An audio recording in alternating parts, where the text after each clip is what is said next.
Prologue. Kara kicked at the wood chips beneath the park bench, flinging flecks of red every which way. Something about the activity jarred her out of a daze, highlighted the level of boredom she'd now achieved. Christ. This was how she was spending her Christmas break, sitting on a park bench kicking wood chips? The street was dead. This part of Salem Island always was. Even the air itself seemed lifeless. Overcast sky, the gray shade of a stone. No sun, no breeze. Kara checked the time on her phone again, wondering what was taking Maggie so long. She should have been here by now. She felt his presence before she saw him. Bodily responses communicating the signs of danger one by one. A prickling of the hair on her arms, a chill climbing up her spine, her breath hitching in her throat. Someone was watching her. Someone in the shadows. Kara locked her eyes on her feet, searched out of the periphery of her vision. There was a darkness there, a hulking shape across the street. A man. His broad-shouldered silhouette framed in the doorway of one of the boarded-up shops. And he stared straight at her. She fidgeted on the bench, wished she could keep still, convey no emotion, like playing dead. The last half hour flashed through her mind. She'd wandered down here after the fight with her mom, stormed out of the house and then circled through town, killing time, smoking cigarettes, cutting through lawns, waiting for Maggie to come pick her up. So where was she? She glanced up, eyes seeking and finding him at last. He turned his head the other direction, overselling the nonchalance. That chill in her spine grew colder, shooting up her back and hovering between her shoulder blades. He looked like he could be in witness protection, covered up to the point of ridiculousness. Chunky sunglasses screened much of the face behind sheening black plastic. A Detroit Tigers hat rode low over his brow.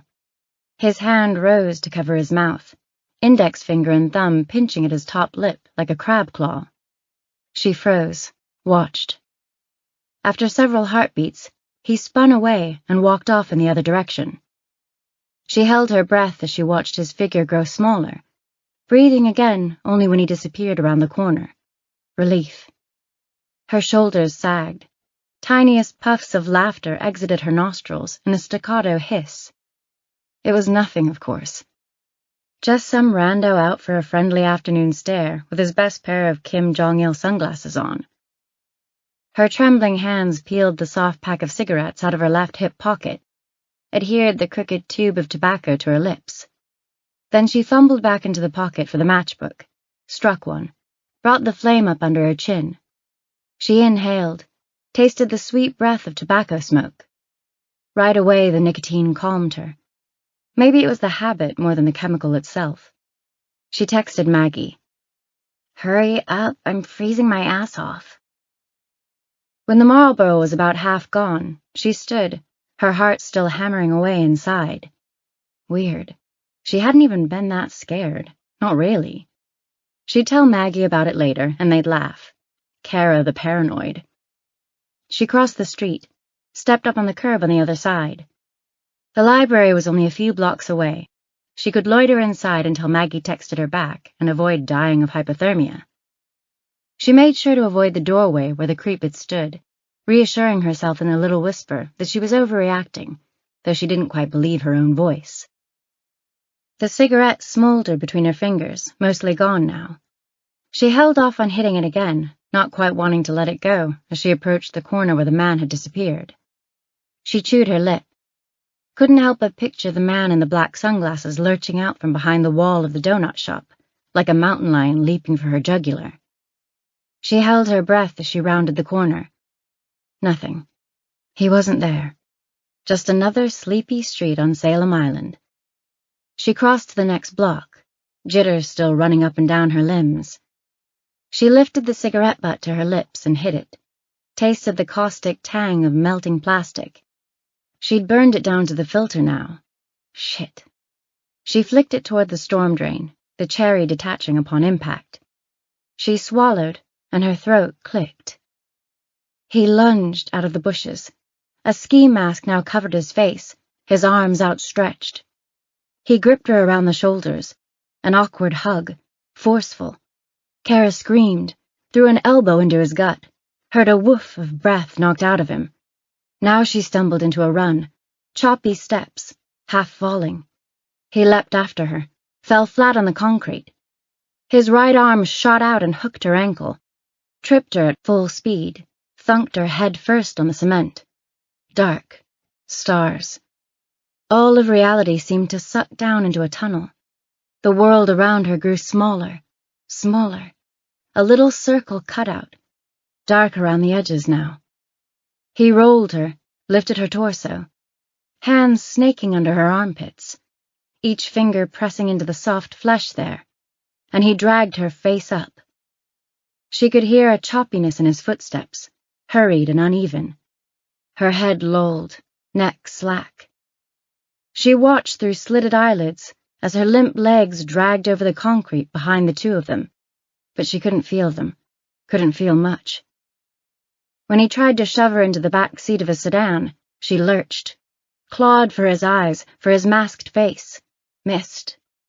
He dropped her, the back of her skull thumped down on the asphalt.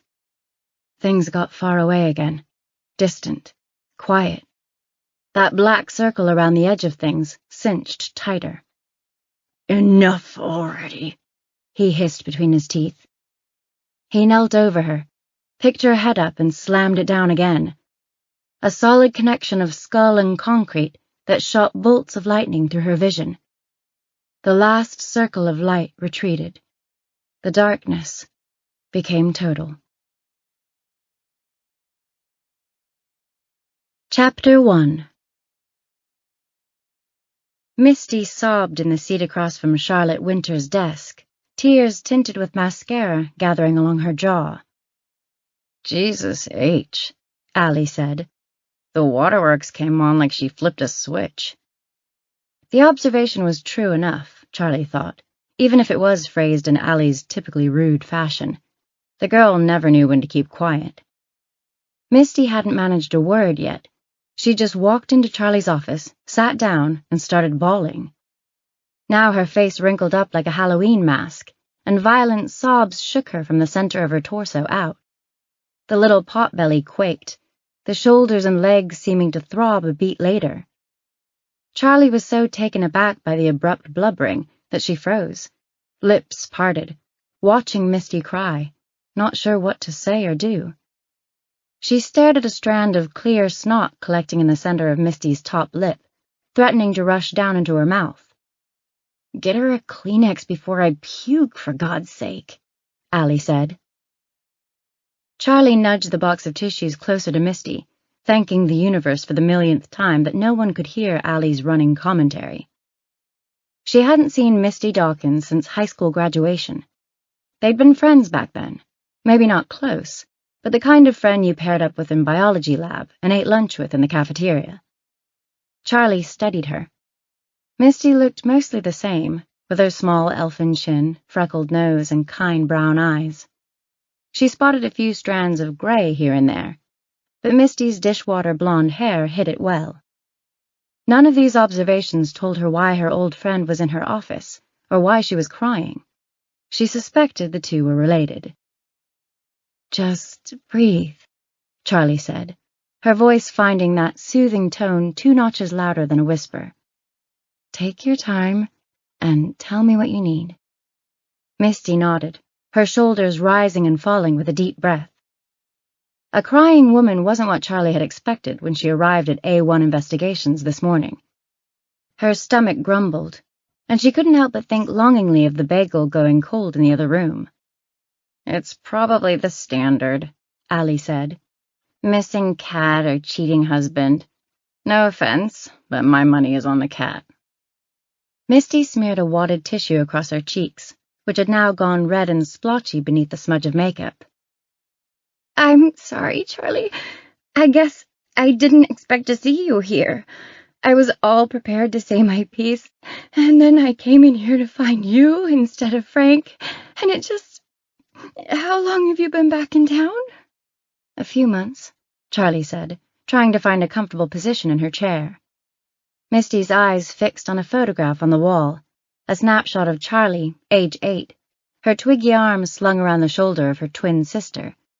The water of Lake St. Clair sparkled in the background, dotted with boats. Misty got the same sad look on her face people always got when they looked at old photos of Charlie's sister. "I bet your family is glad to have you back home." "Yeah." Charlie's chair creaked like an ancient ship as she leaned back.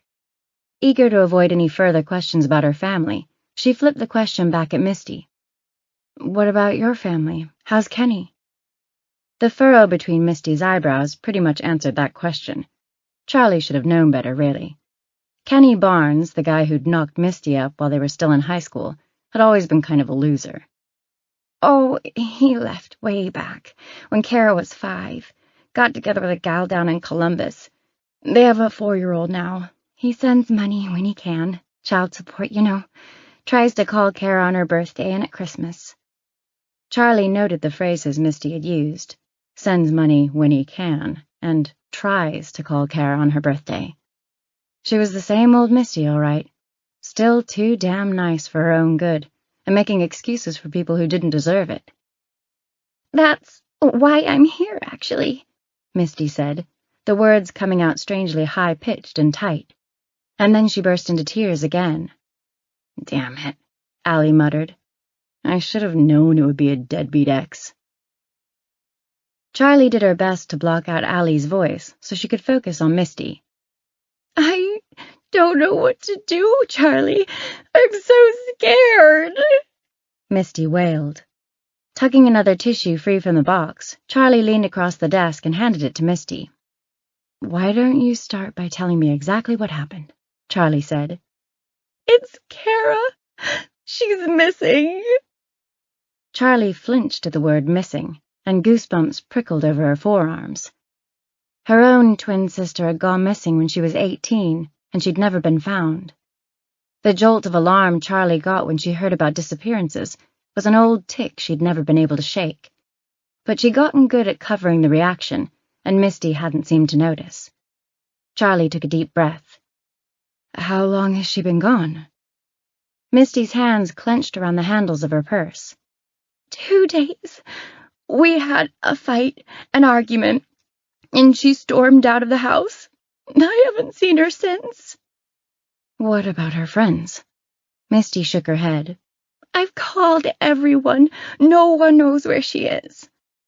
A montage flashed in Charlie's head of the early days of her sister's disappearance, the panicked phone calls, the frantic searching. She didn't have to imagine what Misty was feeling, because she'd been through it all herself. "Have you talked to the police?" Charlie asked. Misty nodded. "They took down a report, said they'd look into it, whatever that means. That's why I need your help." Charlie sighed. She could see the anguish in Misty's eyes, and remembered that feeling, the way not knowing gnawed at your insides until they were raw. But the reality was, a missing persons case wasn't in her wheelhouse, not with the resources she'd be working with. A1 Investigations was equipped for run-of-the-mill stuff, cheating spouses, insurance claims, workers' comp fraud, bail jumpers, and, yes, the occasional missing pet. Folding one hand over the other, Charlie gazed across the desk at her old friend. "I'm really sorry you're going through this, and I know how worried you must be, but I'm not quite sure how I can help." Misty blinked, letting loose a tear that slid down the side of her face. "You guys are the best. Everyone says so. My cousin hired Frank when she was going through her divorce. He's the reason she got sole custody of the kids." Charlie fiddled with the corner of her notepad. She hated this. Hated having to turn an old friend away when she was scared and desperate, but she didn't know what else she could do. "That's what I'm trying to say, I guess. Divorces, marital issues, those are the kinds of things we're equipped to handle," Charlie said, trying to sound apologetic. "Don't get me wrong, we're very good at what we do, but this sounds like something that'd take manpower and hours way beyond our capability." "If it's an issue of money, I'll pay. I will pay anything to get my daughter back." Misty opened her purse and started to pull out her wallet. "Some of it might have to go on credit cards, but..." No, Misty, it's not about the money. Then I don't understand. You're a private investigator, you find things, so why can't you try to find my daughter? Eyes closed, Charlie frowned. Misty wasn't hearing her. I'm trying to tell you that this is something better left to the police. They've got the resources to handle a case like this. We don't. Misty stared at her wordlessly. The silence stretched out long enough that Charlie felt obligated to fill it with something. The police will find your daughter. Everything will be fine, you'll see. Brow furrowed once more. Misty swung her head from side to side. I can't believe this. When I walked in the door and saw you sitting behind the desk, I thought it was the answer to all of my prayers. Because if there was one person who would understand, one person who would listen and take me seriously, it would be you. Misty. No! How can you tell me everything will be okay after what happened with your sister? The comment hit Charlie like a punch to the gut. Everyone in town had an opinion on the disappearance of Allison Winters, but the one thing they could all agree on was that the Salem Island police had botched the investigation. And it was true, wasn't it? They'd never found her sister, never brought her killer to justice, and Charlie's family had never gotten any closure. The lump in Charlie's throat kept her from speaking, and she wasn't sure what she'd say anyway, so she kept quiet. How can I trust them to find my Kara after that? Misty asked. Besides, they've already written her off as a runaway. I saw it on their faces the second I mentioned that she'd run off a time or two in the past. Little sidelong glances at each other like I'm too dumb to know what they're thinking. They gave up on her right then, I could see. They don't care that this time is different. With a final sniffle, Misty snapped her purse shut and got to her feet. Well, if you won't help me, then I guess I should be moving on. Someone out there'll take my money. But thank you for your time anyhow. Charlie found her voice at last. You said she's left before, but this time is different, she said. Why? What's different about it? Pausing near the door, Misty squinted at Charlie, like the question might be a trap. Her phone. It goes straight to voicemail, like it's turned off or something. If you knew Kara, you'd know that means something is wrong.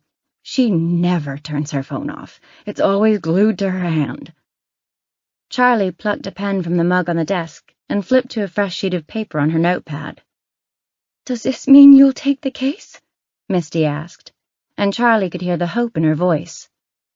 It can't hurt for me to do some poking around, Charlie said, ignoring Allie's tongue clicking in disapproval. Misty clutched her chest, and for a moment, Charlie thought she was going to start crying again. Oh, thank the Lord. Thank you, Charlie. And I meant what I said before. I can pay. I'll pay whatever it takes. We'll worry about that later. For now, let's get some of the basic questions out of the way. Angling her face back at her notepad, Charlie asked, The other times she ran away, how long was she gone? Usually it wasn't even a full day. She'd stay overnight at a friend's and be back the next day. Maybe a weekend at the most, but... Misty chewed at her lip. Charlie waited. Well, one time she was gone for 4 days, but that was because I confiscated her car keys. Charlie waggled the pen between her fingers, clicked and unclicked the tip. And you said this time you had a fight? What was that about? Not really a fight, just a little argument. You know how teenagers are, Misty said, fiddling with the zipper pull on her bag. Kara got into some trouble this past summer, right after her 17th birthday. She'd been drinking, and, well, she got into an accident, and then she left the scene. It was kind of a big mess, but thankfully her lawyer was able to get the charges brought way down. I mean, there was talk of sending her to juvenile detention, but the judge agreed to 6 months of probation and some community service. So she may have dodged a bullet as far as all that, but she's lost a lot of privileges at home. I mean, she knows how I feel about drunk driving. I won't tolerate it. Right, Charlie said, making a note to look further into this blemish on Kara's criminal record. Anyway, for Christmas break, a bunch of the seniors were going on a cruise. Miami, Key West, and Cozumel. We told Kara she could go if she got her grades up at the end of last year, which she did, but then she pulled the stunt over the summer, and Chris and I discussed it, that's my husband, and we decided that we just couldn't reward that kind of behavior. We have other kids, and we don't want them getting the idea that we'll look the other way with this stuff. So we told her she couldn't go. And I'm guessing Kara wasn't too happy about that. Misty let out a sad laugh. I think she thought I was bluffing. It was all paid for, and we're way past the cancellation window. We told her a month ago it wasn't happening, but I guess it didn't hit home until Wednesday. What happened on Wednesday? That was the day everyone was getting on the bus for Miami. And she couldn't have tried to get on the bus anyway? I still have the tickets for the bus and the cruise, not to mention she wasn't going to get far without her passport, which I have locked up. And I called one of the parent chaperones for the trip just to be sure. No one has seen her. Charlie jotted this down, turned to a fresh page on her notepad, and slid it across the desk to Misty. I want you to write down the names of anyone Kara might have seen or spoken to after she left the house. Friends, boyfriend, co-workers if she has a job. Pen in hand, Misty scribbled down names and phone numbers. I'll need to come by your house later, take a look through her things, and talk with the rest of your family, if that's okay. Fresh tears glistened in Misty's eyes, and she lifted a hand to wipe them away. Of course, anything you need, she said, passing the notebook back. I meant what I said before. I was never scared any of those other times she left, not once. You know how they say a mother knows these kinds of things? Knows it in her bones? Well, it must be true. It has to be. Because I'm scared, Charlie. I've never been so scared. Charlie took down a few more details, and when they finished, both women stood. Misty crossed around the desk and threw her arms around Charlie, gripping her tightly. Thank you, Charlie. You have no idea what this means to me.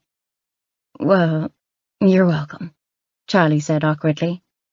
Misty seemed to swallow another surge of emotion, and then her eyes went to the photograph of Charlie and her sister again. I always admired Allie. She was such a free spirit. Charlie nodded. People were always saying things like that about Allie. The glass on the door rattled as Charlie closed it behind Misty. She sank back into the crumbling wooden chair, and one of the slats jabbed her into her spine. It was like the damn thing had elbows of its own. So, Misty Dawkins, Allie said. She got fat. Don't be a dick, Charlie said. See? That's why I'm never having kids, Allie continued. Seen it 100 times. Stop. You pop out some crotch fruit, and your hips and thighs stay doughy until the end of time. Charlie's silence only seemed to egg Allie on. Hey, you're the one who talks to her dead sister instead of having real friends. Perfectly normal. Perfectly healthy, right? Charlie closed her eyes, trying not to listen to her sister prattle on. For a dead girl, she sure never shut up. Chapter 2. With Misty Dawkins gone and the office empty once more, a cold feeling settled over Charlie, that bone-deep chill that belonged to the deepest, darkest parts of winter.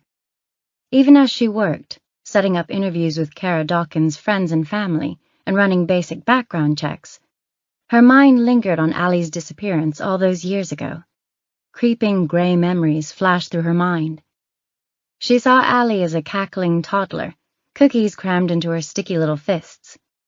She'd pushed a dining room chair into the kitchen to commandeer the sweets in the highest cupboard for her and Charlie. So long ago now. Next, she saw Allie as a teenager, perpetually smirking, her hair chopped short and dyed pitch black for that one year, the year she hated everything, as Allie herself later described it. Allie would have been 16 that year, only 2 years before she'd disappeared, and yet she'd changed so much in such a short time after. changed and changed again. Every year seemed so much longer at that age, the personality shifts coming hard and fast every 3 months or so. And then, jumping to the time after Allie had vanished, Charlie saw the empty bed where Allie was supposed to be, her sister's half of the room taking on a hushed reverence during the time she was missing. A quiet place, somber. It felt more like being in church than a bedroom, felt terribly empty without her. They searched for nearly 3 weeks, and during that time, everyone kept holding on to the hope that she was still alive. That's what they kept saying anyway. She's out there somewhere. Until her sister's foot washed up on one of the public beaches. No one pretended she was alive after that. Charlie saw the funeral, all the people draped in black, uncomfortable, muted. Her mother sobbing the whole way through. The visitations, the service, the wake. Rituals stripped of meaning, reduced to a blur of strangely formal images in her memory. Each of these memories conjured ancient feelings, awakened them, brought them back fully fleshed out, just as intricate and potent as they were back then. The level of detail in each one bewildered Charlie. Together, they overwhelmed her. Charlie moved to the coffee machine in the corner of her office, the too-hot burner there slowly cooking decent coffee down into a thick gloop. She poured herself a cup, drank. The coffee still tasted good enough for now, only faintly burned. But the scalding liquid couldn't touch the cold feeling that had settled over her. Maybe nothing could. The investigation into Allie's disappearance had focused heavily on a local hermit, Leroy Gibbs, who did odd jobs around town. But the evidence was circumstantial, and despite a media frenzy upon his arrest, the charges were eventually dropped due to a lack of evidence. The crime was never solved, the wound never closed. And while the town moved on and mostly forgot as the years crept by, the Winters family never recovered. The grief killed Charlie's father rapidly, taking him out by way of a stroke just 2 years later at 49. It drove her mother to madness, a series of mental breakdowns that shuffled her in and out of the hospital and on and off various medications. It was during Allie's funeral that her voice first made an appearance. Charlie couldn't stop staring at the closed casket. "You think it's in there?" Charlie's gaze swept to the right, to where she'd heard the voice. There was nothing there but a table with an antique-looking lamp and a vase of tulips. "The foot, I mean." Allie's voice clarified. "My foot. Can they embalm just a foot? Do they put makeup on it? I hope they gave it some polish at least. Nice pop of color." Charlie blinked, certain she was going crazy, but feeling completely calm about it. The voice never left after that. Her sister was her constant companion now, sarcastically commenting on everything that happened. Whether Allie's presence was psychological or supernatural, Charlie couldn't say, but she was in no hurry to fix the problem. Even if Allie only existed in her imagination, she didn't want to lose her again. Charlie went to take another sip of coffee, but found her mug empty. She moved to the kitchenette in the room beyond the office, rinsed her mug. The warm water felt good on the tips of her fingers. She still couldn't believe she was back here on Salem Island, working in the office her Uncle Frank had set up decades ago, A1 Investigations. He'd worked the standard private investigator jobs for all those years, cheating spouses, background checks, a touch of surveillance now and again. With him out of commission due to cancer and her stepping in, it was as though she'd inherited the family business by default, the prodigal niece returning to fulfill her destiny, even if Frank was still hanging in there for now, going through chemo treatments, looking quite hairless at the moment. But this wasn't Charlie's destiny. She wasn't supposed to be here, didn't belong here at all. With what had happened to Allie and her parents, Charlie had taken her first opportunity to flee Salem Island. She'd planned to get far from here and managed to accomplish it pretty well, making it the full 2,395 miles from the east coast of Michigan to the Pacific Ocean. She'd worked the last 8 years as an investigator for a law firm in Seattle. There, she did real investigative work, Nothing like the menial cases Uncle Frank worked around Salem Island. Corporate fraud, pollution cover-ups, political espionage, hacked elections, embezzled charity money, all the sordid trappings one would expect in a world as corrupt as this one. Approaching these through the civil side rather than through criminal law, her law firm never really achieved justice so much as they made some small group of the crooks pay. They couldn't stop these crimes. They couldn't even slow them down. But they could sock each bully in the nose a couple times, bloody them up, and make them pay a few million in punitive damages. Justice? Not really. Vengeance? Yes. That blurred line between vengeance and justice made sense to Charlie, fit the way she saw the world. It made it something like her dream job to be part of it. But eventually things in Seattle went bad. Things always went bad in time, didn't they? And now she was back on Salem Island, back where her family had come apart at the seams, their insides pulled out and put on public display. Maybe you could never really get away from something like Allie's disappearance. Maybe it followed you. Even now, years later, Charlie suffered recurring nightmares of finding Allie's body, kneeling down on a patch of bare earth in the woods, fingers scraping at the rich black soil. Sometimes it was Allie's face that emerged, eyes closed as though she were only sleeping, peaceful if a little colorless.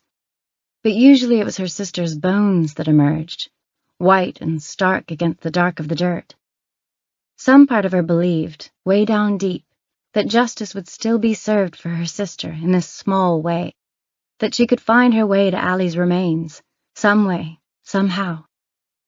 Alas, reality offered no such satisfaction. No body found, no resolution. In real life, justice was lopsided, half-hearted, usually unattainable. Even in the best-case scenario, it occurred in shades of gray. Maybe the real thing couldn't exist in a world like this one. Still, she couldn't help but wonder what it would be like to get that closure in Allie's case, to dig up her bones.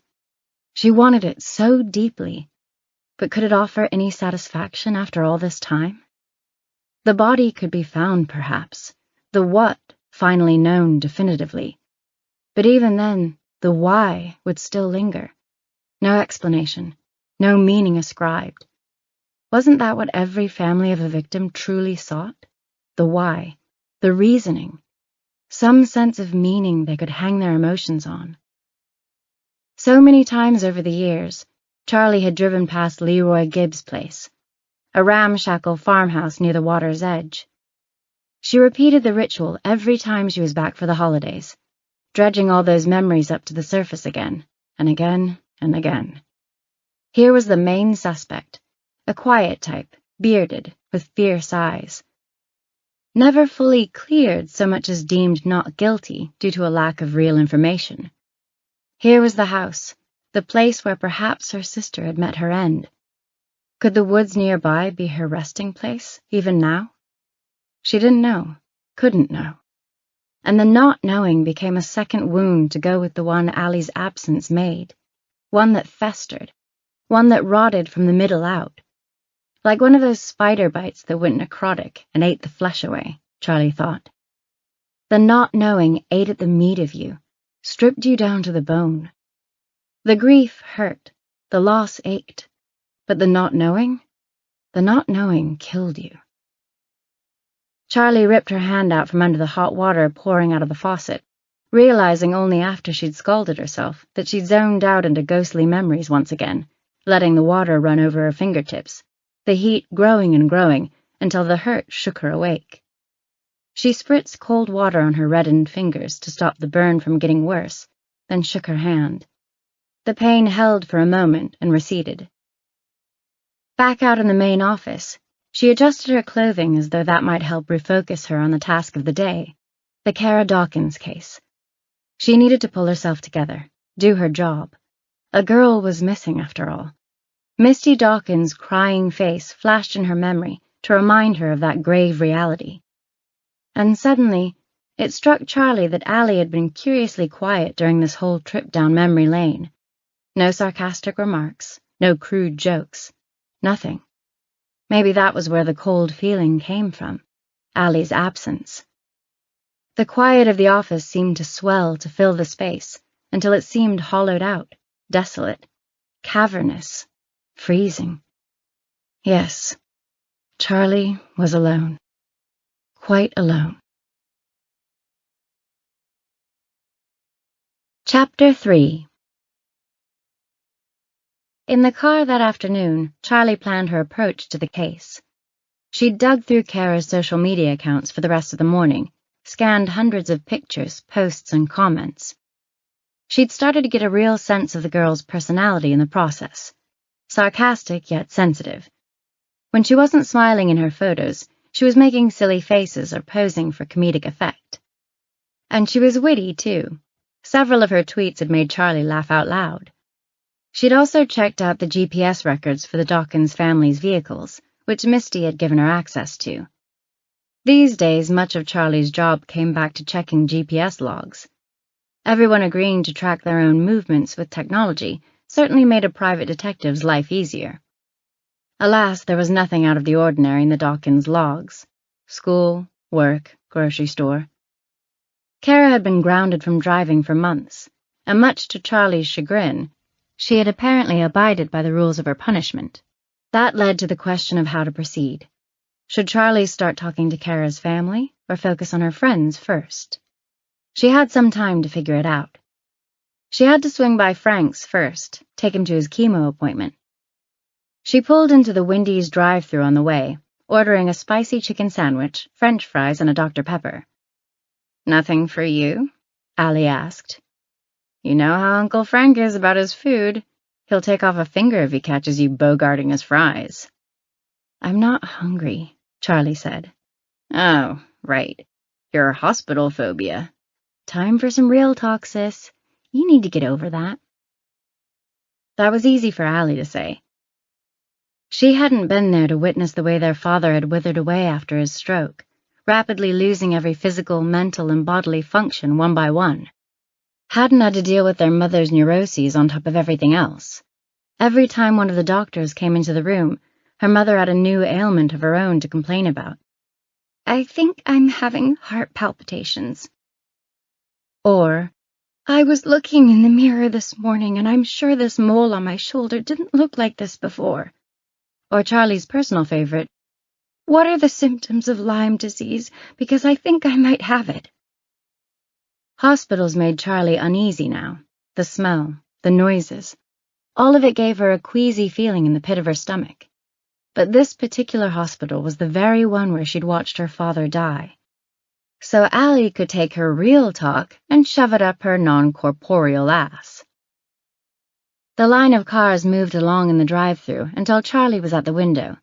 The girl who passed her the food looked like she was probably in high school, and that brought Kara Dawkins back into the forefront of Charlie's thoughts. Where are you, Kara? Frank's house was a small white cottage on the tip of a peninsula that jutted out into the St. Clair River. Gravel crunched under the tires of the Focus as Charlie rolled down the driveway and parked next to the garage. He'd lived here as long as Charlie could remember. When they were kids, she and Allie used to ride their bikes over here almost every day in the summer. They'd swim off Frank's dock all morning until he called them in to eat lunch, and then they'd go right back into the water, cramps be damned. Charlie knocked on the door and waited for Frank to let her in. Salem Island was a small town, the kind of place where everyone knew their neighbors. Most people left their doors unlocked when they were at home, but not Frank. "A little bit of paranoia goes a long way," he always said.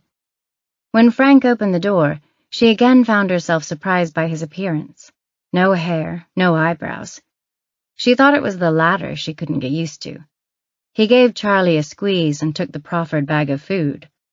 "Oh, baby, am I glad to see you," Frank said, eyes sparkling. "It's good to see you too," Charlie said. Frank raised a non-existent eyebrow. "I was talking to the food." A classic Uncle Frank joke, and Charlie was stuck between amusement and annoyance that she'd fallen for it yet again. While Frank dug in, Charlie sat on the plaid couch that had been in his living room for decades.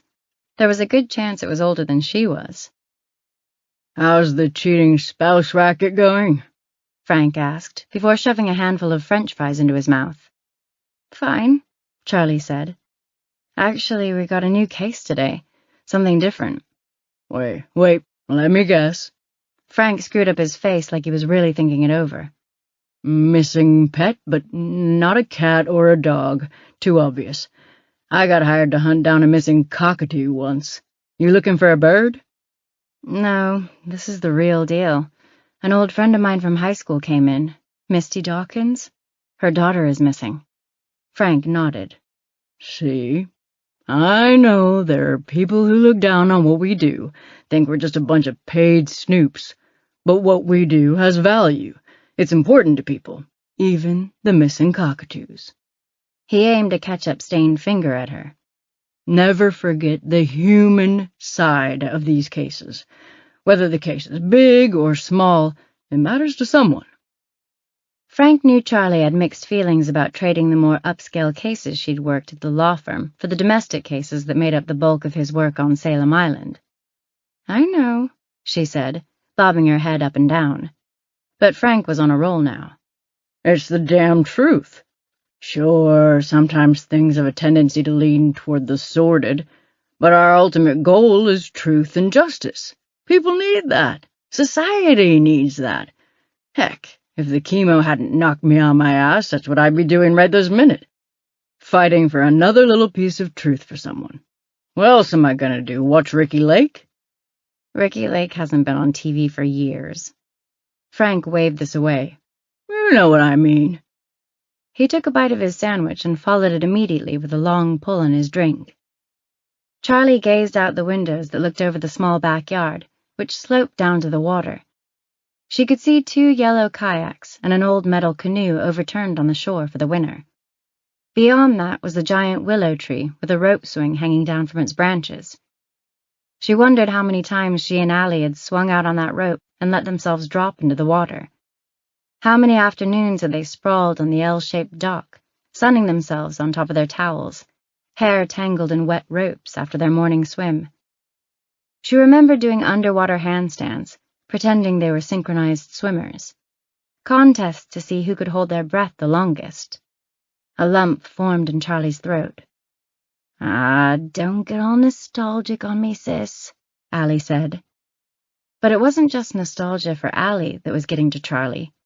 It was Frank, too. Her uncle had always been larger than life.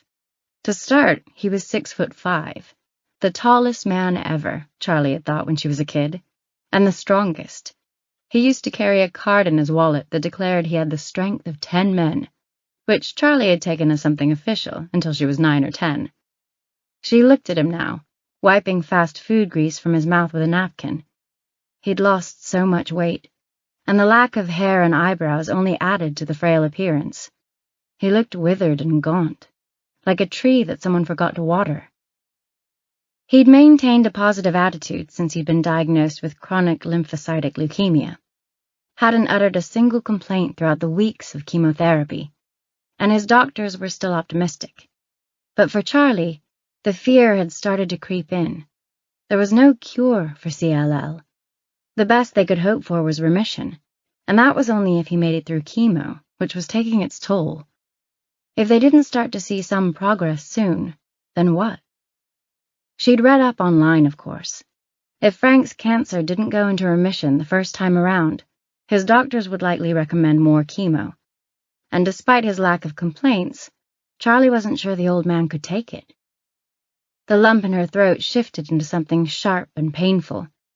She wasn't ready to say goodbye, not to Frank. She blinked, struggling to keep the tears in check. You okay over there? Frank asked, wadding the foil wrapper from his sandwich into a ball. Charlie covered by coughing into her hand. She didn't want Frank to know she was worried. She had to stay positive, for his sake.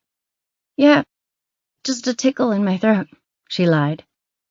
Go drink some water, you turkey. She did as he said, using it as an excuse to get herself under control. She pulled her designated glass from the cupboard and filled it with water. Frank had a whole set of collectible McDonald's glasses circa 1977. She and Allie always used to fight over the Mayor McCheese glass when they were kids, so Frank had scoured the local thrift shops, garage sales, and flea markets until he found another. And even though Charlie was past the age where drinking out of a specific cup was important to her, her hand instinctively went for the one with the anthropomorphic cheeseburger. "That one's mine," Allie said. Charlie didn't bother to ask how she could tell the difference between two identical glasses, because she knew Allie was only trying to annoy her. "I'm serious. The copyright symbol on mine is partially worn off," Allie insisted. "Put it back." Ignoring her, Charlie filled the glass and drank. When she was finished, she set the glass in the sink and glanced over at Frank, who was collecting the trash from his meal and placing it in the paper bag it had come in. He would be okay, she told herself. He was strong. If anyone could kick cancer's ass, it was Frank. "Do you still have that card? The one that claims you have the strength of 10 men?" Charlie asked. Frank smiled around the straw in his mouth. "Of course." He leaned onto one hip and reached into his back pocket, rifling through the various cards in his wallet until he found the laminated rectangle of cardstock. "Can I see it?" He held the card out, then snatched it away when she tried to grab it. "Depends." "On what?" Frank took another swig of Dr. Pepper. "On what you meant by claims I have the strength of 10 men. Are you suggesting the card is fraudulent?" Charlie rolled her eyes. "Of course not," she said with mock earnestness. "Can I see it now?" "See, I saw that roll of the eyes there. I'm not sure I care for your attitude." Charlie blew out a breath. "Come on. We're going to be late if we don't leave now." Chapter 4. They had to drive 40 minutes north to Port Huron for Frank's infusions. The cancer treatment center in East China was closer, only 20 minutes away, but Frank's insurance wouldn't cover treatments there, and paying out of pocket wasn't an option when each treatment cost thousands of dollars. In the car, Charlie put on the playlist she'd made especially for Frank, full of his favorites: Led Zeppelin, the Allman Brothers, Creedence Clearwater Revival. When Traveling Riverside Blues came on, Frank sighed. "Did I ever tell you about the time I saw Zeppelin at the Grand Ballroom in '69? "Yes," Charlie said, "like 100 times." Frank didn't seem to care. There was a faraway look in his eyes as he gazed out the side window. "They were all completely wasted, so drunk they could barely play. Robert Plant was slurring off key, the crowd was furious, and rightly so. It was a disaster of a set, but they made it through somehow. They walked off stage at the end of the night to the crowd booing, but then they came back for an encore, which was rare for them. They didn't usually do that. But they came back and played Whole Lotta Love. And they killed it. Everyone went apeshit. The whole audience screaming their heads off. It was like they redeemed the whole night with that one song." At the hospital, Charlie parked near the door to the outpatient wing. The rock salt scattered over the parking lot and sidewalks to melt the ice and snow sparkled like diamonds. Frank tightened the scarf wrapped around his face. "Colder than a polar bear's asshole out here," he said, shivering theatrically. Everything was brightly lit inside the treatment center. The lobby area was all glass on one side, with tropical plants and a small water feature. But despite the attempts to make the space inviting, Charlie felt her insides clench as they walked through the doors. It was the smell, she thought, a lingering odor of disinfectant and floor wax. The infusion room was a long, narrow space with a series of chairs and IV machines along one wall. Frank took his place in a sort of industrial-looking recliner. A nurse scanned his ID bracelet and then hung a bag filled with a special chemo cocktail on the IV pole before hooking the tubing up to the portacath on Frank's chest. Charlie pulled one of the smaller plastic chairs from the other side of the room to sit closer to her uncle. They played a few rounds of rummy, and then Frank pulled out his wallet and handed Charlie the card she'd asked for earlier. It was a simple laminated rectangle of white cardstock. The black lettering read, "This card certifies that Frank J. Winters has the strength of 10 men." Underneath the writing was a row of 10 tiny musclemen flexing their miniature biceps. Charlie smiled and flipped the card over to see the seal that read, "Council of Extraordinary Strength." "Where did you even get this?" What do you mean? It says right there, Council of Extraordinary Strength. Chuckling, Charlie had a sudden flashback to the time she was 7 and tried to get her dad to admit that Santa Claus wasn't real. "Seriously, though," she said, "did you buy it at a carnival or something?" A carnival? Frank scoffed, swiping the card from her fingers. You've got some nerve, questioning the validity of my credentials. She considered asking if he'd made it himself, but she didn't want to push it. And maybe part of her didn't really want to know. Frank dozed on the way back to Salem Island, which wasn't surprising. Treatment days tended to wipe him out. He stirred as soon as Charlie took the turn into his driveway, straightening in his seat and unbuckling his seatbelt. Charlie followed him inside, nervously watching him totter over the icy ground. Breaking his hip in a slip and fall was the last thing he needed right now. Frank took his usual place in a beat-up leather recliner. Marlowe, a black cat with oversized fangs, slinked into the room and hopped onto Frank's lap. "You want me to get you anything before I go?" Charlie asked. "Something to drink? A sandwich?" Frank shook his head.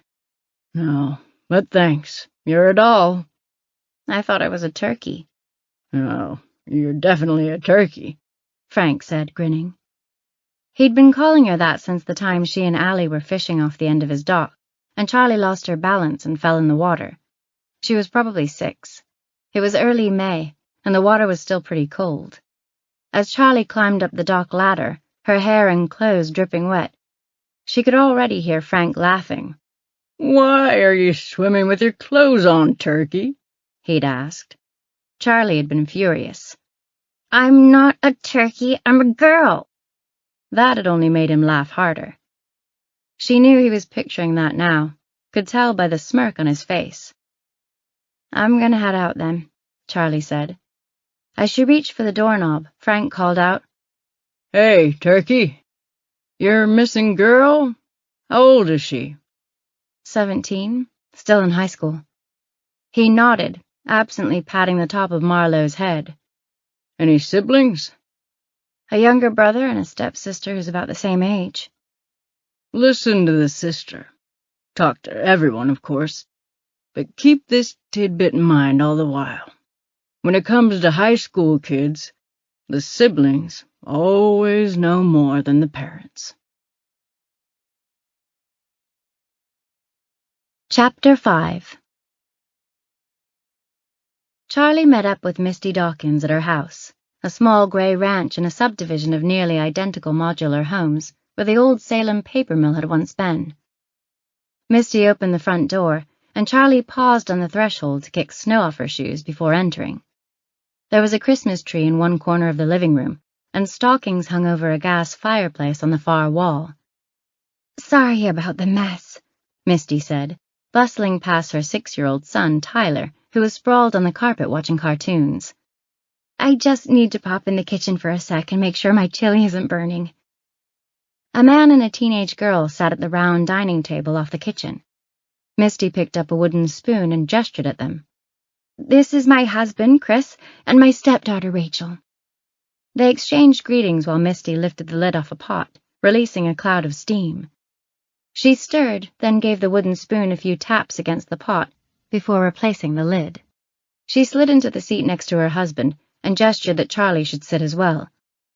Chris closed his laptop, and Rachel shut her math book, leaving her pencil between the pages to mark her spot. "Okay. What can you tell me about the days before Kara left? What she did, who she saw, anything unusual that might have happened?"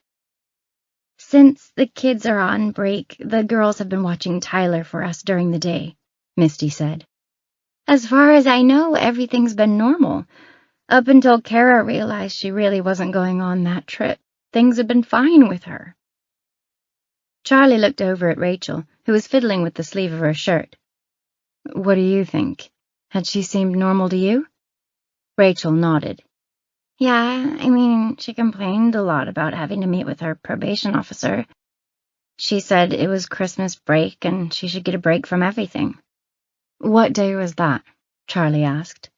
Misty gripped both sides of her head with her hands.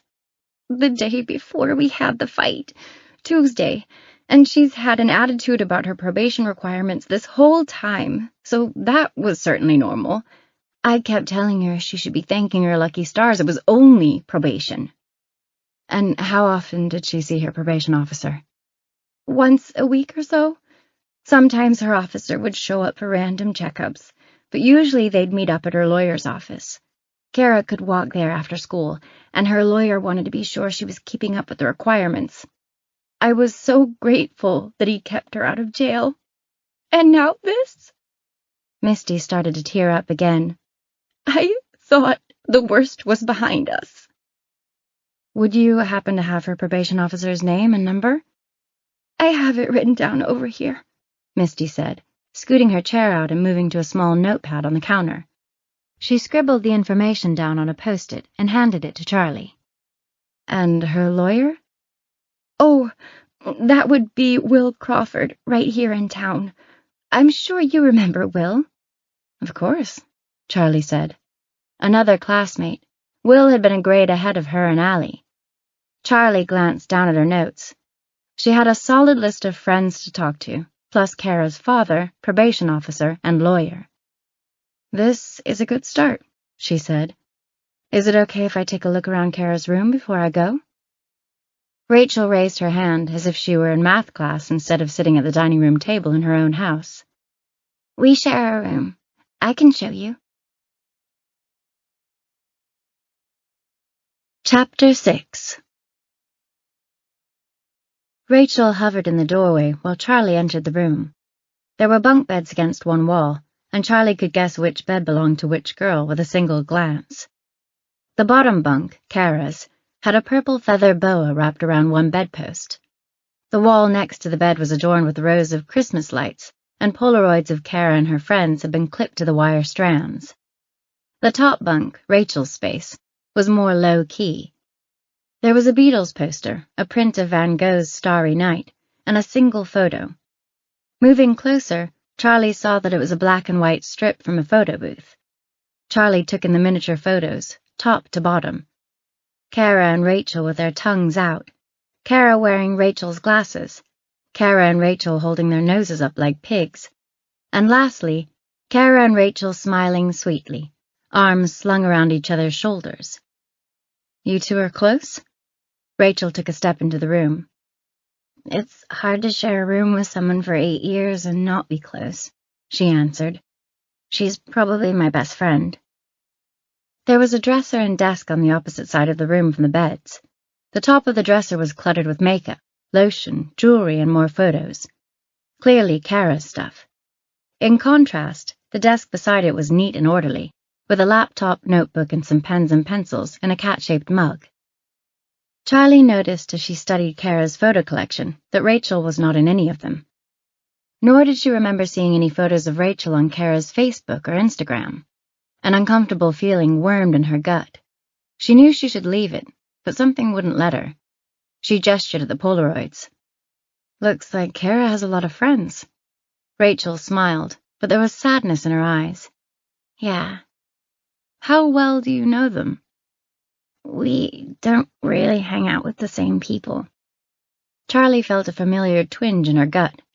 She was getting the strongest reminders of herself and Allie in this room. Was it the bunk beds? The way the two girls' spaces were so different?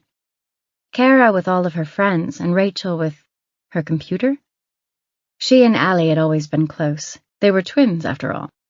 And yet the older they got, the more Charlie had felt like they were drifting apart. Except that wasn't quite right. It wasn't so much a drifting apart as Allie pushing her away, at least in public. At home, they'd been closer than ever. It was at school that Allie had seemed to want nothing to do with her. Charlie understood Allie's need to be separate sometimes.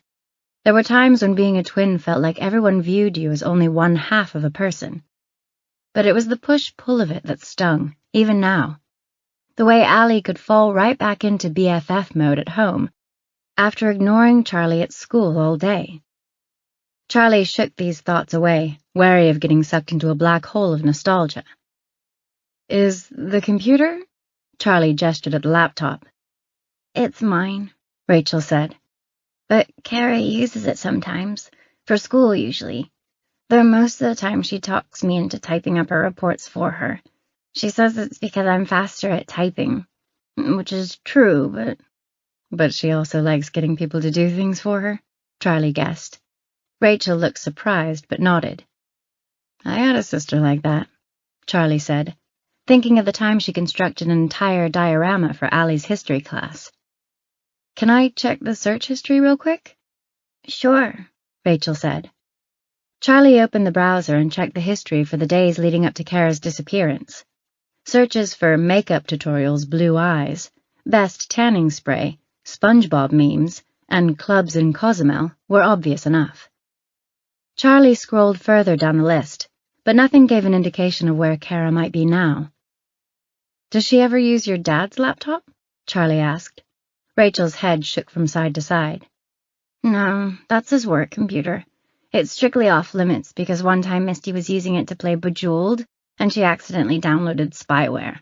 Dad got really mad and banned any of us from touching it. Charlie chuckled. And aside from that, is this the only computer in the house? Yeah.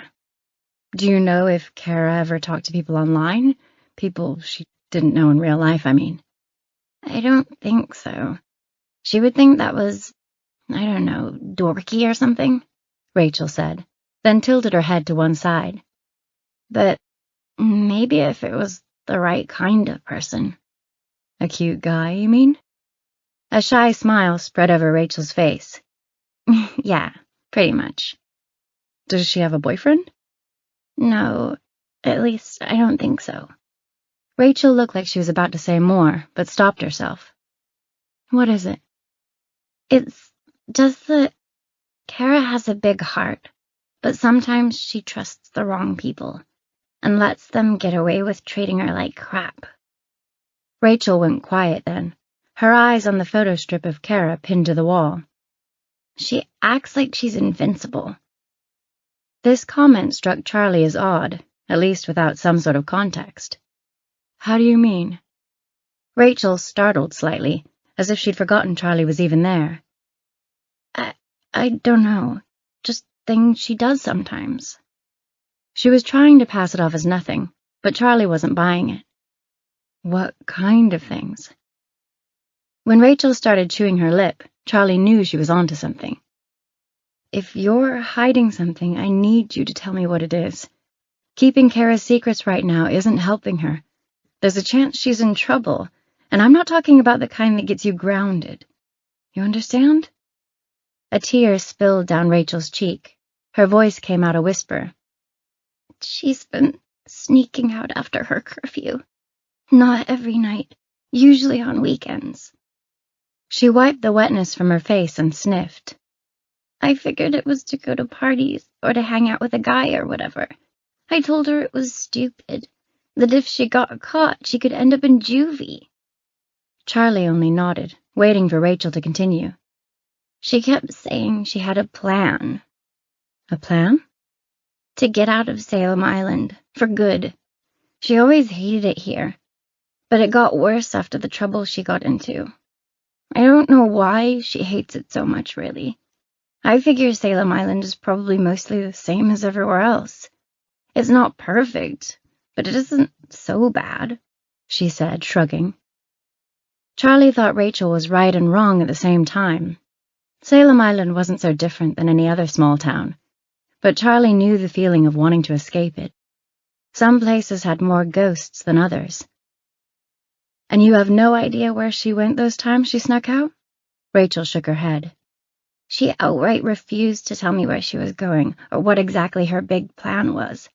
And that was weird, because she tells me everything. Okay, Charlie said, with a nod of her head. Just one last question. If you had to guess, The first person Kara would have called or gone to after she left the house on Wednesday, who would it be? Charlie's gaze followed Rachel's to the photos on Kara's wall. The girl seemed to scan the faces, trying to decide who Kara trusted most. Probably Maggie. Last name? Charlie asked, getting out her pen. Stahl. The pen scratched over Charlie's notepad. She took a business card from her pocket and handed it to Rachel. If you think of anything, even something small, please let me know. You never know what detail might help. Staring down at the simple card with Charlie's name, phone number, and email address printed in neat black letters, Rachel swallowed. Her brown eyes flicked up to meet Charlie's. Do you really think she's in trouble? I hope not. Charlie tucked her notepad back in her bag. But I intend to find her either way. Chapter 7. When Charlie returned to her car after talking to Kara's family, she shut herself inside and sat for a minute, not moving. 1,000 memories of Allie flashed through her mind. Being in that bedroom had felt like ripping off a scab, a familiar injury reopened. After a couple minutes, Charlie started the ignition and headed toward town, trying to push away the negative feelings. Kara wasn't Allie. This case had nothing to do with Allie. Continuing to compare the two girls wasn't helping. It was only clouding her thoughts, dredging up old feelings that helped exactly no one.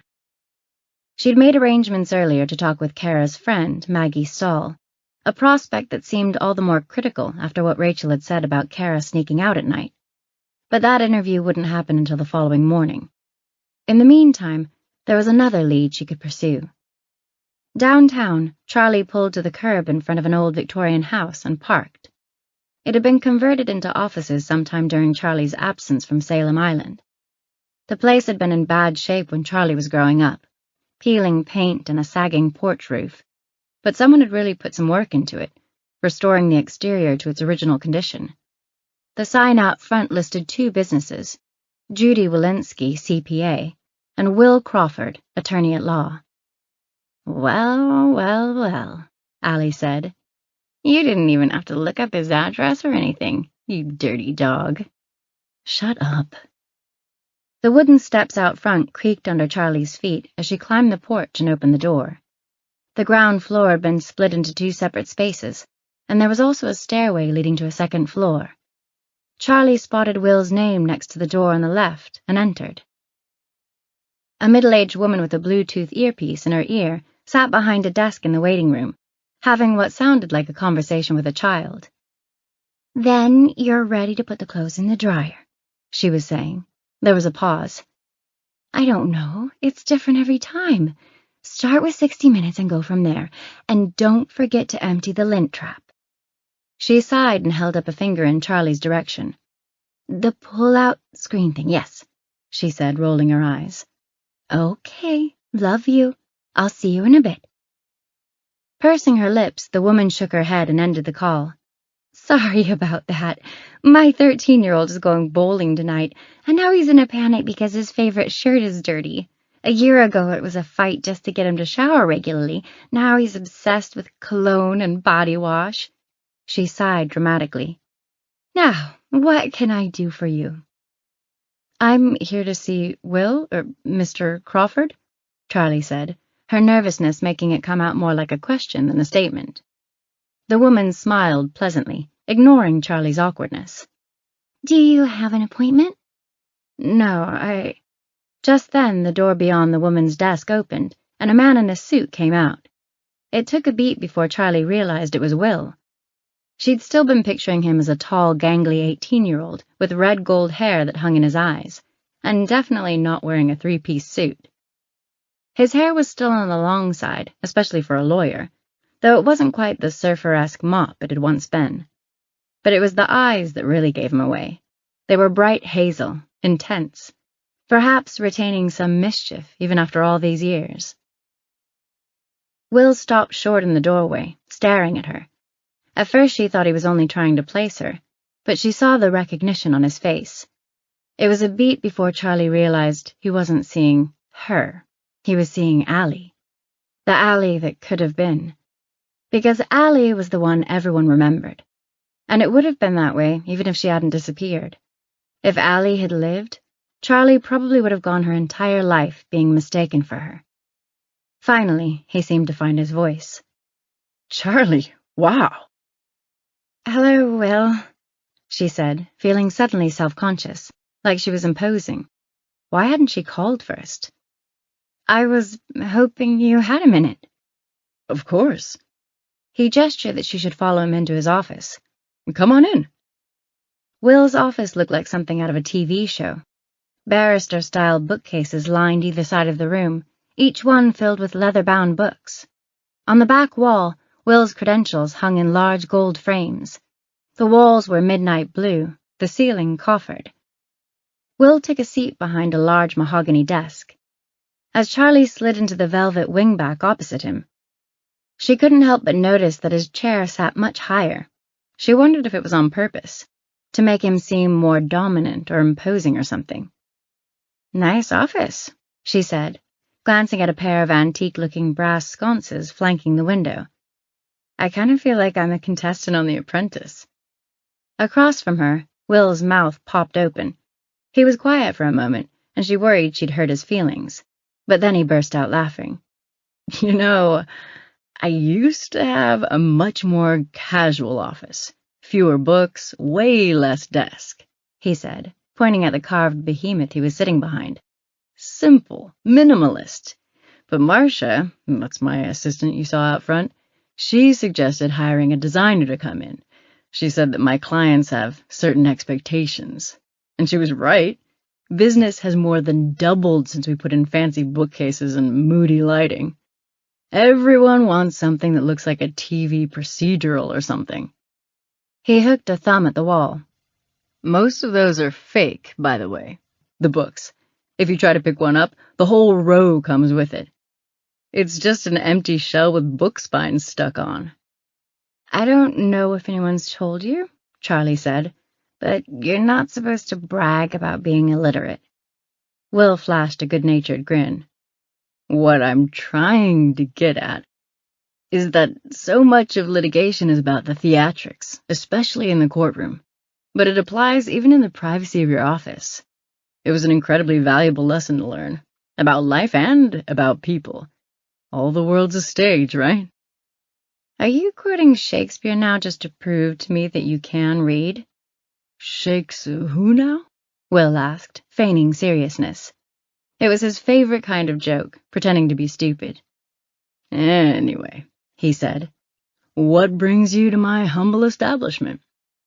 I'm here about Kara Dawkins. The smile on his face turned to a frown. What about her? She's missing. Her mother hired me to find her. Missing? He repeated. For how long? Since Wednesday afternoon. Shit. Hold on 1 second. He lifted his phone from the desk, swiping and tapping at the screen. Charlie heard a number being dialed as Will pressed the phone to his ear. Amanda? Hi, it's Will Crawford. He paused. I'm calling in regard to Kara Dawkins? Yeah, well, apparently she's missing. Will nodded as the other person spoke. Wednesday. I know that. He sighed. I know that, too. No, that's why I called. Can you try? Okay, thanks. He hung up, then looked apologetically at Charlie. Sorry about that. That was Kara's probation officer. I wanted to be sure she knows what's going on. Otherwise, this could really screw up her deal. A girl is missing, and that's what you're worried about? Hey, if you knew what it took to keep her out of juvenile detention, did her parents tell you she resisted arrest? No. They wanted to charge her with assaulting an officer, which was bullshit. She's 5'2", probably 100 pounds soaking wet. She was just a scared kid who panicked. Struggled when they tried to put the cuffs on. No punches or anything. Anyway, my point is, wherever Kara is, I consider it part of my job to make sure things don't go to shit in the meantime. The last thing I want is her getting back here and ending up in juvie because she screwed up her probation. Would that happen? If she ran off and came back, would they really lock her up? They could lock her up even if she didn't run off. Okay, wait. You're saying that, worst case scenario, if someone kidnapped her or something, the court would still penalize her for violating her probation? They could if they wanted, Will said, nodding. especially if a judge was feeling particularly salty that day. That's ridiculous. That's justice, or so the courts would have you believe. He leaned back in his chair. The whole thing is a racket. Do you know what Kara's blood alcohol was at the time of her arrest? No. 0.03. Charlie frowned. But the legal limit is 0.08. Will held up a finger. Not if you're underage. Then the limit is 0.02 in Michigan. It's essentially zero tolerance for minors. But she had been drinking, Charlie pointed out. Look, I'm not saying what Kara did was right, Will said. She's underage and had alcohol in her system. She should have been charged with minor in possession, sure, but a BAC of 0.03 for a girl Kara's size means she likely had a single drink, maybe less, over the course of an hour.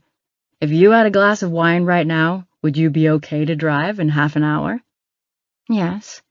See, we're not talking about someone chugging a fifth of Popov and hopping behind the wheel. Kara had been drinking, but she was not drunk. There's a difference, and it should matter. Okay, so why doesn't it? To the legal system, I mean. Because the whole DUI system is essentially a business. When they first started doing widespread breath tests, the American Medical Association was asked to come up with a blood alcohol level that would signify impairment. Their number was 0.15, and now we're at 0.08. Why? Because now they don't even have to make a case of whether you're actually impaired. It's all down to the number. Pass, fail. And the lower they make it, the more people they catch in the net, and the more money they make from fines. It's all about generating cash for the city. Will leaned back in his chair, swiveling slightly from side to side. There have actually been articles about how Uber and Lyft are hurting local government coffers because DUI arrests are down. I'm not making this up. I mean, that should be a good thing, right? It just shows that this isn't a system that's primarily concerned with keeping people safe. If it were, they'd figure out comprehensive ways to actually prevent people from driving drunk.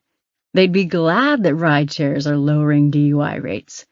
But I'd put money on us seeing a push to lower the legal limit again very soon, to compensate for the fact that the money isn't flowing like it used to. They tried back in 2013 to get it lowered to 0.05. It's a joke. The whole system is punitive and corrupt. Sighing, Will closed his eyes. Sorry. As you might be able to tell, I'm just a touch obsessed with this particular subject. People like to label me pro-drunk driving, but that's not it at all. I'm all for keeping drunks off the road, but I am absolutely opposed to the justice system being used as a money grab. And Kara is a perfect example. She should have been charged with a much lesser crime. She would have paid a small fine for the underage drinking, been on probation, taken some classes. But suddenly, because she happened to be behind the wheel at the time, the judge wants to throw the book at her. You don't think the zero-tolerance system is a way to try to discourage underage drinking? Charlie asked. Oh, that's what groups like Mothers Against Drunk Driving like to claim, but I don't buy it. How is it discouraging underage drinking? At best, it might be discouraging underage drinking and driving, but I doubt it even does that. You remember being that age. Would the zero-tolerance law have kept you from drinking? Charlie considered this. Probably not. Exactly. This is a girl who did what probably over half the kids her age have done, and she's looking at jail time? Who is that supposed to be helping? Certainly not Kara. And I don't think society at large needs to be protected from someone who had one beer, no matter her age. Did you try to get the charge reduced from a DUI to minor in possession? Charlie asked, more out of curiosity than anything. I did, he said. It didn't work, which was no surprise. I've had a dozen or so cases like this over the years with no success arguing that point. I know other defense attorneys who've tried the same, and I don't know of a single case where it's ever worked. Because no judge wants to look weak on underage drinking, Charlie said, reasoning it out. Pretty much. Justice is blind, but the blindfold tends to slip when it's a topic that might come up during re-election. Have you always been this cynical? Charlie asked. Or is that something they teach you all in law school? Will smiled. Cynicism 101. Great class. But I'm guessing you didn't come all the way over here so I could rant about the state of our judicial system. You had questions for me about Kara? Charlie had been so wrapped up in Will's commentary, she'd totally forgotten that she hadn't yet asked about Kara's last meeting with her probation officer. She couldn't deny that Will had a natural charisma. He always had, and she imagined he did very well in the courtroom on account of it. Kara's mother told me she met with her probation officer here the day before she disappeared. That's right. Can you tell me about it? I didn't usually participate in the meetings. I just wanted Kara to have somewhere close to school so she could get to the meetings with as little fuss as possible. And did she ever mention being involved with anything or anyone who might give me something to go on? A person she might have gone to if she were in trouble? Even if she did, I wouldn't be able to tell you. He pointed at her, an amused twinkle in his eye. And I know that you know that. Attorney-client privilege. Yeah. It doesn't mean sometimes people don't slip, Charlie said. Thanks for answering my questions, especially considering I barged in here without scheduling an appointment or anything. I'm always happy to take walk-ins when it's an old friend. As she got up to leave, Will came around the desk, and Charlie stepped forward, for some reason thinking he was going to hug her. Instead, he extended his hand. It's good to see you, Charlie. Charlie's face flushed, and she felt her hands go clammy in an instant. Will's fingers were cool and dry by comparison. She wondered if that was another lawyer trick, always seeming calm and collected. You too, she said, and slipped through the door. Chapter 8. Charlie pulled the zipper of her parka all the way up, using the collar to shield the bottom half of her face from the icy breeze coming off the lake. It was almost fully dark now, just a sliver of salmon-colored light on the western horizon. Against the bright splash of pink-orange, Charlie could just make out the silhouette of the decaying Ferris wheel on the far side of the island. In the car, she slid out her phone and got back to work, checking more potential leads off her list. A couple of quick phone calls to both Kara's probation officer and biological father had failed to turn up anything useful. In fact, Charlie was starting to grow concerned at just how unconcerned everyone else seemed to be. The probation officer predicted that Kara would turn up within the next day or so, at which point she wanted to be called immediately. Meanwhile, Kara's dad said it was normal kid stuff, and he was sure Kara was just fine. Something about the just fine in particular made Charlie shudder. On her way back to the office, Charlie stopped off at Town Square Pizza and ordered a large with mushroom and green pepper. She watched Marco, the owner, assemble the pie in lightning speed. In less than a minute, he'd stretched the dough, ladled on the sauce, spread the cheese and toppings, and slid the whole thing into the oven to bake. Marco had been running the place almost single-handedly, as long as she could remember. Aside from the fact that his waxed handlebar mustache had gone gray, he even still looked mostly the same. Roughly 10 minutes later, Marco pulled the pizza from the oven and put it straight into the box before slicing it. He handed it over to Charlie, thanking her and wishing her happy holidays. She kept forgetting Christmas was less than 2 weeks away. Holidays hadn't really been a thing since Allie died.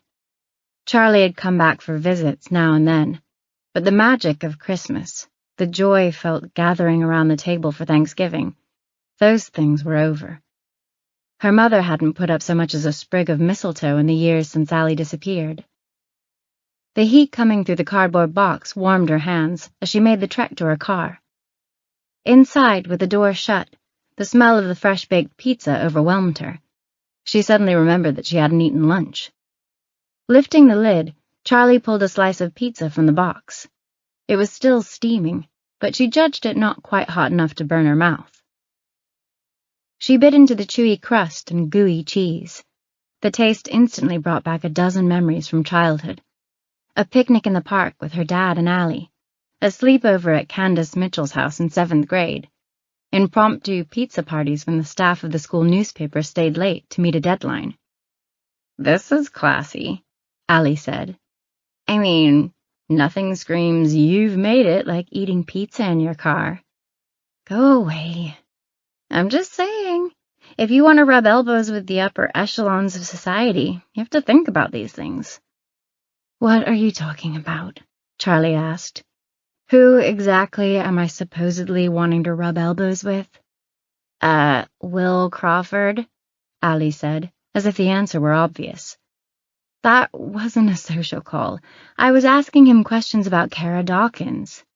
"Yeah, one teensy whisper of his name and whoosh, you're parked in front of his office." "Whatever." Charlie made a dismissive sound. "Anyway, Will isn't like that. He's not a snob. He's a lawyer now. You saw that office. Pretty lux."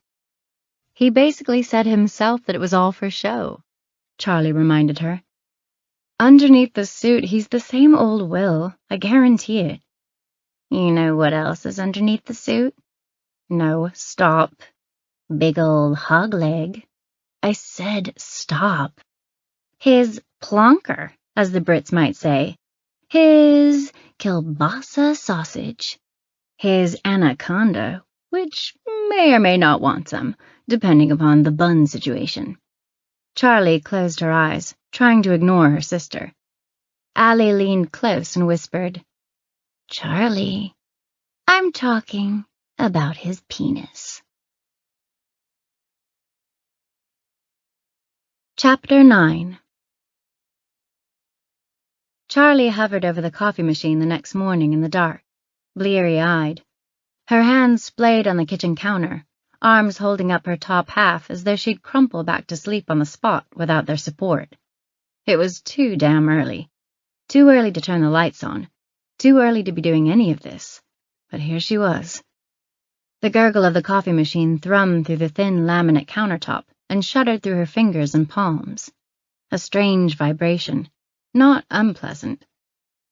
Her half-awake mind tried to tumble through all she now knew about Kara Dawkins, cogent thoughts coming to her in fits and starts. She seemed to gravitate back toward one detail over and over. Kara had been sneaking out at night. Charlie's mind replayed the moment over and over. Kara's stepsister Rachel standing in their shared room, shoulders slumped, a frightened look passing over her face as she gave up the secret. Yes, something there, Charlie thought. Something meaningful. If morning intuition was worth anything, figuring out where Kara had been going after dark would lead to a break in the case. And then her eyes drooped closed and her mind wandered, making that intuitive leap from Kara to Allie once again, half dreaming and half remembering. The pictures opened in her head, blooming, becoming. It started with the memory of one of the photos in Kara's room. Kara and another girl her age, posing in front of the giant clown head at Poseidon's Kingdom. The marine-themed amusement park had once been a big attraction for summer tourists on Salem Island. There had even been a dedicated ferry that took people back and forth between Detroit and the park. This was mostly before Charlie's time, of course. The park had closed when she and Allie were 6 or 7. It was abandoned now, and had been for decades.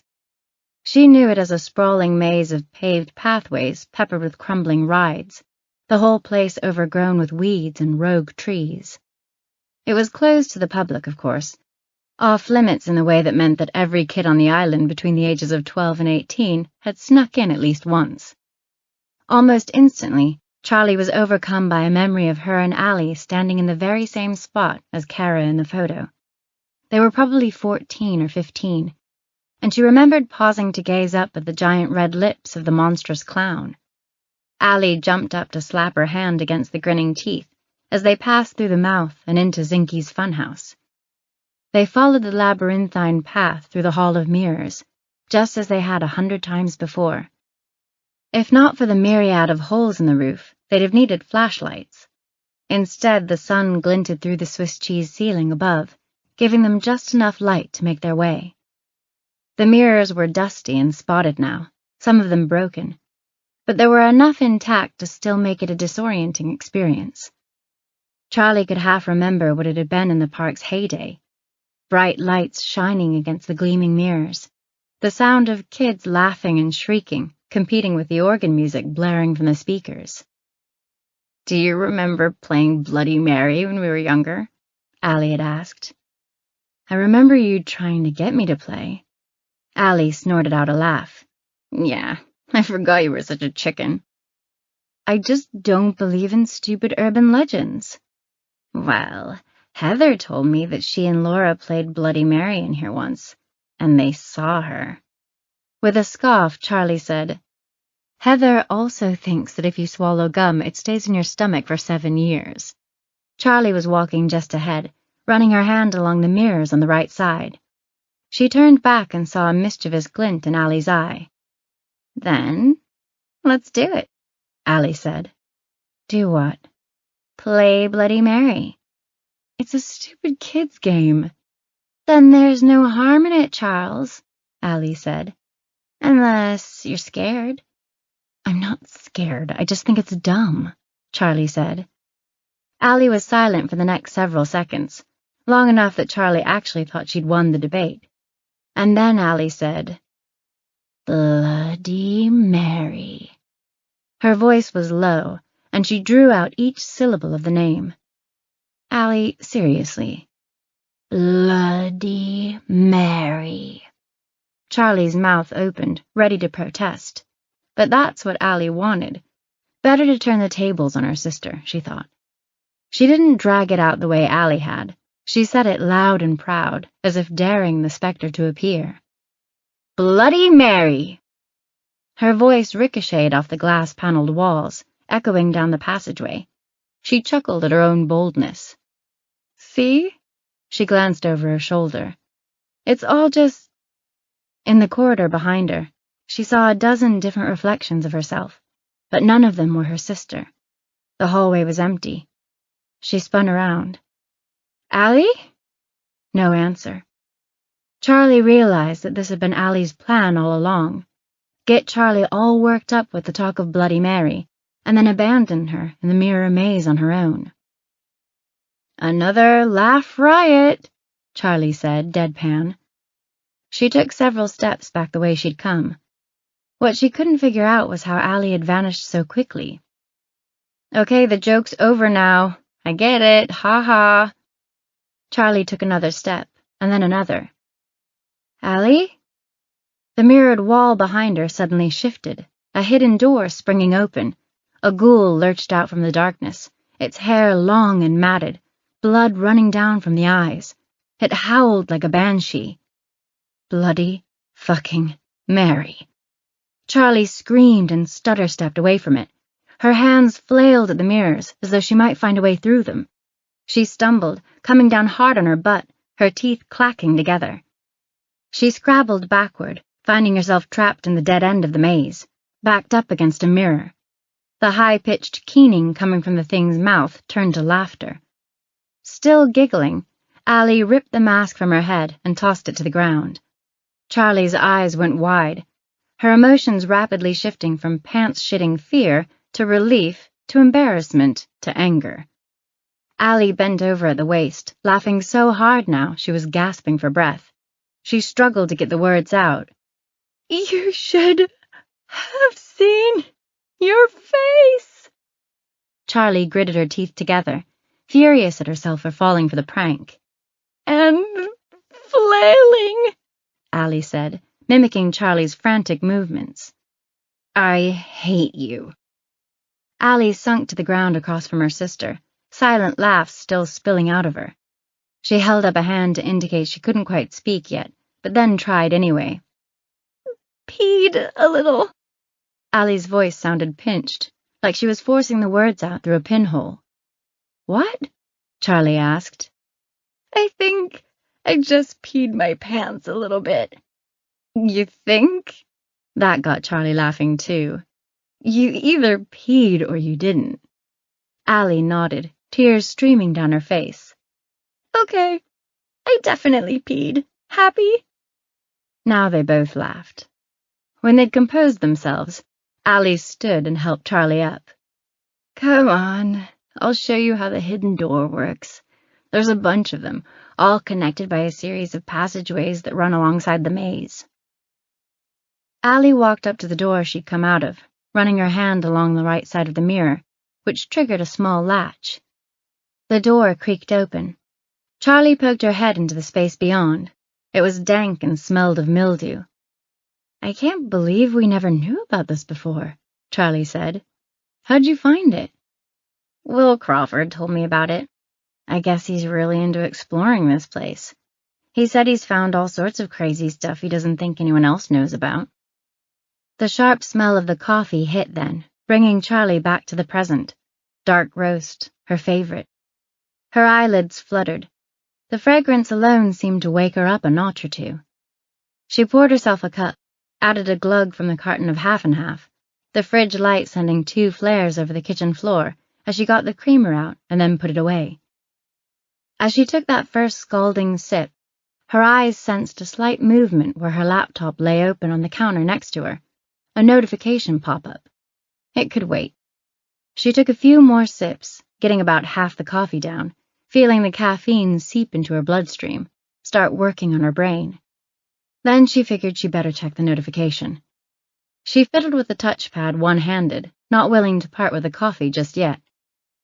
The notification was for a new email, but the subject line was blank. She navigated to her inbox and opened the message. It was short, just 2 cryptic lines that seemed like they could be swallowed up at any second by the white space dominating the rest of the screen. Follow the White Rabbit. Find her.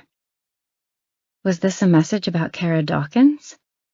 Goosebumps rippled over Charlie's skin, the flesh surrounding her body seeming to contract all at once, like a strange membrane tightening around her.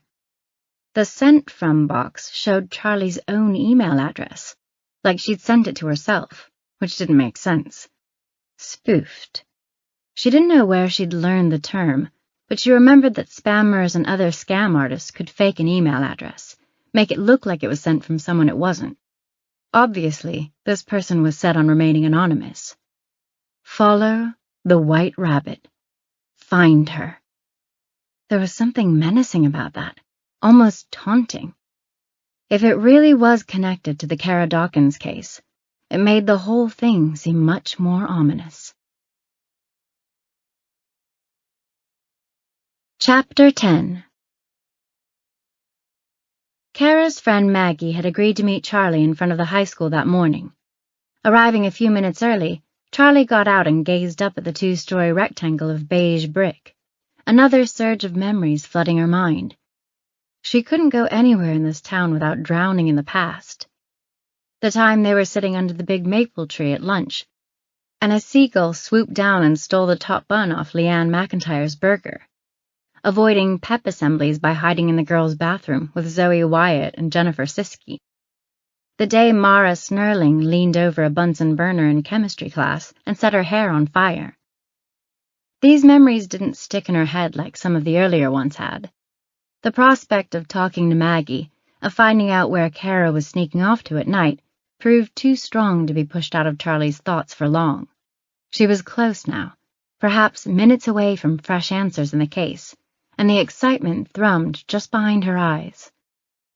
Charlie milled around for a few minutes, eventually peering through the glass of the front doors. The school looked the same as it always had inside. Beige terrazzo floors with banana yellow lockers set into the brick walls. An older Honda Civic pulled to the curb, and Charlie swiveled toward it. A girl with long hair and an unnatural shade of purplish red climbed out of the driver's side, lighting a cigarette. I thought all the cool kids were into vaping now, Allie commented. Charlie's first thought had not been about the coolness factor of smoking cigarettes, but wondering where a girl of 17 or 18 even got cigarettes when the legal smoking age was 21. Allie scoffed. Oh, please. We got our hands on much worse at that age. It wasn't even hard. Charlie reached the bottom of the steps and called out, Maggie? The girl swung around to face her, blowing out a cloud of smoke. She wore dark eyeshadow and had drawn-in eyebrows. Yeah, You the private detective or whatever? That's me. Charlie, she said, extending a hand. Maggie popped the cigarette between her lips and held it there while they shook. Thanks for meeting me here, Maggie said. My stepdad is sort of a wannabe militia type, and he'd be all, why'd you bring a cop into my house? I'm not a cop. Yeah, I know that, but he's an idiot. Charlie noticed that in lieu of a coat, Maggie was only wearing a black hooded sweatshirt. Do you want to sit in the car to do this? Nah, Maggie said, ashing her cigarette on the ground.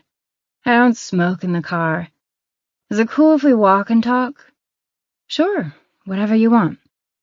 Maggie pushed off from where she'd been resting her shoulder against the car and headed toward downtown. Charlie followed. How close are you and Kara? Taking a drag, Maggie shrugged. I wouldn't say we were really friends at all until this year. I moved here in the middle of last year, and I don't know, we didn't hang out with the same people, I guess. When did that change? I'm guessing you heard about Kara's DUI? I did. The same night Kara got busted, I got an MIP, minor in possession. Charlie nodded. It was the same party. Anyway, we met during community service. We had to volunteer at the senior center, serving food and stuff. And I don't know, I guess you could say we bonded. And when was the last time you saw or talked to Kara? We talked Wednesday. That got Charlie's attention.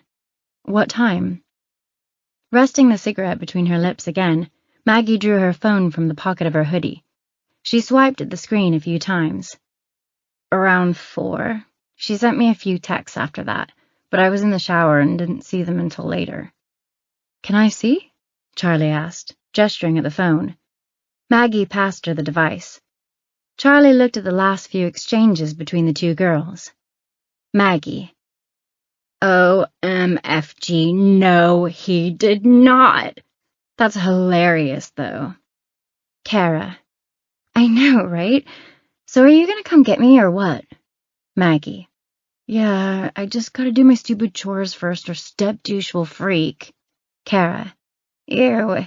He treats you like a slave, I swear. Do you have to wash his nasty skid mark underwear again? Maggie. Lol, stop. You're gonna make me throw up. Kara. So what time? Maggie. 4:30, soup bench. Kara. K. Kara. Almost smells like chicken noodle today. Kara. Where are you? Kara. Hurry up, I'm freezing my ass off. Charlie glanced up from the screen. You two had plans to meet up? Yeah, Maggie said, taking one last drag from her cigarette and then tossing it to the sidewalk. Where's the...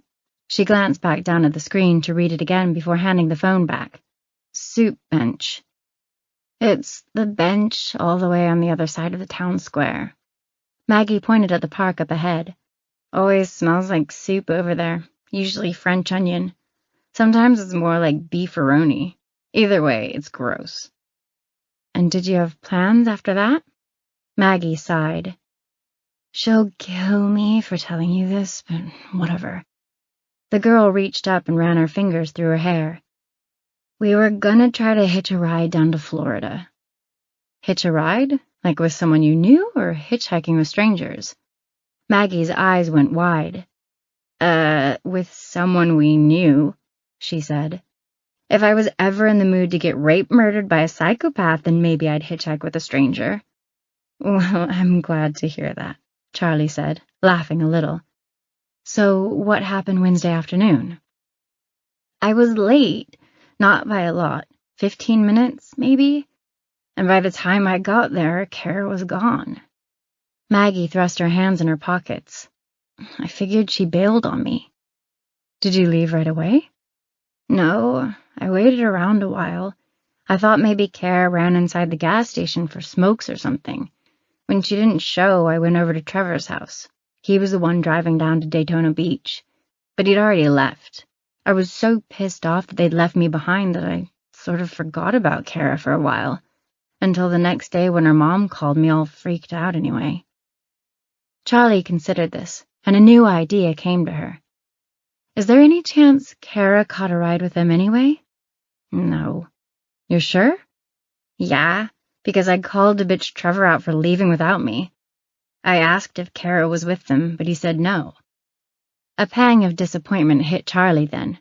Kara sneaking off to Florida would have been such a clean and simple explanation for her disappearance. Her parents would have been angry, sure, but they also would have been relieved to know where she was and that she was safe. Charlie was nearly at the end of her list of questions for Maggie. She'd left the most important for last. Kara's stepsister says she's been sneaking out at night, Charlie said. Do you know where she might have been going? I have no idea, Maggie said, but there'd been a beat of hesitation before she answered, and her voice had gone up in pitch, like she was nervous. Maggie, you heard how panicked Kara's mom was. I need you to tell me what you know. Chewing her lip, Maggie relented. Fine, but when you find Kara, promise you won't tell her it was me that said anything. Okay. The girl let out a long sigh. Well, a while back, I wanted us to get jobs together at Taco Bell, but Kara kept saying no, and I kept bugging her about it because she's always talking about getting out of here, and I figured what better way than to make some money. Her shoulders scrunched into a shrug. Then, one night, we smoked a cigarette together and got to talking about it again, and she told me she already had a job. I asked where, but she wouldn't say more. Said part of the job was keeping everything confidential. Why would she have to keep it a secret? I don't know, but a few weeks later I overheard some guys at school talking about seeing her at the club. The club? Like the Lakeside Tavern? It was the only bar in town that Charlie could imagine someone referring to as a club, as they occasionally had live music. It was a popular tourist destination in the summer because of its location near the marina. Maggie frowned. Maybe. My stepbrother washed dishes there for a while, and I know they paid him under the table. I guess that could be why she had to keep it a secret. Did you ask her about it? Closing her eyes, Maggie shook her head. No. I was kind of mad about it, actually. I kept talking about us getting a job together, and then it turned out she had some sweet gig she wasn't letting me in on. Pissed me off. Charlie lapsed into silence, pondering this new development. A secret job? It would certainly explain the sneaking out, but it also begged a whole slew of new questions. So is that it? Are we done? The girl asked. Yeah, just one last thing, Charlie said, remembering the cryptic email she'd received earlier that morning. Does follow the white rabbit mean anything to you? Hugging herself against the cold, Maggie asked, like from Alice in Wonderland? Charlie smiled. Never mind. They'd come to a stop near the bench where the two girls were supposed to meet, and Maggie's eyes went to the empty seat.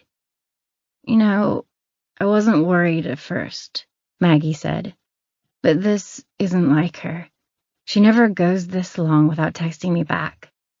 What if something bad happened because I didn't show up on time?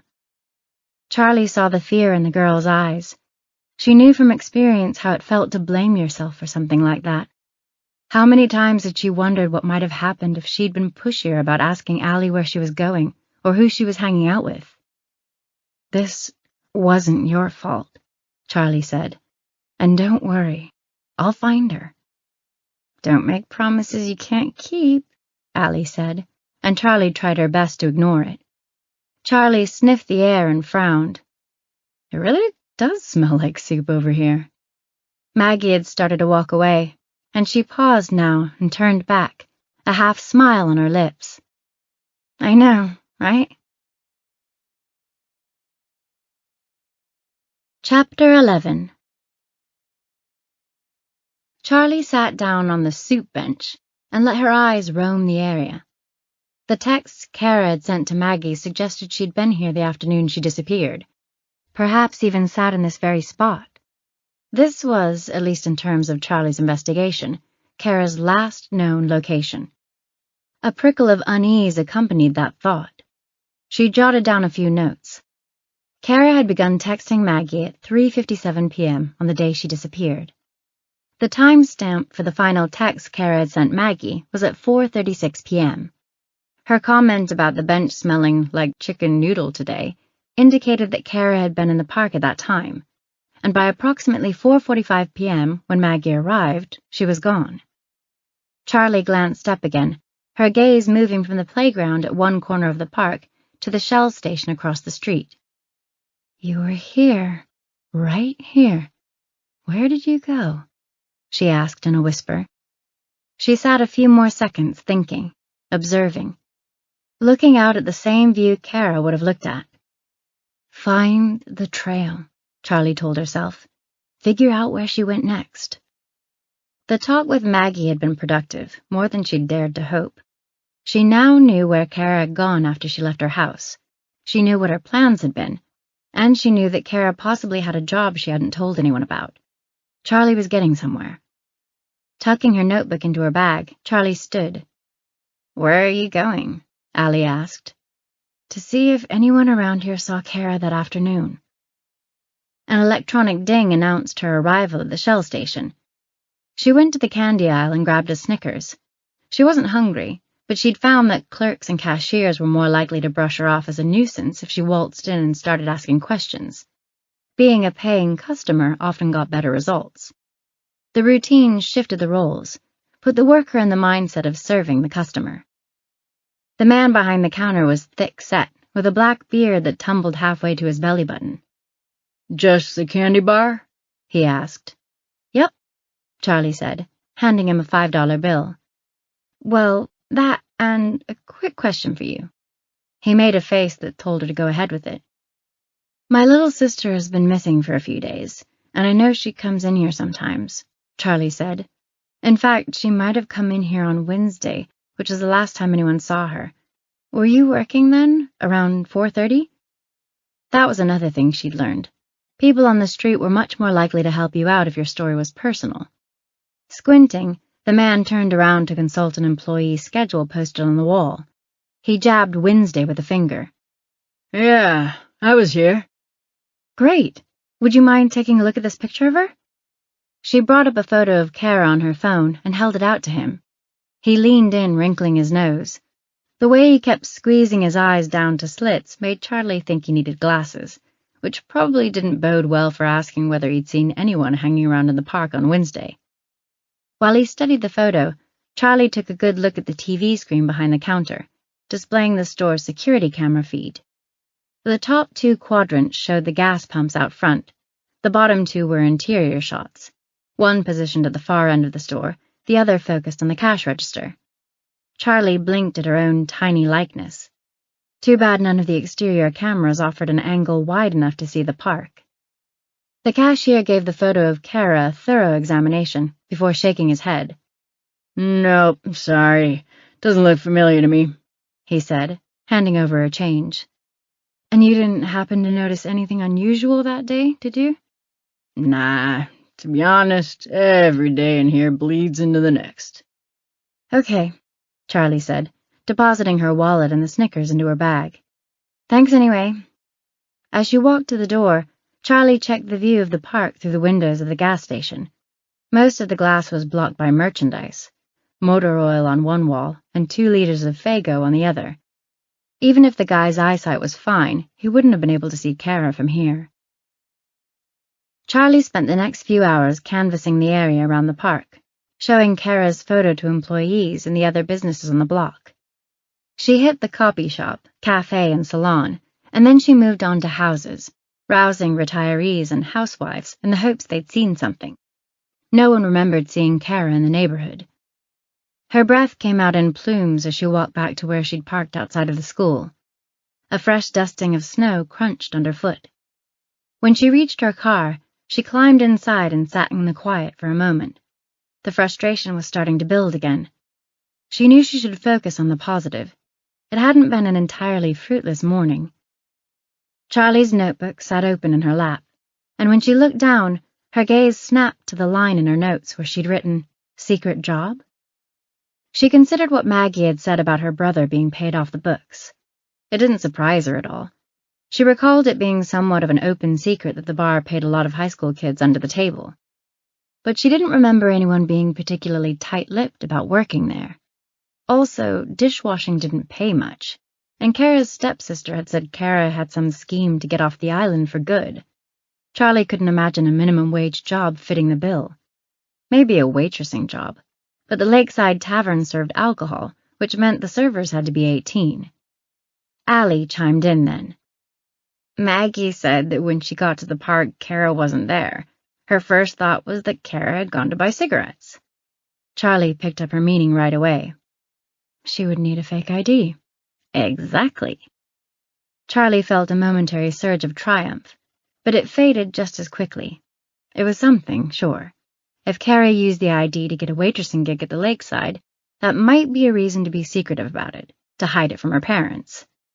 It's wafer thin, Charlie said out loud, more to herself than anything, but Allie never passed up an opportunity to butt in. I'm afraid it's all you've got. The only way to know for sure would be to go to the lakeside and ask around for herself. Chapter 12. Charlie had hoped to beat the dinner crowd to the Lakeside Tavern, but after taking Frank to and from another chemo treatment, it was early evening by the time she arrived. The sprawling building overlooked Lake St. Clair and the marina, and Charlie admired the way the setting sun turned the lake metallic orange as she approached the door. The place had started as a small bar, but the owners had built it up over the years, putting in restaurant seating, an area with pool tables and a small stage, and a roof deck with a tiki bar. Charlie visualized Kara working here, sporting the green polo that most of the servers seemed to wear, a tray loaded with giant steins of beer balanced on her palm. She asked herself if it fit, if that picture seemed likely. Maybe. It was warm inside, and Charlie undid her jacket as she passed a gangly teen wiping a rag over a foretop. The place looked about the same as she remembered it. The walls were dark wood paneling, lined with local memorabilia and framed newspaper clippings of notable events chronicling the island's past. Beside the large U-shaped bar, there were 4 pool tables and an old-school jukebox with neon lights aglow. Overall, it had a rustic, homey feel. Charlie edged closer to the bar and ordered a Negroni. The bartender was young and shockingly tall, over 6.5 feet, she'd guess. He probably spent most of his free time getting asked by strangers if he played basketball. Despite his size, his movements as he mixed the drink were fluid, and he was surprisingly gentle about setting her drink on a cocktail napkin and sliding it over to her. Can I ask you a quick question? She asked. He neatly quartered a lime with a serrated knife and grabbed another before glancing her way. What's that? Do you know if a girl named Kara Dawkins works here? He scrunched up his face into something like a wince. I'm bad with names. Brain's like a sieve for that stuff. Hold on a sec. He dropped his knife to the cutting board and called out to a waitress folding napkins at the other end of the bar. Hey, Lindsay, come here for a minute. The girl crossed the room, her blonde ponytail swinging from side to side. What do you need, Glenn? You know, The bartender glanced back at Charlie. Shit, what was the name again? Kara Dawkins, Charlie said. She pulled out her phone and showed them a photo of Kara. I was told she worked here. Hovering over the screen, the bartender shook his head, but Charlie thought she saw a flicker of recognition flit across the girl's face.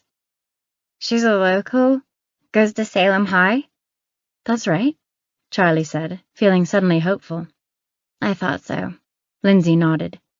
She and my sister played soccer together back in middle school, I think. As for working here, no, not since I've been here. And how long is that? Almost 2 years. I trained most of the new servers, too, so I would know if we'd hired her. Charlie forced a smile onto her face and thanked both of them for answering her questions. Feeling lost, she settled into her seat at the bar, glad for the drink in her hand. The Lakeside Tavern had turned into a dead end, and she had no idea where to go next. She stared at the hazy reflection of her own face in the polished surface of the bar top, trying to untangle all the loose strands from the case. Kara had been sneaking out at night, but why? She supposedly had a job no one knew about, but where? Every answer seemed to lead to more questions. Then there was the mysterious email containing the White Rabbit riddle. Someone was trying to tell her something, but Charlie had no idea what it was. "Hey, stranger," a voice said from over Charlie's shoulder. Charlie spun around on her stool. When she saw that it was Zoe Wyatt standing there, she grinned. Zoe was one of Charlie's oldest friends. With the last names Winters and Wyatt, Charlie, Allie, and Zoe had been assigned lockers side by side from 6th grade through graduation. It hadn't taken long for a friendship to develop between the girls. These days, Zoe was a deputy at the local sheriff's department, so maybe the day wouldn't be a total bust after all. Charlie wasn't above prodding Zoe for inside information. "What's up?" Charlie asked, picking up her drink and taking a sip. The front of Zoe's uniform pulled taut as she crossed her arms. "I'll tell you what's up. I'm majorly pissed off at you." "At me?" Charlie pointed at her chest with her free hand. "Why?" Because I've been trying to get you to come out for drinks since you got back, and all I keep hearing is a crapload of excuses about how busy you are." It was true. Zoe had invited her out at least 3 times now, and Charlie kept begging off. "Now I walk in here and find you, alcoholic beverage in hand," Zoe went on, pretending to get choked up now. "Is it me? Am I not one of the cool kids anymore?" "Zoe, I hate to break this to you, but neither of us was ever one of the cool kids." Zoe sniffed a half laugh at that. "So, what are you doing here? Meeting someone?" "Nope, I was following a lead." She lifted her drink.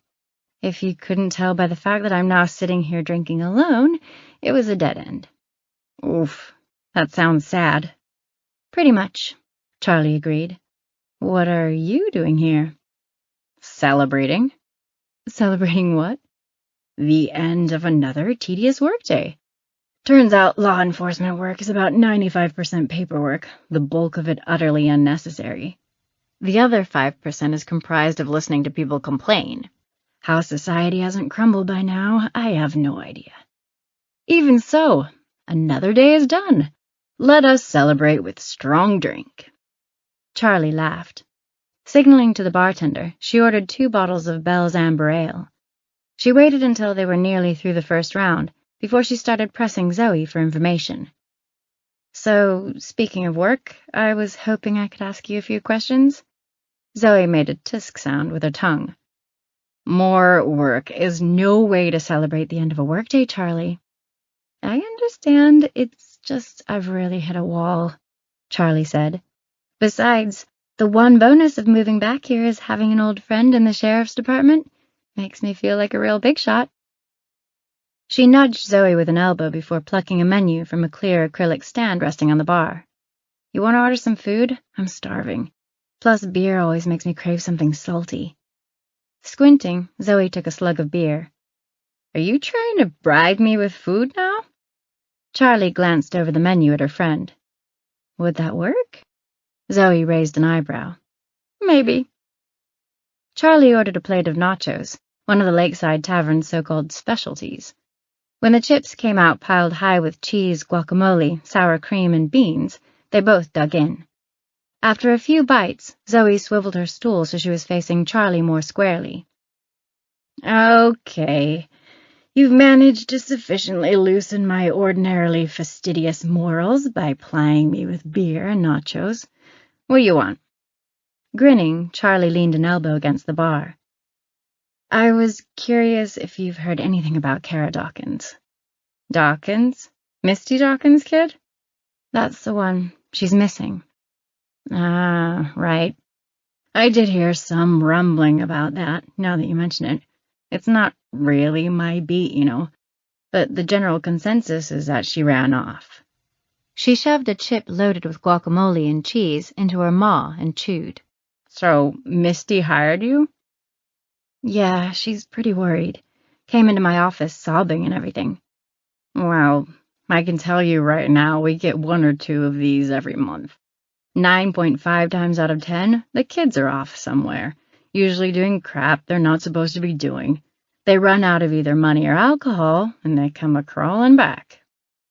And what about the 0.5 times out of 10 when it's something worse? Zoe gulped at her beer, finishing it off, and indicated to the bartender that she wanted another. Then we get involved. I'm just saying, a kid with that history. I mean, you heard about her getting arrested, right? I did, but being troubled doesn't preclude her from foul play. In fact, it might increase the odds. The bartender swapped Zoe's empty for a fresh bottle, and Zoe gave a nod of thanks. That's fair, she said, lifting the bottle to her lips. I'm curious, though. Have you found anything that suggests foul play? Actual evidence, I mean? Maybe. She was supposed to meet a friend in Town Square Park. From their texting, it sounded like Kara showed, but when her friend got there a while later, she was gone. Tipping her head to one side, Zoe seemed to consider this. It's kind of mysterious, I'll grant you that. Pausing with a chip halfway to her mouth, she added, Town Square Park, Wednesday? Yeah, why? Zoe downed the morsel of food and licked a smear of sour cream from her thumb. We had some complaints from residents in that area about a black SUV speeding around, blasting music real loud, laying down rubber. More obnoxious than criminal, really. The same day Kara went missing? Nodding, Zoe said, I was the unlucky SOB that got to go investigate. What time was this? Late, between 11 and midnight. Charlie slouched against the bar, cheek resting on her fist. That's several hours after Kara was supposed to meet her friend. She picked a black olive off the top of the nachos and ate it. I mean, I figured it was probably just a coincidence anyway, Zoe said. It came to mind because it was the same part of town and all. Charlie could appreciate that. Zoe didn't have to give her anything after all. Did you get a plate, or a make and model? She asked, more to show her appreciation of the tip than anything else. Nah, they'd moved on by the time I got out there, but there was one identifying detail on the vehicle. What was it? A big sticker across the back that said, No Fat Chicks. That's chicks with an X. Wow, classy. Zoe shook her head, chuckling. Yeah, probably not a Harvard grad. Chapter 13. As they finished off the plate of nachos, they reminisced about old times. The late crowd began to filter in, adding an ambient murmur of voices to the background of their conversation. Someone fired up the jukebox, playing Don't Stop Believing by Journey. If Charlie was honest, her main motivation for staying for drinks with Zoe had been to question her about the Kara Dawkins case. But now that she was here, swapping nostalgic stories from their past, she was glad for it. Maybe that tingling swirl in her head of alcohol laying waste to brain cells was part of it. The blonde waitress from earlier whisked past them with a tray full of cocktails. Zoe let out a heavy sigh. What? Charlie said, sensing something odd in Zoe's demeanor. Nothing. She is gorgeous, that's all. The waitress was cute enough, Charlie thought, as she studied her. The girl had angular brown eyes and a smattering of freckles over her nose, but Charlie still wasn't sure what Zoe was getting at. Envy? The waitress? You're just as pretty as she is. Zoe's gaze slid over to meet hers. I'm not jealous, Charlie. I'm gay. Oh. Zoe took a drink, smiling around the bottle. At least she seemed amused and not offended. Did you really not know? Shaking her head, Charlie fiddled with the corner of her cocktail napkin, folding it back on itself.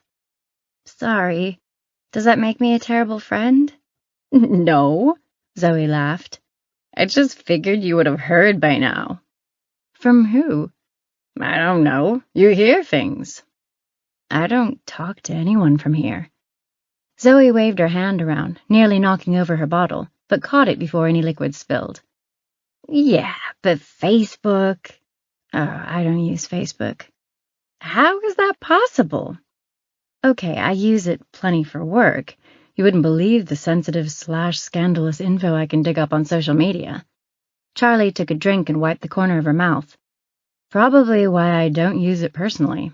I know how very available that information is, and how easy it is to think you're only sharing with friends. You sound paranoid. Charlie quirked one shoulder upward. It's like my Uncle Frank says, a little bit of paranoia goes a long way. Zoe's head tipped to one side as she peered over at Charlie. Hey, how is your uncle, anyway? Good, Charlie said, because that's what people wanted to hear. You know him, he's not going down without a fight. Cancer's about to get its head kicked in. Zoe lifted her bottle high. To your uncle. A tough old S.O.B., if ever there was one. They toasted to Uncle Frank, and Charlie finished off her beer with one long pull. After a moment, she said, It makes sense, though. What does? You being gay? She had a fresh bottle now, and rivulets of condensation ran down the glass. She poked at a particularly fat droplet. That explains why you were the only girl in school who didn't think Chase Russell was hot. No. Zoe made a face like she'd just eaten something bitter. I didn't think Chase was hot because he looks like a lizard. Charlie laughed, nearly choking on her beer. Zoe gave her a few firm wallops on the back. Don't die on me, winners. It was a few seconds before Charlie was able to speak or even take a normal breath again. Was it hard? Thinking Chase Russell looked like a lizard person? Zoe asked, then shrugged. I struggled with it sometimes. Tried to find meaning in an increasingly reptilian world. Charlie shook her head, chuckling. No, I mean being gay in a town like Salem Island. I mean, maybe now things are a bit more progressive, but back then, at the very least, I imagine it would have been shitty to feel like you had to keep that a secret from everyone. Well, not everyone. You told people? Back then? Charlie asked, and she couldn't help but feel a twinge of disappointment, like maybe Zoe hadn't trusted Charlie enough to tell her, which was silly, because not only was it ancient history, it also wasn't Charlie's right to know. I told one person, and that's why... Zoe stopped herself, seeming to change her mind about whatever she was going to say. Never mind. Charlie's curiosity was piqued. She stared hard at her friend, and a moment of silence stretched out between them before Zoe crumbled. Allie knew. Allie? Charlie repeated. Whatever she'd been expecting Zoe to say, that hadn't been it. Zoe had always been more Charlie's friend than Allie's, though her twin always had a way of charming Charlie's friends. Zoe paused again, her cheeks flushing. Jesus, this is so embarrassing. We were at a party once. I think it was at Cassie Wyndon's. We were both drunk, and for some reason I thought it would be a good time to tell Allie that I had a crush on her. Oh, Charlie said, suddenly understanding why Zoe had been so reluctant to talk about it. What did she say? In the moment, she was totally cool about it, but when I woke up the next morning and remembered it all, I couldn't believe what I'd done. I was sure she'd tell someone, and then it would be out there for everyone to know. I was so terrified I stayed home sick from school for the next 2 days. Charlie tried to imagine how much dread Zoe must have felt in that moment. She didn't know what to say, so she put a hand on her friend's shoulder and gave it a squeeze. Eventually, my mom figured out I wasn't really sick and made me go back to school. And even though no one said anything, for at least a week I was still convinced everyone knew. I overanalyzed every look, every word. She blinked and a sad smile spread over her lips. When you're young, you just assume that everyone is secretly judging you, like you're constantly on everyone's mind, and they're just desperate to find your flaws. Truth is closer to the opposite. No one is paying attention. They're too busy thinking the world is watching them. It was true, Charlie thought.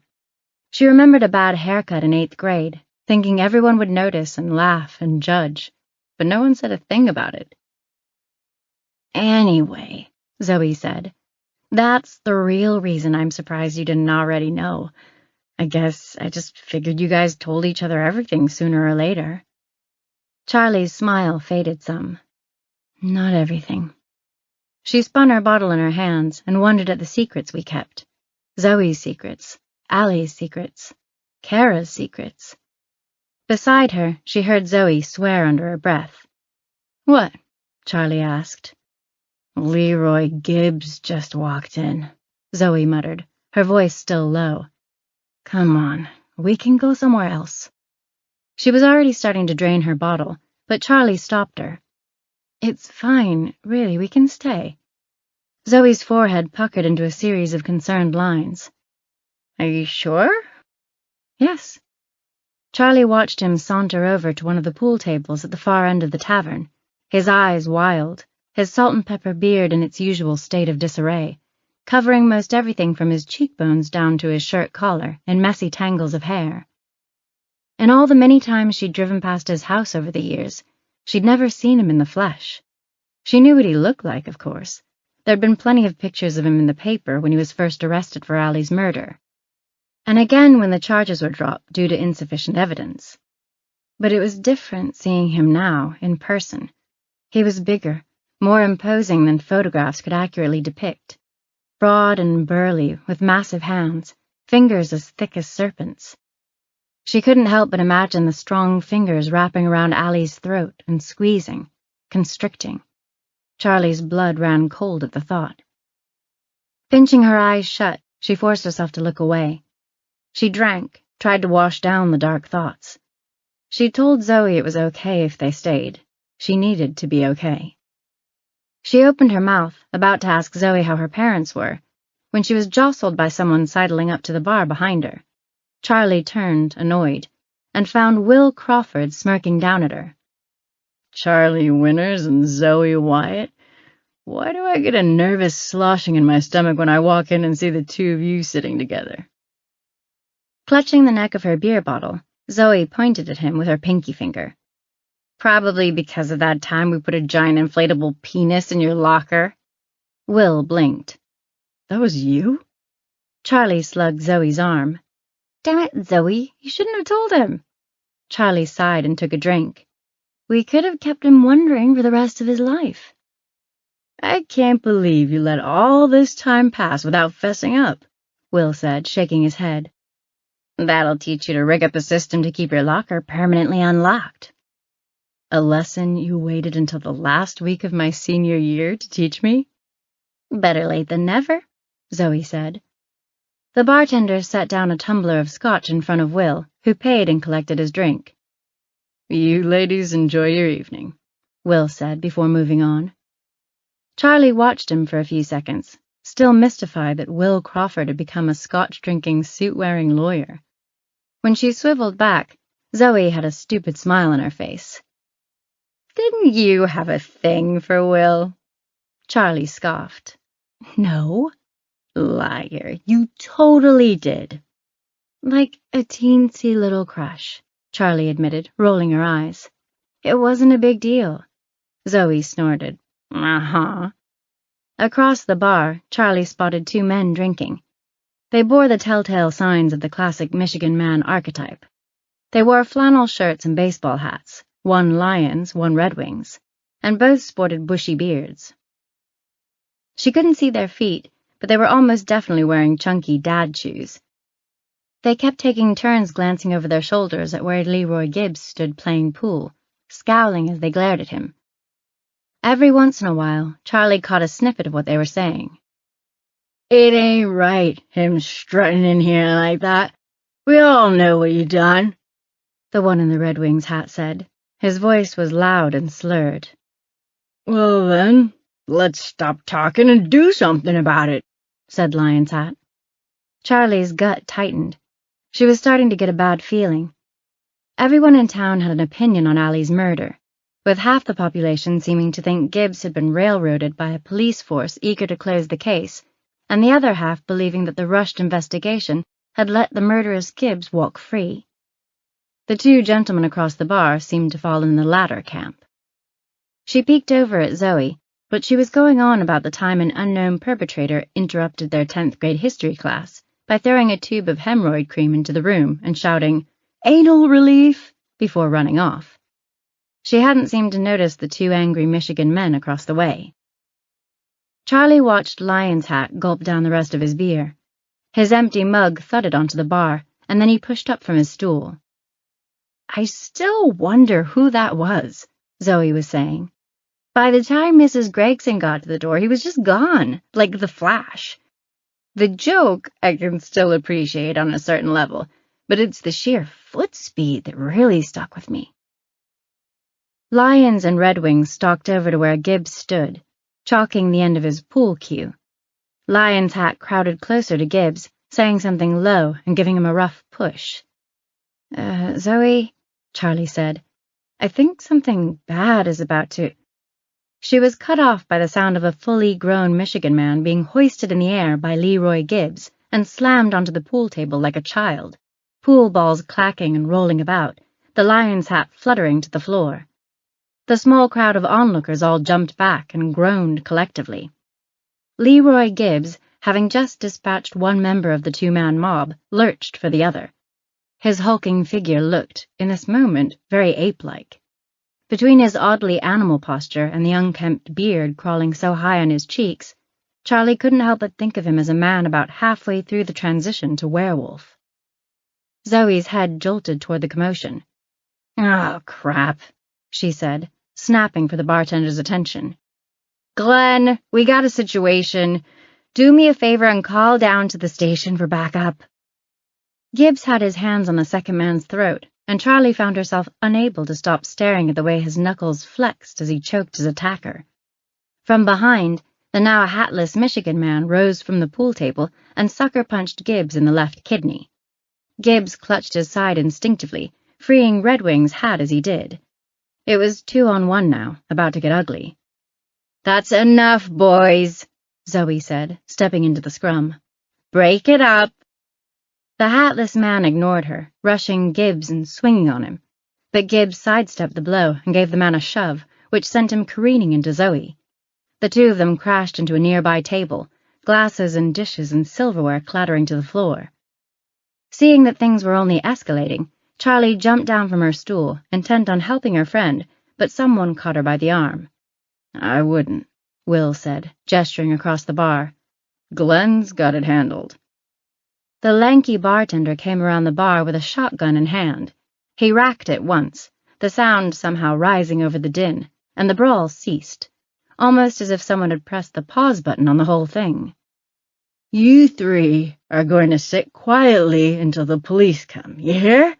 the bartender said. While the two Michigan men nodded with eyes wide, Gibbs said nothing, looking unperturbed.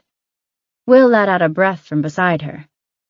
"Oh, that was quite a show," he said with a smirk. Zoe strode over to them, and Charlie noticed a wide gash on her arm oozing bright red blood. "Zoe, you're bleeding," she said, pointing at the wound. Lifting her arm, Zoe poked at the laceration and winced. "Balls, that's deep." Zoe's voice was remarkably calm, and Charlie wondered if she was in shock or just that unflappable. Charlie grabbed a stack of cocktail napkins and handed them to her. "I should take you to the ER. "Nah," Zoe said, waving her away. "I'll slap a bandage on it. I'm gonna have to go down to the station anyway to make a statement. If the bleeding hasn't stopped by then, I'll go get some stitches."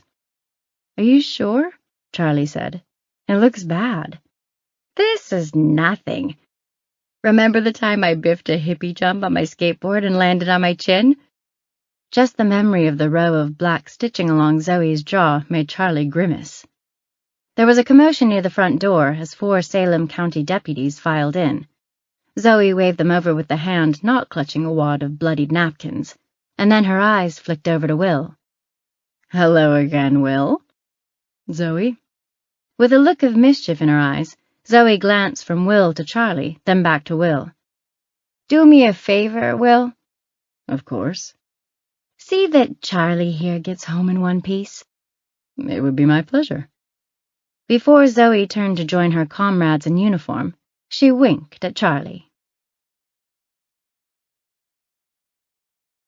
Chapter 14. It's still early, Will said. You want to stay for another drink before we go?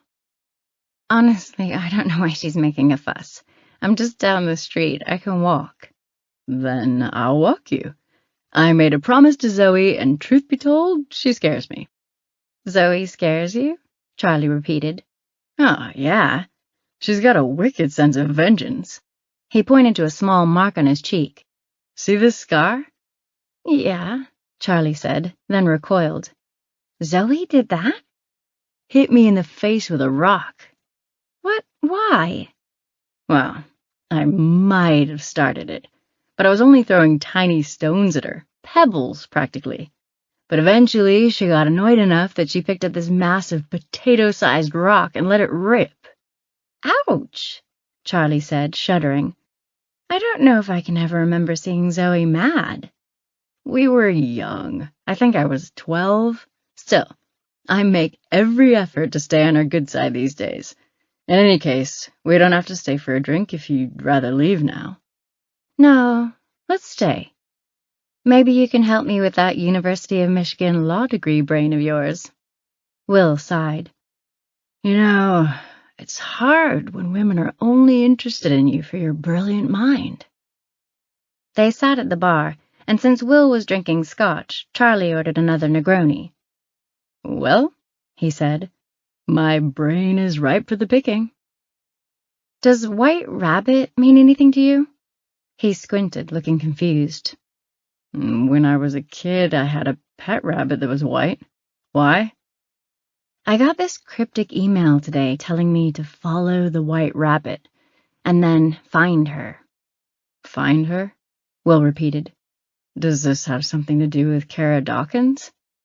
That was my thought, but at this point, who knows? It could have been spam. Maybe white rabbit is the name of a boner pill. Will smiled, sipping his drink. You don't actually think that, though, or else you wouldn't be asking me if I know what it means. Truthfully, I thought I'd be done with this case by now. I figured it'd be like everyone said. I'd find Kara camped out on a friend's couch somewhere. I take it things aren't going well, then? Just a lot of unanswered questions. I'm pretty sure she was sneaking out at night, probably had a fake ID, and one of her friends said something about her working at a club. This is the only club on Salem Island I could think of, but it didn't pan out. It's just dead end after dead end. What about the Red Velvet Lounge? The what? It's a strip club, just outside of Port Blanc. Charlie set her glass down. Well, shit. I hadn't considered that club might mean a strip club, she said, suddenly wondering again about Kara's fake ID. It's the only one I know of that has a local connection. What kind of local connection? The owner, Silas Demetrio, he's from here. He was, probably 5 or 6 years ahead of us in school. Will shrugged. Anyway, there's also Little Angels in New Baltimore and Night Moves in Mount Clemens, but they don't get quite the same local traffic. You seem to have an encyclopedic knowledge of the local strip clubs. That brilliant mind's been hard at work, I guess. Will grinned and swirled his scotch. Let's just say that legal issues arise wherever booze and nudity intertwine. For a small-town lawyer, it pays to know these things. When they'd finished their drinks, they headed for the door, coats in hand. Will made a show of playing the gallant gentleman by helping her slip into hers. In the parking lot, their footsteps crunched over a light layer of snow that had fallen over the course of the evening. It was a clear night, the stars shining bright against the ink-blue sky. Cars whizzed past as they strolled along Main Street toward Charlie's place. Their tires made slushy sounds on the road, hissing and spitting. This is probably the Scotch talking, but I have an overwhelming urge to confess something to you right now. What's that? I had a bit of a crush on you in high school. Charlie choked out a disbelieving laugh. You did not. It's true.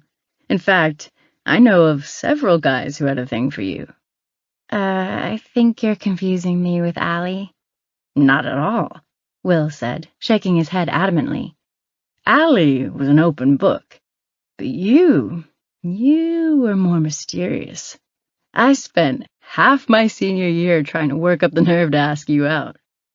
A giggle escaped Charlie's mouth, some combination of booze and Will's confession working together to make her giddy.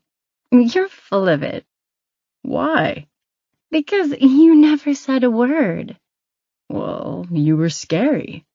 That got another laugh out of her. Scary? How am I scary? He shrugged. You were intense. The laughter ceased, but a smile still played on Charlie's lips. That's just a nice way of saying I'm a bitch, she said. Maybe intense isn't quite right. He thought on it for a moment. Unapproachable? Maybe that's a better word.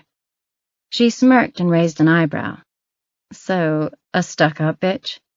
Will pointed at her. You're twisting my words around on purpose. He sighed, his breath coming out in a whirling cloud of mist.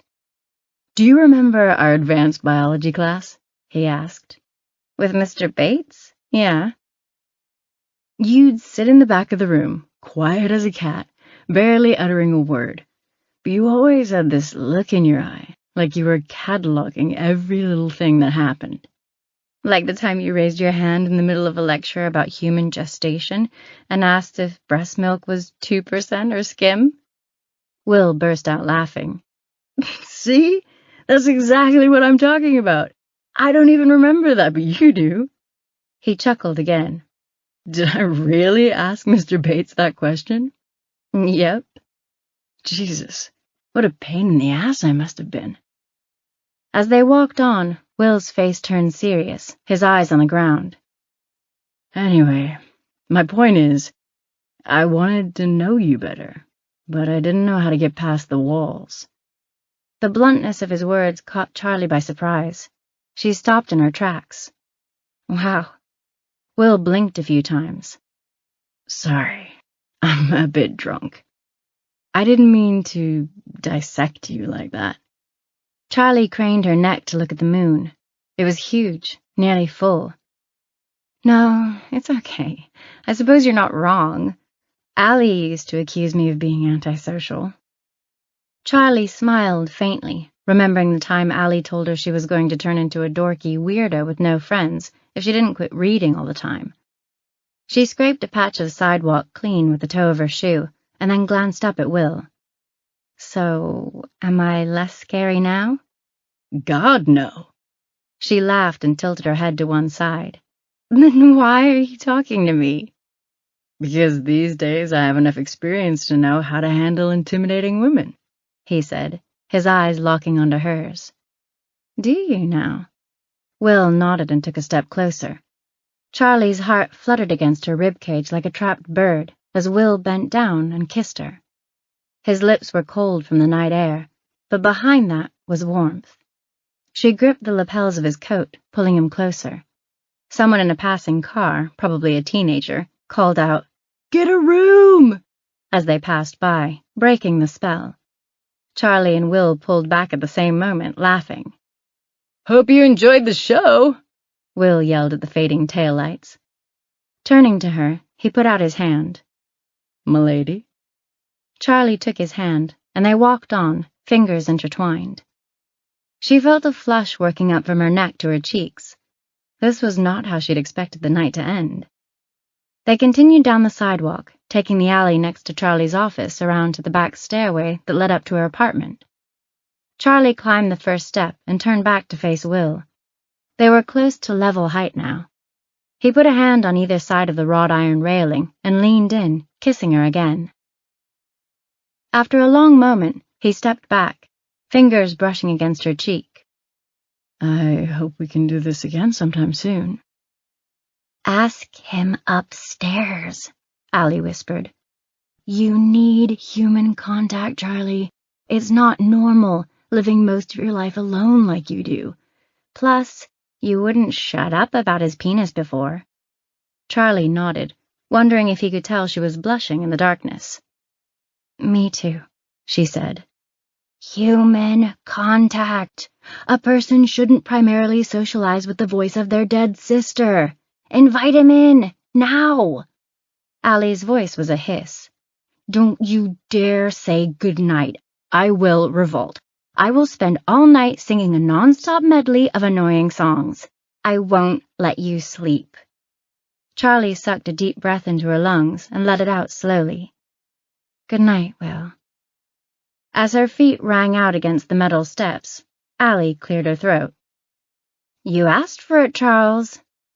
So would you rather hear Thong Song by Cisco or Who Let the Dogs Out by the Baha Men? I'm taking requests." Chapter 15. Charlie woke the next morning with a throbbing headache. She made a pot of coffee and wondered if she'd dreamed the kiss with Will. All through her morning work hours, she pondered it, brief snippets of the night coming back to her, all of the memories strangely distant. "No, the kiss was real," Allie assured her.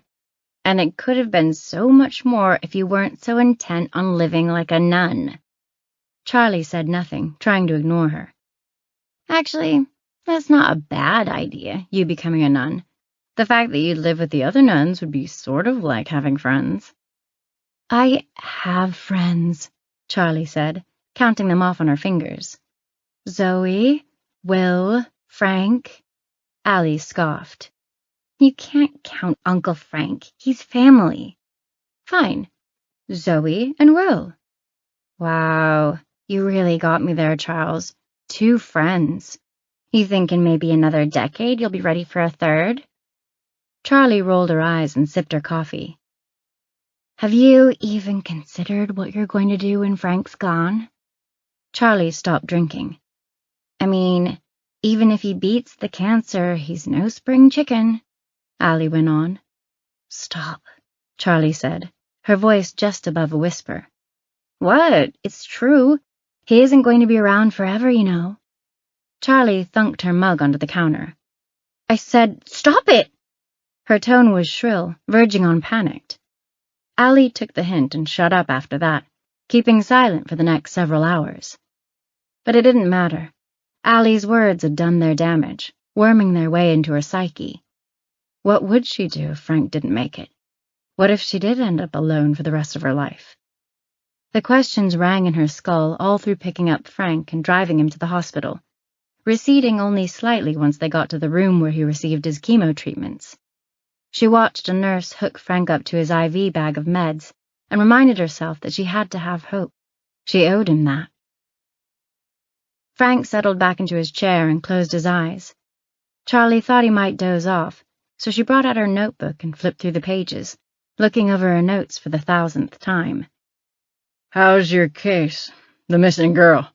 Frank said. Charlie glanced up. His eyes were still closed, but apparently he was in the mood to talk. "Someone sent me a cryptic email yesterday, anonymously." "And what did this cryptic email say?" "Follow the white rabbit." Frank's eyelids fluttered open. He repeated the words, frowning. "Mean anything to you?" Charlie asked. "Can't say that it does." He shook his head. "Bizarre." "I know," Charlie agreed. "Like, if they actually want to tell me something, why not just say it?" "The technology stuff is all over my head, but I got a computer guy you could talk to," Frank said. "You have a computer guy?" "Well, computers aren't my strong suit, you know that. He's great on the divorce cases. You should see the stuff he's been able to dig up from message boards and stuff. Solid gold," Frank said, shaking his head. "The things people post when they think they're anonymous." "Well, that sounds promising," Charlie said. "How do I get in touch with this guy?" "He prefers that clients go to him." "Okay. Does he have an office or what?" "You know the place over by the river docks in the old Sanders dry goods warehouse?" It was easy enough to picture the place. The massive old building was situated right on the river and had been a major shipping hub in the early 19th century. Since then, it had undergone a stint as a garden center, an indoor trampoline park, and a dinner theater venue. Charlie also remembered plans to convert the place into luxury lofts when she was in high school that never came to fruition. None of the ventures seemed to last long. but she'd heard the current owner was having more success. The marijuana dispensary?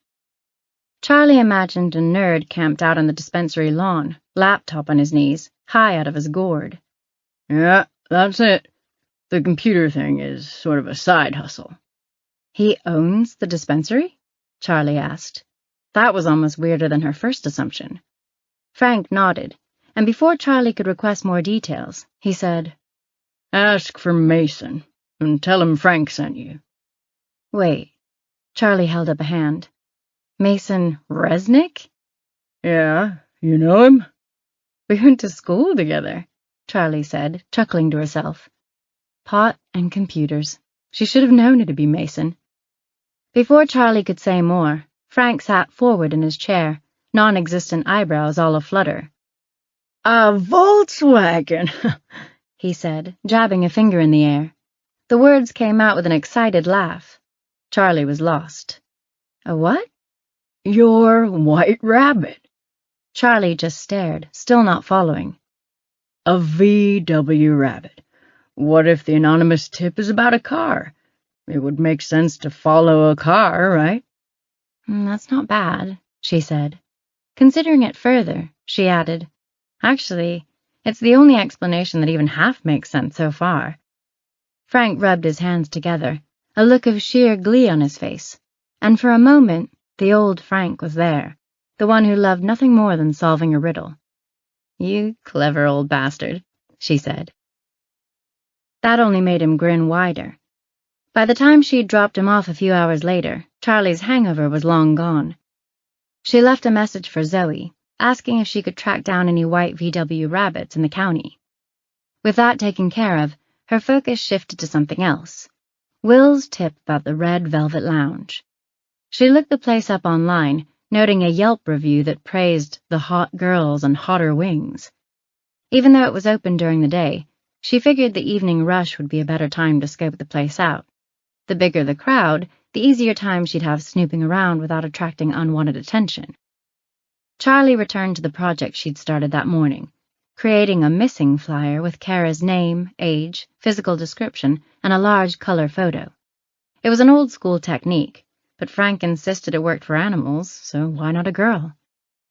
Charlie added her phone number to the bottom of the page in bold text, then sent the file to the print shop down the street. Less than 30 minutes later, they had 100 copies ready for her, hot off the press.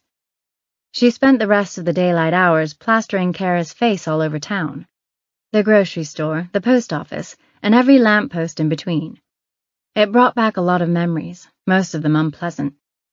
How many flyers had she posted when Allie went missing? Hundreds at least. And where had that gotten her? The stapler thumped as Charlie affixed another flyer to a utility pole. She only hoped this time would be different.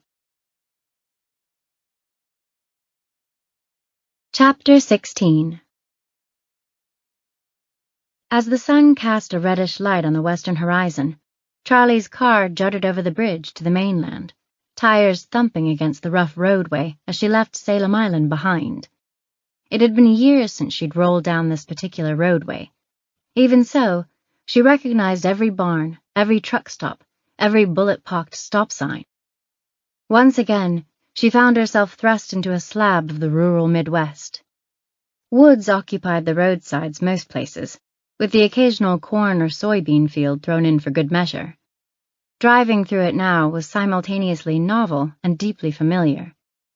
She made her way to a new place, however, the Red Velvet Lounge, the strip club of such seeming importance to the Kara Dawkins case. The night settled over things, falling quickly. She flipped on the headlights, pierced the darkness. Finally, a neon glow in the distance announced that she'd found the place.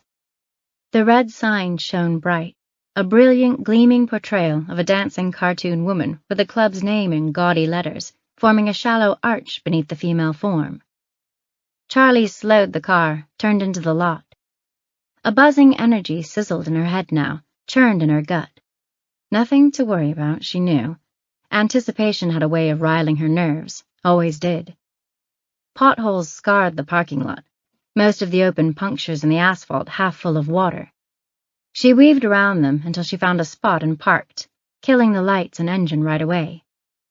The quiet seemed to make that gnawing sensation in her gut churn harder. She waited a moment before exiting the vehicle.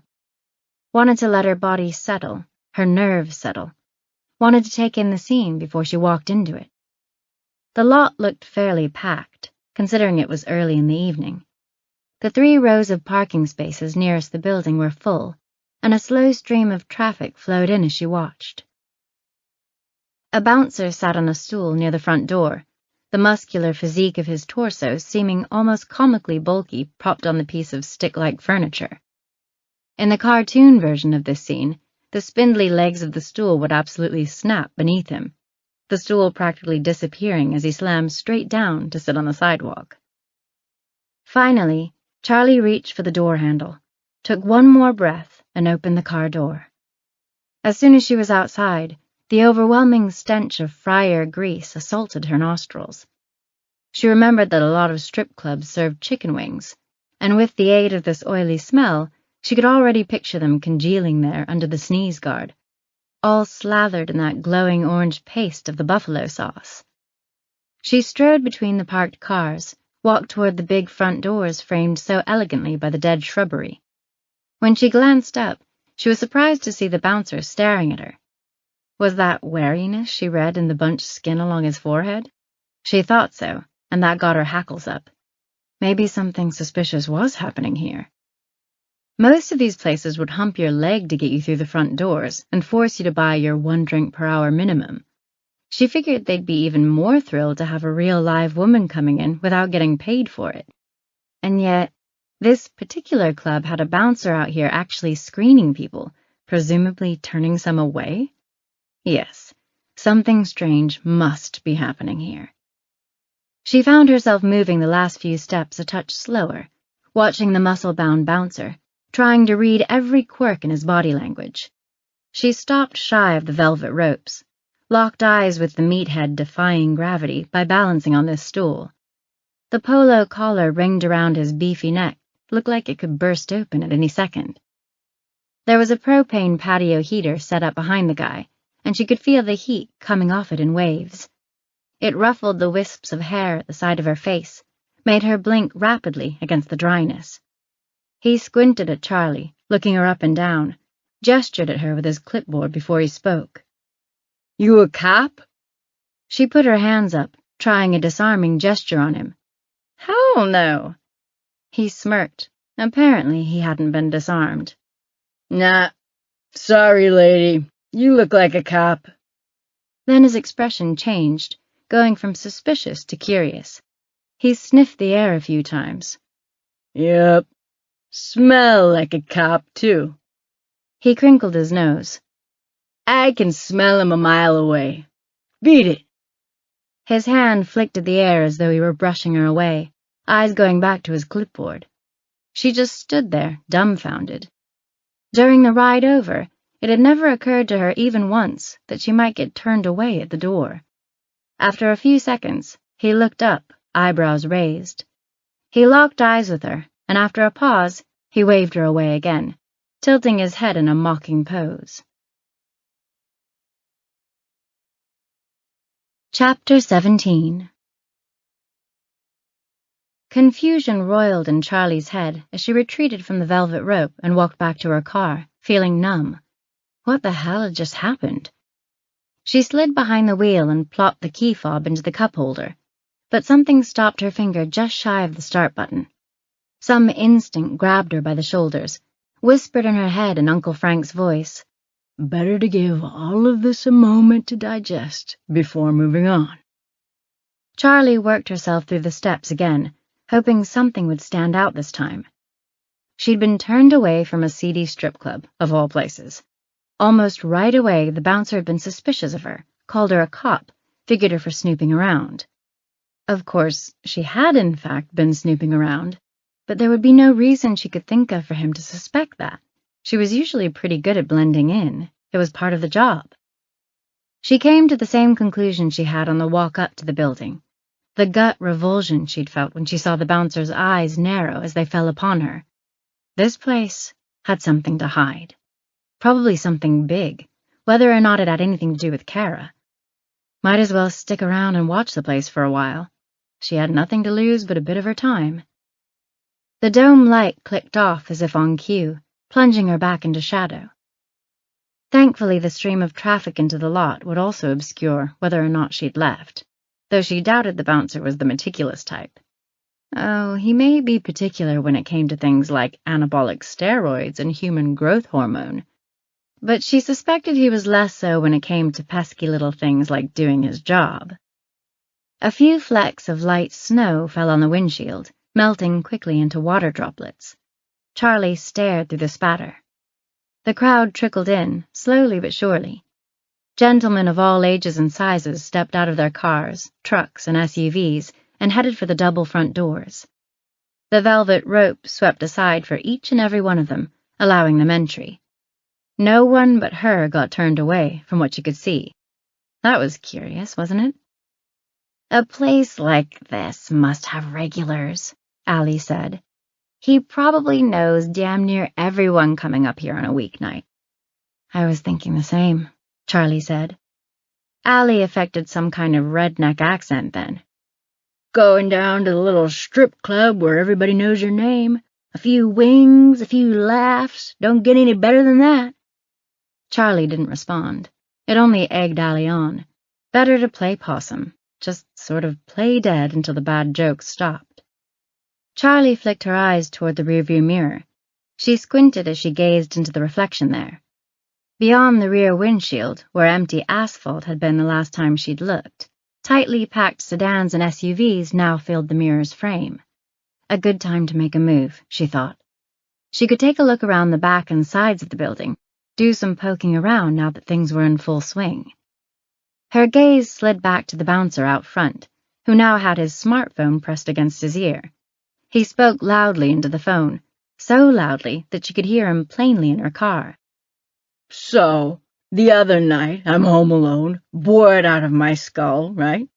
And I remember that my buddy Dennis got me a bottle of that Yippee-Ki-Yay whiskey for Christmas, like the Die Hard thing, you know? So I drink a couple of glasses of that, wind up getting the spins. This guy speaks in all caps, Allie said. Charlie shushed her. She listened for a few more seconds as the bouncer talked about getting so drunk that he somehow vomited into his dishwasher, and how, for some reason, it looked just like eggnog. He couldn't be more distracted. Now was her chance. Charlie slipped out of the car, quiet and slow, and closed the door behind her with a gentle push. She crept between vehicles, staying out of his line of sight. His voice sounded even louder out here, sharp, like he was trying to damage the hearing of the poor soul on the other end of the call. Soon she reached the edge of the cars. There was nothing to conceal her from this point forward. She held her breath, counted to 3, and darted into the open, scrambling around the side of the building. Based on the ongoing loud babble, he hadn't noticed. Good. His voice finally cut out of her range of hearing as she rounded the corner to the back of the building. The sudden quiet was jarring. The dark didn't help either. A lone floodlight on the far corner provided the faintest yellow glow. Easier to stay hidden, at least.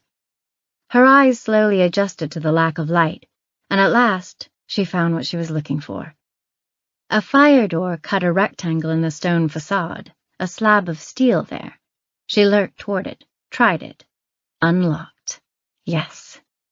She slipped inside, careful to keep the door from making any noise behind her. A dingy hallway took shape in the shadows. Brick walls painted white, gouged and scuffed and scraped. Thin industrial carpet, mottled gray with holes worn into it. It smelled like stale beer and must. She snapped a quick picture with her phone and moved on. Why take a picture of a beat-up hallway? Allie said, at least having the decency to keep her voice low. So I can remember what everything looked like later. She worked her way down the hall, peeking into a couple of doors, snapping more pictures.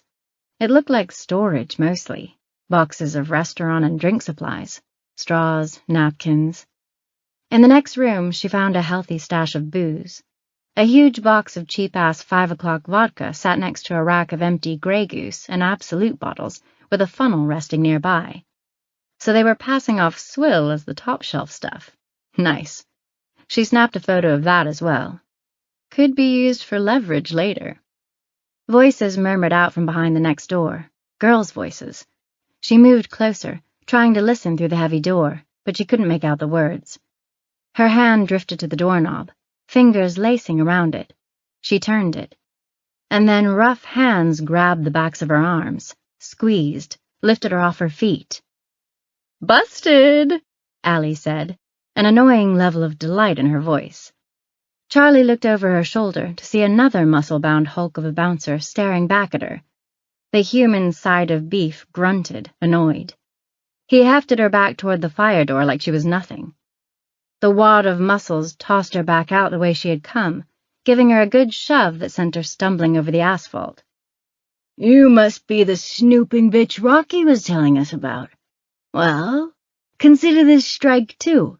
You try to get in here again, we'll call the cops. Trespassing." He slammed the door before she could think of a witty retort, and then she heard the lock clank into place. Chapter 18. Charlie trudged back to her car, gliding along the edge of the building toward the bright glow where the parking lot lay. Her jaw clenched in little pulses, falling in and out of time with her steps, frustrated. She rubbed at the sore spots on her arms where the meathead had grabbed her. She'd have bruises for sure. It wasn't the pain that bothered her, though. It was being manhandled by some juiced-up moron who thought he had some God-given right to push people around. "If it makes you feel any better, he probably has a tiny sack," Allie said. "You know, from all the roids." Charlie didn't respond. No need to encourage her now. "Someone's crabby," Allie said in a sing-song voice. She took a deep breath and let it out slowly, tried to let the aggressive feelings go. This long, useless night was over. At least that was something. Might as well head home, get some sleep. She could look at the case with fresh eyes tomorrow. The club had been a bust for now, but there were other angles to work yet. At last, she reached the parking lot and veered to take a diagonal path toward her car. Almost there, almost done. A slow series of slaps caught her ear. She swiveled her head to find the bouncer out front standing, giving her a mocking golf clap as she left. He smirked and gave her a nod before going back to perching on his tiny stool, eyes going back to that stupid clipboard as always. Now Charlie's jaw quivered from clenching as hard as she could, gritty sounds coming from her teeth. "Careful with those choppers," Allie said. "I seem to recall the dentist giving you a stern talk about not grinding your molars." Charlie put her head down and walked faster, finally reaching her car. There. It was over. Just as she put her hand on the door handle, though, she saw it. A black Cadillac Escalade with a "No Fat Chicks" decal in bright yellow letters over the rear window. This was the vehicle Zoe had told her about, the one that had been driving recklessly around the park the day Kara disappeared. Maybe her night wasn't over just yet. Chapter 19. Charlie sat in her car, eyes locked on the SUV. The driver hadn't come out of the club yet, but he would, eventually. She poured coffee out of a thermos and took a drink. Bitter, but it was still mostly warm, which she was thankful for. Snippets of the bouncer's loud talking came to her still. She didn't understand how anyone could talk so loud. He seemed to be making numerous calls, but from what Charlie could tell, it was always him talking. Whoever was on the other end of these calls didn't seem to chime in much. "Almost seems like he doesn't need the phone," Allie said. "Surely these people can hear him wherever they are anyway." Just now he was going on about a documentary he'd watched about prisoners in solitary confinement. "These guys are in the hole for weeks, sometimes months at a time. They start to go a little mental, right? And the only way they can rebel against the guards is to get naked and throw their food at the walls and stuff, or take a shit on the floor and then shove it under the door." There was a pause in the conversation, as though shoving shit under a door was finally something the other party deemed worthy of comment. Yeah, man. They pick up their own Duke with their bare hands and cram it under the door like it's Play-Doh or something, all mushed up, like a fine paste pushed under that tiny crack into the hallway.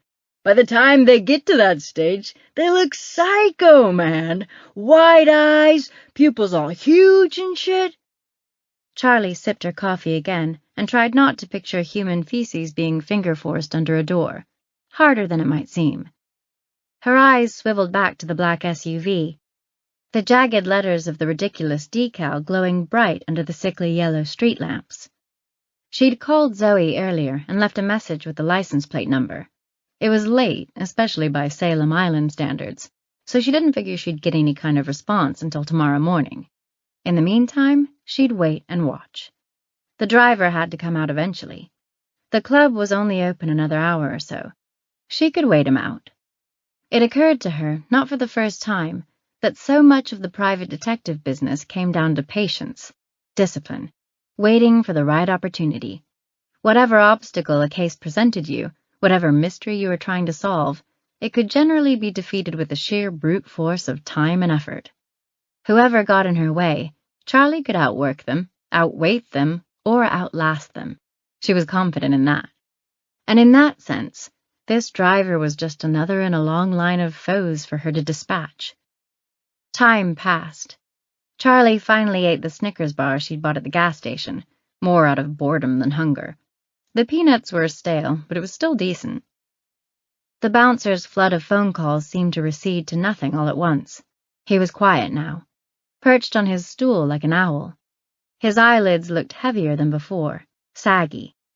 Charlie watched as slow blinks assailed his face, each closing of his eyes growing just longer than the last, until his chin sank to his chest.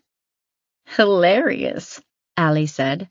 Maybe he was talking so loud to keep himself awake, like how they blast Metallica at prisoners in Guantanamo Bay. They should send this guy in there to describe some movies he's watched recently. The terrorists would start talking within minutes. Charlie took another sip of coffee, and movement caught her eye. The first wave of patrons came streaming out the front door. Good. She checked her phone. Only about a half hour until closing time now, so the exodus should be pretty steady from here on out. Men of all ages poured out of the red velvet lounge and stumbled over the wet asphalt of the lot, some clean-shaven, some bearded, a scant few with mustaches. One guy just had big mutton chops, which seemed to amuse Allie a great deal. "Hello, Governor," she said in a horrible British accent, guffawing at the end. The men fanned out to reach their cars, most of them probably heading home to slide into bed next to a wife who had no clue what they'd been up to. A few came dangerously close to the SUV, getting Charlie's hopes up, but none of them went for it. "Nada," Allie said. "You know this guy ain't coming out until the last possible minute, right? That's how this kind of thing works." "Maybe. It's not much longer either way." "Easy for you to say, guzzling coffee and wolfing down a Snickers and all. As it happens, I'm bored as hell and it's past my bedtime." "Oh, really? Big plans tomorrow?" That shut her up. The flow of foot traffic slowed some as the clock ticked down. The bouncer kept falling asleep and waking himself up again, shaved head sinking and jerking back up like a bobber at the end of a fishing line. When the driver came out at last, he was alone. Charlie sat forward in her seat upon seeing him, fingers lacing around the steering wheel. Some gut instinct told her this was the guy, no doubt in her mind. Even Allie kept quiet as they watched him traverse the blacktop. The shadows swirled around him in such a way that she couldn't see his face, but he looked tall and skinny, all shoulders and elbows. He looked younger than she'd imagined, too, an adolescent scrawniness still visible in the way his deltoids stuck out from the rest of his stick frame. He veered around a couple of mud puddles as he got close, the crook of his jaw entering the light for just a second. Dark stubble shrouded the flesh there. Charlie couldn't make out much else. He climbed into the SUV, the dome light glowing over messy dark hair. It looked like maybe it had started out spiky, but had gotten trampled over time.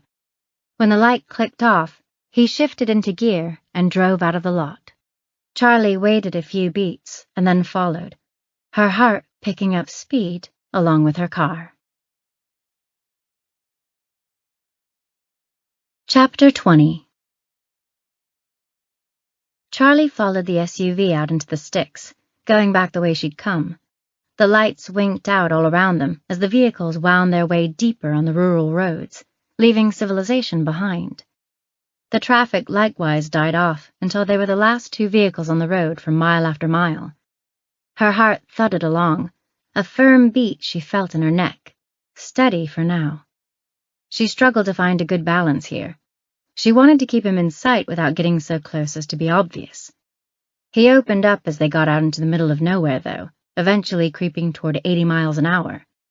When she almost lost him after the first big swell of speed, she decided she'd better stay closer. The potential upside made it worth the risk. It became clear almost right away that they were headed for Salem Island. Nothing much else existed out this way, save for trees and soybeans. Anyway, it made sense, Charlie thought. This SUV had apparently been spotted tearing around town just the other night, and now he was headed back. Did that mean he was a local? Just as they hit the outskirts of town, Charlie's phone rang. She pressed a button on the steering wheel to pick up via Bluetooth. Allie was aghast. "You do know Oprah would be furious about this, don't you? The hands-free crap? Not good enough." Charlie ignored her. She focused on the voice coming through the speakers. Zoe. "Someone's out late tonight, eh? I ran that plate for you." "And?" "Stolen." "What the deuce?" Allie said. "How often does that happen around here?" Charlie asked. She couldn't imagine Salem Island was a hotspot for that kind of activity. "Almost never. We get the occasional joyride scenario where kids steal a car for a few hours or a night. If they don't crash it, they usually abandon it somewhere. But this is obviously different. That car was reported stolen over 2 months ago in Chicago." "Well, I'm following him now, so we'll see where he goes next. I'll report back." "Wait, I got something else for you. I searched the vehicle registry. No white Volkswagen Rabbits around here." "Damn," Charlie said. Another dead end. "Thanks, Zoe." "It's cool. You owe me." As if on cue, the driver of the Escalade gunned it as soon as Charlie ended the call. The dark vehicle took off like a rocket, faster than before. "Well, well, well," Allie said. "Perhaps the post-boob haze of the Red Velvet Lounge finally cleared, and it dawned on this guy that you've been following him for the last 30 minutes. Charlie gripped the wheel tighter with both hands now as she gave chase. Chapter 21. The SUV fishtailed as it veered right onto a dirt road, its attempt to dart away from her thwarted some by the skid. Charlie braked hard and then followed, heading deeper into the woods. Her heart hammered in her chest as the sound of the tires changed from the hum of asphalt to the grit of dirt flecked with gravel. Clouds of dust billowed up from the rear of the vehicle in front of her, like tan smoke flitting through her high beams. She needed to stay right on his bumper just to see him through the murk. The trees flicked by faster and faster as they picked up speed again. She watched the speedometer creep up to 70, then 80, then 90, turning that flicker of woods into a black blur on the sides of the road, the individual trees now indistinguishable. The potholes throttled both cars, jamming them with more and more force as they accelerated.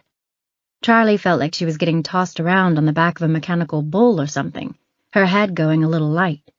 She pulled herself upright, holding her abs rigid to absorb the shock as much as she could. The Escalade bounced hard to the left and then the right. The driver looked out of his depth, speeding down this kind of road. Anyone would, really. She remembered how young he'd looked, those spindly arms and legs sprouting out of the long, slender torso. Charlie focused on nothing but the SUV for the next couple of miles. Her pulse pounded, and her hands felt sweaty on the wheel, but she stayed on him. When she finally looked down and saw the orange needle quivering at 95 miles per hour, she thought about giving up. One mistake at this speed could be fatal, Even things she couldn't control, like deer, were potential threats on her life. She eased up on the gas pedal. "Don't you even think about it," Allie said. "What? Giving up now? This dirtbag clearly knows something about Kara, probably has information that could lead us to her right now, tonight." She hesitated another second, the Escalade pulling away, the "No Fat Chicks" decal growing blurry in the swirling brown fog. Then she jammed the pedal again, felt the car stand up taller as it lurched forward with gusto. She started making up ground right away. They hit an especially bumpy stretch. The road here washed out into grooves, rutted like a giant washboard made of packed sand. Both vehicles bobbed up and down, each time to the opposite of the other. Thump, thump, thump, thump. Charlie jostled in and out of her seat, wrestled to keep a hold on the wheel. It felt for all the world like something had to give, something had to break. This couldn't go on for long. And then the SUV careened, suddenly out of control. It juddered to the left, the rear end lurching behind the rest of the vehicle. Charlie could see the moment the driver overcorrected and jerked the wheel to the right. The Escalade pitched into a hard right turn and launched off the road. There was a terrible crunch as it slammed into a tree. The vehicle halted with sickening abruptness. Its front end wrapped around the trunk. It sat motionless for a split second, still, and then black smoke fluttered up from the wounded front end, visible in the wedge of night still lit by the crooked headlights. Chapter 22. Charlie slammed on the brakes, skidding just past the wreck. In the rearview mirror, everything behind her car glowed red from the brake lights. She held still for a second, craned her neck to get a better look. The world seemed impossibly quiet now, impossibly calm after all that rushing momentum. It made her skin crawl. Nothing moved in the shadowy place behind the vehicle's windows. In fact, she could see nothing at all there. The glass looked utterly black just now, inky like the bottom of the sea. She swallowed, felt the lump shift in her throat. "Go on," Allie said just above a whisper. Charlie threw the car into reverse and backed up, pulling off to the side of the road just behind the half-smashed vehicle. Again, she hesitated, waited, watched. Still no movement. Finally, she scooped her phone out of the cup holder, never breaking her stare from the Escalade, eyes opened wide. She'd call it in, then she'd take a look for herself. She gave the 911 dispatcher the closest crossroad that she remembered, mind never fully straying into the reality of the phone call, instead staying in the moment with the SUV. The dispatcher asked her to stay on the line, but she hung up without really thinking about it, couldn't handle the distraction any longer. She licked her lips, tried to see anything at all beyond the thick black occupying the windows. Her hand fumbled under the wheel and flipped the brights on, lighting up the inside of the SUV at last. The silhouette of the man inside was motionless, stark black against the white of the inflated airbag. His head cocked funny against the headrest, lolling off to one side. Probably knocked out, she thought. She rubbed her thumb against her fingers, thinking. The police would be here soon, and he'd probably still be out. Was that a reason to stay put, wait for backup? Or was it an even better excuse to get a look? She should wait. She knew she should wait. But no, she couldn't do that. "Don't you want to see who he is?" Allie said, then cleared her throat theatrically. "I mean, he could be hurt, right? Isn't it our duty to check? I'm just worried about the guy's health, that's all." "Nice try." "What?" "Covering your curiosity under the guise of some Good Samaritan crap?"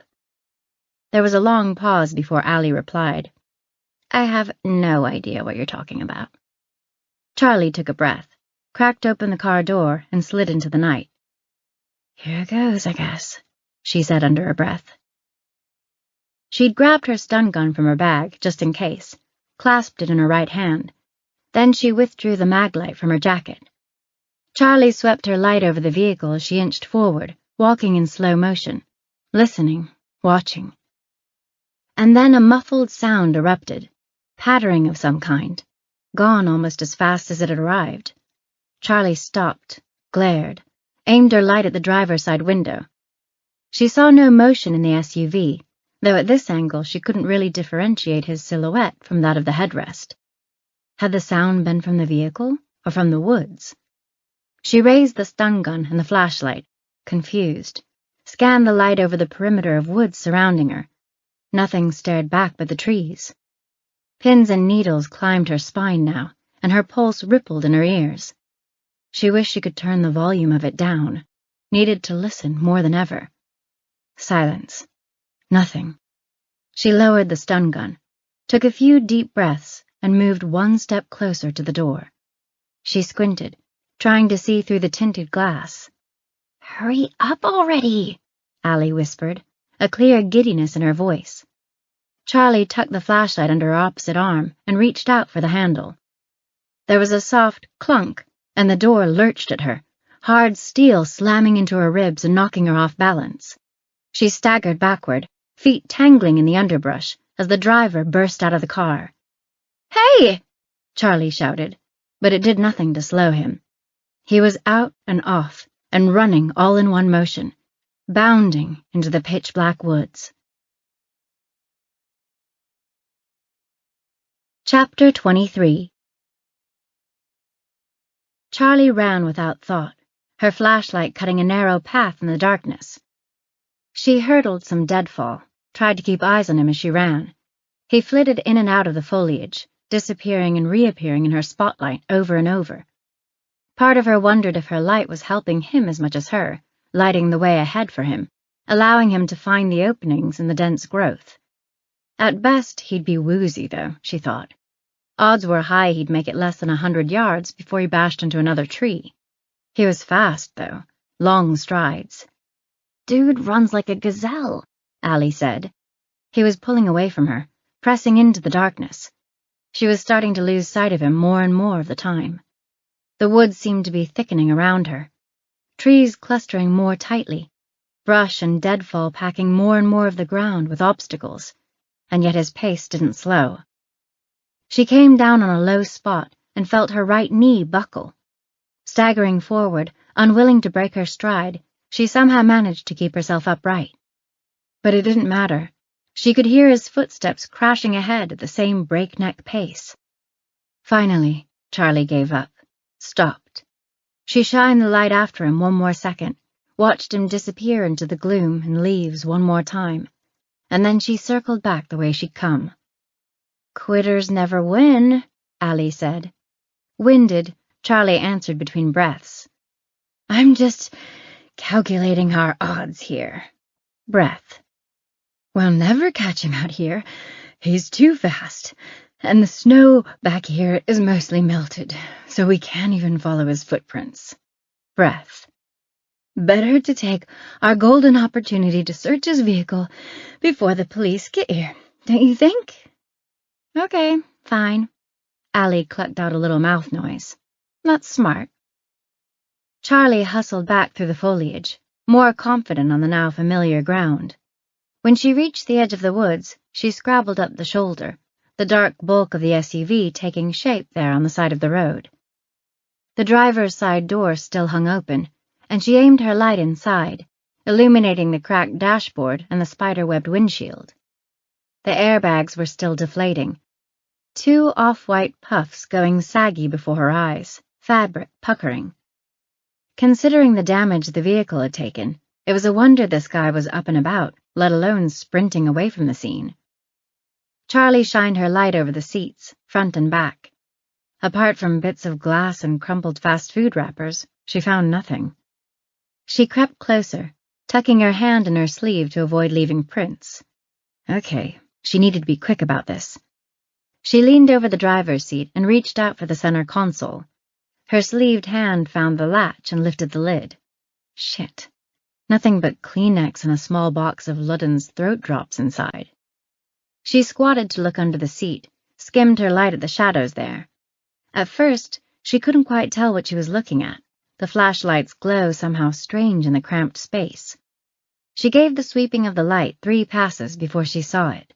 A bundle tucked up against the metal runner for adjusting the depth of the seat. "Looks like we got us a little goodie bag," Allie said. It was a plastic brick of something, wrapped in shiny tape, clouded, partially translucent, but not enough to see what was inside. She jogged back to her car and fished a pair of nitrile gloves from the trunk. Gripping her flashlight between her teeth, she pulled them on, struggling some out of excitement. One of the gloves folded up on the heel of her hand, and she had to work it free to get it the rest of the way on. Finally, she snaked her hand into that tiny cavern beneath the driver's seat, grabbed the bundle, pulled it free. And now, she turned it over in her hands. She thought she knew what was inside, but better to know now. She peeled one corner open, saw it for herself. Pills. Circular, white tablets with some kind of indecipherable design on them. She was pretty sure it was ecstasy. Chapter 24. So that's when the subject took off sprinting into the woods? Charlie stood in a semicircle of law enforcement officers, Salem County's finest, not far from the SUV with its front end wrapped around a maple tree. She fielded rapid-fire questions from the uniformed officers, all of them standing in various poses that involved hooking their hands or thumbs into their gun belts. Another set of police donned nitrile gloves and searched the vehicle, a process Charlie watched out of the corner of her eye. Yeah, I tried to follow, but it's dark. Thought I might snap my ankle or something, end up with my face looking like the front of his SUV. The officers exchanged glances. The bright flash of photography caught Charlie's attention over by the vehicle, blinding white light. He could know the area, one of the deputies said. I mean, it could be just a straight-up panic type of situation, fight or flight or whatever, but if he knows the area and maybe knows someone who lives near here, he could have taken off with a game plan. Another deputy nodded. Entering the woods right here, on foot at night, it'd get pretty hairy out there if you didn't know the lay of the land. Charlie pictured the driver running away again, the long strides, darting movements to elude trees. He certainly ran with confidence, which could arise from either knowing the land or some kind of narcotic courage. She considered chiming in, but the conversation shifted topics too quickly for that. Oh, yeah, that's ecstasy, all right, the deputy searching the vehicle said. He jogged over to them, wiggling the plastic bundle, a giant grin on his face. Quite a bit of it. This has got to be our biggest drug confiscation in years. The deputies murmured agreement, all of their voices tangling over each other for a second. Do you get a lot of that these days? Charlie said.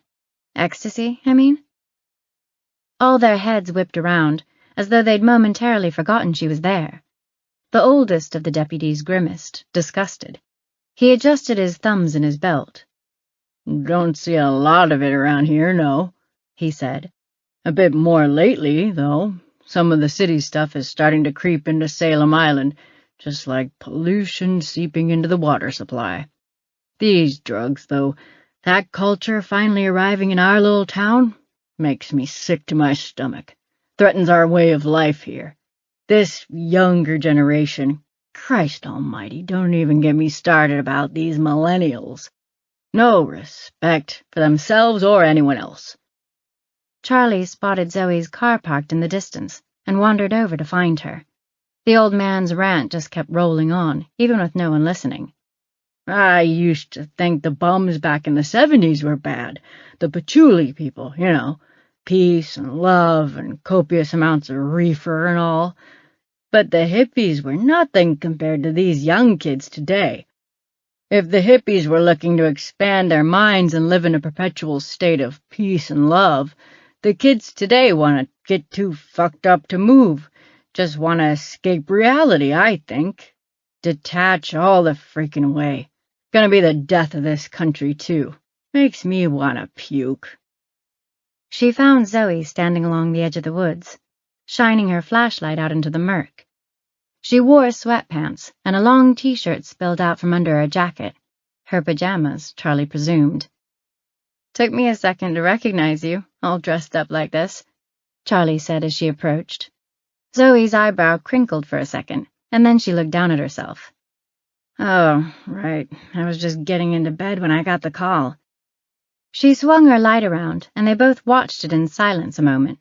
The glowing circle moved over the woods like a spotlight sweeping across a stage, flitting over tree trunks and glittering off the layer of frost and crusty snow adhered to some of the leaves. No movement out there, of course, just a bunch of trees with their arms perpetually outstretched. At last, Zoe shrugged and clicked off her flashlight. "So, what do you think of all this?" Charlie asked. "Probably a small-time drug dealer. You said he seemed young, and this whole chase, running from a civilian vehicle like this, it just strikes me as someone who lacks experience, I guess." Charlie nodded, hesitated a moment before asking the question she really wanted to ask. "You think this has anything to do with the Kara Dawkins case?" Zoe frowned at that. "It could, but I really hope not. At this point, it's better for everyone if Kara ran away, you know? That's the best-case scenario, I guess you could say. If that's the truth, I figure we'll hear that she's turned up within the next day or two. If not..." They went quiet and stared into the darkness. Chapter 25. By the time Charlie got back to her apartment that night, she was exhausted and frustrated. There'd been the epic fail at the club, and then she'd let the mystery driver of the stolen black SUV get away. She'd been close to something tonight, close to finally untangling some of this Kara Dawkins mess, but it had slipped through her fingers. She brushed her teeth and washed her face, then climbed into bed. Despite how tired she felt, she lay awake for some time, staring up at the ceiling. A long crack in the plaster ran from the light fixture in the center of the room to one corner. It reminded her of her childhood bedroom. A patched spot scarred the wall across from their beds, and Allie always claimed it looked like Homer Simpson. Charlie couldn't see it. So one day, Allie took a permanent marker and filled in the details: the eyes, the nose and mouth, the squiggle of hair.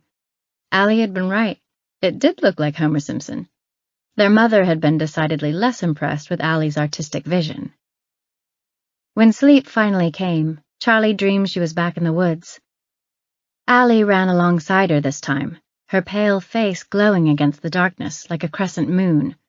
The woods rolled on, an endless black sprawl. A strange burbling sound bled into the dream, rhythmic, like the sound of music from underwater. Not music, though, a ringtone. Her phone. Charlie shook herself awake, blinking up at the cracked white plaster. It was lighter in the room now, the morning sun beginning to filter in through the blinds. If anyone was calling this early, it'd be Zoe. Had they identified the driver already? Squeezing her eyes shut against the light, she answered the phone with a voice command. "Hello?" "Is this Charlotte Winters?" The voice was female, but it wasn't Zoe. Charlie sat up and grappled for the phone. The number on the screen wasn't one she recognized. "It is." "Of A1 Investigations?" "Yes." She propped herself up on one elbow, wondering what this was all about. "You put these flyers up all over town?" She heard the distinct rustle of paper over the line. The Kara flyers. Charlie sat up fully. "Yeah, that's me. You have information about Kara Dawkins?" "Who? No, I don't. I'm calling about my daughter." Charlie blinked and rubbed at the corner of her eyelid. It was too early for her to try to make sense of this on her own.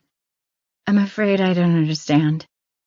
After a pause, the woman said, "My daughter. She's missing too." Chapter 26. The second missing girl's name was Amber Spatafor. She was 20, a Salem Island native who was now a nursing major at Michigan State. Charlie headed to the office early to meet with the family. While she waited, she prowled through Amber's various online profiles, the same way she'd done with Kara's that first day. There was a sudden commotion outside, a woman's sharp voice. Charlie looked up from the computer screen to find a cluster of people standing just outside the front door of the office. She couldn't hear what the woman was saying, but it was clear by her tone that she was upset. She spun around and grasped for the door, yanking it open. The woman's face went from scowl to phony smile in the blink of an eye as she came through the door, followed by 3 men. "Does she travel with an entourage, or is this her harem?" Allie asked. "Are you Charlotte, the one I spoke with on the phone?" "That's me," Charlie said. "You're Amber's mother?" "I am." The woman put her hand out. "Sharon Ritter." Charlie took her hand and shook it briefly. She was the kind of woman who made Charlie feel like she was a grubby little kid and not an actual adult. Perfectly manicured nails, makeup applied to complement her natural features, hair styled but not overly so. She wore a gold necklace with an ornate key-shaped pendant studded with diamonds. Pausing to take in her surroundings, the woman's eyes searched the room. Charlie couldn't help but imagine she was silently judging all of it, the shabby carpet, the ancient second-hand office furniture. Sharon gestured to the man beside her, who stepped forward to shake. "This is Amber's father, Ted Spatafor. We're divorced," Sharon explained. He was exactly what Charlie imagined when she thought of all the rich people from Grosse Pointe and Bloomfield Hills who owned vacation homes on the island. Overly tan, bleached teeth, expensive watch. He'd attempted to dress casual, but his jeans were just a smidge too perfect, straight off the rack. Glancing at the other 2 men, Charlie tried to fit them into the picture. The older of the 2 she figured to be Sharon's new husband. The other looked to be around the same age as Amber, her brother, most likely. When it became clear that Sharon wasn't doing any further introductions, the older man cleared his throat. "Todd Ritter," he said. "I'm Amber's stepfather." He instantly struck her as a discount version of Ted Spatafor. They were dressed in the same dorky dad chic. They had the same sandy hair, but Todd was shorter, a touch paunchier, hairline starting to recede. Above all, he was plain, unremarkable. "Even his name," Allie said. "Tad." She drew the vowel sound out, adding a little extra Midwest twang. Sharon rounded on him, teeth flashing in a snarl. "Oh, for crying out loud! Not everyone has to be formally introduced," she snapped. And then she pointed at Todd and her son and rattled off an introduction. "Todd, my husband. Jason, my son. Can we move on to something more productive?" "Why don't we all sit and I can ask a few preliminary questions?" Charlie said, nodding to the leather couch. The space on the couch was soon filled by Sharon, her ex-husband, and their son, leaving Todd to perch awkwardly next to his wife on one of the arms. Charlie hadn't expected quite such a full house. "I can go grab an extra chair," she offered. Todd started to nod and said, "That would be—" but he was quickly cut off by his wife, who waved a dismissive hand in the air. "He's fine. Can we please get started? Or am I the only one here who's actually concerned about my daughter being missing?" "Honey, she was only trying to be polite. I think we're all plenty concerned," Todd said, his tone placating. Charlie held up a hand to interrupt and hoped her polite smile would break the tension. "Why don't we start with something simple?" she said. "When was the last time anyone saw or spoke to Amber?" "Last Monday, we think." Sharon flicked a gold-bangled wrist in the air. "She's on holiday break, so she's been home, but she left to go back to school on Monday. She's very active in her sorority, and they've been planning a pancake dinner for the children's hospital. She went back to do some work on that for a few days. It wasn't until yesterday we even figured out that anything was wrong." The old sofa creaked as Amber's father shifted in his seat, uncrossing his legs. "I still don't understand how you could have possibly missed that she was gone until yesterday," he muttered, balling his hand into a fist. "It's been a week." Nostrils flaring, Sharon pursed her lips and said, "You've got a lot of nerve lecturing me." Ted Spatafor glared over at his ex-wife. "Yeah? And why is that?" "If we could get back to—" Charlie tried to break in, but they weren't listening. Sharon scoffed.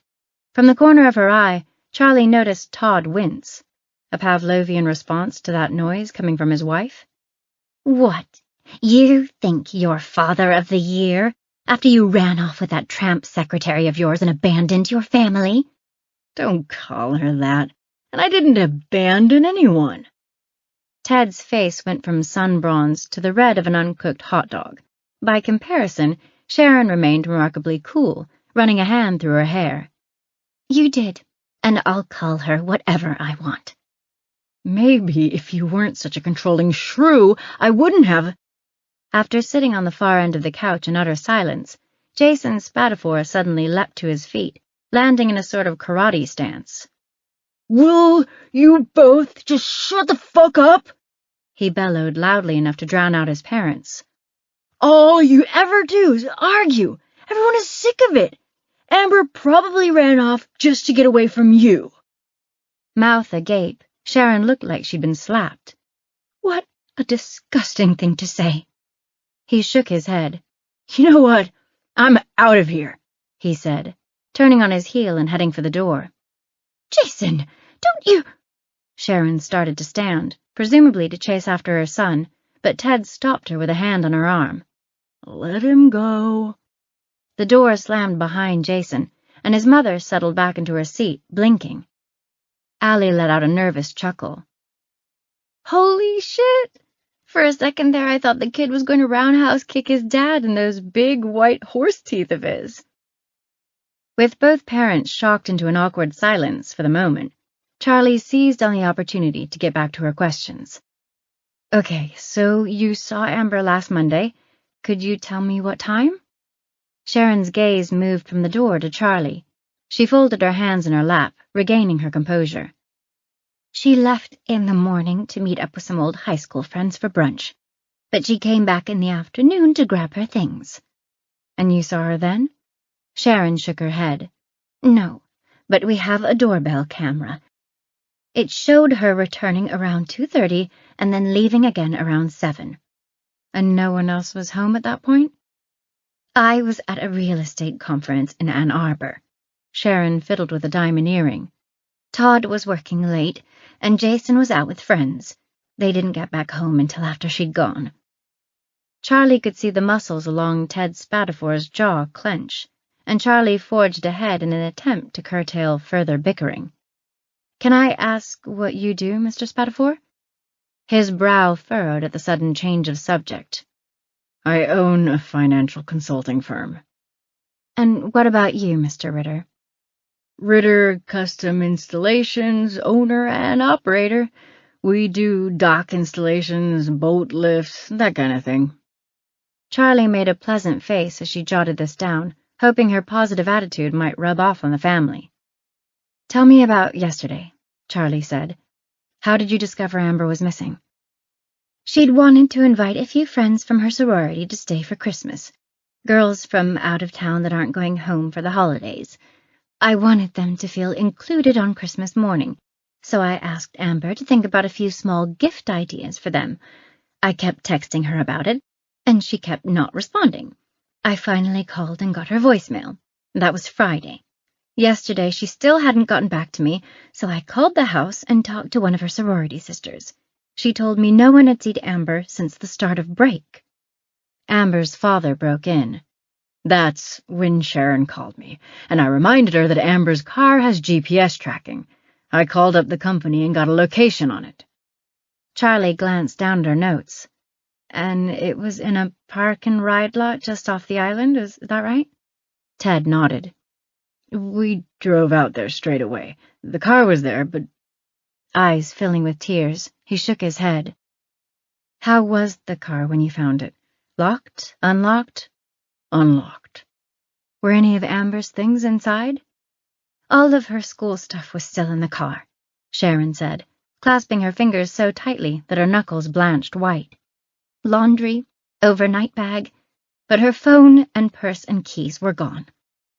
Charlie set her notebook aside, folding her hands together. Well, I can tell you right now that I've already spoken to the police. With 2 girls going missing in such a short period of time, they're making this investigation their highest priority. But if you still want me looking into things, the first thing I'll need is a list of Amber's friends. A contact at the sorority house would be a great start. and I'd really like to talk to the people she met up with the day she disappeared." "I think it makes sense," Sharon said, glancing at her ex-husband. "Since you're already looking for the other girl, it seems like we could pool our resources, so to speak." "Absolutely," Ted agreed. Charlie noticed Todd nodding along with this, as if he were part of the conversation. She wheeled her chair back from the desk and stood. "Let me go grab a service agreement for you to sign. I'll be right back." Ducking into the back office, Charlie grabbed one of the pre-printed contracts Frank kept in a filing cabinet. She went over the form, filling in the blanks, pausing when she reached the space for the client's name. Decisions. Do you put down just one of the parents? Both parents, but leave off poor Tad? List all three? Allie asked. Tricky situation. In the end, Charlie put down all three names: Ted Spatafor, Sharon Ritter, and Todd Ritter. Charlie fixed the papers to a clipboard before returning to the main office. She passed it to the family and returned to the chair behind her desk. "Our rate for this kind of investigation is $75 an hour. We also require a $1,000 retainer at the time of signing." Ted Spatafor nodded along with this as he scribbled his signature at the bottom of the contract. "I can write you a check right now," he said, handing the clipboard to his ex-wife and getting out his checkbook. Sharon signed her name like she did everything else, with a fierce efficiency. The pen scratched over the paper like a sharpened claw. Todd took the clipboard last. Where the other two had simply signed it after a cursory glance, he was apparently intent on reading it in full. Amber's father slid a check across the desk to Charlie. "Theodore Spatafor?" Allie chuckled, then repeated it several more times in a sing-song. "No wonder he goes by Ted." "If we're finished here, I've got a meeting I have to get to," he said, getting to his feet. "Typical," Sharon said, muttering under her breath. "Excuse me?" "Oh, nothing. Write your check and then slither back to your bimbo. That's what you do, isn't it?" He bared his teeth, on the brink of responding, then seemed to decide he'd had enough for one day. "I don't have time for this," he said, spinning on his heel to face Charlie. "You'll keep me in the loop?" "Of course." With that, he grabbed his coat from the rack and left. Sharon watched him go, letting out a small puff of breath. Then she turned her sharp gaze on Todd, pen in hand, his eyes scanning the lines of legalese printed in black ink. With his face buried in the contract, he didn't realize his wife was staring him down. "What are you doing?" His eyes flicked up briefly, and he flashed an awkward smile. "Reading the contract?" Thrusting her lower jaw out and rolling her eyes, Sharon shook her head. "For the love of God, Todd, will you just sign the damn thing?" He looked at her in earnest now and tapped the top page with the tips of his fingers. "I'm just looking it over, honey. I think it's always wise to—" "Look, I appreciate the overly concerned stepfather act you're putting on, but she isn't your daughter. I don't even know why your name is on the contract, frankly." Todd's face tightened. He glanced at Charlie, then back at his wife. Charlie cringed inwardly. "Honey, why would you say that?" Sharon pinched the bridge of her nose. "Here we go. Mr. Sensitive. I didn't mean anything by it, Todd. It's just a simple fact you are not Amber's father." Finished with him, her focus shifted to Charlie. "Now I expect you'll get started on all of this immediately?" "Absolutely. I'll be—" To Charlie's surprise, Todd interrupted. "Excuse me, Sharon, but I'm the one who noticed the flyer for the other missing girl in the first place." Sharon sighed heavily and rolled her eyes. "Jesus Christ, Todd! My daughter is missing. Do you think you can put your hurt feelings aside until our next therapy session and focus on that, please? We're wasting this poor woman's time." Face flushing the shade of raw ground beef, Todd blinked down at the clipboard. "You're right," he said quietly. "I'm sorry." He signed the contract and handed it back to Charlie. Sharon was already on her feet and slipping her coat on. With one final disdainful look around the grungy office, she wrinkled her nose and muttered, "I need some fresh air. I'll be outside." Todd stared after her for a moment, then reached for his own jacket. Zipping it, He turned to Charlie. I don't know if we said thank you, but thank you. He made eye contact briefly, then looked away again. My wife isn't always able to express her true feelings. She can be brusque sometimes to hide her vulnerability. Underneath that tough exterior, she loves her daughter more than anything. She's terrified, and it means the world to have you out there looking for our girl. It really does. Chapter 27. After the Ritter-Spatafor party had departed, Charlie sat at her desk, absently bouncing a pen against her cheek. 2 missing girls. Were the cases related? There was no proof yet, but Charlie's gut said yes. Based on what the family had just told her, Amber Spatafor had gone missing first, a full 2 days before Kara Dawkins. That was probably significant, and it meant Charlie was already a week behind on Amber's case. She swallowed in a dry throat. Pressure. She knew the police had Amber's car. She needed to talk to Zoe, see if they'd found anything of interest. But she hated to ask for another favor so soon. She didn't want Zoe thinking she only ever called when she wanted something. She pulled out her phone and the list of Amber's friends Sharon Ritter had written down for her.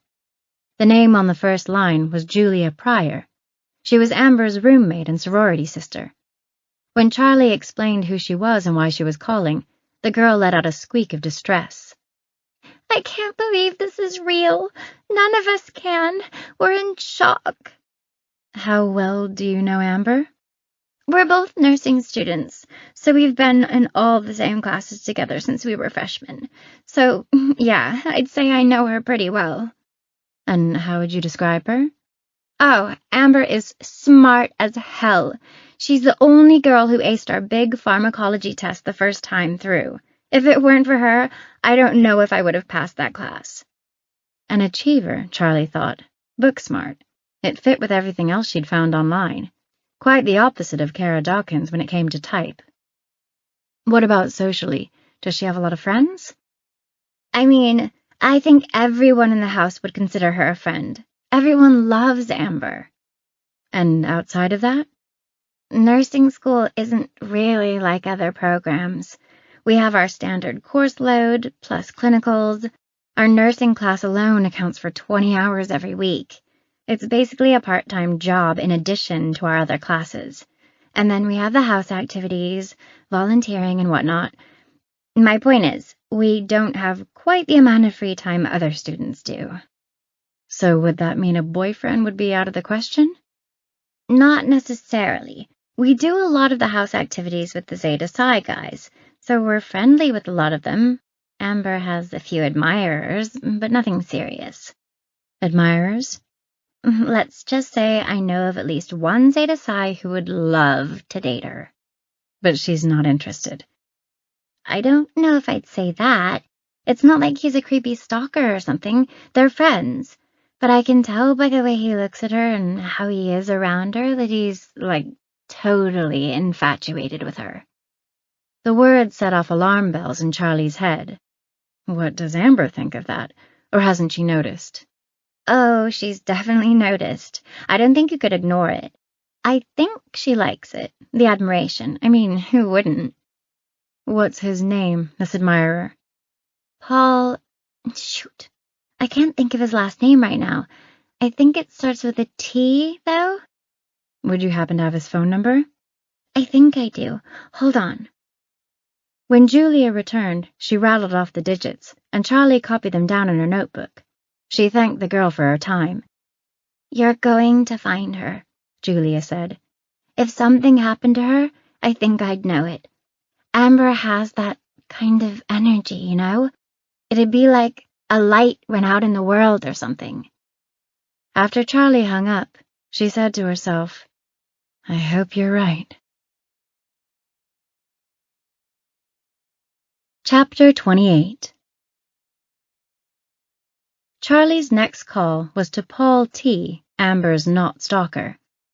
He sounded genuinely upset to hear of Amber's disappearance, though Charlie wasn't willing to stake an entire investigation on the shakiness of his voice. When was the last time you saw or spoke to Amber? We hung out a few days before break started. That would have been the last time I saw her in person. But we texted a few times after that. I sent her a picture of me in front of the castle at Disneyland. She's a Disney freak. I see, so you're in California right now? Yeah, my family does it every year for Christmas break.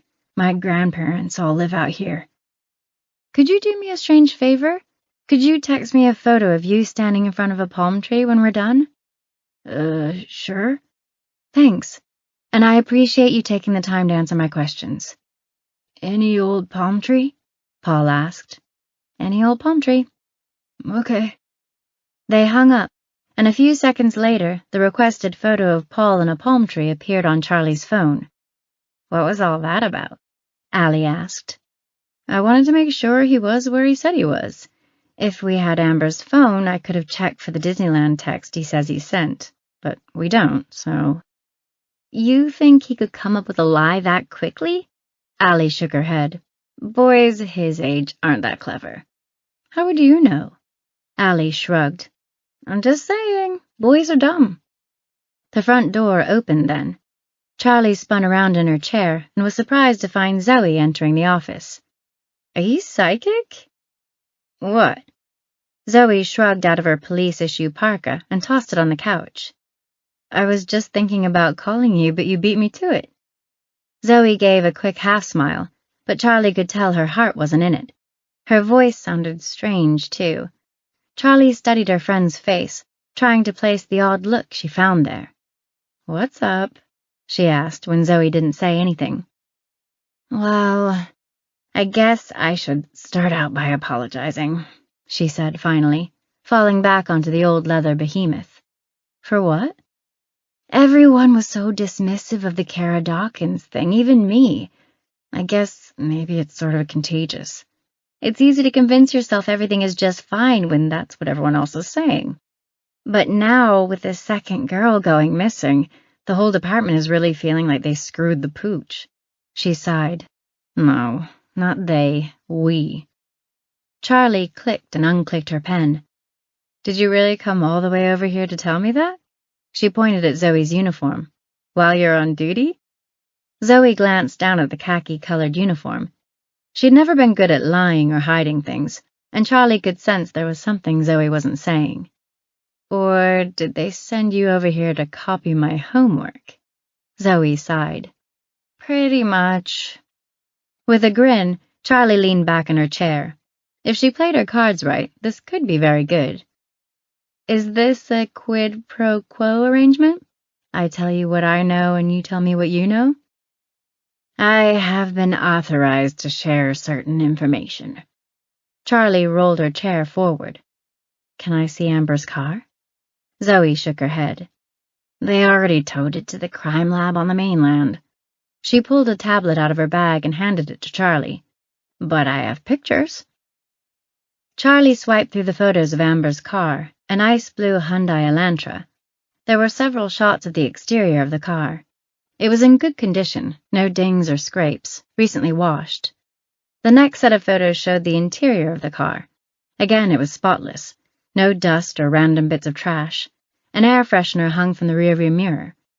Charlie brought the screen closer to her face and zoomed in on the photo. Is that a Little Mermaid air freshener? Charlie asked, remembering Paul's comment that Amber was a Disney fanatic. Zoe leaned in to get a better view. Looks like it. Charlie continued flipping through the photos. What do you suppose that smells like? Zoe considered it. Seaweed and fish? Photos of the back seat showed an overnight bag and a basket of laundry, already neatly folded. It was clear Amber had left the house in her own car, intending to drive back to East Lansing. What had happened after she left the house? Was she meeting someone at the park and ride? Or had she been taken somewhere along the route and the kidnapper abandoned her car there? Outside again, the next photo was a shot of the open trunk. There were a pair of boots, a snow brush, and a portable air compressor still in the box. Charlie went back to one of the first photos, a shot of the driver's side door open. This is before anyone touched the car, right? Yeah. How tall is Amber? 5'6". That's about my height. Charlie tapped the screen, and the seat looks pretty far back to me. Squinting, Zoe studied the photo. It does, Zoe agreed. You think that means something? Yeah, but it only really confirms the obvious. What's that? That by the time the car was parked in the commuter lot, someone else was driving, someone taller than Amber. A man? Most likely. And she was alone when she left the house, so that means she stopped somewhere between here and the park and ride. It's the only explanation. Otherwise, how does someone else end up behind the wheel? Charlie snapped her fingers. What about the GPS on her car? We checked it. The history shows her pretty much driving straight from the house to the lot, though she did stick to the back roads for some reason. Charlie tried to make sense of that. Again, she wondered if Amber had been meeting someone at the park and ride. Her fingers swiped over the screen, absently sifting through the photos again. How long until they processed the fingerprints? Few days. They got lots. And we already took prints from the whole family, so we can rule them out.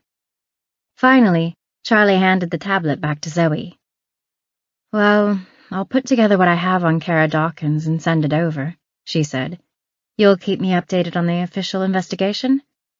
Zoe slid her coat back on and fastened the zipper. Where I can. Chapter 29. Charlie spent the rest of the morning digging through Amber Spatafor's background.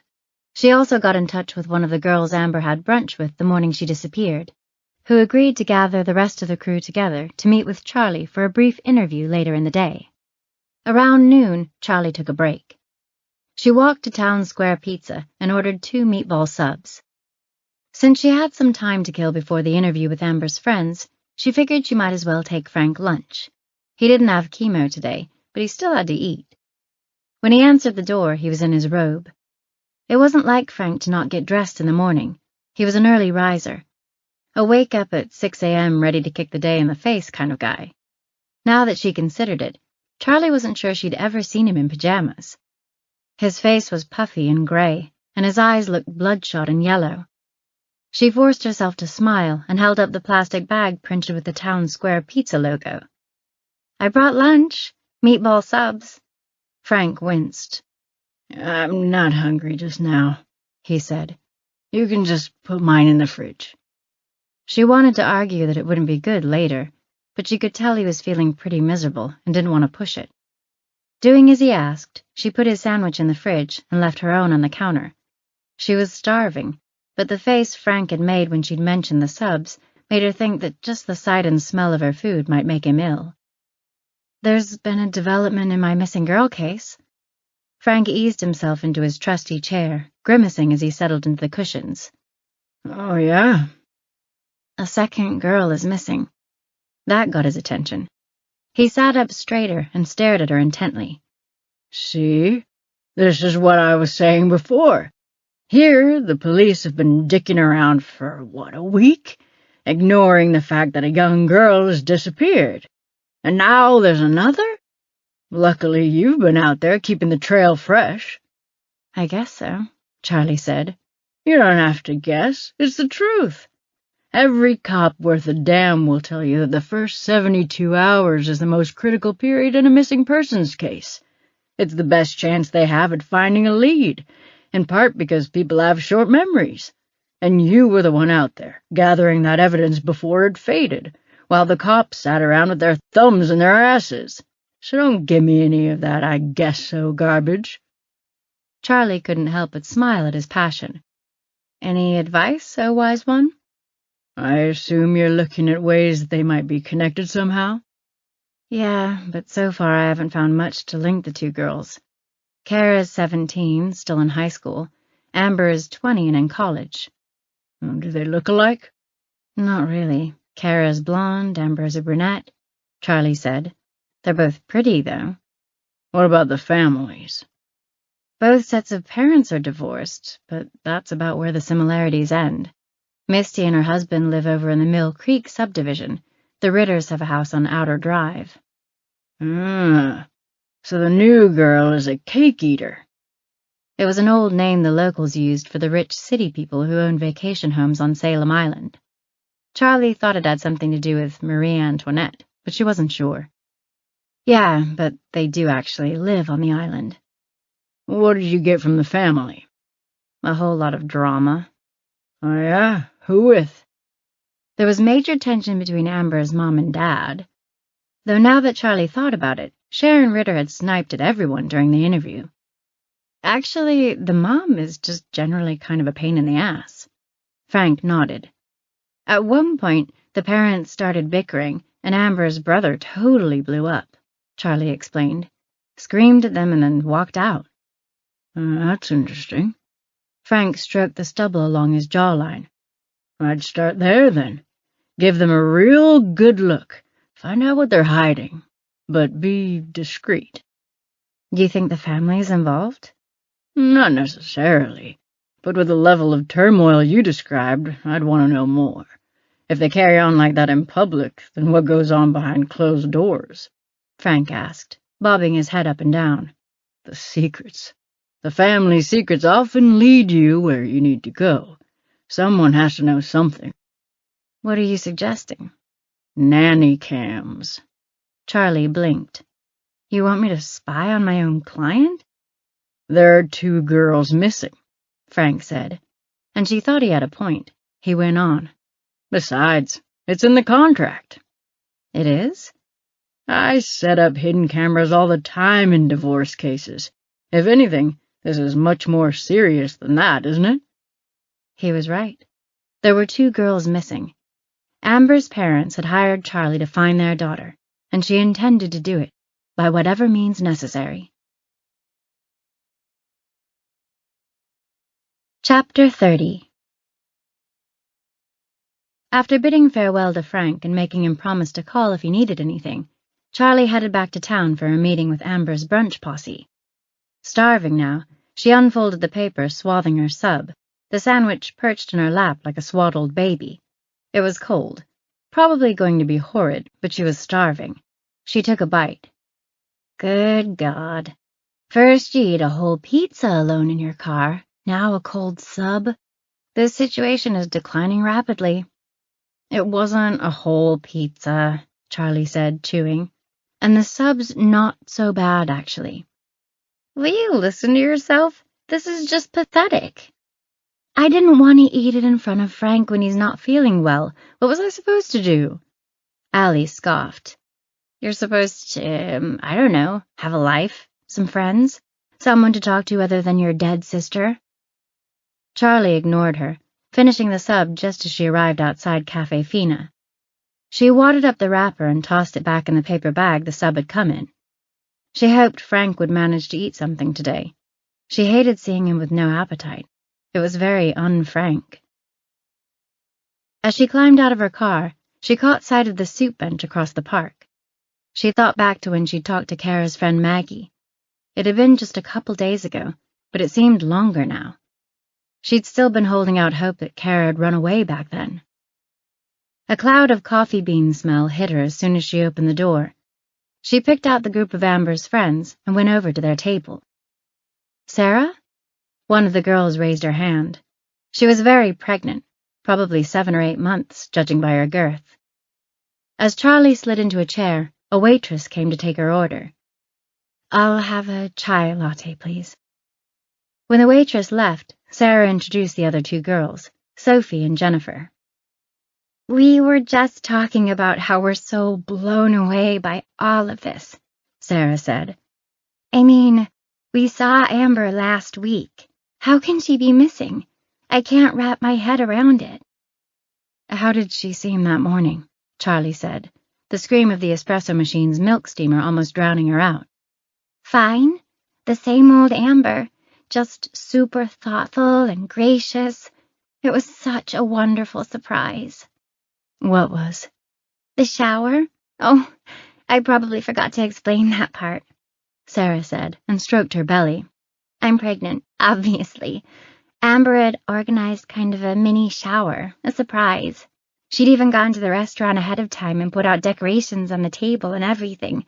It was just so sweet. Sarah started to tear up, and Sophie reached over to pat her arm. Amber's always been good at organizing things, Sophie added. She has this way of pulling a group of people together and getting the best out of them. She was the captain of our dance team in high school. That's how we all know each other. The waitress returned with Charlie's drink. So you didn't notice anything unusual at brunch? Definitely not, Sarah said. It was just a really pleasant morning. Hard to believe things could go so terribly wrong just after. Charlie nodded, took a long drink of tea. She knew the feeling well. Did Amber mention where she was headed after the brunch? Back to East Lansing, Jennifer said. She said she had a mountain of laundry to do before she left. The same frustration Charlie had felt at the beginning of her search for Kara Dawkins resurfaced, asking the same old questions and getting nowhere. Sarah glanced at her watch. Oh, shoot! I have a doctor's appointment to get to. Are we almost finished? We're done, actually, Charlie said. Thank you all for coming down here. Tucking her notebook into her bag, Charlie scooted away from the table and left a few bills to pay for her tea. As she headed for the door, Jennifer and Sophie were helping Sarah maneuver into a fluffy down jacket. Charlie pushed outside, a burst of icy air ruffling her hair. She took a deep breath and hoped the Ritter house was ready to give up its secrets. Chapter 31. By the time Charlie arrived at the Ritter house that evening, the family was just sitting down to eat. Todd Ritter, the stepfather, led her toward the dining room, stopping just shy of the doorway. Charlie could see Amber's mother and brother seated at the table in the room beyond, both of them noticeably quiet compared to earlier. She sensed an awkward tension in the air. "You're sure you're not hungry?" Todd said. "You're more than welcome to eat with us. Chicken parm tonight, made it myself. Not to brag or anything, but it's sort of my specialty. Secret's all in getting a good crispy texture." No, thanks. I just wanted to get a look at Amber's room, if I could. Her bedroom? Yeah. You never know what little detail might help. Todd nodded, gave a shrug. Charlie couldn't help but notice the contrast between his relative level of nonchalance and the family's demeanor in the next room, which seemed somber, choked, tight. "Sure, that makes sense," he said. "It's just upstairs, second door on the right." He waved his finger at the staircase, pointing like an air traffic controller waving in a 747. "You need anything, just give a shout. We'll be down here digging in." This guy seems way too much like a sitcom dad or something, Allie said, keeping her voice quiet, as though he might hear. Charlie climbed the stairs and found the door to Amber's room, white paneled wood with a Winnie the Pooh sticker just above the doorknob. The edges of the yellow sticker had been peeled back, some of the white papery layer underneath exposed. Maybe Amber had put this here as a kid, and years later, embarrassed, made some half-hearted attempt to remove it. Funny how that worked, Charlie thought, how we always tried to erase our pasts. Opening the door, Charlie's eyes snapped to the corkboard on the far wall with photos pinned to it. She crossed the room to get a closer look. Snapshots. The pictures all featured Amber and her friends at a variety of wholesome locations, the school cafeteria, an amusement park, even one of a big group at the bowling alley, everyone giggling. Now Charlie's eyes latched onto a picture of Amber and another girl smiling at the old Poseidon's Kingdom amusement park. They were seated high up in the Ferris wheel. She'd heard about people climbing it to sit in the very topmost cars, but Charlie had never had the guts to do it. At last she took a step back to get a look at the rest of the room. There was certainly more of a traditional girly feel here than she'd found in Kara Dawkins' room. Pinks and purples dominated the area around the bed. That region almost seemed trapped in little princess mode to a creepy degree. The rest of the room spoke more to the 20-year-old that Amber truly was. Posters of various pop and rock stars coated most of the walls, spanning multiple genres and eras. Adele, Beyoncé, Kurt Cobain, Jim Morrison. She picked up a music box from the high closet shelf, turning it over and over in her hands. She wound it up, opened the lid, and it tinkled out its melody, the theme from Swan Lake. When the box stopped turning in her hands, she saw it, the seams slicing a rectangular slit into the wood on one side. She dug a fingernail into the gap and slid the drawer open. Inside, she found a single cigarette, the tangy tobacco smell rising up to meet her nostrils. Beside the white tube sat a black matchbook. She picked up the matchbook, thinking it might contain the detective novel cliché of a phone number written inside, but plain white cardboard stared back at her when she flipped it open. Then she turned it over and read the business logo printed on the other side. She gasped so hard she almost choked. White text and red graphics gleamed against the glossy black, stark and bright. A cartoon of a dancing girl twirled about the curved lettering of the logo. The Red Velvet Lounge. Chapter 32. It took Charlie a second to get her breath back. She stared down at the logo quivering along with the matchbook in her hand. The Red Velvet Lounge, the filthy strip club that reeked of fryer grease, could now potentially be tied to both girls. This was huge.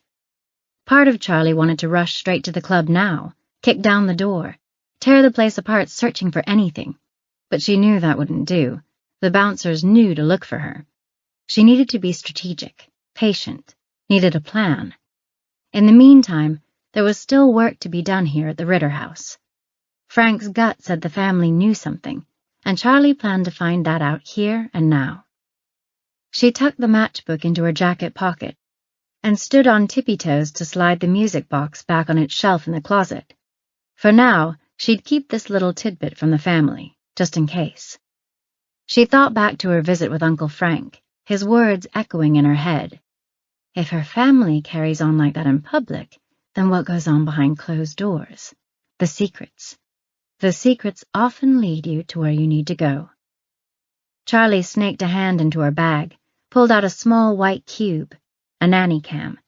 She'd hide it here in Amber's room, see if maybe someone came in after she left. She tucked the camera in a scarf on the dresser, propped it up behind the jewelry box. Then she moved to the hall. Peeking out of Amber's doorway, she held her breath and listened. Faintly, she heard what sounded like a fork tinkling against a plate. They were still eating. Good. Working quickly, she checked the other rooms in the hall, identified 2 bedrooms. She entered the master bedroom first, scanned it in the half-light streaming in from the hall. Her heartbeat thrummed in her ears, the notion that she might get caught sending a thrill through her. She nestled the second camera among the Spanish moss in the pot of a fake ficus in the corner. She didn't love the angle. About half the room would likely be cut off. But as hiding spots went, faux plants were among the best. They didn't have to be watered. "You're really doing this, huh?" Allie said. "What?" "Spying on these people. I'd be willing to do a lot more than this to find those girls." A memory of the day the police came to tell her parents what they'd found on the beach flashed in Charlie's mind. She could still hear the low moan of anguish her mother made when the deputy told her they were reclassifying Allie's case as a homicide. All that matters is finding the truth. Next, she went across the hall to the other bedroom, presumably that of Amber's brother. The dirty clothes on the floor and multiple bottles of Axe body spray on the nightstand seemed to verify that. Allie read off the varieties of Axe, amused. "I see chill, Apollo, anarchy for him. Oh, my God. Smell the anarchy one, please." "No time," Charlie said. Charlie chose a bookcase to house the camera. The lens would peek out from one side of a Bluetooth speaker, nicely concealed from most angles. It was perfect. With the camera in place, she hurried back into the hall, slowly shutting the door behind her. Again she listened. This time no fork sounds tipped anything off. She wanted to place one more camera, but it would be a risk. "Where's that last camera going?" Allie said. "Basement." "Yeah?" "Just a gut feeling. There's probably a rec room or something down there, maybe a home theater. We've got the bedrooms covered. That'd be another place someone might expect privacy." She dug another camera from her bag and placed it in her jacket pocket. Better to have it close. She took a deep breath and started her descent. If the family were still eating, her path should be clear. That window of opportunity had to be waning by now, though. At the bottom of the staircase, she went left, working her way around the dining room to the kitchen, figuring that to be the most likely place for a basement entrance. She passed through a living room with a blocky-looking wood coffee table and tufted leather furniture in the exact shade of a Tim Hortons coffee with 2 creams. The floors were some kind of polished stone, and Charlie had to be extra careful because her feet made a tap-dancing sound with every step if she moved too fast. The Christmas tree stood in here, festooned with silver and red. She'd never seen such an anally decorated tree outside of a magazine. The trees they'd had growing up had always been a mishmash of ornaments, many of them made by her and Allie in school, a googly-eyed felt Santa, a pine-cone reindeer with lopsided antlers, a snowman made from pom-poms and pipe cleaners. At last she stepped into the kitchen. Stainless steel appliances, white shaker cabinets, marble-look countertops, mason jars wrapped in burlap and baker's twine, a suburban cliché. There were 2 doors on the back wall of the kitchen. One of them had to be for the basement stairwell. "It's definitely the left one," Allie said. Charlie chose the door on the right, twisting the handle and pulling the door free without a sound. The distinct smell of rotting produce wafted in her face. A wedge of light from the kitchen pendants, illuminating a broom closet with a stainless steel garbage can inside. "Ha! Told you," Allie said, her voice annoyingly smug. Just as Charlie eased the closet door shut, she heard a chair scrape over the dining room floor. She had to hustle. The next door revealed what she'd been looking for, carpeted stairs leading down. She could only see the first 4 steps before darkness blotted out everything beyond. But she could hear the telltale sound of a handful of silverware clattering on top of a plate. Whoever was clearing the table would probably enter the kitchen any second now. Charlie stepped into the dim stairwell and shut the door behind her, sealing herself into the pitch-black space. She felt around on the wall for a light switch. There was a long beat after flicking it before the fluorescent lights below shivered to life. Her shoes whispered over the carpeted stairs as she descended. She had been right about the basement rec room idea. A huge flat screen was mounted in one corner, with every video game console imaginable sitting in the entertainment center underneath. At least 10 controllers cluttered the coffee table in front of yet another tufted leather sofa, this one the color of a Spanish peanut. But the real centerpiece of the room was a huge train set. It dominated the basement, covering more than half of the floor space. It was set up in a large rectangular loop, with a hinged section at one end that could be lifted out of the way like a drawbridge. A miniature village huddled at one end, with tiny buildings and roads. At the other end, there was a mountain with a tunnel, and rolling hills flocked with some kind of green fiber to mimic grass. Charlie bent closer, admiring the level of detail on the train depot, right down to the arrival and departure times posted behind the ticket window. She imagined how much fun she and Allie would have had with a giant playroom like this. "Playroom? Are you kidding?" Allie said.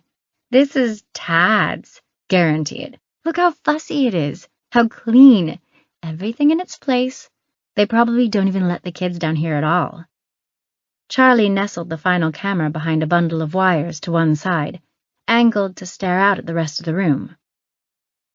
At the top of the stairway, she turned off the lights and listened, holding her breath in the dark. When she was as confident as she could be that no one was outside the door, she went for it. Slipping out of the basement, she glanced around, finding the kitchen empty.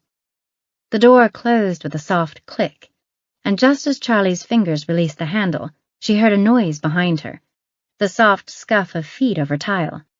She turned and found Sharon Ritter staring at her from the kitchen doorway, eyebrows scrunched, lips pressed into a thin line. "Sorry, I was looking for a bathroom?" The woman's face softened. "I always say this house has too many doors," she said, and gestured over Charlie's shoulder. "Go all the way through the dining room, and there's a powder room off the entryway." Charlie thanked her and ducked through the doorway she'd indicated. Entering the small bathroom off the foyer, Charlie was practically punched in the face by the overwhelming odor of pine. As she closed herself in, she spotted the can of Glade in a wicker basket on the back of the toilet. "Sparkling spruce," Allie said, reading the label. "This family is obsessed with artificial smells." Charlie made a show of flushing the toilet and washing her hands. "It's almost as if they're hiding something, you know?" Allie arched an eyebrow. "Air fresheners, body spray. It's like, underneath the picture-perfect family, they know there's something stanky they have to cover up." Charlie was eager to see what the cameras would show her. She hoped Frank was right, and that the secret she found here would be the key to finding the girls. Chapter 33. Charlie lounged in her car across the street from the Ritter house, computer sitting open on her lap. Now, thanks to the nanny cams, she could get a deeper look inside the Ritter household, as close as someone could get to peeling off the roof and seeing the family secrets laid bare. Her gut told her that something she found tonight would lead her to the girls, one way or another. Amber had gone missing first. Someone in the family had to know something. Had to. 4 miniature screens filled her monitor. Most were inactive at the moment, and the basement screen was pitch black with the lights off. So far, the only notable action had been a black and white cat sauntering through the master bedroom. A light snow began to fall, peppering the windshield with random flakes. Charlie popped open a bag of Doritos and a Fresca and waited to watch the family in their natural habitat.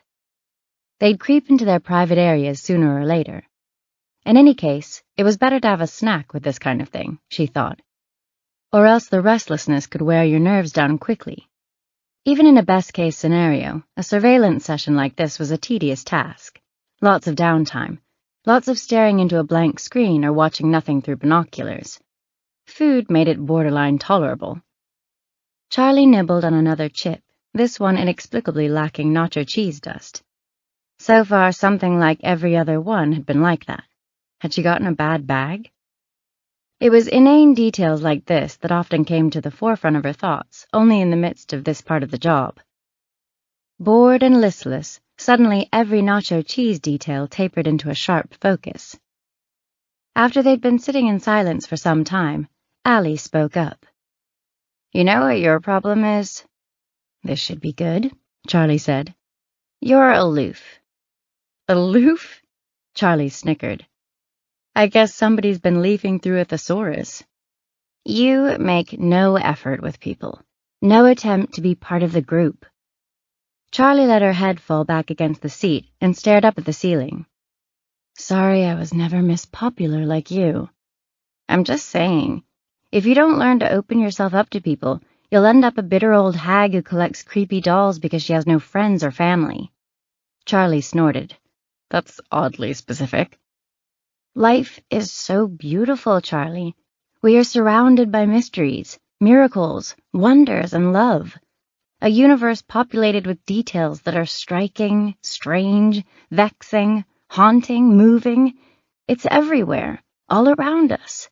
You just have to reach out, connect with something outside yourself. Try." Allie sighed. Then she went on. "You stopped believing in it, I think. Life, I mean. You could be out living it instead of what you're doing, which mostly involves eating in your car alone, from what I can tell. Not all of us get to do that, you know, live our lives. We don't get to love or share our passions or fight for what we believe in. It got taken from us. Anyway, it's not for me to tell you what to do, I guess. It's your life." She was quiet for a moment, and Charlie thought that was the end of it. "Just remember, I'm not always going to be here. What will you do then?" The smirk on Charlie's face vanished. "What the hell does that mean?" Allie shrugged. "Just saying, I could disappear at any second." She snapped her fingers. "Like that. Poof, gone." "Shut up," Charlie said. What was Allie's obsession with this lately? First she'd gone on and on about Frank, and now this. Charlie tried to focus on other things, but her mind kept wandering back to the idea of Allie being gone. She couldn't imagine what her life would be like without her sister constantly in her head. Over an hour passed before anything on the screens moved. The basement lights clicked on, the one dark screen going to a blinding bright white. As the camera adjusted, the picture seemed to fade into view, and then a figure appeared, moving down the stairs. "Activity in the basement," Allie said, as though reporting it over a police radio. "Looks like the patriarch of the house, one Todd Ritter, is heading down to his man-baby room. Over." "Man-baby room?" "Yup. He's going down to his basement to play with his trains, like a freaking baby." Sure enough, Todd Ritter moved to the train set. He leaned down and flipped a hidden switch under the table. Tiny lights flicked on in the model buildings, and the little steam engine raced around the track, taking a winding path over a bridge and through the mountain tunnel. The chugging of the train sounded tinny over the laptop speakers. When the steam engine's whistle blew, it was quite shrill. "See? Man, baby." Charlie crunched another chip before she answered. She tried to chew as obnoxiously as possible, knowing that Allie had always hated that when they were kids. "I guess." Todd fiddled with train bits and changed some of the cars for the next few minutes. Watching this was somehow duller than watching blank screens, Charlie thought, and she tore into the Doritos pretty good. Another 40 minutes went by before one of the upstairs cams came to life. Charlie's eyes snapped to it as Allie narrated once again. "Activity in the master bedroom," Allie said. "Looks like Sharon Ritter and an unidentified male subject." Charlie squinted at the screen. Most of the man's body was cut off the left edge of the picture, but he was too tall to be the brother, Jason. Before she could think much about it, the guy ripped his t-shirt off. "Holy shirtless," Allie said. "We've got man meat." The pants came off next, one leg and then the other. He hopped off screen. Then Sharon passed through the frame, stripped down to her underwear. She, too, exited stage right, the last visible bit of her body language seeming to suggest she was climbing onto the bed. Now even Allie was speechless. "Hurry," Sharon said, her voice hushed. Within seconds, soft moans came through the laptop speakers over the train whistles in the other room. Even with the action happening off-screen, the sound made it too intimate, so Charlie turned it down to a level that was just barely audible. She struggled to process what she was witnessing. Sharon Ritter was having an affair? With Todd in the house? She slid her eyes back to the basement camera feed. Todd was still playing with his trains, oblivious. "Yikes," Allie said. "You wanted to know what the Ritters might be hiding? Well, there's a family secret for you." "Yeah," Charlie agreed. They fell quiet. Charlie couldn't pry her eyes away from the feed showing the blank slab of wall and a window in the master bedroom. After a second, she noticed that shadows flitted against the wall, presumably from the doings on the bed. "Just reading the shadows here, but if I'm not mistaken, is that reverse cowgirl I'm seeing?" Allie said, laughing to herself. "Go, Sharon! For an older gal, I'm sort of impressed." Charlie closed her eyes, thankful to see the screen disappear for a second. "Shut up. You can't tell that." "Can if you use your eyeballs." When Charlie opened her eyes, the dark forms on the wall were still undulating, but she couldn't make out anything in the shifting shapes. She crunched another Dorito to distract herself. Wait a minute," Allie said. "We've been sitting here the whole time, and this guy wasn't at dinner, was he?" Charlie pictured the table as it had been earlier. No, it was just the family. Todd, Sharon, Jason, and the chicken parm. "And we've been out here watching pretty much the whole time since then. Would have seen any cars parking, anyone going to the door." Charlie thought back. Not a single car had passed through the cul-de-sac loop since they'd been out here. Yeah, right. So, how'd Loverboy get in? Charlie's thoughts stopped dead for a second. How did this guy get in? He would have had to sneak in somehow to get past Todd, probably a back door. That would line up with my reverse cowgirl theory. Charlie didn't take the bait this time. Either way, he would have had to come up to the house through the backyard on foot. Any other way, we would have seen him. And you checked the whole house, essentially? Between going through the bedrooms and getting down to the basement, you got eyes on every room? Yeah.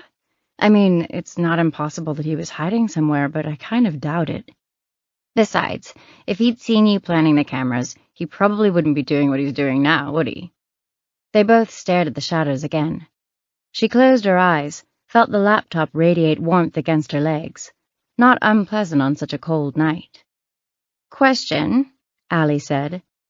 Do we think this guy, our Don Juan, could be in any way linked to Amber's disappearance? Charlie opened her eyes. The shadow puppets on the wall seemed to have finally gone still. Maybe. With the infidelity, hiding it could be a motive. Like if Amber found out about her mom and what's-his-face? Right. If he wanted to keep her quiet, we'd still need to connect him to Kara Dawkins. True.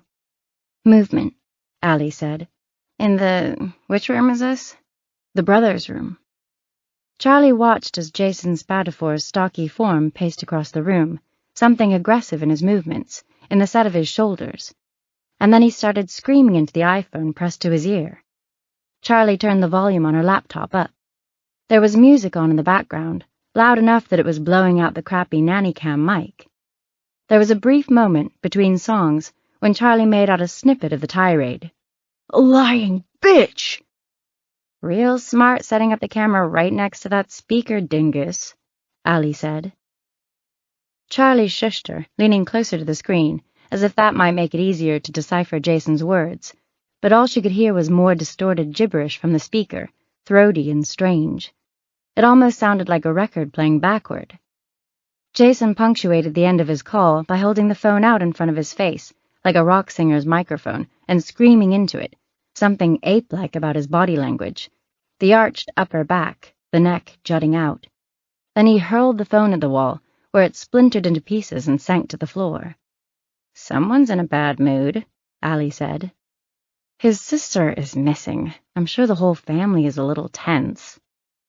Amber's brother stood over the broken gadget for a second, shoulders heaving, arms parted in some pose that made Charlie think of a professional wrestler. In one motion, he turned to his right and used both hands to sweep everything off the top of his dresser into a pile on the floor, yelling at no one. What next? Allie asked. Foot through the door? Blunt object through the TV screen? Haven't seen that one in a while. Instead of committing further violence against the decor, Jason tugged on a hoodie and stormed out of the room. Charlie's eyes scanned all the feeds, hoping to pick him up on one. Nothing. Moments later, he burst out the front door, elbowed through the screen door, and stumbled down the front steps. He picked up speed, racing down the walk, through the gate, over the sidewalk into the street. He was headed right toward her car. Uh-oh, Allie whispered. Do you think he spotted the camera? Charlie shrank low in her seat as though to hide, braced herself. As he drew in line with the hood of her car, he suddenly changed direction, veering toward a truck parked across the street. He climbed inside, slamming the door shut with a loud clunk. The engine roared to life, a violent sound in the quiet, and the headlights clicked on to spear the darkness. Charlie exhaled. Relief flooded her body, letting all those tense muscles in her back and shoulders relax again.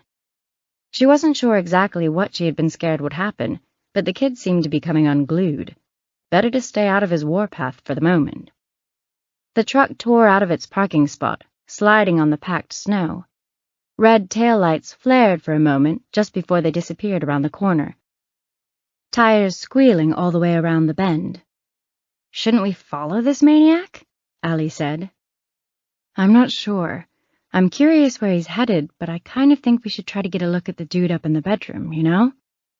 It's a tough call, but yeah, I think getting a look at the outsider makes sense. Like, as a priority, I mean.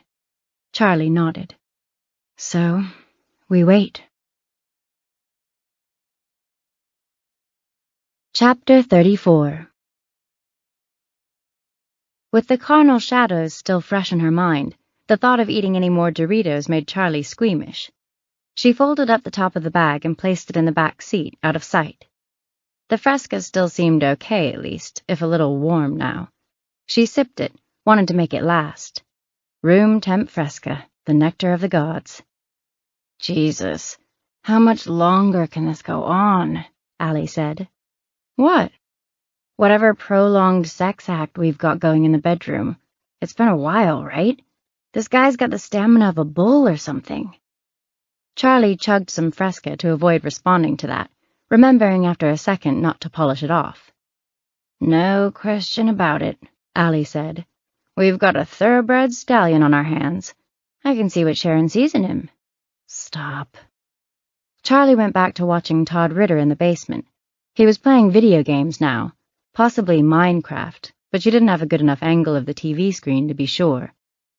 This guy is fiddling down in the basement while Rome is burning up in his bedroom. Good God, Allie said. Not like it's his fault. I guess that's one way of looking at it.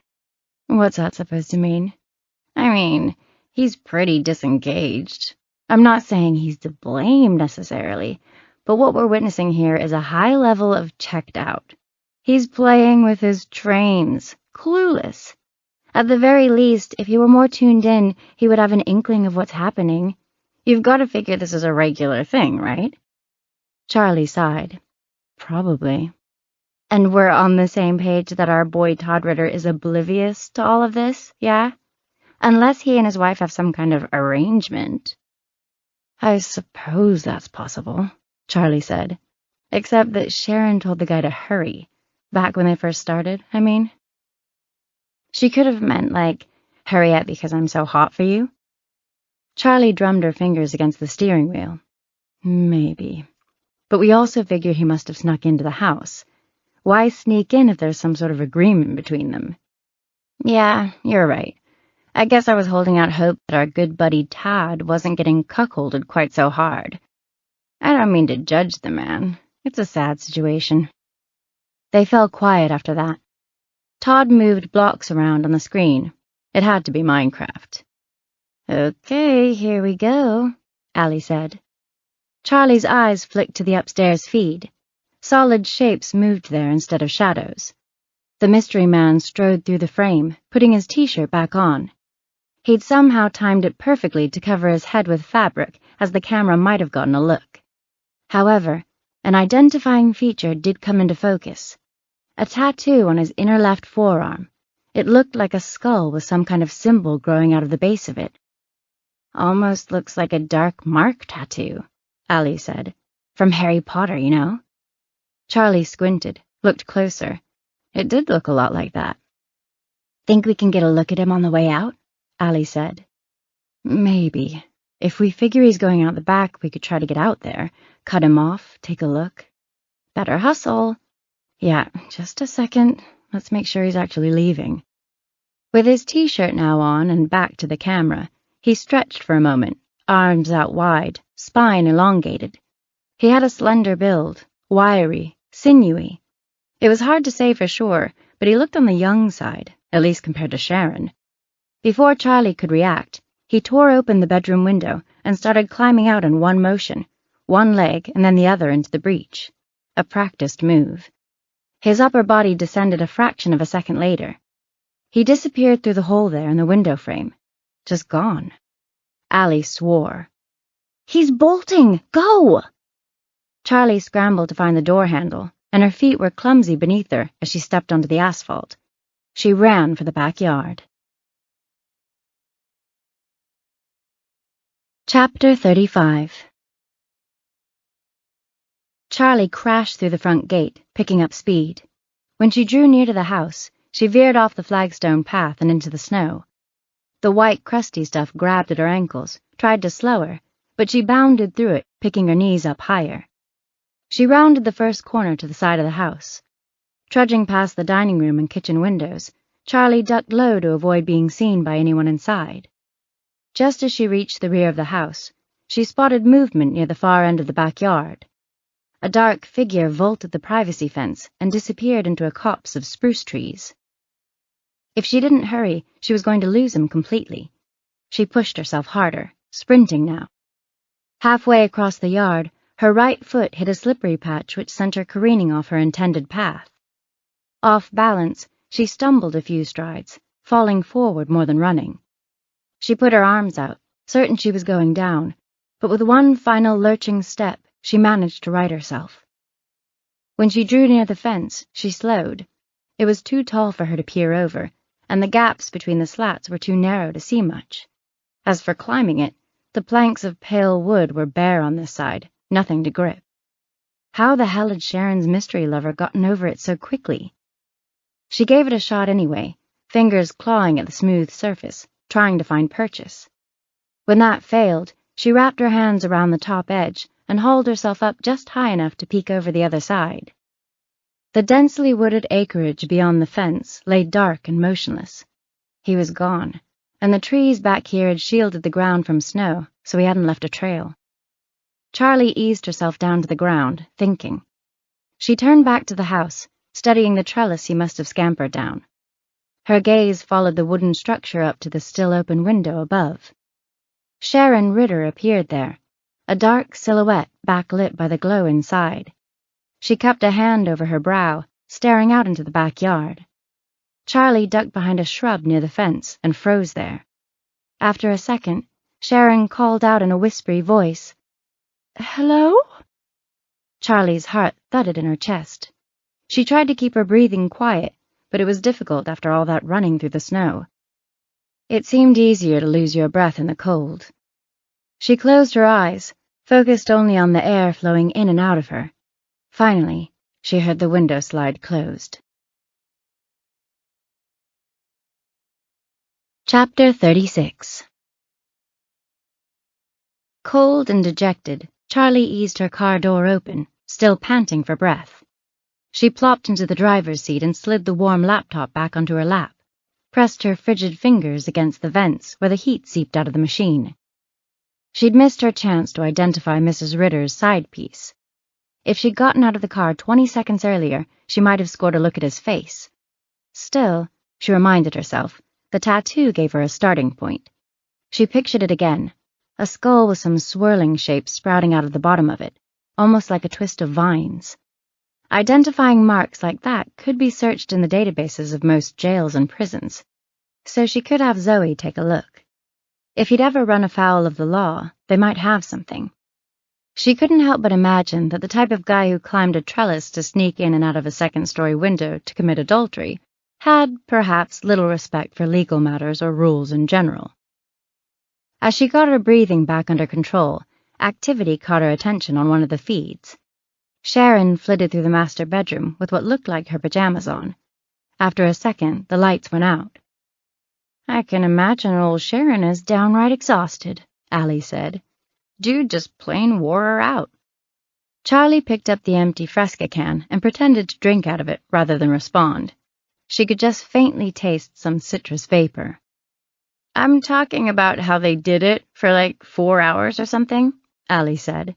"I mean, it was probably more like 45 minutes, but that's like 4 hours in sex time, especially with the husband just down 2 sets of stairs. Might even be 5 hours. Charlie's phone rang, mercifully interrupting Allie's rant. It rumbled against the smooth plastic of the cup holder, startling both of them. She knew based on the cop's theme song ringtone that it was Zoe. "Hey. Just wanted to give you a heads up," Zoe said. "Since you added the Amber Spatafor case to your load today, it just so happens we've got a Spatafor down here." Charlie struggled to process this concept, and then the meaning hit all at once. "Jason?" "Yep. He got hauled in for causing a ruckus down at O'Malley's pub." "What kind of ruckus?" "Broke a pool stick over some dude's head, apparently," Zoe said. "The victim's name is Seth Martin. He's a local, and before you ask, he's been out of town the past 2 weeks on a ski trip." "Meaning he couldn't have been involved with either of the missing girls," Charlie said. "Right. Anyway, after Jason dispatched Mr. Martin with a pool cue, he swung the splintered butt at anyone who tried to get close. When the deputies arrived, they said it looked like he was trying to stake vampires or something, waving this sharp wooden stick around, you know." "Wow." I watched him storm out of his house a while ago. He seemed upset, but I wasn't sure what to make of it." Zoe sighed. "Yeah, well, it could be more trouble for a family who already has more than their fill of the stuff at the moment. He thunked the guy pretty good over the noggin. Concussed him. He seems okay for now. Awake, alert at the hospital for observation, but you never know. I've read about cases where someone goes home from a fight after getting hit in the head like that, and they end up dying like 18 hours later or something." "God, I hope not." Charlie closed her eyes and pinched the bridge of her nose. The family already has enough on their plate, like you said. You just never know when it comes to head wounds like that. Either way, you've got to figure this guy, the victim, he'll want to press charges. The attack was supposedly unprovoked. Have you given Jason his phone call yet? Nah, Chief wants to let him stew for a while, think on his actions. Charlie nodded, though she knew Zoe couldn't see her. Well, thanks for letting me know. Yep, catch you on the flip-flop. Later. Charlie went back to staring into the laptop monitor. By this time, there was only one person still awake. Her eyes once again focused on Todd Ritter in his playroom. He was back at his train set, fiddling once again, removing a piece of track to replace it with another. She watched him through slitted eyelids, unblinking. God, how could he be so oblivious to what's going on in his own home?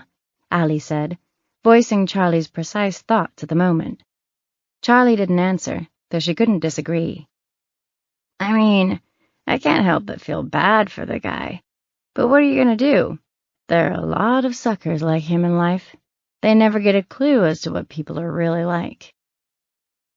Confident that the excitement in the Ritter house was mostly over for the night, Charlie closed the laptop and set it in the back seat. She flipped on her headlights and put the car in gear. Where are we headed? Allie asked. To bail out Jason Spatafor. Chapter 37.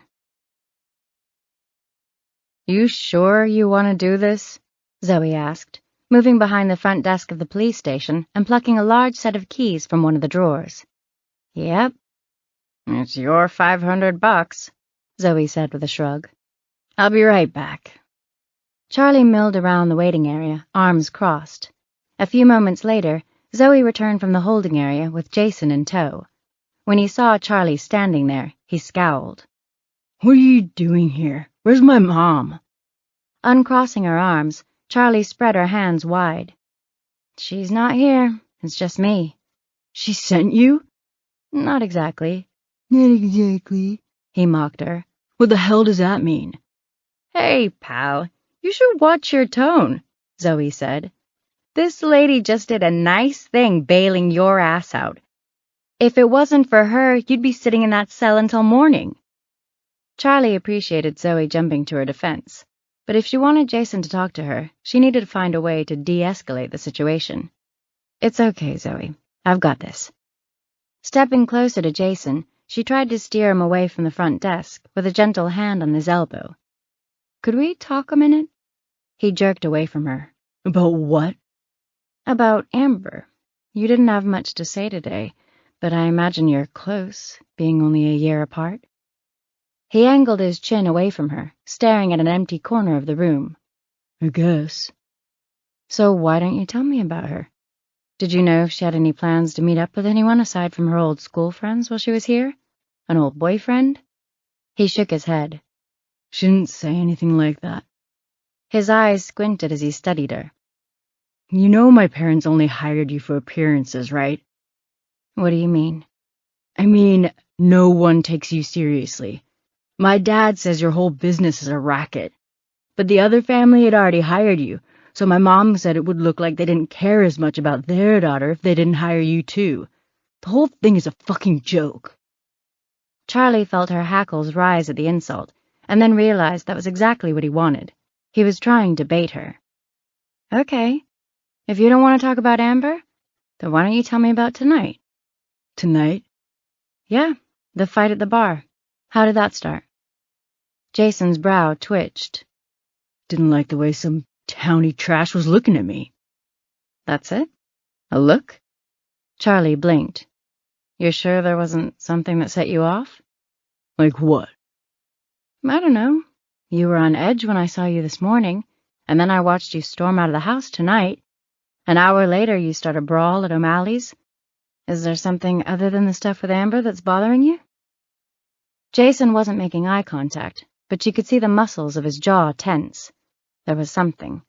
The question was, how far could she push him? Maybe you had an argument with someone, your mom, or maybe a friend or girlfriend? His neck swung around as he turned to face her, and for a moment she thought he was going to tell her. But then his expression clouded again. Pivoting away from her, he addressed Zoe. Am I free to go? You need to sign for your personal effects. Zoe held up a plastic baggie containing his wallet and keys. And honestly, I think you ought to hear. Jason stalked over and scribbled his signature on the clipboard before yanking the baggie from Zoe's grip. As he strode to the door, Charlie hurried to step in his path. Jason, wait.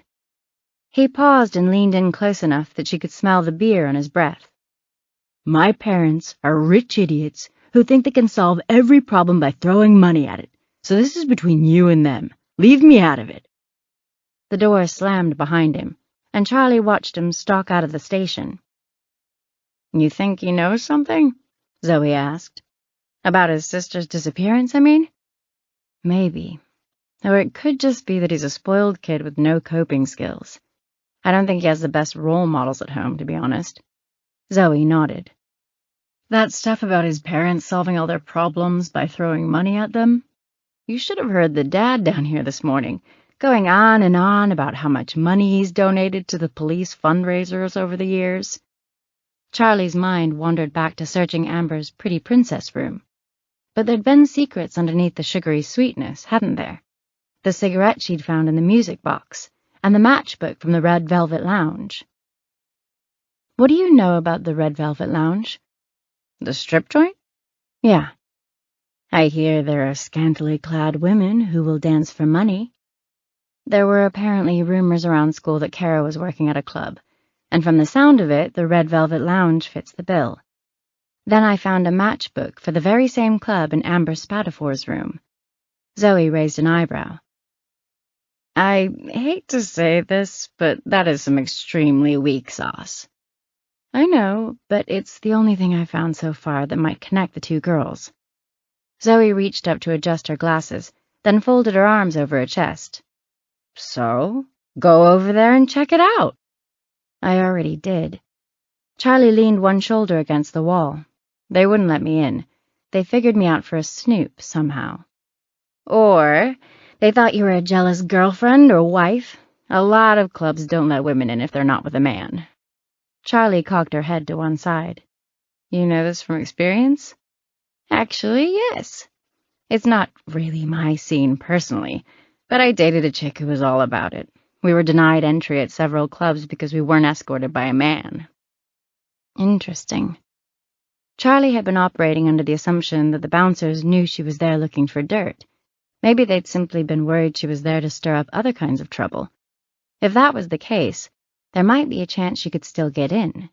She just had to find a man willing to escort her. And she knew just the one. Whoa, Zoe said. What? You had this look on your face. It reminded me so much of Allie. It was just eerie. Chapter 38. In bed, Charlie drifted toward sleep. A warmth settled over her body, starting in her core before spreading to her limbs, and finally her cheeks. A kind of calm seemed to accompany this swell of heat. The weight of the blanket, too, bringing her some deep sense of peace and tranquility. Still, one little niggling voice stayed active in her mind. Allie's voice. Her sister kept probing, kept talking, kept replaying the various dramas that had unfolded tonight in and around the Ritter household. The family had certainly packed a lot of excitement into one evening. Allie laid it all out again. First, there's the affair, Sharon Ritter sneaking a man into her bedroom while her husband plays with trains in the basement. She clicked her tongue, as though checking a box before moving on to the next item on her list. Then there's the brothers' outburst. After a tumultuous phone call, Jason Spatafor smashes his phone before rushing off and getting into a brawl at a local bar, beating some guy's head in with a pool cue. Another tongue click. Finally, the man who'd lain with Sharon in the biblical sense climbs out the second-story window, scampers down a trellis, and hops an 8-foot privacy fence, managing to narrowly avoid your eyeballs in the process. So yeah, big night at the Ritter house. She was quiet for a second. Am I forgetting anything? Charlie sighed. She'd have to talk to Allie, or this could go on all night. The tattoo, she said. Right, good call. Loverboy has a dark mark or something similar inked on his inner arm. A skull and a vine or some snakes or something. Charlie drifted again as her sister finally went quiet. She inched out towards sleep, the room around her seeming to fade into the black nothingness of unconsciousness. Then Allie started at it again. We need to identify Loverboy. Then we need to find out what Jason's mixed up in, what that call was about. To me, those are two legitimate leads that need to be explored. Agreed. And poor Todd Ritter, seemingly oblivious to everything down in his toy chamber. He makes the trains run on time, I guess. He's poor Todd Ritter now, huh? I thought you said all of this was partially his fault. Allie huffed. False. I said it's partially his fault for not knowing what's going on. Not that I typically blame infidelity victims, mind you. But if you live the bulk of your adult life in a basement playroom, well, some of the not knowing is on you. In any case, toy obsession aside, he and Amber might be the only normal ones in the family from the looks of it. By comparison, anyway. I guess I can agree with that, Charlie said. The only one we didn't get a good hard look at tonight was Amber's biological dad. Theodore, Spatafor. Allie added a false echo to each name. But you said his alibi was pretty rock solid. They fell quiet for a beat, and then Charlie spoke. Isn't it strange to get these glimpses into other families? To see how they really live? It's like peeking behind the doors and windows of each home, you find a completely different world, foreign to your own. These families are nothing like ours, you know? Yeah, Allie said. Definitely not. If I think about it long enough, it makes me think that no normal exists when it comes to families. There is no ideal, no right answer. Each one creates its own tangled web of relationships, too complex and sophisticated to be copied elsewhere. That's true, Allie agreed. Take the Dawkins family, for example. The parents seem utterly normal, utterly stable, and the daughter is the troubled one. Meanwhile, the Ritters are, to some degree, the opposite. The daughter is the normal one, and the mom is the one breaking social norms. Maybe the brother, too, I guess. Charlie rolled over, stared up at the ceiling shrouded in darkness. Allie's voice punctured the silence again. And after all of that, even a dysfunctional family like the Ritters can't compare to our fractured family. Broken forever. Her sister sighed. Or at least, they aren't that way yet. Maybe it depends on what happens from here, with the girls, you know. Allie's words hit Charlie like a punch in the gut. If she didn't solve these cases, if she didn't find the girls...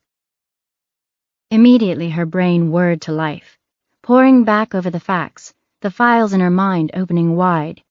She mentally dug through the information again. She sat up, reached for the nightstand, opened the drawer. Inside, in a plastic baggie, she found what she was looking for. She spun the red velvet lounge matchbook in her fingers, the one she'd found in Amber's room. It was the one thing she had that tied these two girls together, and she knew what she had to do next.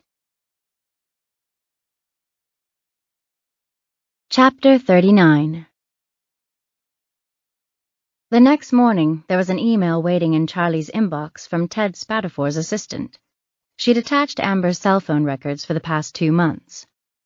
I can't believe he passed you off to an assistant, Allie commented.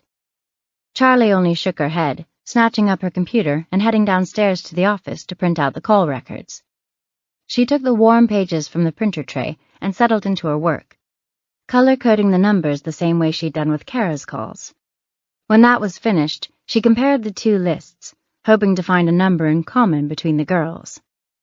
After poring over the numbers for what seemed like hours, Charlie was forced to admit defeat. The call records didn't share a single number in common. Charlie shoved the pile of papers away in disgust. She was sick of dead ends. She wanted to feel like she was making progress for once. With that in mind, she got out her phone and called Will. "I was just thinking about you," he said, not bothering with hello. "I want to see you." She felt a thrill in her gut at that, but forced herself to stay focused on the task at hand. "Good, because I have a favor to ask." "What kind of favor?" he asked. "I need you to get me into the Red Velvet Lounge." "Okay," he said. No hesitation. "Really? No argument? What kind of lawyer are you, anyway?" "Hey, if a lady demands I take her to a venue where other ladies are removing their clothes, I don't ask questions, and I certainly don't argue." They made plans to meet up around 8. Will assured her the place would be busy that time of night, and said their goodbyes. Charlie ended the call, feeling giddy at the thought of seeing Will again. Charlie climbed the rickety metal staircase back up to the apartment. "You realize you always think of it as the apartment?" "What?" "The apartment, not your apartment. Like you've still got one foot out the door, ready to flee Salem Island if things get too intense or something." Charlie ignored this. Who cared what she called the place or how at home she felt? Or didn't? She was here, wasn't she? Besides that, she had bigger things to worry about, like how to disguise herself so the bouncers at the Red Velvet Lounge wouldn't recognize her. An hour before Will was scheduled to pick her up, Charlie started to get ready. She showered, shaved her legs, and slid into an old gold dress of Allie's. Hair hanging in wet ropes, she stared at herself in the bathroom mirror for a long while, trying to figure out what to do with it. Allie flitted around in the background, full of nervous energy. "Go big or go home," she said. "That's my motto." Charlie pulled out a blow-dryer, curling iron, hairspray, and a comb and got to work. Every time she paused in the process of teasing and spraying, Allie said, "More." When she finished, her hair was arranged in a wavy cloud that flipped to one side. She leaned forward and pinched a tuft of hair sticking up in the front. It was crispy from all the hairspray she'd used to plaster it in place. "You look like you should be backstage at a Motley Crue concert," Allie said, "trying to blow like the guitarist or something."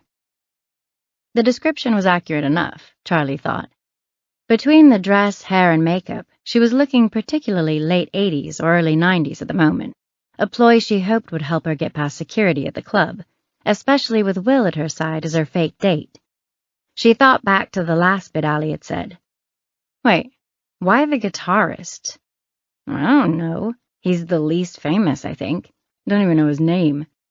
"Let's be real. You're not Nikki Sixx material, Charlie." Charlie looked at herself in the mirror again. She thought she looked sufficiently unrecognizable, though it was hard to be certain. The makeup probably disguised her the most. She'd applied the foundation in a thick enough coat that she could have spackled over a hole in a wall. It gave her face an overall plastic look, fake and airbrushed. A few minutes before 8, there was a knock on the door. Charlie snatched up a pair of heeled boots on her way to answer it. Will stepped back from the door at the sight of her, eyes wide. "Well, hello there."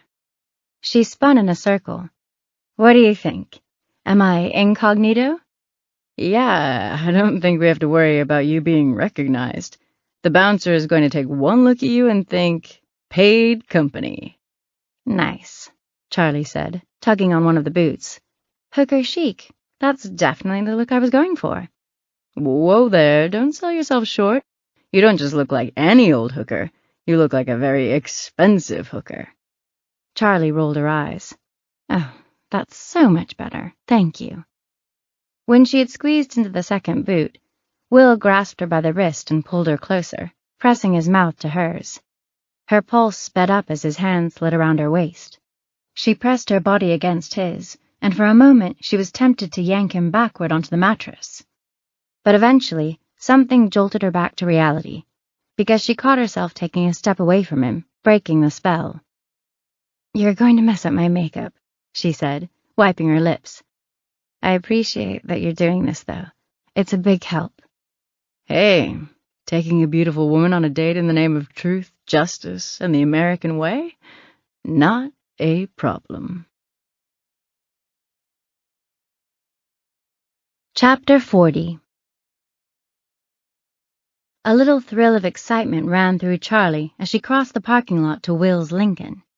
The club would have answers. It had to. And this time, she'd actually be able to get inside. But almost as soon as Will steered the car onto the main road leading off Salem Island, Charlie's confidence began to wane. The bouncers had caught her sneaking in. What if one of them recognized her, even with the disguise? She flipped down the sun visor and checked her reflection in the small lit mirror. Maybe it was the change in lighting, but her makeup was even more ridiculous than she remembered. Still, she barely recognized herself, so hopefully that meant the bouncers wouldn't either. She folded the visor up and settled into her seat. As they pulled into the lot of the Red Velvet Lounge, Charlie plucked a pair of sunglasses from her purse, trying to decide if wearing them at night would make her more or less conspicuous to the bouncer. "Aw," Allie said. "Seems like a waste to cover up your handiwork. I've seen you spread peanut butter on a sandwich more conservatively than the raccoon-looking crap you smudged around your eyes." "Shut up." Will whipped his head toward Charlie. You say something? No, did I? I don't know. It sounded like you were sort of whispering something. Thinking out loud, maybe, Charlie said, managing to talk through Allie's giggling. "I guess I'm kind of nervous." Will parked the car as he answered. Nervous? About going into this stink hole? He killed the engine and rotated in his seat to face Charlie directly. Will waited until her eyes met his. "We'll have no trouble whatsoever. Trust me." "He seems pretty confident, Charlie," Allie said. "I don't know about you, but I'm reassured by a man who knows his way around a seedy strip club."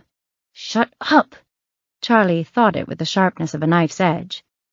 When she glanced over at Will again, he was studying her intently. "How are you handling all of this, anyway?" he asked. "The case in general, I mean.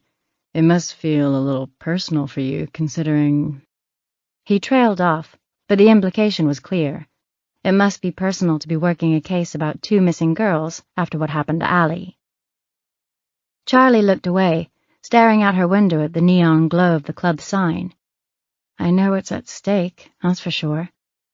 It feels kind of like a nightmare, doesn't it? Like history repeating itself in the worst way possible, Will said. "I know the girl's dad, you know, Ted Spatafor." That got her attention. Charlie swiveled to face him. "You do?" "He's my financial advisor." "What's he like?" "Like the kind of guy you'd trust with your 401k? Solid but boring? Anyway, we're not exactly buddies or anything, but it's a reminder of what a small damn world it is. We're all attached by these invisible strings, it seems like." Charlie nodded, thinking he was exactly right. Her whole job was to find those invisible strings and pluck them one by one to see where they led. With any luck, she'd find a few fresh strands tonight. "Well," Will said, "you ready?" Charlie took another deep breath and reached for her door handle. They climbed out of the car and started making their way across the wet asphalt. And there was the bouncer, the same one from her last visit here, as bulky as ever. Perched on his stool like a bear performing in a circus. His phone was jammed to his ear again. Maybe that was good, another potential distraction. She clutched at Will's arm as she laid eyes on the bouncer, an instinctive move, done without thought. If he minded a grown woman pawing at his arm like a frightened child, however, he showed it not at all. He looped his elbow inside hers, as though they were square dancing partners. As they stepped up onto the sidewalk and took the final paces to the velvet ropes, Charlie's anxiety intensified by an order of magnitude. Weird things lurched in her belly with great violence. Sea creatures, she thought. Like 2 large frogs were fighting to the death in the pit of her stomach. She tried to plan what she would do if the bouncer showed any sign of recognition, how she might try to seem nonchalant about it, confused, tilting her head to one side like a dog out of its depth. Instead, the bouncer seemed to recognize Will. He gave the faintest nod and waved them through without much thought. Once again he was loud talking on the phone, this time about different small dog breeds. They got an earful as they passed through the gap where the velvet rope had swung out of the way. Thing about pugs is their respiratory problems, bro. Real serious problems on account of their flat snouts. Me, I'm more of a min-pin guy. Real regal breed. Prancing around everywhere like they own the whole world, you know? She kept expecting his words to cut off all at once. Surely he'd notice her. Surely they'd get turned away just like before. Instead, he went on about dogs. Aw, no way. You gotta clip the ears and dock the tail, bud. Now, I know the AKC no longer requires it, but let's be real. That's how it's always been, and that's how it'll always be. Don't want 'em to snip 'em off. Will pushed open the door, held it for her, and Charlie pressed forward into the forbidden realm beyond. Chapter 41. The sleazy club was pretty much exactly what Charlie expected, right down to the stench. Bad cologne intermingled with the greasy food in the buffet, all of it tinged with just a hint of body odor. Topless girls gyrating? Check. Liquor? Check. Sweaty losers ham-fisting dollar bills into G-strings? Check. A couple of men in sweatpants camped in the corner near the buffet, their plates piled high with bright orange chicken wings? Check. Charlie reminded herself of the plan as she crossed the room toward the seating. Settle in, observe, then look for openings to ask some of the girls about Amber and Kara. Gaudy lights swung around the room before refocusing on the breasts center stage. Soloing guitars blared over the speakers, music from the dreaded 1987 to 89 era, when the only thing bigger than the guitars was the hair. At least Charlie's disguise wouldn't seem out of place. She followed Will across the room to a table in the darkest corner, where they'd be able to watch from the shadows. A swiveling strobe light passed over them periodically, but other than that they were well hidden. "This is weirdly like the cantina scene in Star Wars," Allie said, "except, filthy." "And sort of pathetic," Charlie said. "You pass through these doors, and it's like a different universe exists within these walls, totally foreign to ours, bustling with strange life and customs." A waitress in a red velvet lounge branded tank top and black booty shorts came over to take their mandatory drink order. Her top was slit down the front, revealing lots of cleavage and just a hint of black lace bra. "Jim Beam, neat," Will said. The waitress turned her gaze on Charlie and smiled. "What about you, hun?" Her voice was high-pitched and soft like a little girl. "All of the same," she said. The lights went down across the room, and there was a moment of quiet as the darkness caught everyone's attention. A single spotlight flared on the stage, and out came a dancer with a snake draped over her shoulders.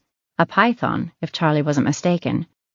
The men in the front row grew rowdier as she emerged, hooting, hollering. The waitress returned with their drinks. Charlie sipped at her glass, dabbing at the droplet of watered-down bourbon that clung to her lip. "So, are you less nervous now that you see how ridiculous this place is?"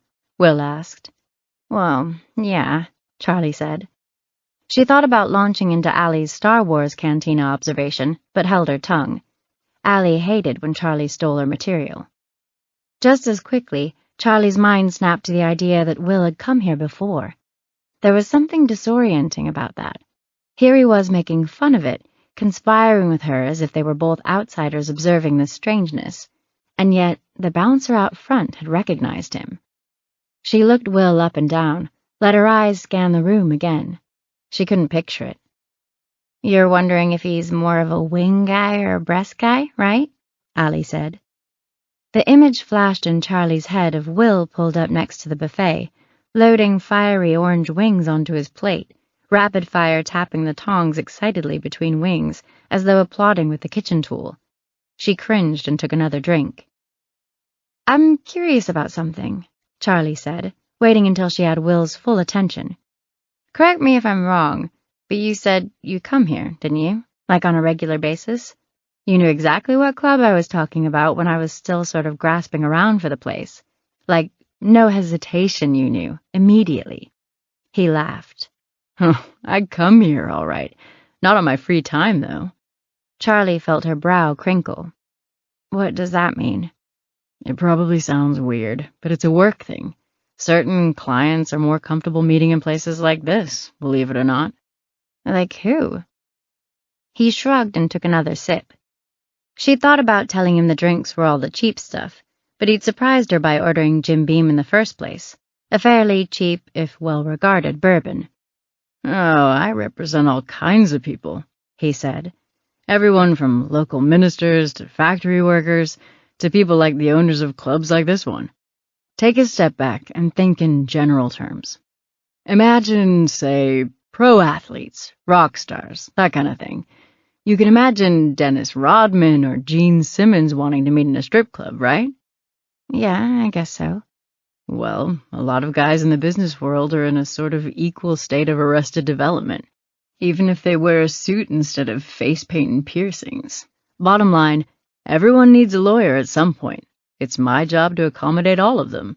In some cases, that means going into their worlds, into the places where they're comfortable. And I don't mind it a bit.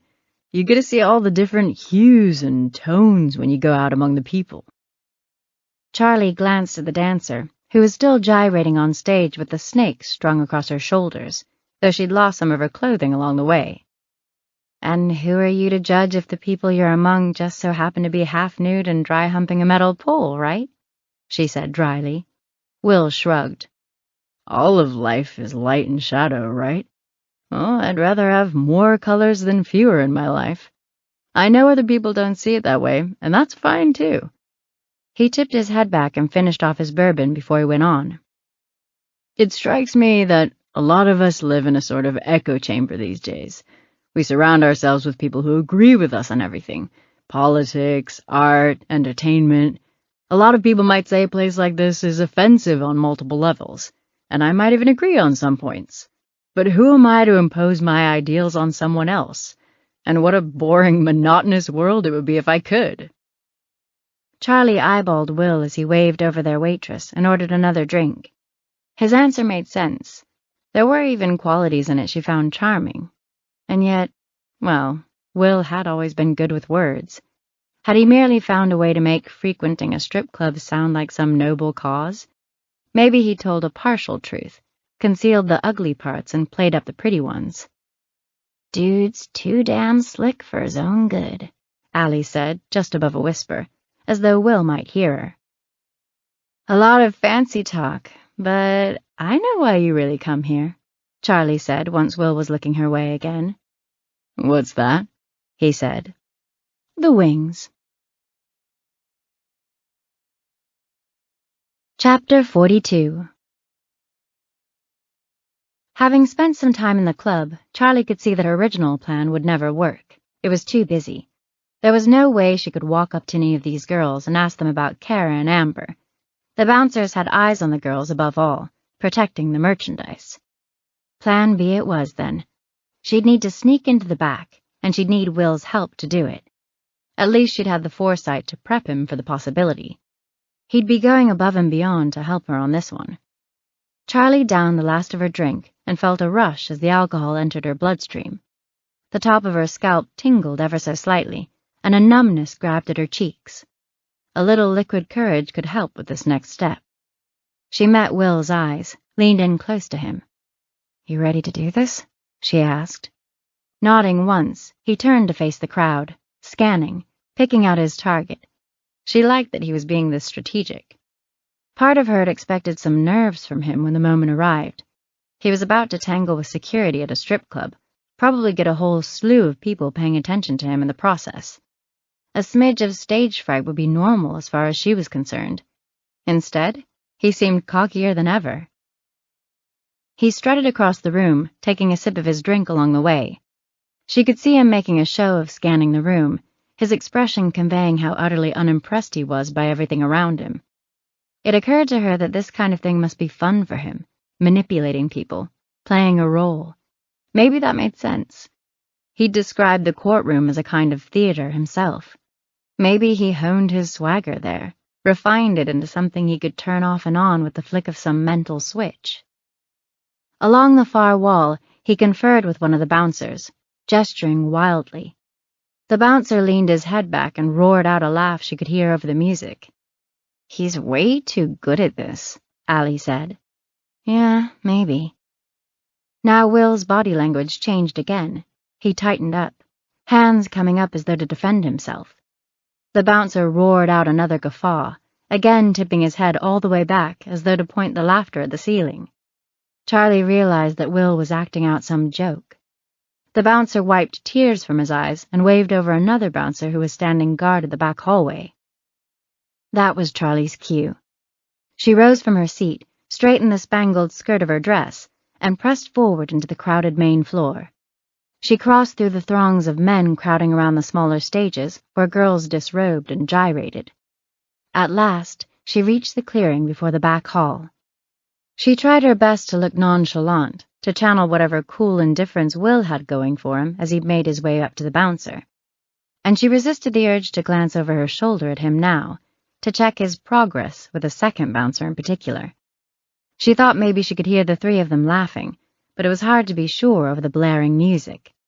She stepped into the hall, into the shadows. It was much darker here. Her eyes opened wide, trying to make out her surroundings. She pushed through another set of doors, and there she saw it. The room she'd gotten to last time, just before the bouncer grabbed her. The place where she'd heard girls' voices just beyond the door. Chapter 43. Charlie eased open the heavy steel door, trying to get a peek as the slab of metal glided away. At first, she could only see the bright light shining in the growing slit of the doorway. Then she saw the girls. 6 of them huddled before a pair of vanities, barely dressed, caking on makeup in the mirrors. They seemed younger than the dancers she'd seen on the floor, fresh-faced and innocent-looking. They all glanced up at her, gone quiet for a second, but their previous conversation resumed after the hitch. They weren't exactly surprised to see her, she thought. Anyway, what was I just saying? A redhead with a long face and neck said, smearing more eyeliner around her fake lashes. "You were talking about this stupid smoking law stuff," another girl said. This one had dark hair and a frizzy mess of crinkles atop her head. Right, yeah. See, everything they do to try to restrict it just makes smoking seem cooler, rebellious, you know? Vaping, too. When you outlaw something and try to repress it, you only make it more appealing. "It's a forbidden fruit," Frizzy said. What? Red said, turning her head. Oh, right, yeah. That's it exactly. Tastes better 'cause it's stolen, is what I always say for that. But I can respect your, biblical reference. Charlie approached slowly as the two kept talking, almost like she was creeping up on a pack of small woodland animals, worried she might spook them into bolting. A mousy girl turned to Charlie as she got close and spoke to her in a low voice. Are you the new girl? Charlie hesitated a second before she answered, instantly falling into the suggested role. "Yeah, sorry, I'm nervous. Not sure how all of this works. I mean, I guess I've never done anything like this, you know?" The other girls all turned now, cooing and offering support. Comforting phrases peppered at her from all angles, the voices tangling over each other. Don't worry, you'll do great. Oh, you'll get the hang of it. Just stay strong. Thanks, Charlie said, wiping a fake tear from the corner of her eye. She took one of the seats near the left vanity, which one of the girls gave up for her. "Jesus, dial it back a little," Allie whispered. "You maybe don't remember what it's like to be young anymore, but these troubled youths have finely tuned bullshit detectors. They'll sniff out your waif act from a mile away if you lay it on too thick." Charlie noticed that instead of standard stripper garb, like the schoolgirl outfit and leopard print ensemble she'd spotted on stage, the girls back here all wore more traditional lingerie, corsets and garters, and other items that took more effort to remove. "So, Could I maybe ask you some questions about what to expect? Charlie said, turning to face the group. It might help me calm down, I think. They all nodded and vocalized various terms of agreement. What kind of stuff do you usually do? Charlie asked. Now they all fell quiet. Red shrugged. You know, the long-faced girl said, turning back to the mirror. Depends on what the guy wants, I guess. Charlie licked her lips. She'd suspected something more than stripping since she walked through those doors.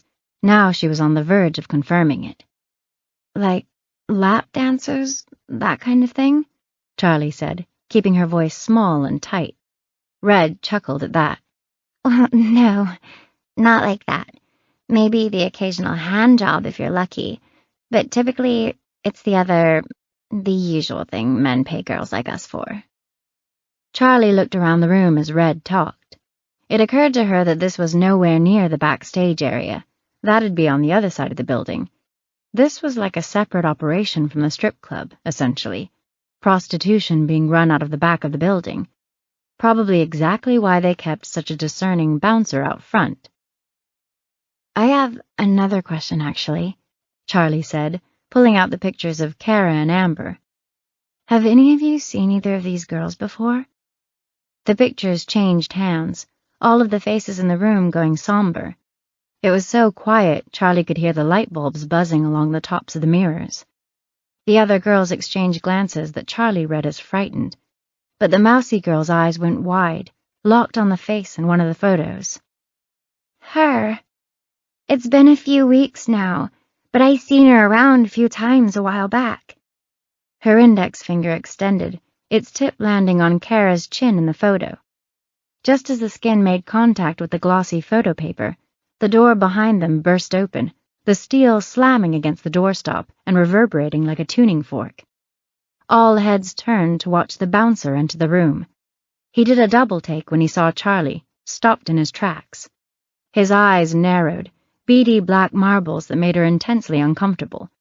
She tucked the photos away and grabbed a makeup poof from the table, dabbing powder at her nose, trying to play it cool. She could feel her pulse quicken in her neck, heart knocking in her chest. The bouncer chuckled behind her, came up beside her, rolled his eyes once she made eye contact. Nice try, cop. Then he grabbed her. Chapter 44. The bouncer lugged Charlie down the dark hallway to the door on the opposite side. She squirmed, struggled against his grip, but he had pinned her arms down, making her effort useless. It felt like trying to fight a sequoia. She screamed for help, but the bass from the main stage area was so loud she doubted anyone could hear her outside of this corridor. Balancing her over his shoulder, he pulled at a retractable key ring attached to his belt loop and unlocked the deadbolt. The big steel door glided out of the way. Inside they went. Charlie craned her neck to get a look at the room. Shadows everywhere. Too dark to make out much, save for some shelves along the back wall and some kind of large, bulky thing just in front of them, probably a desk. He flipped the light switches just inside the door, and after a moment of hesitation, the overhead bulbs flickered on. It was an office of some sort, the middle of the room occupied by an old metal desk with drawers on either side. Bookcases along the wall were piled with 3-ring binders and cardboard file boxes. The bouncer plopped her down in one of the chairs facing the big desk, then went back to lock the door behind him. She noted that it was the kind of lock that required a key on either side. She'd just dug her phone out of her purse when he ripped both out of her fingers, phone then purse. I don't think so, he said, holding her things out of reach. He moved to the other side of the desk, dug around in the drawers. Eventually he pulled free a set of keys. Don't think I'll be leaving the spares for you to dig out either. He scurried over to the door, surprisingly light on his feet for such a big piece of meat, agile and quick.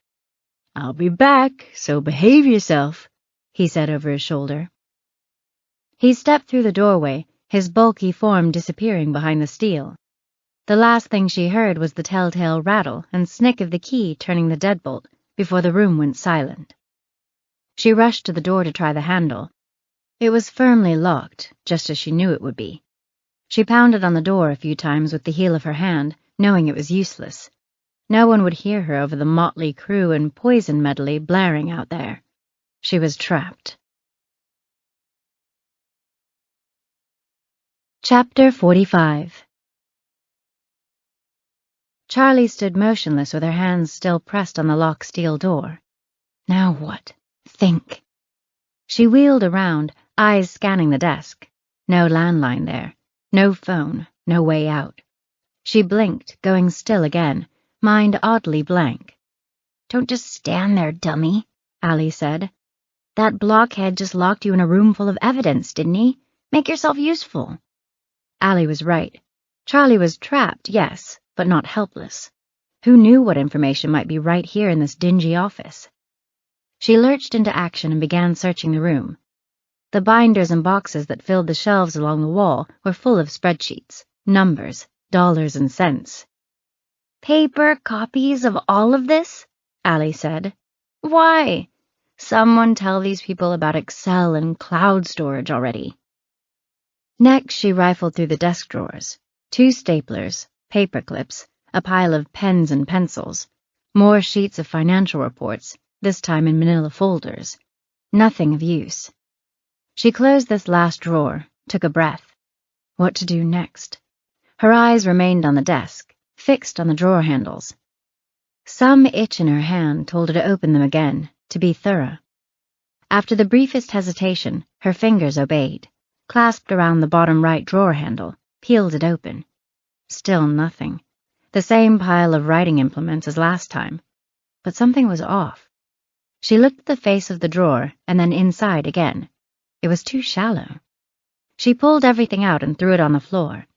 Some of the pens skittered and rolled along the tile floor, a strange sound in the quiet. Her fingers splayed along the wooden bottom of the drawer, scrabbling over it, searching.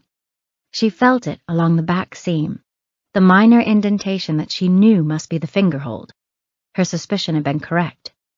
She pulled up the false bottom, a thin veneer of wood. It let out a little cracking sound as it scraped out of the drawer. At last, the light revealed what lay beneath. Several bundles wrapped in layers of clear plastic and sealed with packing tape. The package on top was open. Charlie picked one of the pencils off the floor and used the tip to drag out some of the contents without touching it, though she already had a pretty good idea of what was inside. Out came a tiny Ziploc baggie filled with white pills, each one stamped with a strange design, just like the ones she'd found under the driver's seat of the No Fat Chicks SUV. Chapter 46. By the time the heavy footsteps in the hall announced the bouncer's return, the desk drawer was in order once more, untouched so far as he'd be able to tell. He fumbled at the door audibly, zipping that keyring out from his belt, the key twitching at the hole before finding its way and entering the lock, the doorknob squeaking as he turned it. Charlie rushed back to her chair and fished a hand down into her boot, seeking the hard object nestled there. Her fingers clasped the one thing the bouncer hadn't confiscated, the mini stun gun snugged against her ankle. She pulled the weapon free and had everything ready just as he barged into the room. As soon as she could see his shadow falling over the floor, she moaned and pretended to pass out. Her back arched, her whole body going slack and sliding down the chair onto the floor, eyes closed. The bouncer gasped. It was such a ridiculous sound coming out of the big brute that Charlie almost laughed, fighting to keep the twitch of a smile off her lips. His feet pattered over the floor in an odd shuffle.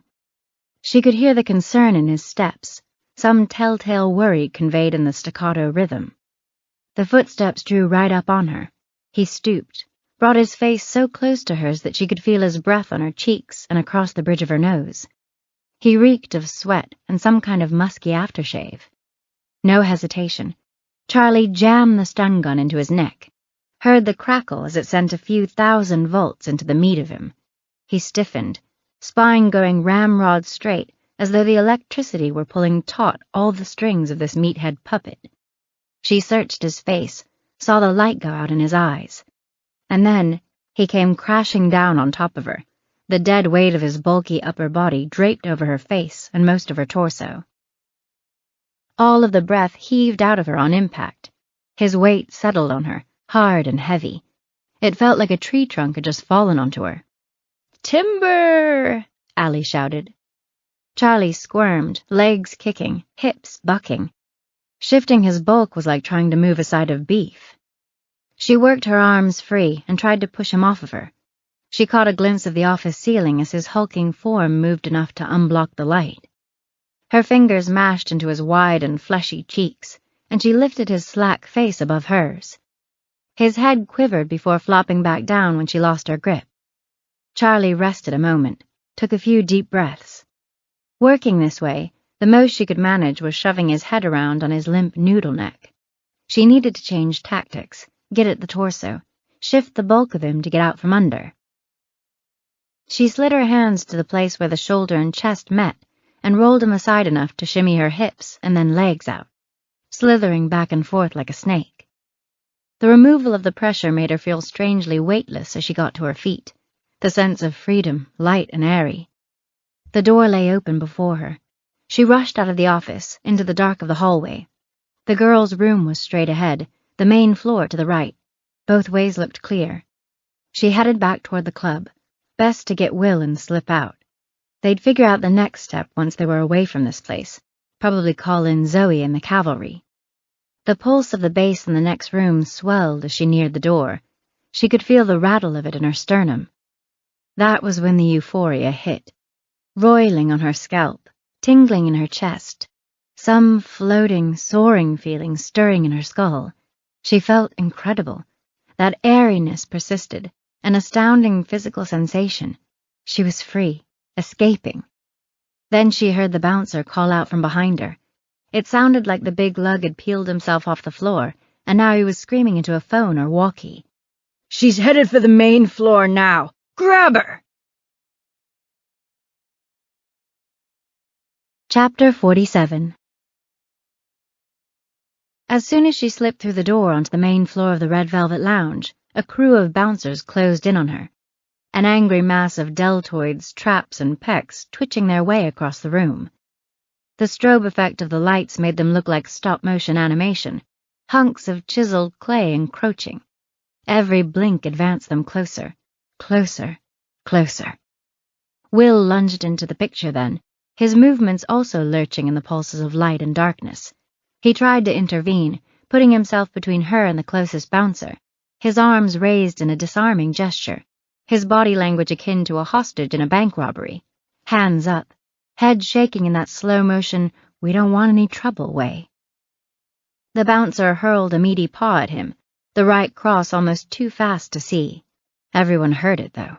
The punch cracked audibly, even over the blare of the hair metal. Will's skull snapped straight back. His hands flew up to cup at the point of impact as he bent at the waist. Charlie shot forward with her stun gun, zapping the bouncer under the chin. The weapon sizzled against his flesh and released the faint odor of ozone. He went limp and belly-smacked the floor, convulsing a few times before going still. Charlie whirled to face the circle of others closing on them. Too many. This wasn't going to work. She and Will backed up toward the crowd huddling around the bar. The next bouncer advanced, thick arms splayed at his sides. To her surprise, Will once again stepped forward to protect her. No hands up, though. This time, when the bouncer swung at him, he ducked. The haymaker swooped over Will's head and caught an unsuspecting drunk sitting at the bar, flush on the temple. The impact sounded like two coconuts smacking together. The drunk went down, managing to rake a couple of beers out of other patrons' hands on his way to the floor. It set off a chain reaction of pushing and shoving that worked its way down the length of the bar. Beer went flying in all directions. First, spatter flung everywhere in roping tendrils, then a mist of it. Foam slopped to the floor and bar, and a couple of unlucky dudes sporting silk shirts now found themselves plastered with Pabst Blue Ribbon. Charlie watched them glance down at their sodden clothes with expressions of disbelief.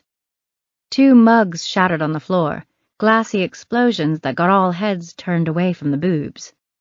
That was when the pushing and shoving escalated. Confusion, aggression. Something wild rippled through the crowd all at once. Some switch flipping the mob mentality for violence on. Even Charlie could feel it. Everyone went apeshit.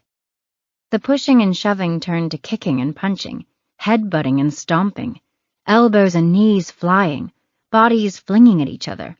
The brawl was underway. An older man in denim overalls aimed a punch at the throat of one of the bouncers. The meathead dropped to his knees, hands clutching at his inverted Adam's apple, eyes watering. Will kept shoving the Goliaths away from them, directing the big sides of beef into the mosh pit-type area near the bar. The violence swirled there like a turbulent sea. Charlie watched a man clamber up onto the bar, swinging a glass vodka bottle like a baseball bat. He shattered the bottle over a behemoth's head, and when the impact didn't seem to faze the brute, he thrust it forward to try to stab him with the broken edge. The bouncer dodged the jagged weapon, surprisingly agile for his size. And then Charlie was being swept away, caught up in the jostle of the crowd. The lights came up, the music cut out, the MC's voice demanding that everyone break it up over the PA. But it was too late for that. Even the strippers retreated now, tripping over the stage in their haste to disappear behind the curtains. Charlie found Will's eyes in the chaos. They needed to get out of here.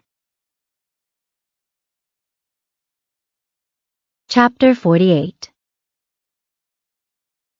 Outside the club, Charlie held Will's phone to her ear. The dispatcher had told her to stay on the line until the police arrived, and so she did, pacing among the parked cars. She couldn't pry her eyes away from the stone facade of the red velvet lounge, however. The yelling and smashing of glass could be heard from outside. Violent sounds, stark and striking against the quiet. "Here we go," Will said, breaking her concentration. Somewhat reluctantly, Charlie shifted her focus from the building to see what he was excited about. The police lights crested a hill in the distance, red and blue twirling over the snowy asphalt, lighting up the trees along the side of the road. No sirens, Charlie noted. Out here in the sticks, they probably didn't need them too often. 3 state police cruisers knifed into the lot, bounding up the ramp onto the blacktop, front ends bouncing up and down, almost bottoming out. Their tires squealed as they veered around the rows of cars and skidded through that final sharp turn to angle themselves toward the front door. The first car jerked to the left and then stopped abruptly. The others followed its lead, parking just shy of the front walk, one after another, each car diagonal to the building. "They're here now," Charlie said into the phone, suddenly remembering the dispatcher on the other end. "You're confirming that police have arrived at the scene now, ma'am?" "Yep. Thanks for your help." Charlie hung up and returned the phone to Will, the night air cold against her palm, which had gone clammy keeping the thing pressed to her ear. She rubbed her fingers into the heel of her hand a couple times, as though that might help dry the dampness. Then she turned back to watch the stunning conclusion of the night. A total of just 4 Michigan State troopers climbed out of the 3 vehicles, all of them sporting military-style crew cuts. They convened for a moment, the tallest of the men gesturing toward the door, probably laying out some basic tactical approach. The others all bobbed their heads as he talked. Part of Charlie wondered if they shouldn't wait for more officers to arrive, but there was no reason to believe anyone inside was armed. It was just your standard barroom brawl. Between their guns and whatever other gadgets the state troopers had handy, the officers would likely gain control of the scene quickly and without incident. Finally, the men drew their weapons, all of them aiming them at the ground, and charged the building, the tall guy in front. Even something about the way they moved seemed military now, a uniformly stiff jog that carried them over the cement. The lead officer wrenched the door open, and one by one, they disappeared through the opening. "Ready to watch the show?" Will said, cackling. He once again rested his butt on the front end of his car. "Can't wait to see this parade of ogres hauled out in cuffs." Charlie thought he seemed a little too giddy about all of this, but then he didn't know about the girls in the back room yet, or even about the ecstasy. To him, this was all a bit of vengeance for the vicious punch to the eye he'd taken from the bouncer. She turned again to look at him, to really look. His eye was swelling, seeming to bulge and grow before her eyes. It already looked a shade darker, and she knew the appearance would deteriorate by tomorrow morning. "Your eye looks terrible," she said. He smiled again, gesturing at the side of his face. "This? But chicks think this kind of thing is cool, Charlie. They see a guy walk in with an eye swollen and purple like a ripe plum, and they're all like, 'Who's this guy?'" He gave one of his characteristic shrugs. "Anyway, it's only my eye. I have another one." Charlie chuckled a little at that. "You should see the other guy, too," Will said. "After the police beat the shit out of him, I mean. I've seen up close the damage they can do with those nightsticks, and I imagine they don't care too much for the Muscle Beach types. It ain't going to be pretty." His eyes went wide then, and Charlie followed his gaze back to the front doors of the club. Word must have spread quickly about the police being on the scene, as a bunch of patrons spilled out through the doors now, a trickle and then a steady flow. A couple of opportunistic types had taken care to loot a few bottles of expensive booze during the riot, hugging them in their arms like precious treasure, but Charlie knew that they were really getting the cheapest of cheap swill dressed up in fancy bottles. The stream of people kept coming, so many that Charlie began to wonder if the cops had opted to primarily clear the place out and only arrest the most egregious offenders. That didn't bode well for the guy who'd smashed a Belvedere bottle over a bouncer's head, but it was probably the most efficient way to end this mess, more like clearing out a keg party than anything. Additional police vehicles arrived in the minutes that followed. 3 black Salem County Sheriff cruisers, a dark blue Michigan State Police truck, which matched the first 3 cruisers on the scene, and a couple of smaller white cruisers belonging to the nearest police department in Port Blank, a tiny rural town that probably barely even needed their own department, truth be told. Maybe the Red Velvet Lounge kept them busy, though. Charlie spotted Zoe among the cluster of law enforcement officers and waved from across the parking lot, but Zoe was too focused on doing her job to notice. By the time the last pair of officers entered the building, the trickle of foot traffic coming out had all but stopped, and the building had gone strangely still. The anticipation built. Charlie felt goosebumps plump along her forearms. The door burst open as though kicked, and out walked one of the muscle-bound leviathans, his arms pinned behind his back. He scowled, bottom teeth bared, swiveling his head as though expecting a crowd and finding none. A state trooper filed along behind him, looking strangely small and old behind the big brute. "Finally," Will said. "I thought they were going to let everyone off with a warning or something dumb like that." Charlie puffed something of a laugh from her nostrils. "Weren't you the one railing on about how local law enforcement is out of control the other day? Story changes pretty quickly, doesn't it?" "Whoa. Now hold on, that was different." Will aimed a finger at her. "None of the cops punched me in the face or put their hands on you. These juiced-up apes deserve whatever they got coming to 'em." The stream of perp walks continued, building up some speed now, a parade of bouncers with black eyes and bloody noses, each of them sporting cuffs. The loudmouth from the front door detail came out looking like he'd had a nose job performed by way of fists, his schnoz all dented and crooked and swollen.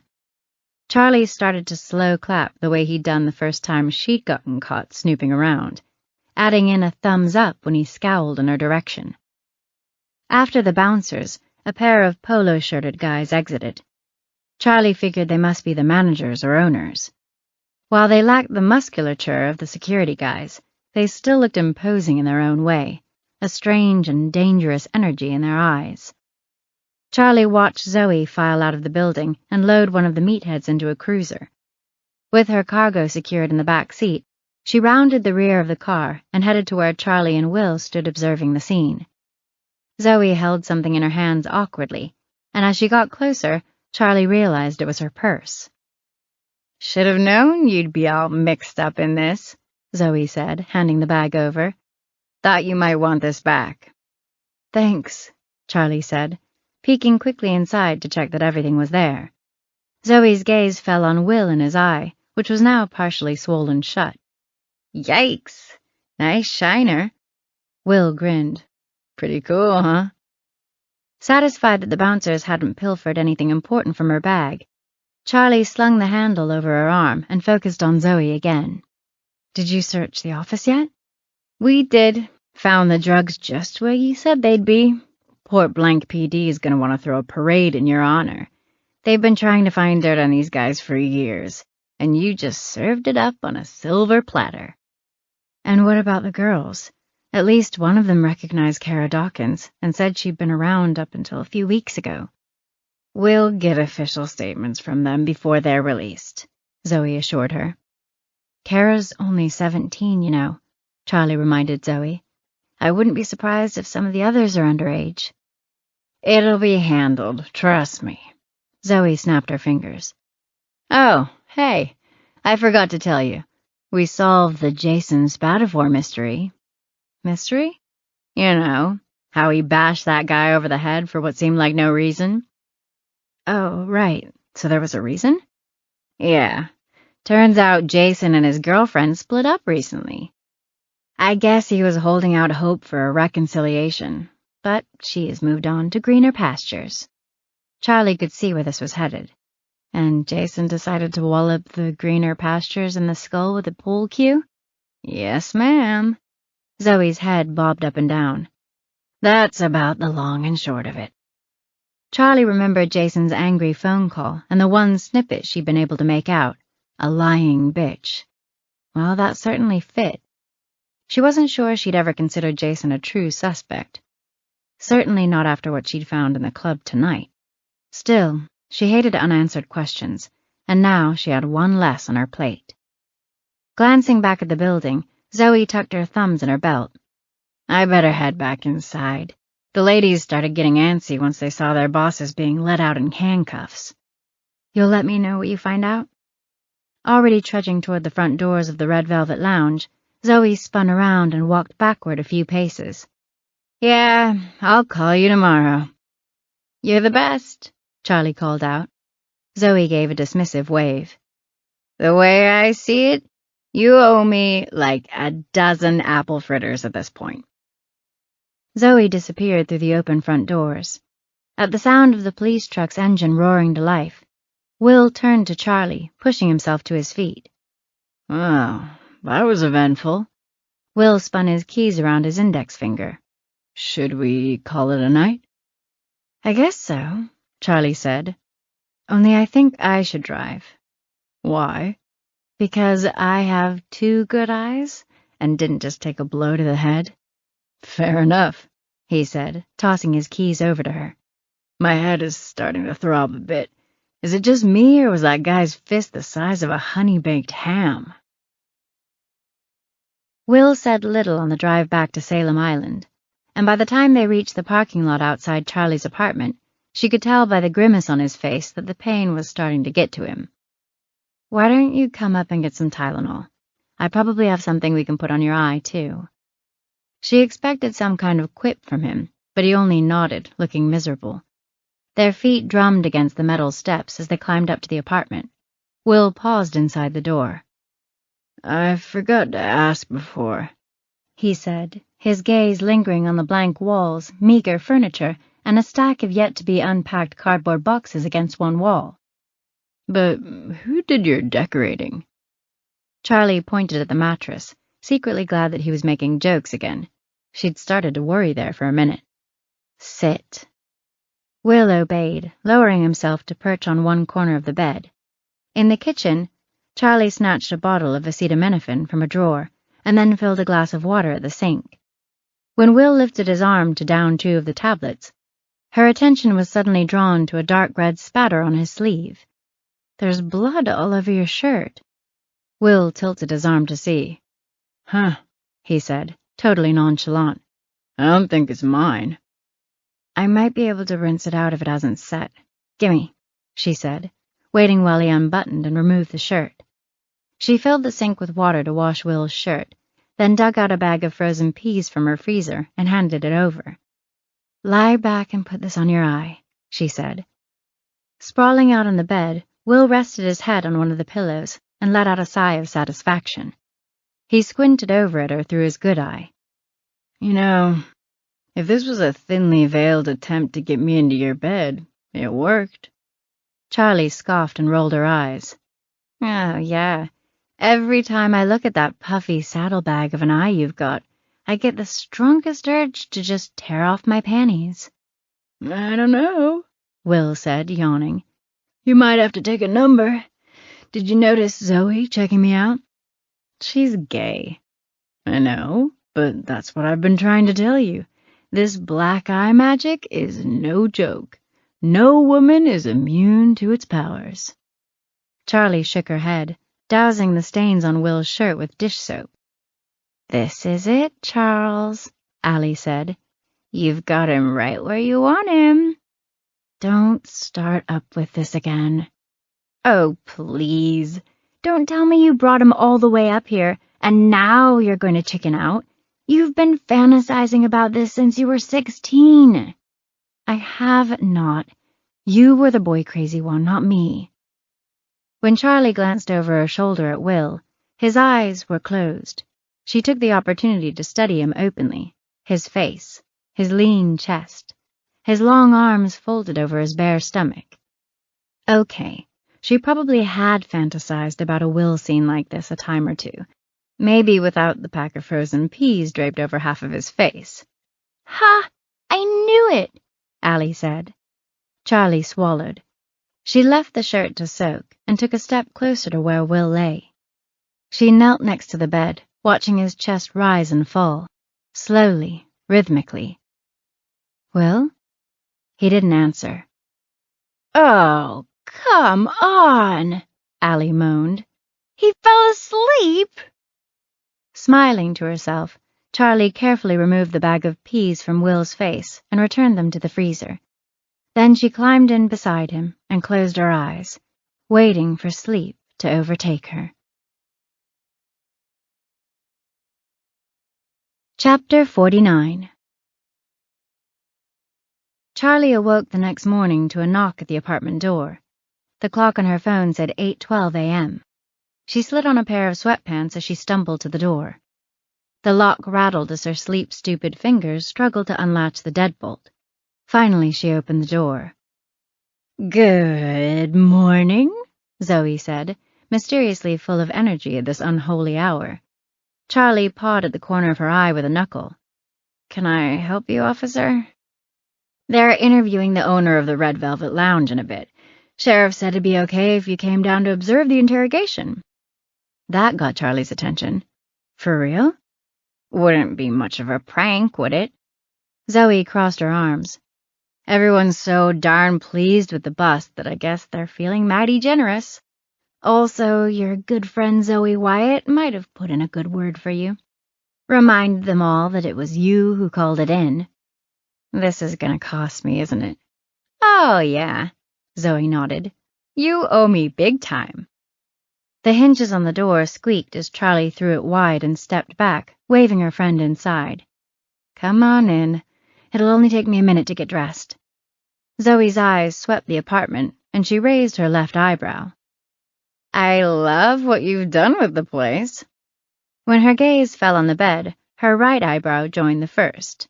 A devilish smile spread over her lips. Hello, Will. A shirtless Will sat half-propped against a pillow in Charlie's bed, blinking groggily. He raised a hand in Zoe's direction. Morning, Zoe. What have you two kids been up to? Zoe asked, and Charlie could hear a ridiculous level of glee in her voice. Charlie swiped a key from the bedside table and tossed it into Will's lap. He picked it up and examined it as if it were some mysterious artifact he'd never seen before. Spare key, Charlie explained, so you can lock up when you leave. Will closed his fist around the key and shook it, a child's look of awe still occupying his features. With great power comes great responsibility, he said, staring into the middle distance. I will guard it with my life. Zoe tittered. She seemed to be highly amused by the whole scenario, standing in the doorway with that Cheshire cat grin on her face. Charlie nudged her out of the door. Zoe waggled her fingers at Will. Goodbye, Will. Charlie pulled the door shut behind her. The metal stairs down to the parking lot sounded like a steel drum under their collective footsteps. Zoe beamed all the way down to her car, shooting Charlie periodic glances. "After all that business where you tried to deny totally having the hots for him in school," Zoe said, "how full of shit are you?" "Nothing happened, if you must know." "Uh-huh, right." Charlie grumbled something unintelligible and climbed into the car. They rode a while in silence before Zoe started in again. "Hey, man, I'm happy for you. You're cute together." Allie made a disgusted gagging sound at the same moment that Charlie said, "Oh, barf." "What?" Zoe asked, taking a right. Charlie gestured to the Salem County Jail, which had come into view on the road ahead. "Can we maybe put this on hold until later? I'd rather not walk in here looking like a total amateur." Zoe pointed at Charlie's legs. "That why you wore sweatpants?" Charlie glanced down at herself. In her haste to leave, she'd forgotten to change. "Why didn't you say anything?" Zoe shrugged. "I thought it would be funny." Allie cackled. Charlie crossed her arms over her chest and glared out the window. "I hate you." Chapter 50. The owner of the Red Velvet Lounge was Silas Demetrio, a swarthy little man with thick eyebrows and a permanent sneer. Acne scars pocked his cheeks, evenly divoting his skin like hammered metal. Despite the circumstances, the guy didn't look frightened in the slightest. Charlie watched from the observation room as he mostly declined to talk, deferring questions and waiting for his attorney to arrive. Robbie Turner, that's all I'm saying. He's the one that brought the girl around, okay? Said he was her manager, I think he called it. That's about all I know. Want to know more? Talk to him. A detective named Peterson wiped the corner of his mouth. By manager, you mean to imply he was Kara Dawkins' pimp, correct? On your property? Two lines formed between Demetrio's brows as his scowl deepened. No, we don't allow nothing like that. He held up his hand like a crossing guard halting traffic. No way. She wanted to dance? Fine. But that was the end of it. We run a pretty tight ship, I think. A slight smile formed on Peterson's face. A tight ship, eh? He repeated. So the fact that she was underage, that would be representative of this tight ship that you run? Demetrio's thin lips practically disappeared as he pressed his mouth into a tight line. All I would have known was the ID she showed me, okay? The ID says 18 and up, and as far as I'm concerned, it's all above board. Not like I'm running deep background checks on every girl who shows up looking for a job. Someone shows me convincing forged documents. How am I responsible? Still smiling, Peterson nodded. Yeah, well, the court will have their say. Perfect. In the meantime, you can direct all questions to my attorney when he gets here. I'm done talking. No need to get testy, the detective said, backing off the pressure. We're just talking here. Demetrio just shook his head. When he spoke again, he did it through a predatory smile. Lawyer. Detective Peterson gathered his papers, tucked them in a folder. He pushed his chair out from the small table and stood. Robbie Turner, eh? He said. That's right. Robbie Turner. Other than that? Demetrio leaned back in his seat. Lawyer. Charlie and Zoe studied the club owner through the two-way glass. What do you think? Charlie asked. On the other side of the window, Silas Demetrio drummed his fingers on the table, tapping out a random beat. He seems remarkably calm for a guy who's got a one-way ticket to prison, Zoe said, crossing her arms. We've confirmed that at least two of the other girls from the club are underage. Combined with the drugs we found in the office, they'll get shut down for sure. He can blame this Robbie Turner all he wants. The fact is, he's the captain of this ship, and it's going down. But what about Kara and Amber? Is Demetrio tied up in all of that? Zoe gestured at the man in the next room. He already admitted that Kara Dawkins worked there. But no one from the club remembers seeing Amber. None of the girls who work there now, Zoe said. Amber's been away at school for a couple years, so maybe she used to work there. Maybe. I mean, you found that matchbook for the club in her room, right? Yeah. Zoe spread her hands as if to indicate that this was proof of a solid connection between Amber and the club.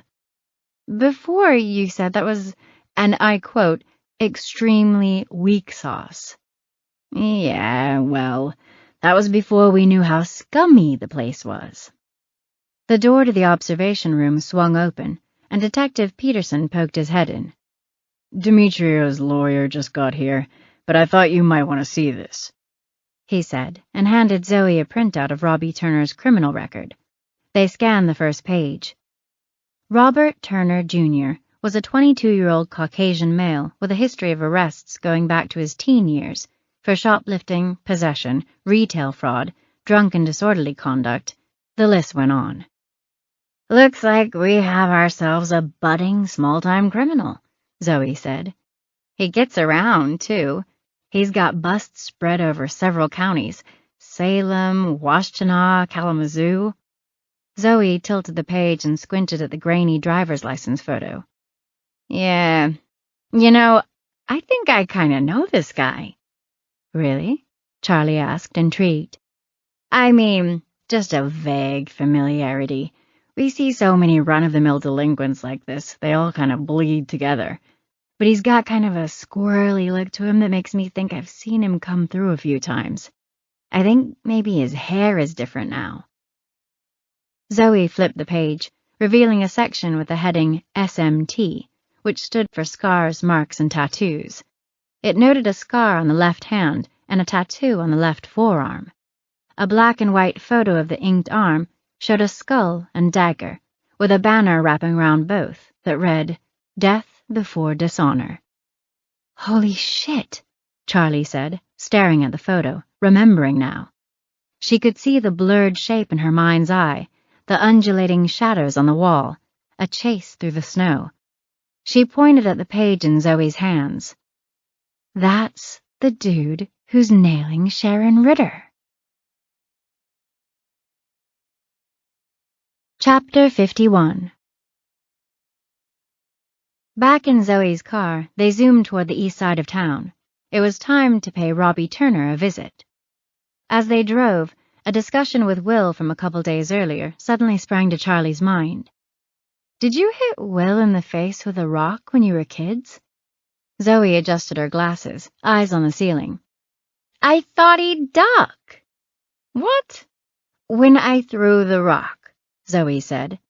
I faked him out a few times and he kept ducking, so when I actually threw it, I thought he'd do the same. Instead, he just stood there like an idiot and got hit in the face. I see. So it's his fault the rock hit him? That's not what I'm saying, Zoe insisted, her cheeks flushing. I felt horrible about it, by the way. It was a big rock and it hit him, bam, right below his left eye. But you don't know what it was like growing up next door to him. He was like Bart Simpson. One time, he melted a hole in one of my Barbie dolls with a magnifying glass. And do you remember that summer they had to close down all the beaches because of high bacterial levels? Yeah, sort of. I was 7. Will convinced me the bacteria story was a lie to cover up the real reason they closed the beaches. A shark was loose in Lake St. Clair, and several kids had gone missing. Charlie chuckled. I didn't dip a toe in the lake that summer. I was terrified. They reached the address on Robbie Turner's driver registration, and Zoe parked across the street from the crumbling old apartment building. So, we can tie Robbie Turner to Kara Dawkins, since he was the one who brought her into the Red Velvet Lounge, Zoe said. Correct. And we can tie him to Amber Spatafor through her mother, whom he is, as you so eloquently put it, nailing. Also correct. But what about Amber herself? You think he's nailing her, too? Ugh, Charlie said, grimacing at the thought. I hope not. Zoe unbuckled her seatbelt and opened her door. Ready? Charlie shadowed her down the snowy sidewalk, eyeballing the brick building Robbie Turner called home. The whole place looked like it might cave in on itself in a strong wind. Zoe held the front door aside, and Charlie entered a dank foyer ahead of her. In its prime, the building had probably once been quite lovely, with cove ceilings and arched doorways, but now it was in a state of decay, cracked plaster, peeling paint. At the end of a dim passage that smelled of stale cigarette smoke and wet dog, Zoe paused before a door. A brass plaque marked this apartment as 1F. "This is it," she said with a nod. She lifted her fist to knock, but Charlie stopped her before her knuckles made contact. "Wait." "What?" "Are you going to do the standard cop knock?" "The what?" "Cops have this way of knocking, very aggressive, like, 'Open the door, we'll kick it down.'" Zoe's lips quirked up on the right side. It was clear she wasn't amused. "I'm just saying, with Robbie Turner's history, he probably knows the knock." With a melodramatic roll of her eyes, Zoe stepped back and tumbled her hand toward the door, giving Charlie leave to do the knocking herself. Charlie gave the door 4 light taps, a neighborly knock. Noises came from inside the apartment, shuffling footsteps, groaning floorboards. The door swung aside, revealing a middle-aged man in a red plaid bathrobe. 2 pale stick legs protruded from the bottom hem and disappeared into a pair of ratty slippers. He sniffed and said, "Hey," smirking slightly at Charlie in a way he probably thought was charming but wasn't. Then his eyes slid over to Zoe, and he stood up straighter. "What is this?" he asked. "If that old hag upstairs is saying I got the stereo on too loud again, I wasn't even playing music." "We're looking for Robbie Turner," Zoe said. The man relaxed at that, propping one shoulder against the doorframe. Should have known." He ran his hand through his thinning hair, stirring it into a shaggy mess. "What'd the little punk do now?" "Is he here?" Zoe asked. "Nah, kicked his ass out a couple months ago." "And your name, sir?"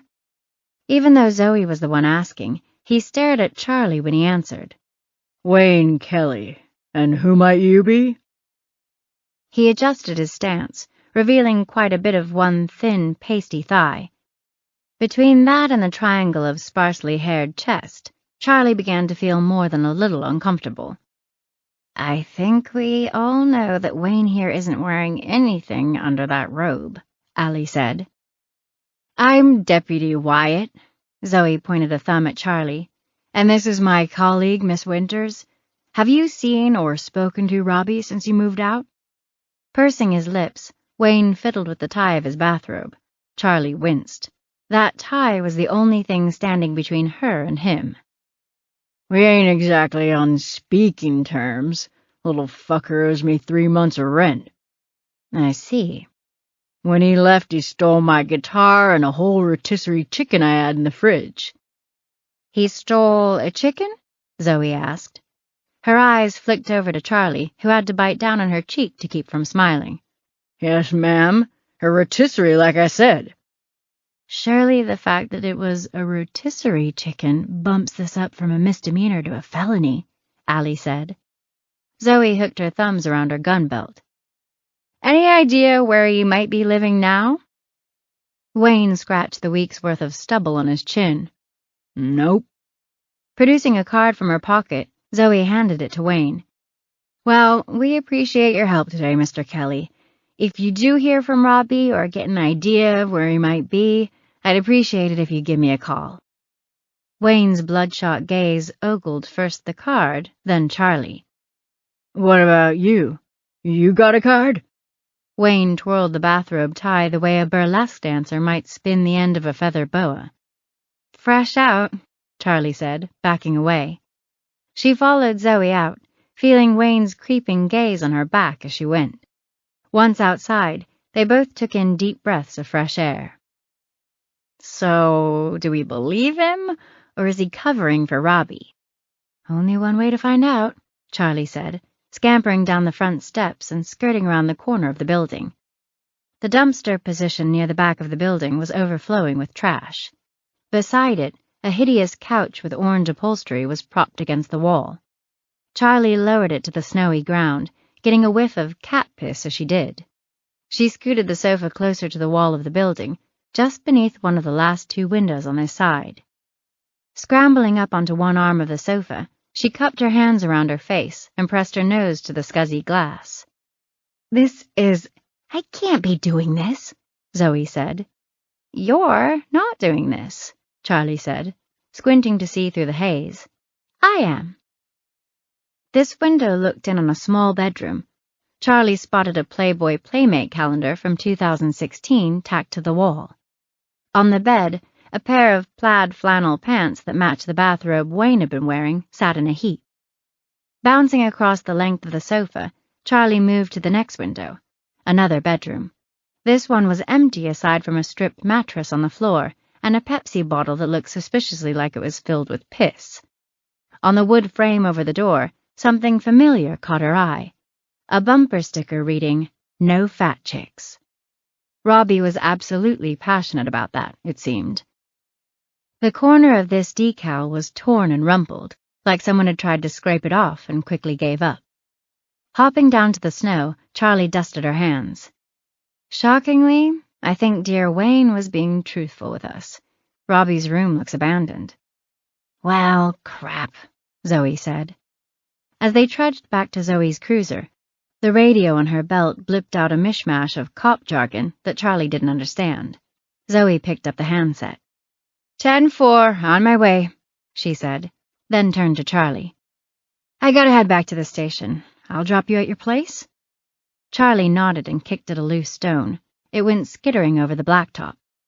Zoe must have sensed the frustration she was feeling, because she reached out and clapped Charlie on the back. Robbie may not be here, but we'll find him. He's got to be panicking at this point. He wrecked his car, his boss got busted. He'll screw up somewhere, and we'll get him. I'm sure you're right, Charlie said, but the words sounded hollow in her ears. Chapter 52. Charlie schlepped up to her apartment, trying to shake off the funk that had settled over her. Zoe had continued trying to cheer her up on the ride, reminding her that there was an APB out on Robbie Turner. But Charlie couldn't stop thinking about how she'd almost had him. He'd been literally within arm's reach the night she'd chased him through the woods. So damn close. She unlocked the door to the apartment and dropped her bag inside. There was a note from Will on the bed. C. Call me when you want to stir up more trouble. W. It brought a brief smile to her face before she went back to brooding about losing Robbie Turner. She dropped onto the edge of the bed and hunched forward, propping her elbows on her knees. He got kicked out of his apartment. Where would a 22-year-old in trouble go? Charlie's head snapped up, and she hustled into the kitchenette, where her laptop sat open on the counter. She typed in Robert Turner, Salem Island, and hit the enter key. The second result was a local address for Robert and Felicia Turner. Young Robbie's parents lived on the island. Robbie's parents lived in a single-story ranch house bordered by a row of skeletal lilac bushes. A pontoon boat covered with a tarp squatted next to the garage. Charlie peeked into the garage as she passed. It was empty, but that didn't necessarily mean no one was home. The driveway and sidewalk had been freshly shoveled, and crystals of rock salt crackled under her feet as she approached the front door. She knocked against a steel screen door, the metal cold against her knuckles. Through a small pane of decorative glass on the door, she spied an L-shaped beige sectional taking up most of the floor space. Flat-screen TV mounted on the wall. A china cabinet in the corner filled with some kind of small figurine collection. Angels or fairies, she thought. Charlie listened while she waited, hoping to hear a muffled voice or the faint sound of a TV in another room. She heard nothing and sensed no movement. She knocked again to be sure, but after a full minute, she was forced to concede that no one was home. Treading back to her car, she considered whether she should sit on the house for a while, figuring that either Robbie or his parents would have to turn up at some point. The prospect of watching an empty house for hours on end didn't exactly sound appealing, but she couldn't think of what else to do. She opened her car door and climbed in, glancing back at the house in hopes of seeing some sign that someone was inside, the flutter of a curtain, a light turning on, but there was nothing. Charlie sighed. The moment she pulled her door shut, she sensed movement, a flash of something metallic near her right eye. Cold steel pressed against her neck, just above her larynx. Holding absolutely still, Charlie's gaze snapped to the rearview mirror, where a pair of wild brown eyes stared back at her. Above them, a scraggle of dark hair. Robbie Turner crouched in her back seat, holding a knife to her throat. Chapter 53. Robbie jerked forward, his torso pressing into the back of her seat, something twitchy and animal in his movements. Charlie gaped, frozen, breath heaving into her open mouth. Her eyes whirled in her skull, trying to watch both him and the knife against her throat, somehow not able to look directly at either. "Don't move," he said, his voice low and menacing. Charlie swallowed, wincing when the blade dug a little harder into the skin. She had to think, had to be smart. It was a struggle to speak, to keep her voice from trembling with the knife brushing her carotid artery. "Okay, Robbie, you're in control here. Tell me what you want." "What I want?" His eyes stretched wide in the rearview mirror. "I want you to stop snooping around after me. I want you to leave me the fuck alone." Charlie tried to nod, but the edge of the knife stopped her. "All right, but I don't know if that's going to help you all that much anymore." "What do you mean?" "The cops busted the Red Velvet Lounge last night." His face went hard, eyes flashing. "So what?" "So the owner, Demetrio, he gave you up, said you were the one who brought Kara Dawkins in. I'm not the only one looking for you now." That rattled him. She watched his face contort in fear as his mind connected the dots. It was a gamble, laying it all out like this. If he was thinking rationally, he might be willing to let her go. He could take her car and her phone and run. If not, well, then she might end up like Kara and Amber. "Fuck! Oh, fuck!" The blade began to shake, nudging uncomfortably against Charlie's larynx.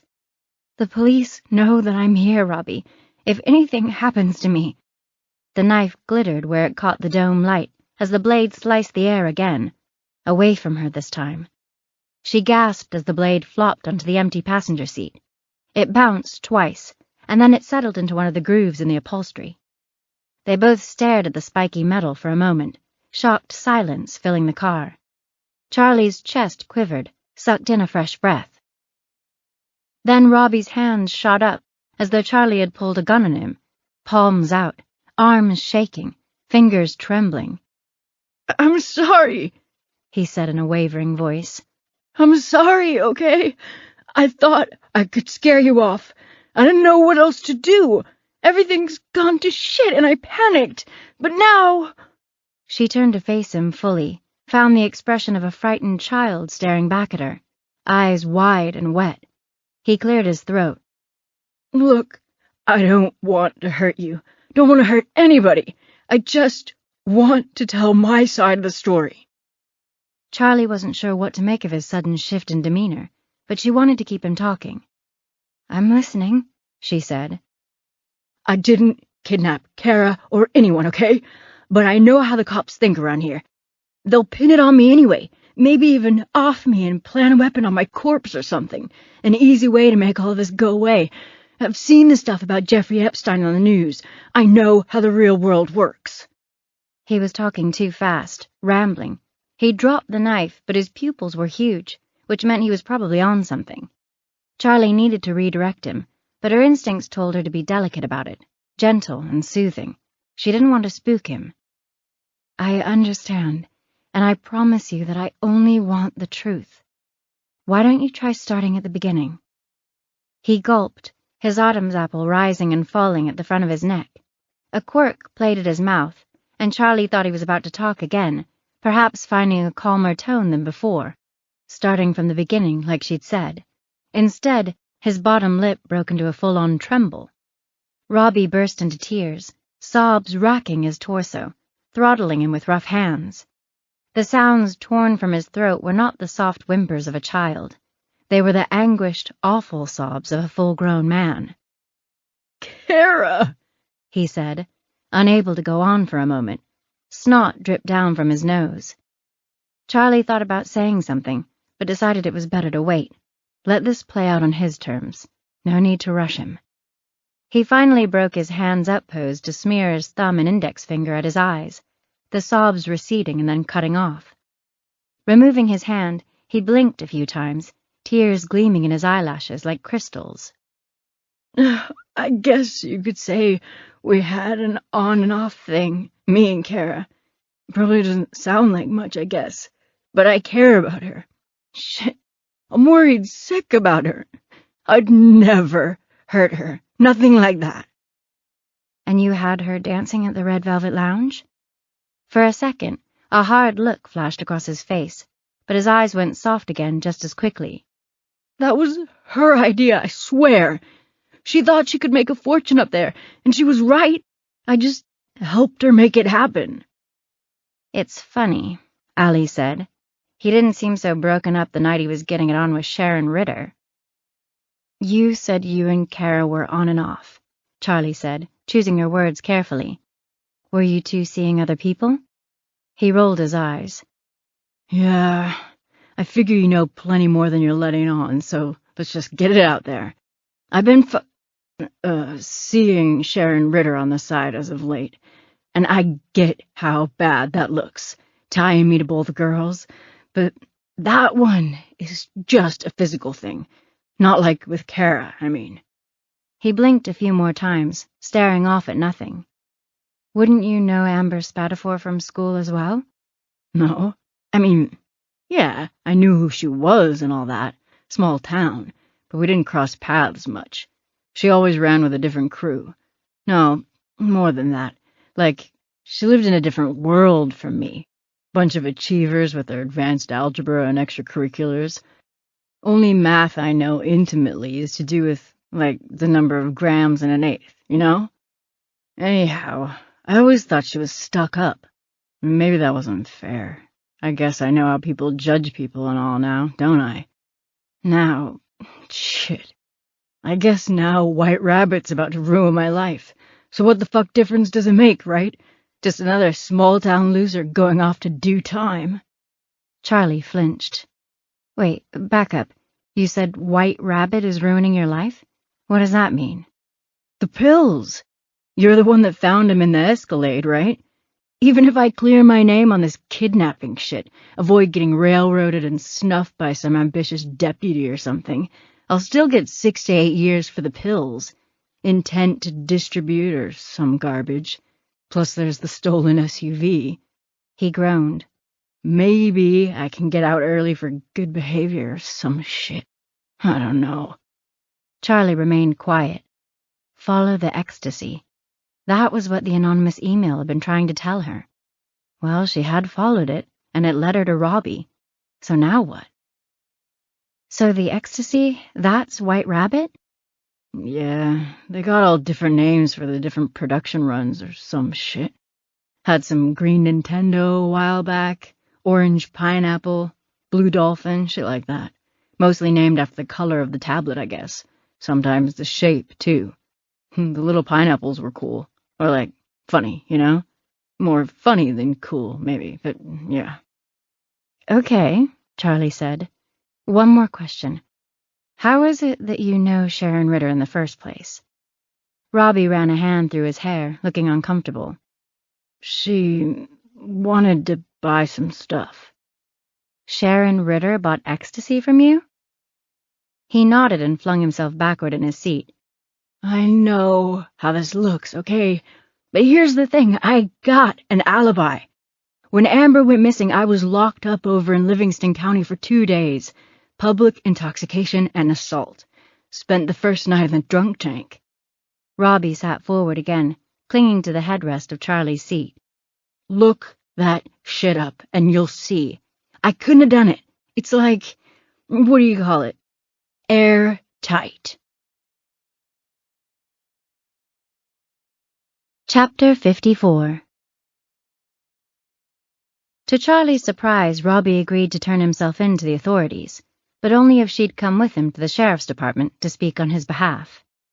You gotta be my advocate, he kept saying, latching onto a word she'd used. You have the words to do it and make 'em listen. They never listen to me. Bunch of cops, no way. She drove slowly and carefully, as though any jolt might spook him into bolting.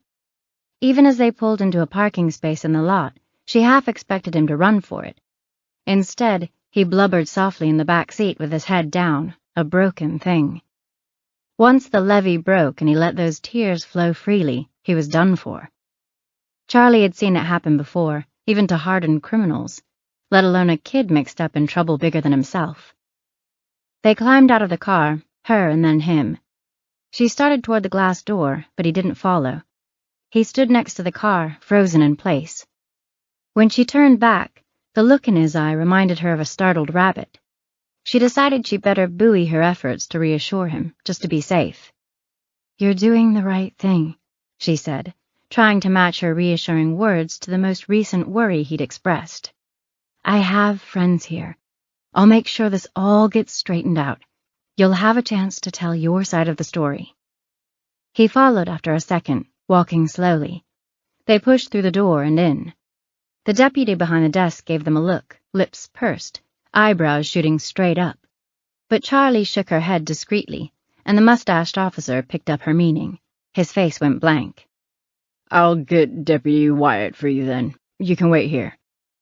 As he disappeared around a corner, Charlie aimed a reassuring smile at Robbie. He could only stare at her, dazed. "I think I'm gonna throw up," he said a moment later. Charlie took his arm and steered him toward a row of chairs along one wall of the waiting area. There were beads of sweat on his upper lip, and his face looked pale. "Sit here. You're going to be okay." When Zoe came out, Charlie dotted forward to intercept her. Zoe hissed, "Where'd you find him?" "He found me is more like it. Look, can we put him in an interview room for a minute so we can talk?" Zoe nodded, her mouth hanging open slightly. "Yeah, sure. Is he gonna come willingly? He looks pretty cagey."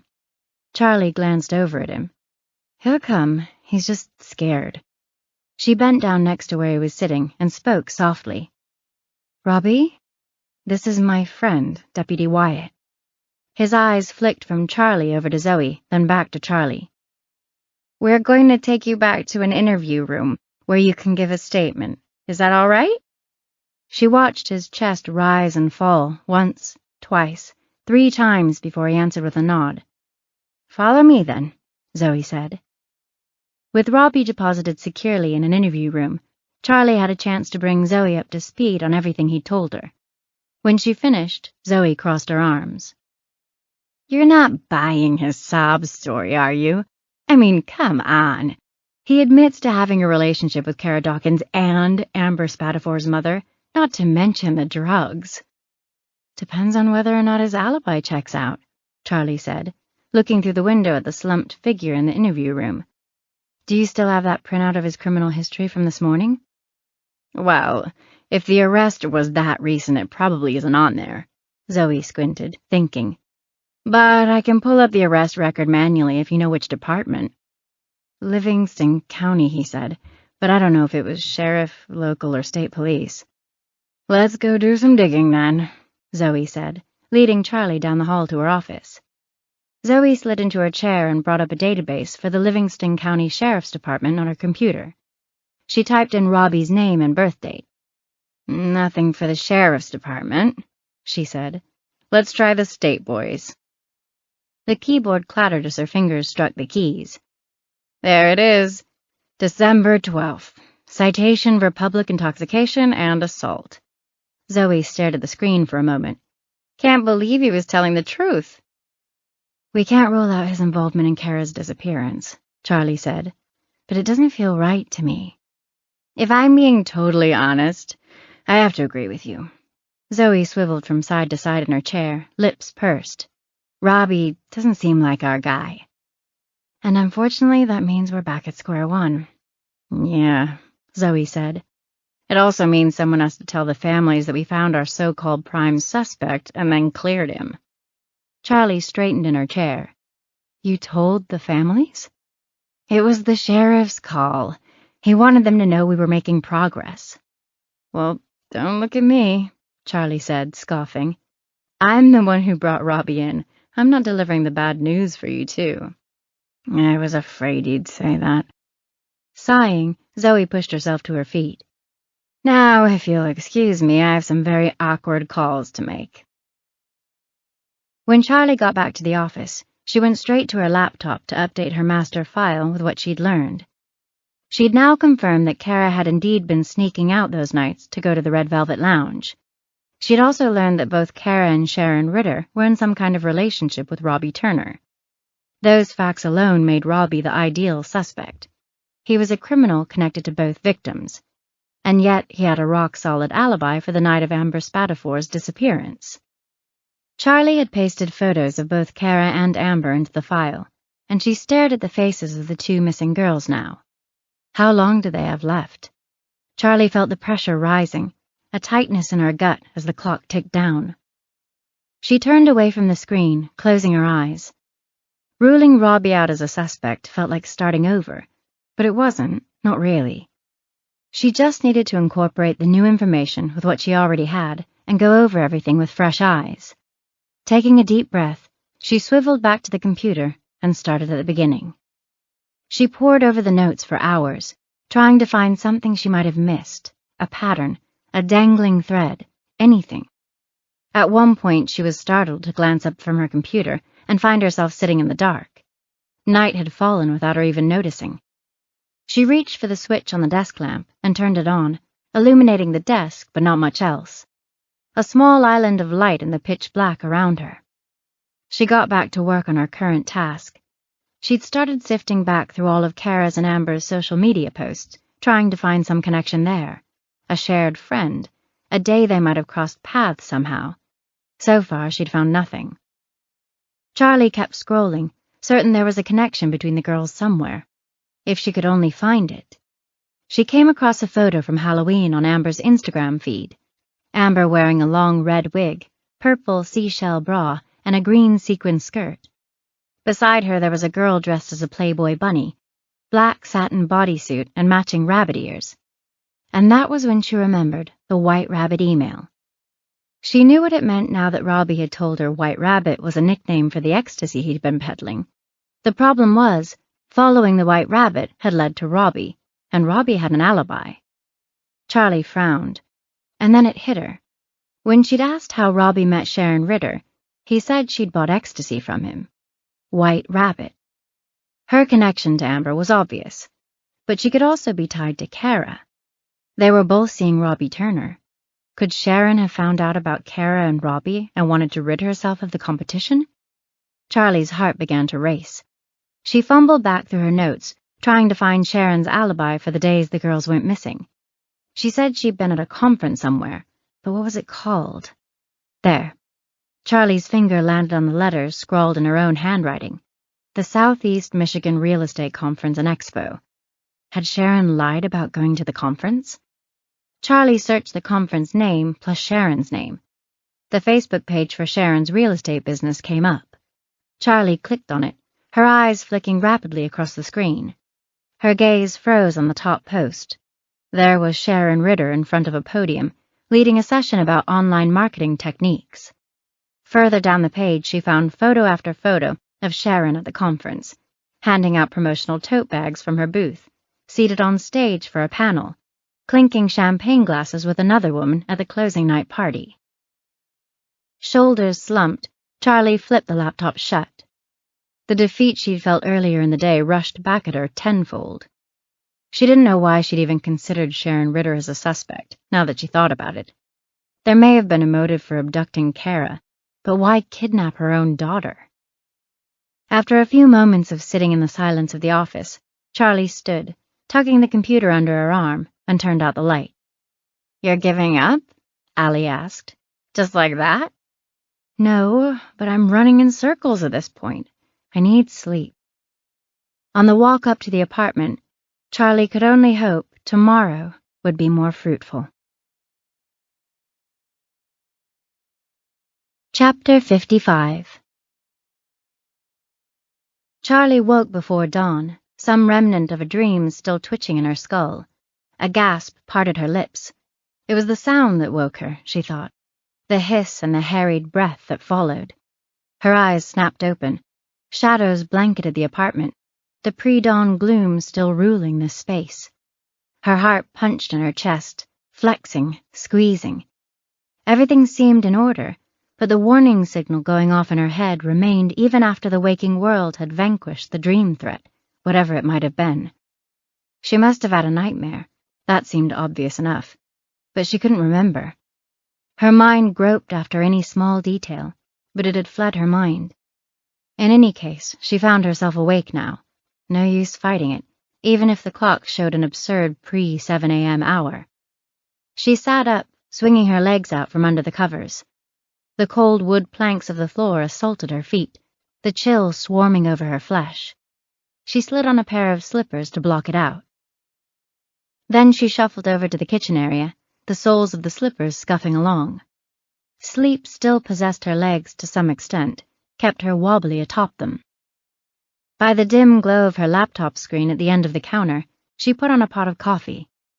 Some kind of autopilot kicked in, moving her arms and feet as necessary to grind the beans, fill the machine with water, turn it on. Her eyes only half watched what she was doing, her thoughts roaming elsewhere.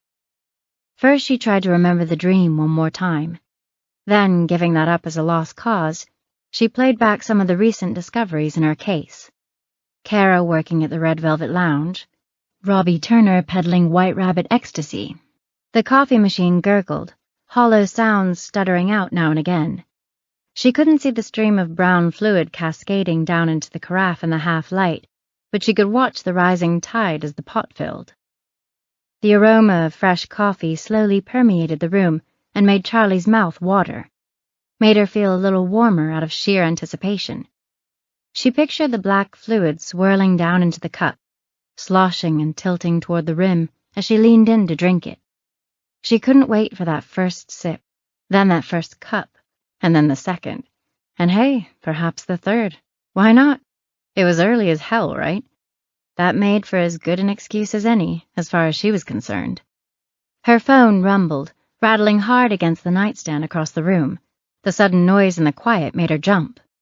She reached it just as the screen went dark again. Waking the screen and squinting against the bright glare, she saw the notification was for a new email and opened it. All caps, choppy fragments.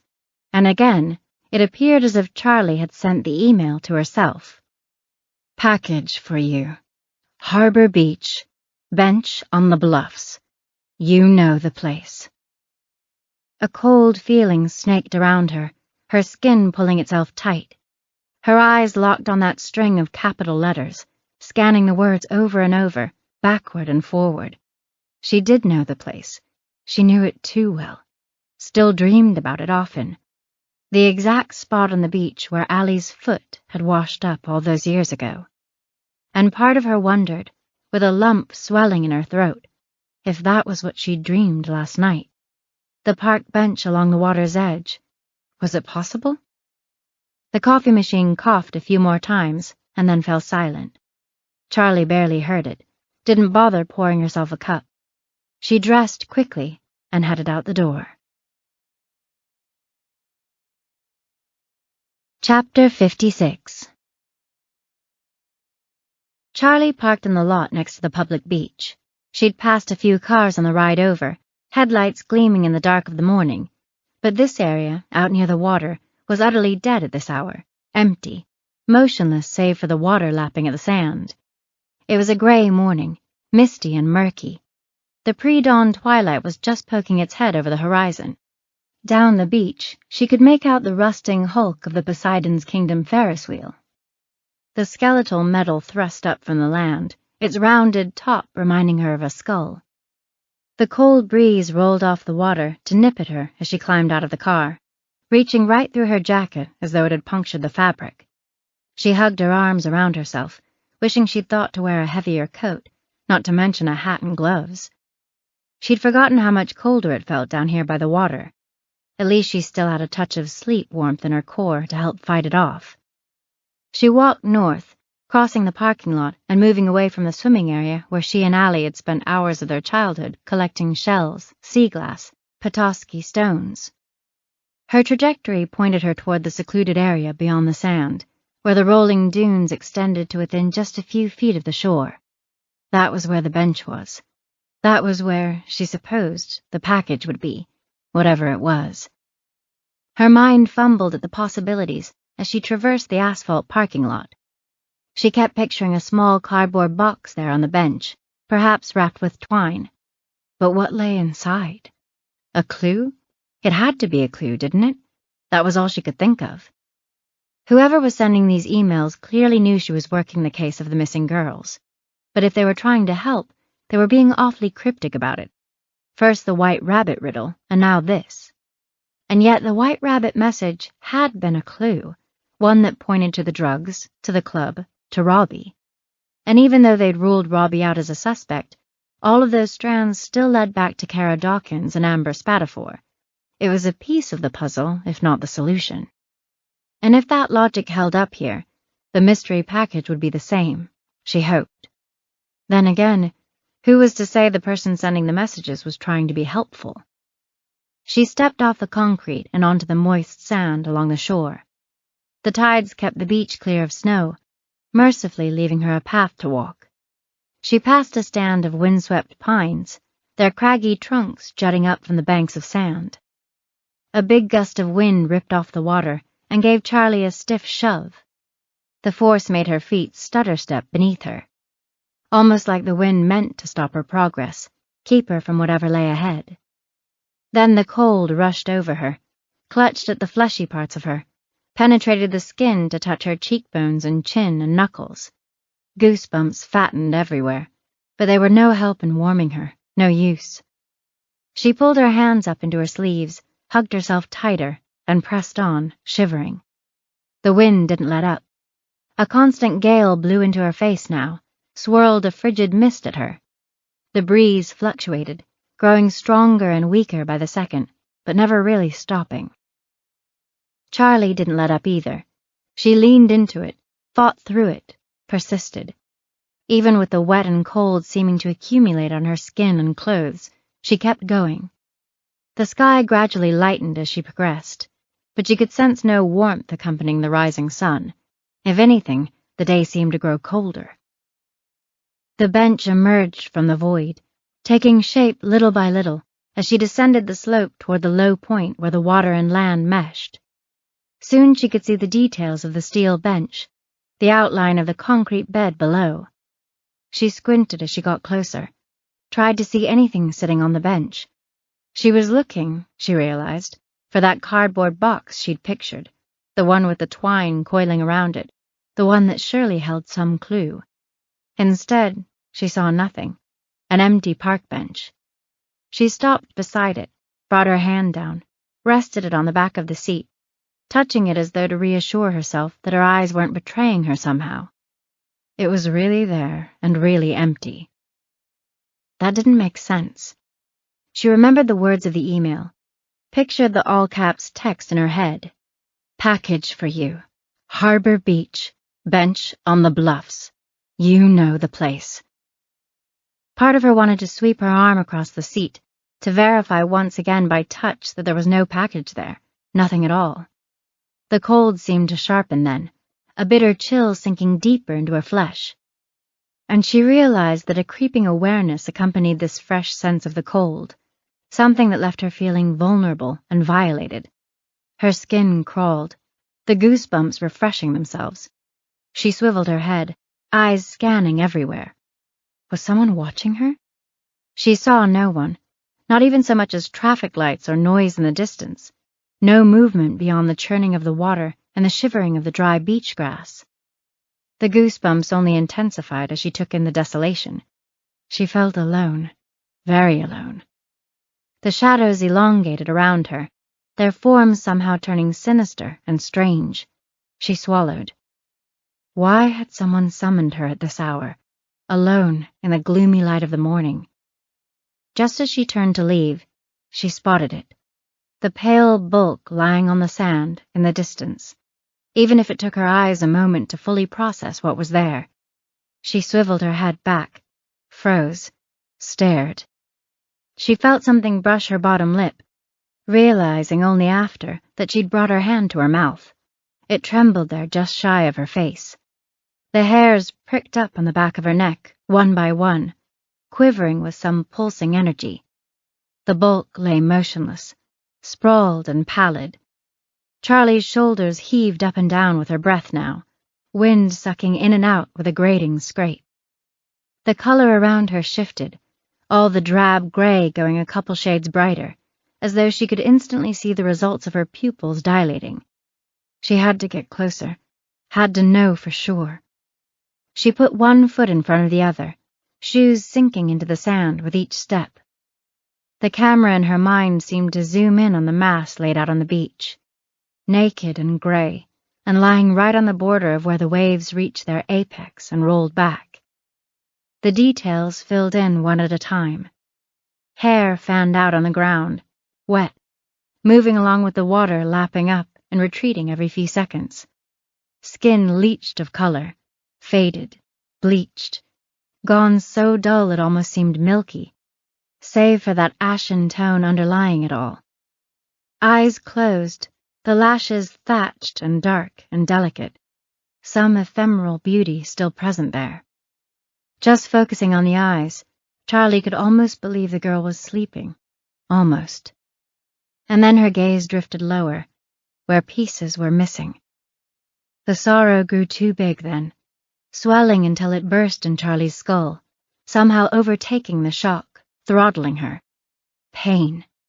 It grabbed Charlie by the shoulders, fished an icy hand into her ribcage to grasp after her heart. The impact made her whole body shake. Pain. Tears budded and overflowed at the corners of her eyes, muted whimpers spluttering from her lips. And suddenly, she felt far away from here, thrust back into the past, all those old feelings flooding through her again, losing Allie. Pain. Familiar pain. How could this make any sense? Life, death, the universe, any of it. How? The body of Amber Spadafor lay strewn on the beach. Both feet had been cut off. Chapter 57. Charlie huddled in her car, sheltered from the wind and the chill. Still, she trembled, teeth chattering. She stared through the windshield, part of her trying to remember what she was in the middle of doing, the rest of her mind gone blank. Gray clouds scudded out over the water, brighter now as the daylight began to seep into the world in earnest. Her eyes drifted down the beach, glided toward that place just past the crest of the hill where the girl lay. From here, she couldn't see the body, and that felt wrong. She couldn't just leave her out there, couldn't abandon her. Alone. All alone. Vulnerable. It was wrong, even if there was nothing to be done. She blinked, refocused on the world within the car, on the task at hand. Her phone perched in her right hand, the screen gaped at her, ready, waiting. Charlie moved a shaky finger to the phone. She needed to call it in, tell Zoe what she'd found. That was all. She scrolled to Zoe on the contact list, but her finger hesitated shy of hitting the call button. Something stopped her. She blinked again. Why was she waiting? She turned her head, coughed into her fist. The sound was unpleasant, dry and throaty. Flecks of spittle spattered her fist. She waited for Allie to chime in, to make some joke like, "Cough it, don't spray it." No joke came. It occurred to Charlie that Allie had been awfully quiet all morning. She coughed again, and some distant part of her mind prickled with childish fear. What if I never stop coughing? She pinched her eyes shut. Hot tears streamed down her face now, rivulets of wet tracing lines down her cheeks. Her throat felt raw. The coughing turned suddenly to something more like choking, Charlie panicked. She couldn't breathe, couldn't move, could only retch and gasp for air. Hyperventilating. She needed to relax, needed to... A voice in her head spoke to her then. Calm, strong. Not Allie's voice. It was her own. Stop fighting it. Just relax. You've just seen a dead body, a murder victim, and you are in shock. She rested her forehead on the steering wheel, the tears now spilling down to the floor instead of her cheeks, and the coughing slowly retreated. She leaned there a long time, even after the attack had passed, breathing, wiping the wet from her eyes and face. The puzzle pieces clicked together at last. If Charlie found Amber's killer, she might be solving Allie's case as well. The fact that the killer had mutilated Amber's feet suggested a connection to Allie's case, didn't it? It was almost undeniable. Right away her mind snapped to Leroy Gibbs, the suspect who was never charged all those years ago. His picture bloomed in her head. The shambling weirdo with the crazy eyes and unkempt beard. Her mind reeled, lightheaded, a little dizzy. Could this really be the lead she had searched for all this time? Charlie's heart thundered at the prospect. She lifted her head and blinked again, the last of the tears falling away. At last, she pressed the button to dial Zoe's number and brought the phone to her ear.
Chapter 58. A small group of observers, almost exclusively law enforcement save for Charlie, huddled in the observation room. The sense of anticipation was palpable, bouncing legs, trembling fingers, twitchy movements, picking at imaginary fuzz on their shirts and pants. Across from them, visible through a pane of two-way glass the size of a big-screen TV, the interrogation room waited for the main event to begin. A dingy-looking affair, Charlie thought. Drop ceiling, cinder-block walls painted eggnog yellow. In the center sat the star of today's show. Leroy Gibbs hunched over a glossy tabletop, gouged and scraped by years of use. His forearms rested on the edge of it, the tips of his gnarled fingers brushing the veneer. His beard covered most of his face like frizzy gray ivy, reaching up almost to his cheekbones. The hair atop his head was a messy salt and pepper tangle matted over his forehead, strands reaching down to partially obscure his eyes. Charlie could see enough in those eyes to get a sense of the faraway look in them. The man struck her as bewildered, perhaps a little confused, like a hermit pried out of his cave, aghast to see the daylight after so long alone in the dark.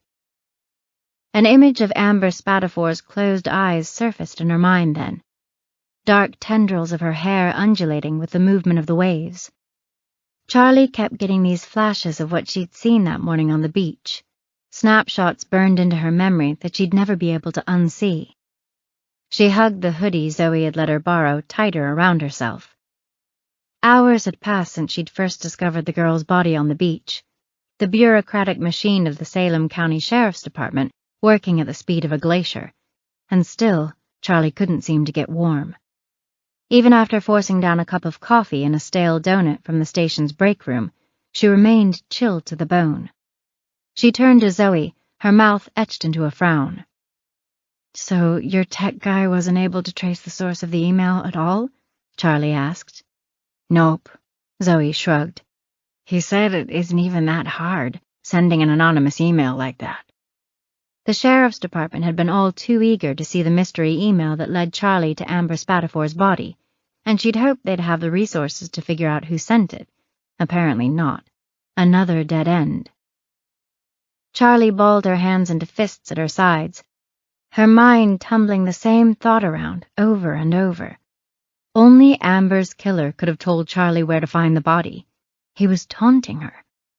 Zoe leaned in, her voice low. "You need anything?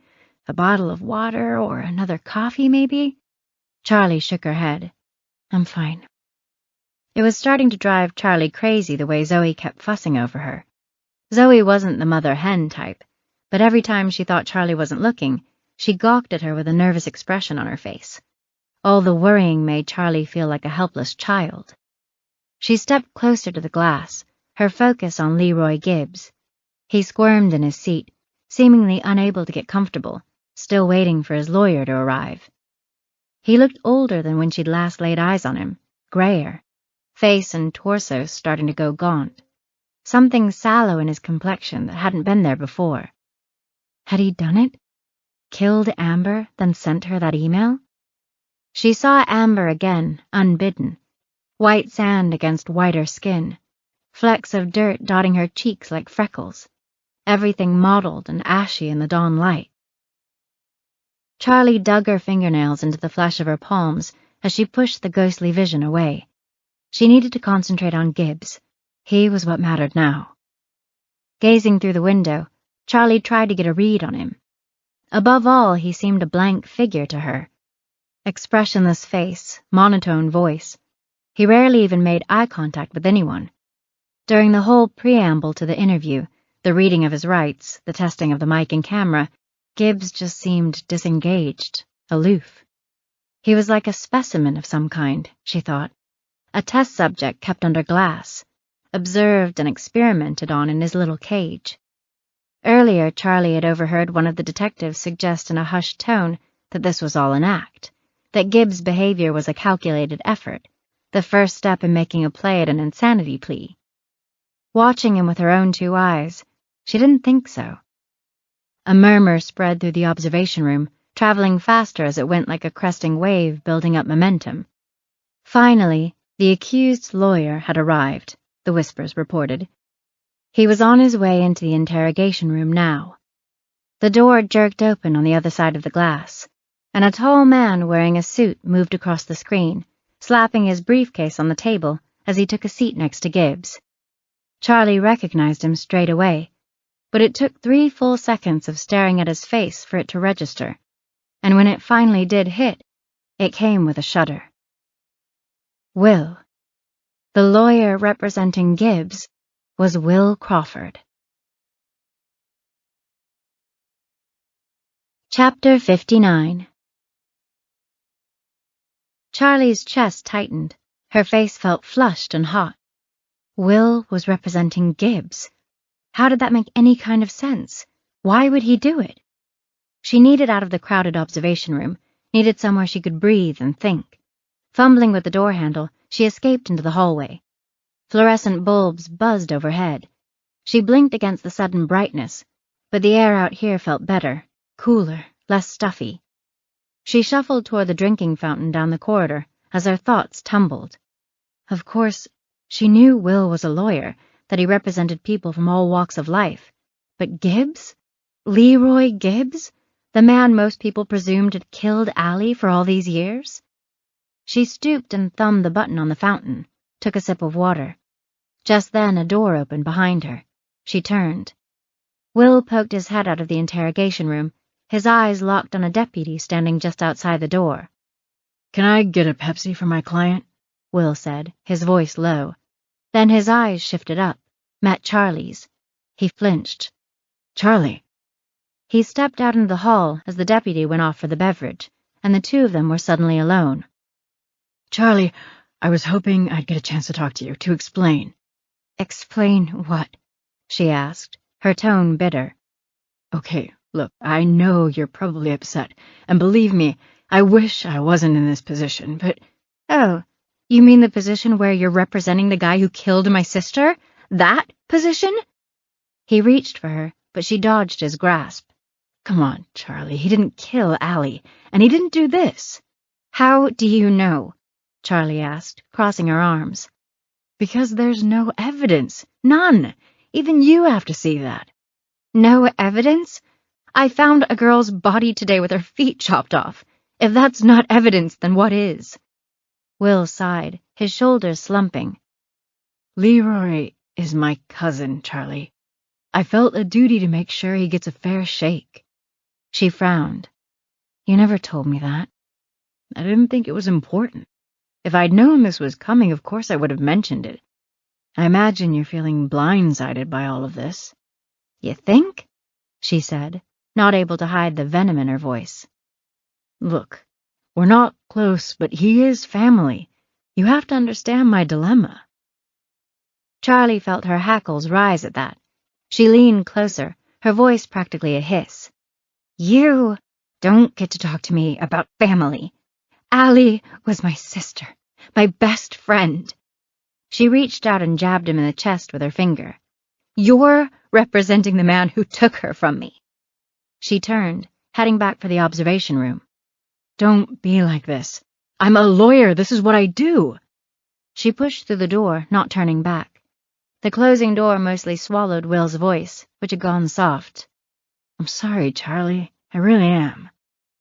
Charlie clenched her molars so tightly that her jaw was starting to ache, but she didn't even notice until Zoe tapped her arm. "Are you okay?" Forcing her jaw to relax, Charlie gave a curt nod. "I'm fine." "I'm sure Will felt like he had to do it," Zoe said.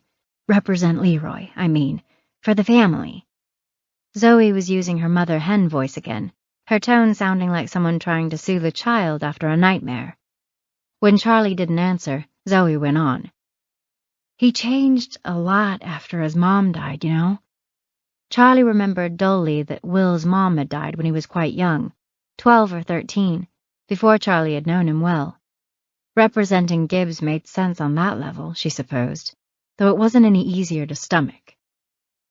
"Anyway, I can imagine him feeling some sense of obligation because of all that," Zoe was saying, but Charlie was only half paying attention now, because Will had re-entered the interrogation room. "I've advised my client not to answer any questions," he said as he sat down. Several people scoffed or clicked their tongues in the observation room before Will went on.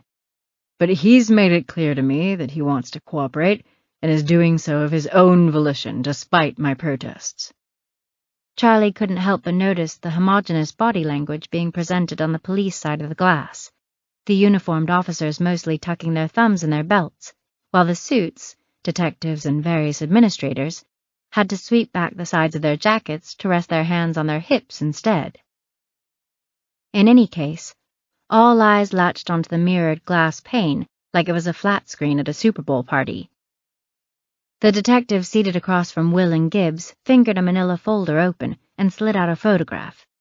It was one of Allie's senior pictures, the one where she was sprawled on her stomach in the grass, clutching a handful of dandelion seed heads. Charlie felt her insides twist into a knot. "Do you remember being questioned about the disappearance of Allison Winters, Mr. Gibbs?" Will sighed. "I hope you didn't drag us down here just to bring up ancient history, Detective Seibold."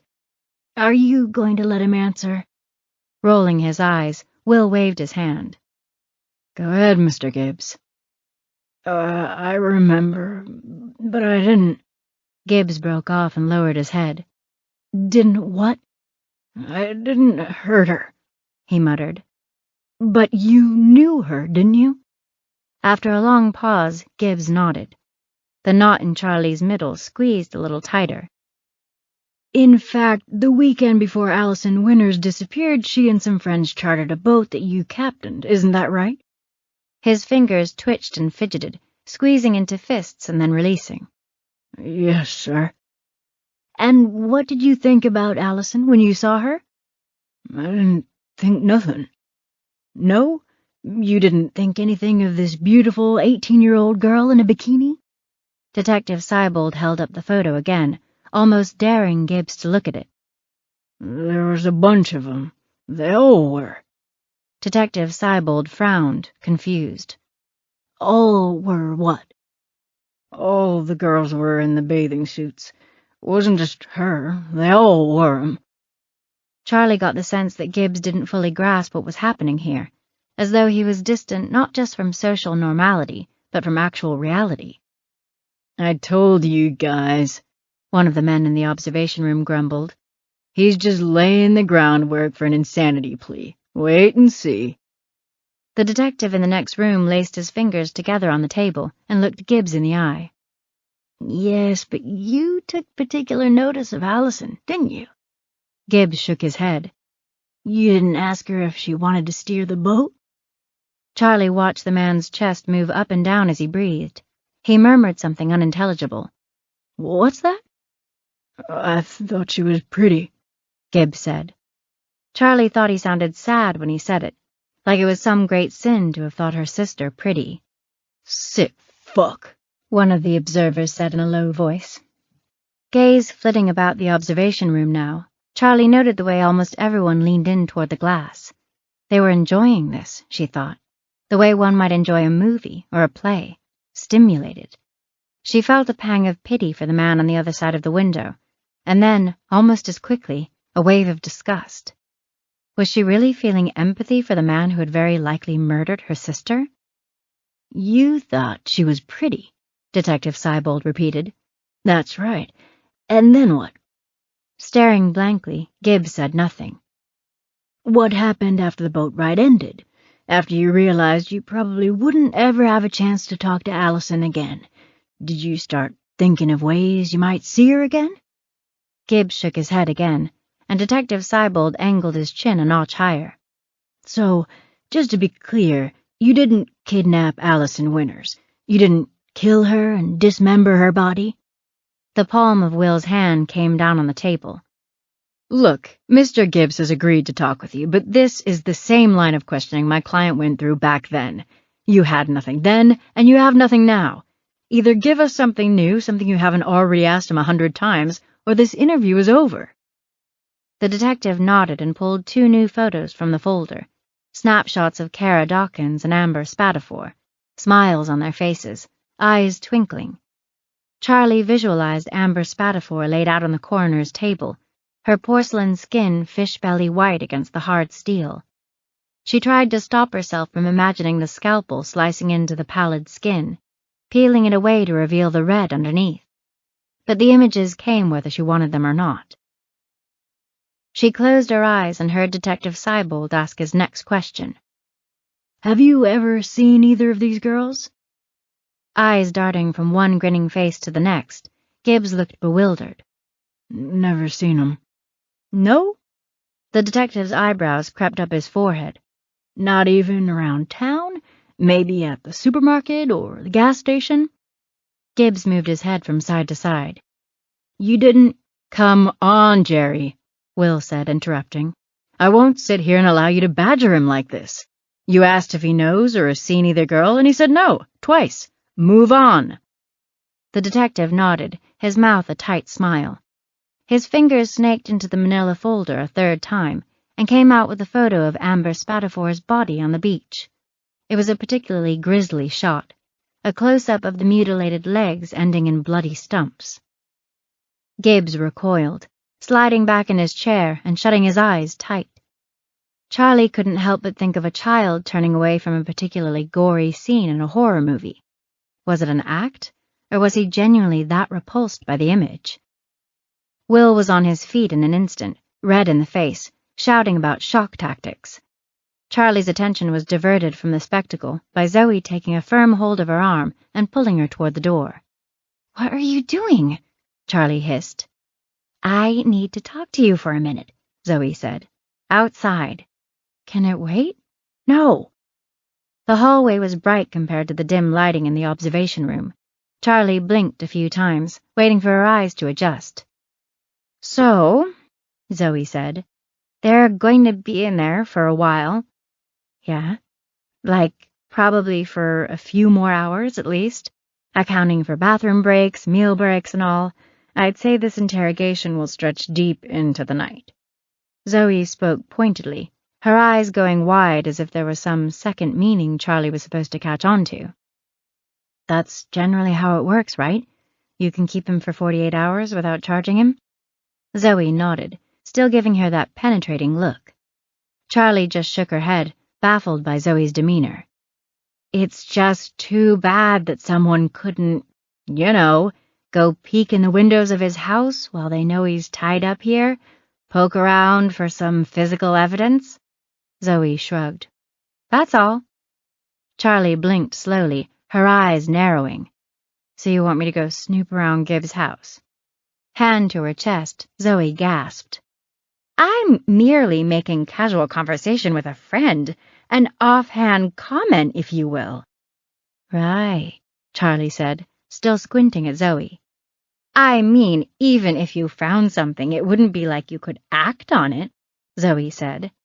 "The most you'd be able to do would be to call in an anonymous tip." "What happened to your fastidious morals?" Zoe's face went hard. "Kara Dawkins is still missing. We have to proceed as if she's still alive. He could be holding her somewhere as we speak. Besides that, Leroy Gibbs already got away with murder once. I won't let that happen again. He killed Allie, and we're going to prove it." Charlie swallowed, startled by Zoe's passion. Lost in the shock of finding Amber's body, Charlie had almost forgotten that Kara was still out there. After a moment, she nodded. "You're right," she said, already beginning to formulate a plan. "Give me a call if anything happens. If they let him go, I mean." "I will, but he's not going anywhere, trust me. Like you said, we'll keep him here long into the night." As Charlie turned to go, Zoe caught her arm and gave it a squeeze. "Be careful." Chapter 60. Charlie drummed her fingers against the steering wheel as she waited at one of Salem Island's 3 traffic lights, just 2 blocks from her apartment. The reality of what she was planning to do was finally sinking in. The Gibbs house, tonight. As soon as the dark fully settled, she would push through that door. She would see what there was to see, and everything would be different after. Everything. The strange numbness from earlier had faded, replaced by restlessness. The anticipation made her skin crawl, as though fingertips lightly brushed down the lengths of her arms, swiped at the soft flesh just along her throat, tickled the backs of her knees. So many times Charlie had wondered what she might have found in the Gibbs house if she'd been given a chance to poke around. The police had searched the place back then, of course, and they'd uncovered nothing. No hair, no blood, no fibers, no evidence that Allie had been there at all. Still, Charlie could never let go of the idea that they might have missed something, that if only she'd had the opportunity to peek inside the ratty old house, she might have discovered something they'd missed. Allie was her sister, after all, her twin. Charlie knew her better than anyone. Maybe she could have recognized some tiny detail that proved Allie had been there, had died there. The light turned green, and the car lurched into motion again. It felt strange to move just now, as though time itself should stand still as one approached the major events in life. Turning points, crossroads. The thresholds we passed over and through, the lines that divided our lives into before and after. A flood of images came to her. Memories of Allie's investigation rendered in a jumbled montage of flapping police tape, whirling lights, the detectives sitting in the living room trying to talk to the family, while her mom kept bursting into tears, clips from the local TV news reports. They fought to take her out of the moment, but Charlie pushed them away. The memories never helped anything. Charlie pulled into the lot outside her apartment then, snow rasping under the tires where the plow had piled it along the sloped entrance. She parked near the stairs, killed the engine, sat in the quiet. The wind howled as it blew over the hood and windshield, shrill, almost whistling. Charlie had studied Allie's file, of course. She'd read the interviews, pored over the photos of the Gibbs house. But it wasn't the same as seeing it all with her own eyes. Her hand clasped the door handle, hesitating a moment before pulling it. Tonight, all of that would change. She knew it was unlikely that she'd find any trace of Allie there now. She was too late on that. But there was still a chance of finding justice for Amber and Kara, and she refused to give up hope that Kara might still be alive. Charlie climbed out of the car and traversed the icy path. The wind ripped across her face, cold and dry, blasting her hard enough that her eyelids fluttered. The soles of her shoes skidded with each step, the ice preventing any real traction, making progress slow. At the top of the stairs, she unlocked her door and stepped out of the wind, shook the dusting of snow off the ankles of her pants. She glanced around the room.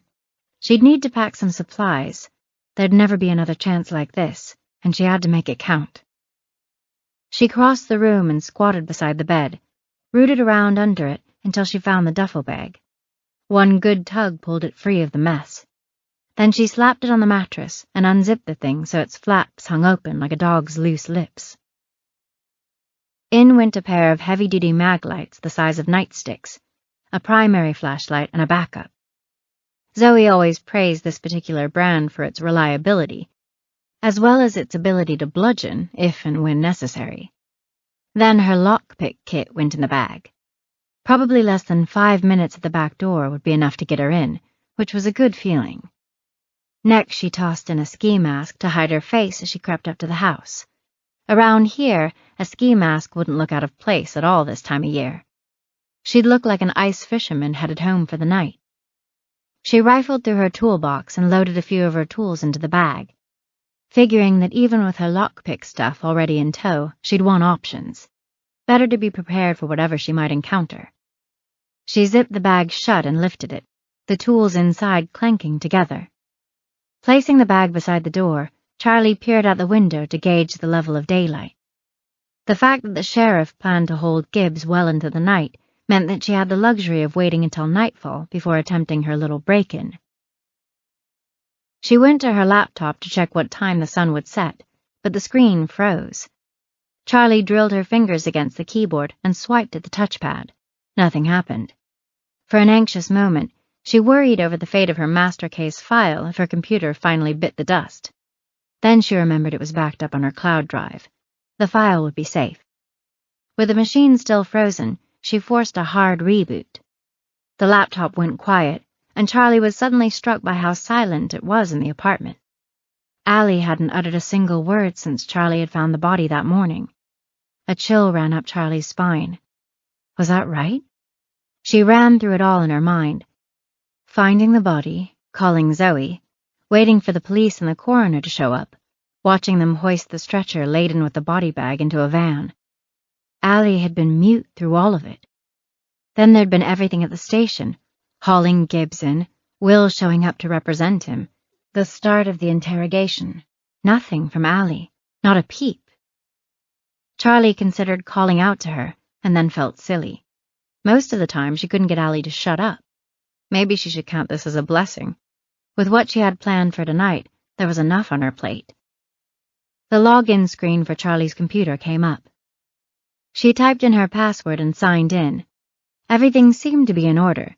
She opened her browser. It wouldn't be dark for another 2 hours. She sighed, tapping her toes in a rhythmless beat. There was no way she could stand sitting around the apartment for 2 hours. The stillness would be unbearable. Her eyes fell on a calendar she kept pinned on the wall next to the kitchen cabinets, which she mostly used for keeping track of Frank's chemo schedule. He didn't have chemo today, but there was another reminder scrawled under yesterday's date. Refill Frank's prescriptions. Her mouth dropped open. Frank's prescriptions. She'd forgotten to pick them up from the pharmacy. A surge of guilt welled in her belly as she realized that she'd been so wrapped up in the case that she hadn't even checked in with Frank for several days. Hurrying to the door, Charlie slid her shoes on and grabbed her coat. There was still time to drop off Frank's meds before her other plans for tonight. The hard part would be not telling him what she intended to do. Chapter 61. Frank's face looked drawn and tired when he answered the door. Charlie had hoped the fried chicken she brought along with his freshly refilled prescriptions would perk him up, but after making a show of eating one drumstick and half a biscuit, he pushed the rest away. This would have been a sacrilege to the old Frank. He didn't believe in leftovers. Charlie spotted a pan of brownies on the kitchen counter as she put away the uneaten food.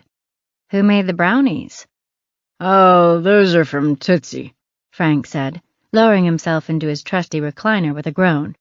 You know, from down the street. You should have one. They're a delight. Mouth-watering, Charlie helped herself to one of the fudgy squares. She chewed, studying her uncle. His posture seemed especially stiff today, and he kept reaching up to massage his neck. "Are you feeling okay?" she asked. Yeah, just my neck. Must have slept wrong or something. It's so stiff I can barely turn it.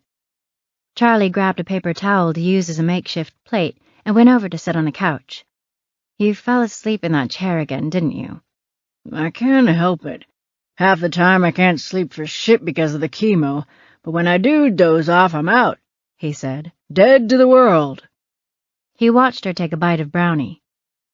I ever tell you about the time I accidentally ate half a pan of magic brownies? Charlie laughed. "Explain to me how someone accidentally eats half a pan of brownies." Well, okay, the eating of the brownies was intentional. He held up a finger. I didn't know they were pop brownies, though. That was the accidental part. How'd that work out for you? I was high for a good 24 hours. Extremely high. Practically hallucinating. And I had the worst case of cottonmouth. At one point my throat felt so dry I actually started to think I might die from it. That got Charlie giggling. It's funny now, but back then, harrowing. She finished off the brownie, then licked the crumbs from her fingers. How's the case going? Frank asked then. You're missing girls. Charlie had skirted the topic, hoping to avoid the subject altogether. She should have known better. Frank had a sharp mind, gears always turning. She wondered if he sensed that she was holding something back. "I've got a few leads," she said. "Avenues I haven't explored yet." Even though she had no intention of telling him about her plot to snoop around the Gibbs property, she hadn't planned on withholding the information about finding Amber Spatafor's body. But now, seeing how tired and frail he looked today, she couldn't bring herself to tell him. It was too much, too connected to the past, to what happened to Allie. He was fighting his own battle with the leukemia, and this seemed like too great a burden to put on him now. When Charlie looked up at her uncle again, his head was tilted back against the chair, and he was snoring quietly. She figured that was her cue to leave.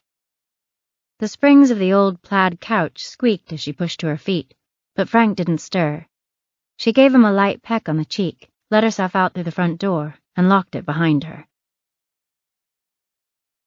On her drive back home from Frank's, the sky began to darken, and with nightfall came a steady flurry of snow. A cloud of flakes followed Charlie inside when she unlocked the door to her apartment and pushed it open. She hovered there on the doormat for a moment, feeling a sense of unease that she couldn't pinpoint. Her eyes scanned the space, landing on where her laptop sat open on the counter. Her gaze moved onto the bed, rumpled and unmade. Nothing new there. The lamp on the bedside table caught her attention next. It was on. Had she left it that way? She took a step toward it, tripping over the duffel bag of gear she'd left next to the door. She caught herself on the corner of the bed, narrowly avoiding falling flat on her face. She waited for some comment from Allie, a quip about Charlie's natural grace and poise, but there was nothing.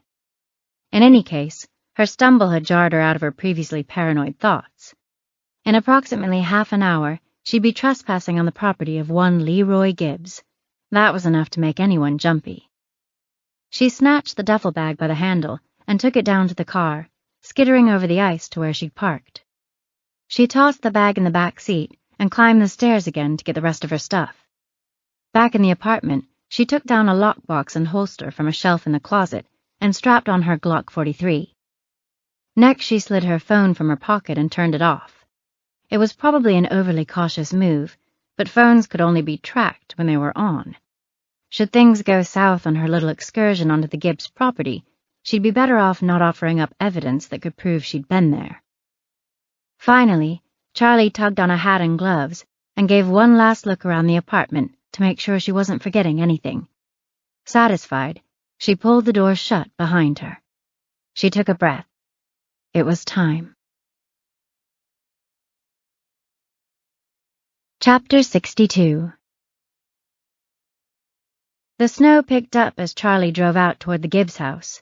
The flakes glittered in the glow of the headlights, twisting into spirals here and there like the wind was trying to braid it on the way down. How many times had she driven this route for no other reason but to drive by the home of Leroy Gibbs, dreaming of getting a peek behind that darkened door, behind all those windows with the shades drawn tight. She'd wondered countless times what might lie inside the ramshackle farmhouse, wondered whether or not the man who lived there had been the one who killed her sister. Now, after all these years, she was about to peel the place open, like prying the top off a can. She was about to get her look inside. It didn't feel real. She rounded a curve in the road, taking it slow because of the snow, but also because she was close. And there it was, a dark, huddled shape in the distance, partially hidden by overgrown shrubs and some rough-looking pine trees. She closed in on it, almost surprised to find no additional twinge of nerves coming over her. She pulled into the driveway. Wheeling her head around, she glanced back down the drive. The pines blocked her view of the pavement, and she figured that would work both ways, hopefully keeping her car hidden. She let the headlights shine on the Gibbs place for a few seconds. The run-down farmhouse looked like it would surely drop into a heap of rubble before another decade passed. Everything about the structure sagged, dipped, bulged, slumped, or drooped. Green paint peeled everywhere along the home's exterior, the exposed bits of weather-stained wood looking like rotting flesh somehow just now, gray and bare, gleaming some in the glow of her lights. She swiveled in her seat, wanting to take in all of her surroundings before she made her move. The fields beyond the house, once producing crops, were now largely overgrown and wooded. It had been a generation since any of this was farmed, maybe 2. Finally, she killed the engine and cut out the lights. Her scalp prickled in the quiet. She reached into the back and unzipped the duffel. Her fingers felt around for the knit material of the ski mask. Found it.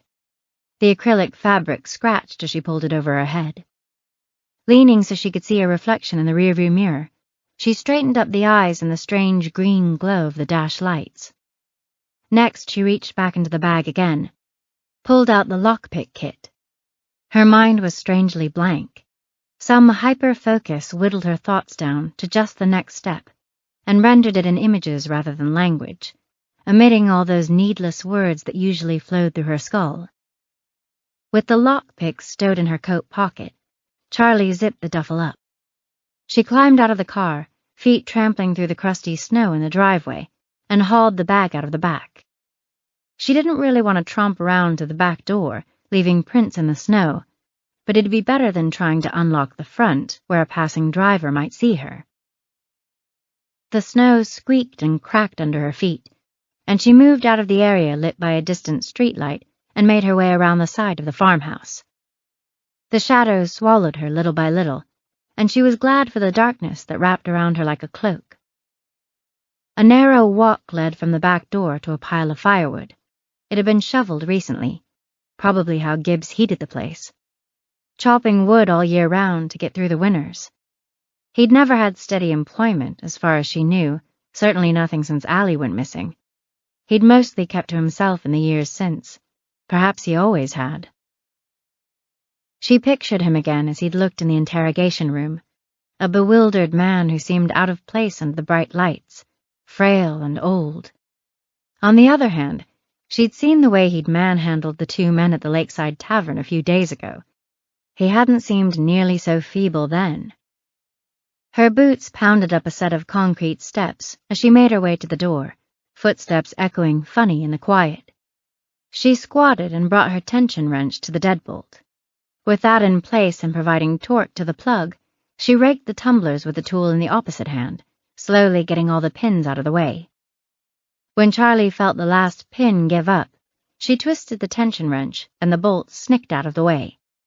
She pulled on a pair of gloves and wrapped her fingers around the doorknob. The warped door resisted slightly as it released from the jam and then swung inward. This was it. Pushing to her feet, she felt woozy, as if reality was just catching up with her. Now that she stood staring through the doorway into the dimly lit kitchen, her heart began to race. She swallowed hard and braced herself to cross the threshold. Hands and arms tingling. This time, she couldn't push the feelings away so easily. She hung there for a moment, waiting. It seemed like the perfect time for Allie to return, to squeal with delight at the dangerous, illegal thing Charlie was doing. Instead, there was only the silence of the empty house laid out before her, eerie. Duffel bag dangling from her outstretched arm, legs feeling strangely numb, Charlie stepped through the open door. Chapter 63. The hinges on the door squealed as Charlie shut it behind herself. She hesitated there on the rubber mat, taking in her surroundings while her heart chugged away in her chest. She swept her flashlight across the kitchen, the circular glow revealing the room's details a little at a time. Junk covered every surface.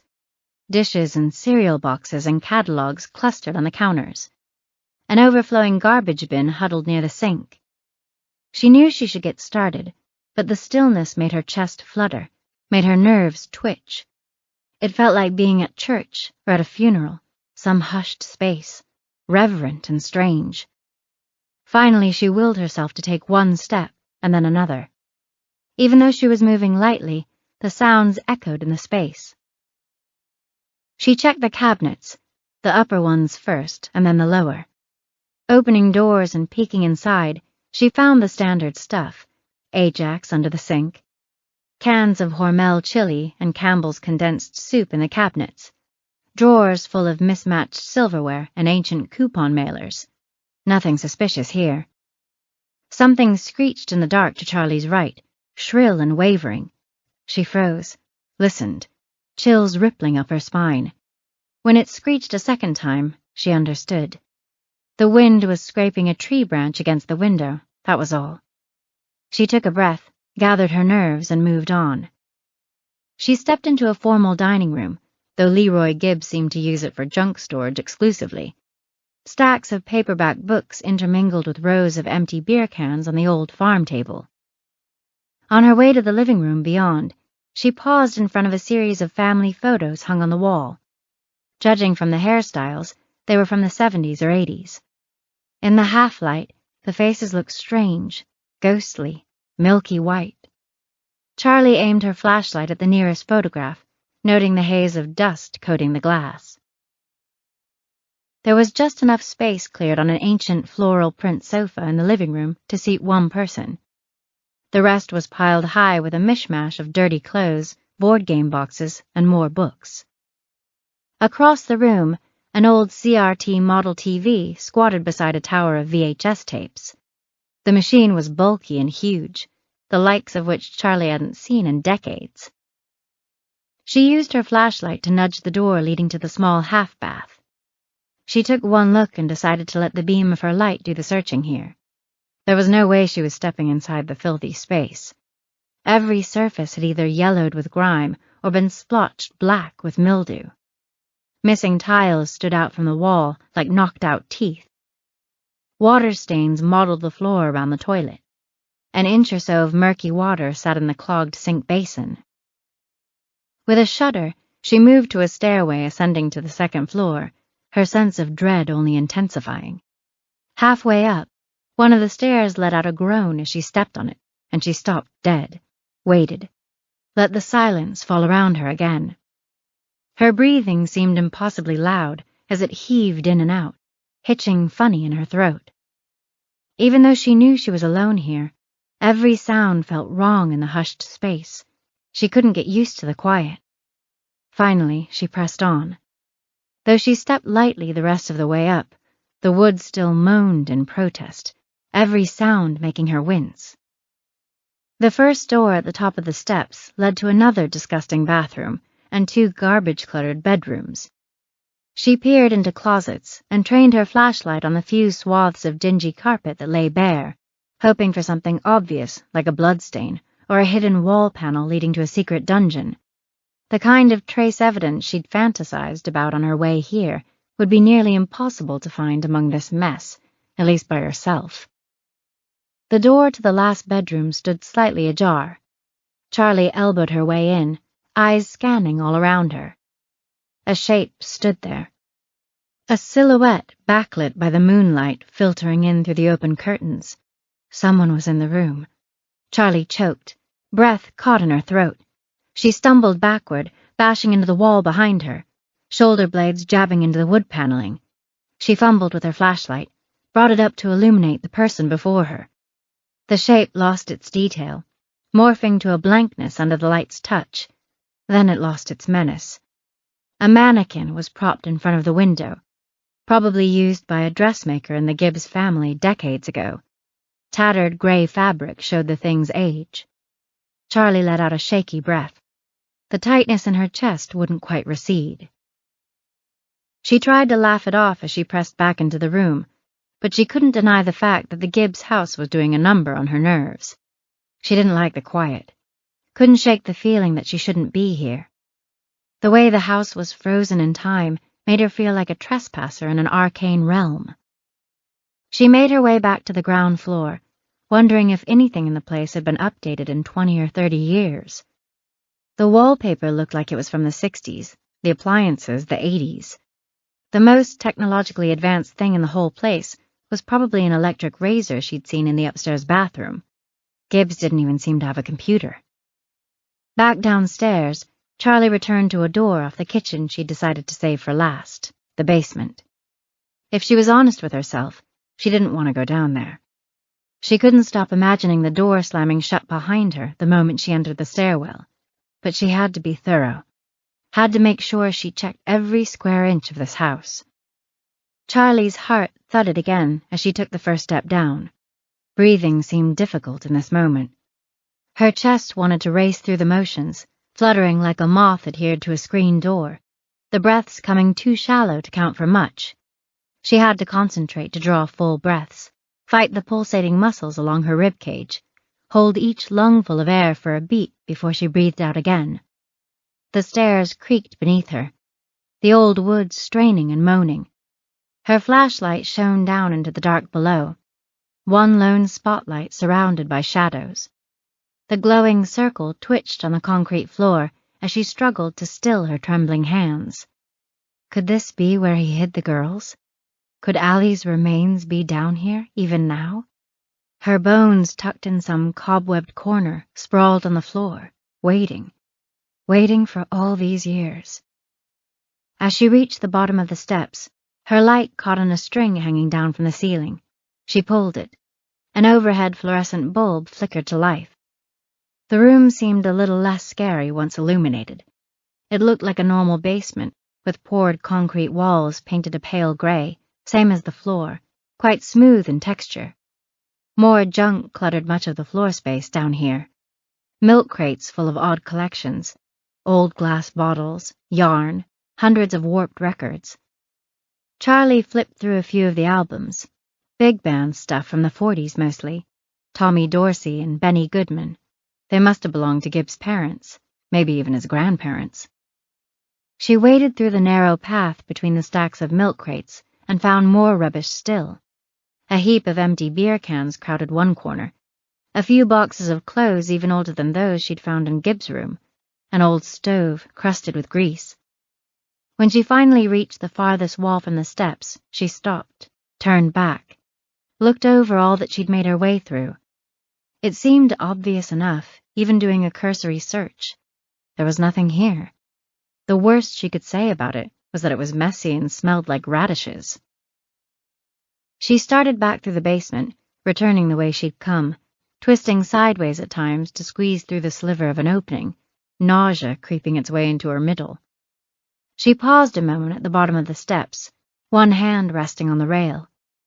She reached up and pulled the string again, the room going full dark around her. And for just a second, she didn't turn on her flashlight. She just stared into the abyss, into the vast black nothingness that seemed to fill all of the universe around her. If she didn't find anything here, then she really was headed into the abyss, wasn't she? Nothing left to guide her. A cannonball plunge into the endless deep. But no, she shouldn't think like that. She had to keep looking. She clicked on her light again, shined it up the incline of the steps. Again she wished that Allie would speak, would say something to reassure her, or crack a joke to break the tension. Before she reached the top of the stairs, however, another thought occurred to her. What if Allie was gone for good? Chapter 64. After poking through Leroy Gibbs' random junk collections one more time and finding only more garbage, Charlie went outside. She tromped through the snow toward the back of the property. The beam of her flashlight bounced along in front of her, following the up and down movement of her steps.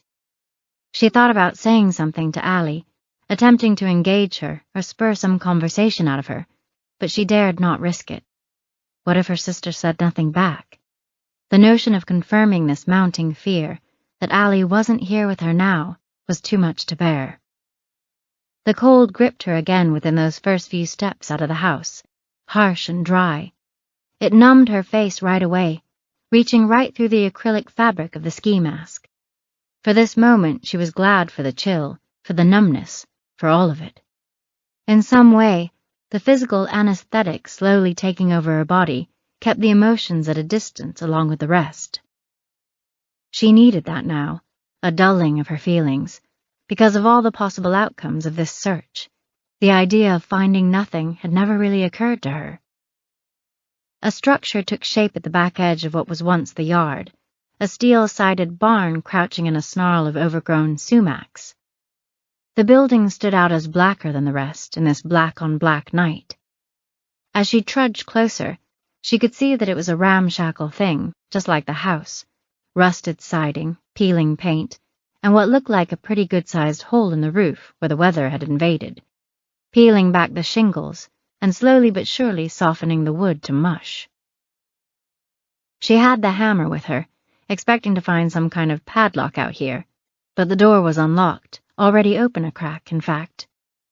The barn door groaned as she slid it a few more inches to the right, just enough to sidle through the opening. At first, she could only see the bare dirt floor decorated with small clumps of straw. The beam of her flashlight illuminated yet more clutter here. An old clawfoot bathtub, a tangled heap of rusty bicycles, pitchforks, shovels, rakes, a pyramid of paint cans.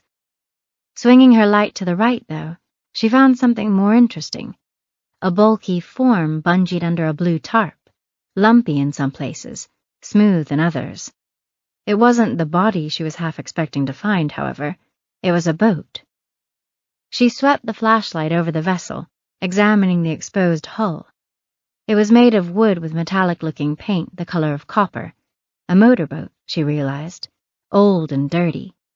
It looked like it had been trapped in this barn, swaddled beneath this very tarp, since about 1957. She walked around the vessel, shining her light into the stalls on the other side. Empty. Nothing but more bare dirt and clumps of straw. The nausea lurched in Charlie's gut.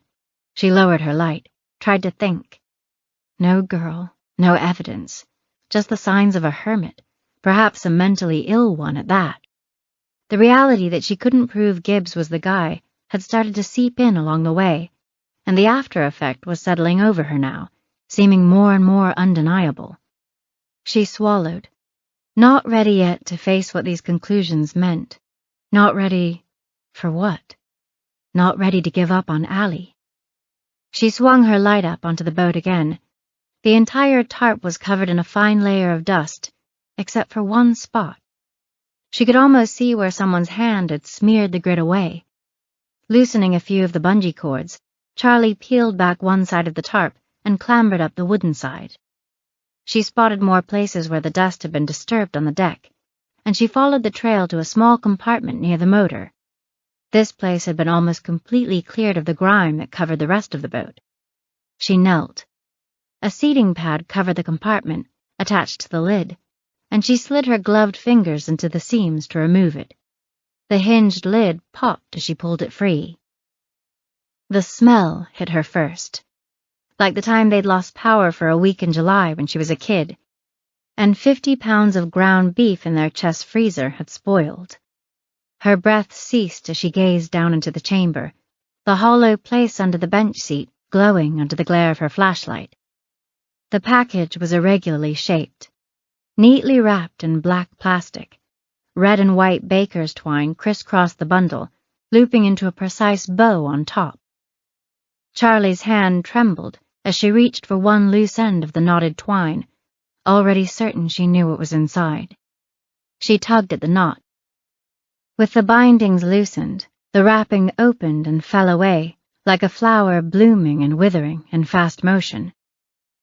Nestled in the wrinkled sheet of black plastic, she found a pair of severed feet.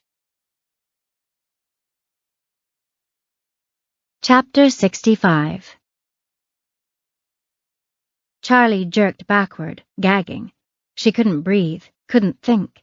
Swirls danced along the edges of her vision, and a woozy feeling came over her, made her certain she was about to faint. She closed her eyes, forced a big breath into her lungs, held it, then let it out. She repeated this 3 times and felt the dizziness recede, even if her body still trembled. Her eyelids fluttered open, and she stared down at the grisly bundle again. The cuts were neat, precise, much more surgical than what she remembered from Allie's case all those years ago. And the nausea reeled in her belly again. Sickness, anxiety, dread. She sat back from the gory package shoved down in the storage compartment and stared hard at nothing, eyes going out of focus, blinking in fast motion. She thought back over her search of the house, the filthy bathrooms, the junk piled everywhere, the dust that puffed up from the carpet with each step she took. The barn was no different, messy and dirty and disorganized, every corner filled with clutter. And yet, the feet had been wrapped so carefully, neat and precise, like a Christmas present from a department store. Even the grime around the area had been cleared away, as if the person who'd planted the feet here couldn't resist tidying up along the way. Charlie froze. Planted. The word had bubbled up from her subconscious all on its own, answering the question for her. Because that was what was wrong with the scene, wasn't it? It felt fake, staged. Someone was putting on a show. She refocused on the reality before her, leaned forward and placed the lid back over the compartment. She stood, moved to the edge of the boat. All these thoughts spiraled in her head, overwhelming. It was a staged scene, and Charlie knew what that meant. Someone, Amber's real killer, was trying to pin everything on Gibbs. The implications grew so heavy that she buckled at the knees just as she was trying to climb out of the boat. She tumbled to the dirt floor of the barn. The straw and dirt seemed to leap up to slam into her, a heavy thud as her core connected with the hard, frozen ground. It knocked the wind out of her. She lay there, prone, for a time, staring at the dirt close up, waiting for her breathing to come back to her. At last, the thought broke through to her conscious mind, the one she'd been trying to block out. If Amber Spatafor's murder and Kara Dawkins' abduction had nothing to do with Allie's disappearance, she would never solve her sister's case. She would never find Allie now, She would never dig up her bones. It occurred to Charlie that she was utterly at the whim of a cruel world, a killing, raping, awful world. She was useless, powerless. She couldn't save Allie. She couldn't save Amber, couldn't save any of them. She whispered into the ground, her voice small. "Allie, are you there?" She held her breath as she waited, listened for that familiar voice, her heart thudding in her ears. No response.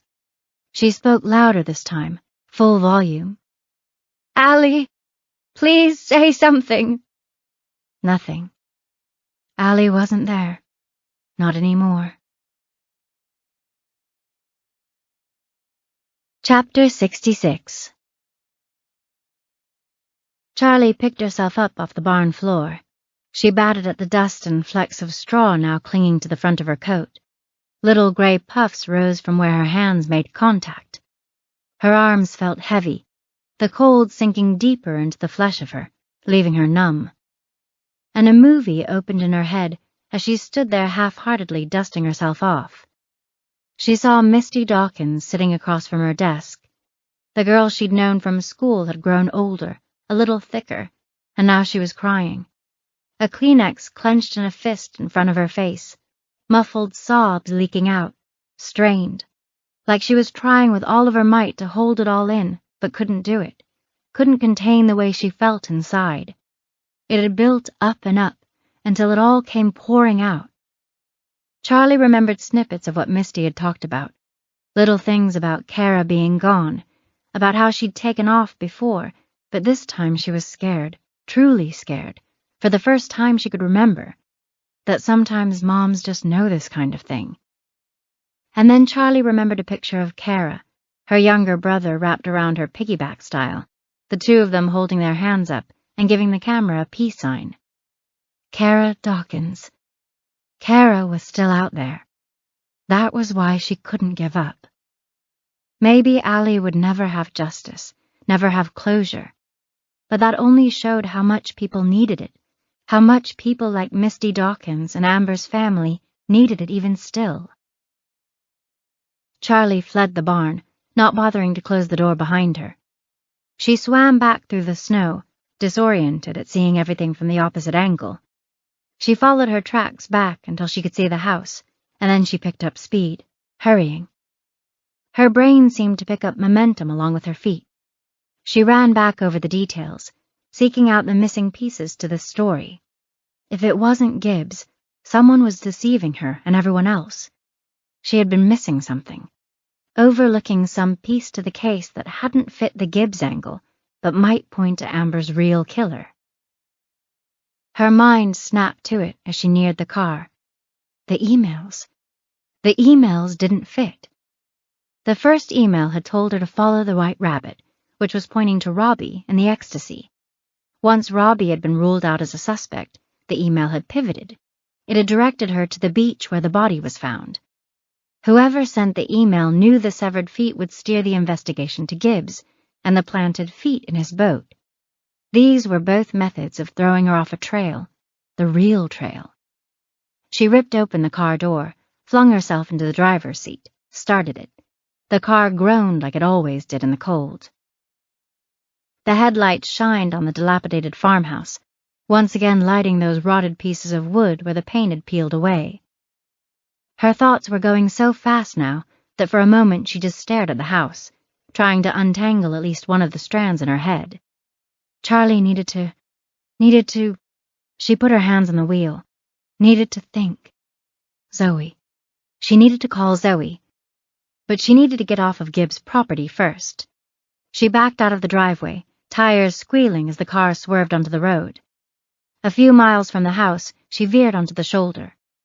She tore off her gloves and patted her coat pockets until she felt her phone's bulk. Nothing happened when she tried to wake it, because she'd turned it off, she remembered suddenly.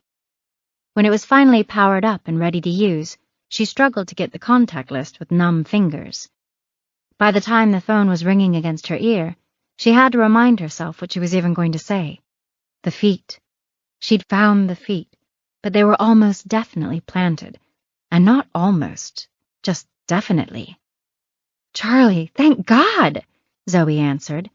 "I called you like 8 times. Where the hell are you?" "Zoe, I just left Gibbs' house, and Charlie, listen to me. It's Frank. Something's happened." "Wait," Charlie said, her mind struggling to catch up. "What?" "Your uncle. The paramedics are rushing him to McLaren Hospital, but I don't know anything more than that." "But," Charlie searched for the words, "is he going to be okay?" Zoe was quiet for what felt like a long time. "I talked to the neighbor who found him, Mrs. Humphrey, and she said it looked bad." Chapter 67. Frank lay in his hospital bed, eyes closed, motionless save for the inflating and deflating of his chest. Wires and tubes circuited from machines to his hand and wrist. A monitor over the bed displayed Frank's vitals, green for heart rate, red for blood pressure, and on and on. Charlie watched him through a pane of glass with chicken wire strung through it, the observation window, the nurse had called it. Visiting hours wouldn't resume until morning, but the small woman in pale purple scrubs had said it was okay for her to look in on him for the moment, at least until they turned out the lights in this hall. Then she went to fetch Frank's doctor. Frank's fingers twitched just once. Charlie leaned forward, waiting for some other sign of life, but Frank lay still again, his existence reduced to breathing, nothing more. Charlie hated seeing him like this. Hated that he was in this place with the strange, jittery energy echoing down the halls, and the harsh fluorescent reflections sheening off tile and quartz veneer, shiny and neat and orderly and utterly fake. Death surrounded everything in a hospital, but it was always tucked somewhere behind closed doors, out of sight, out of mind, scrubbed, sanitized.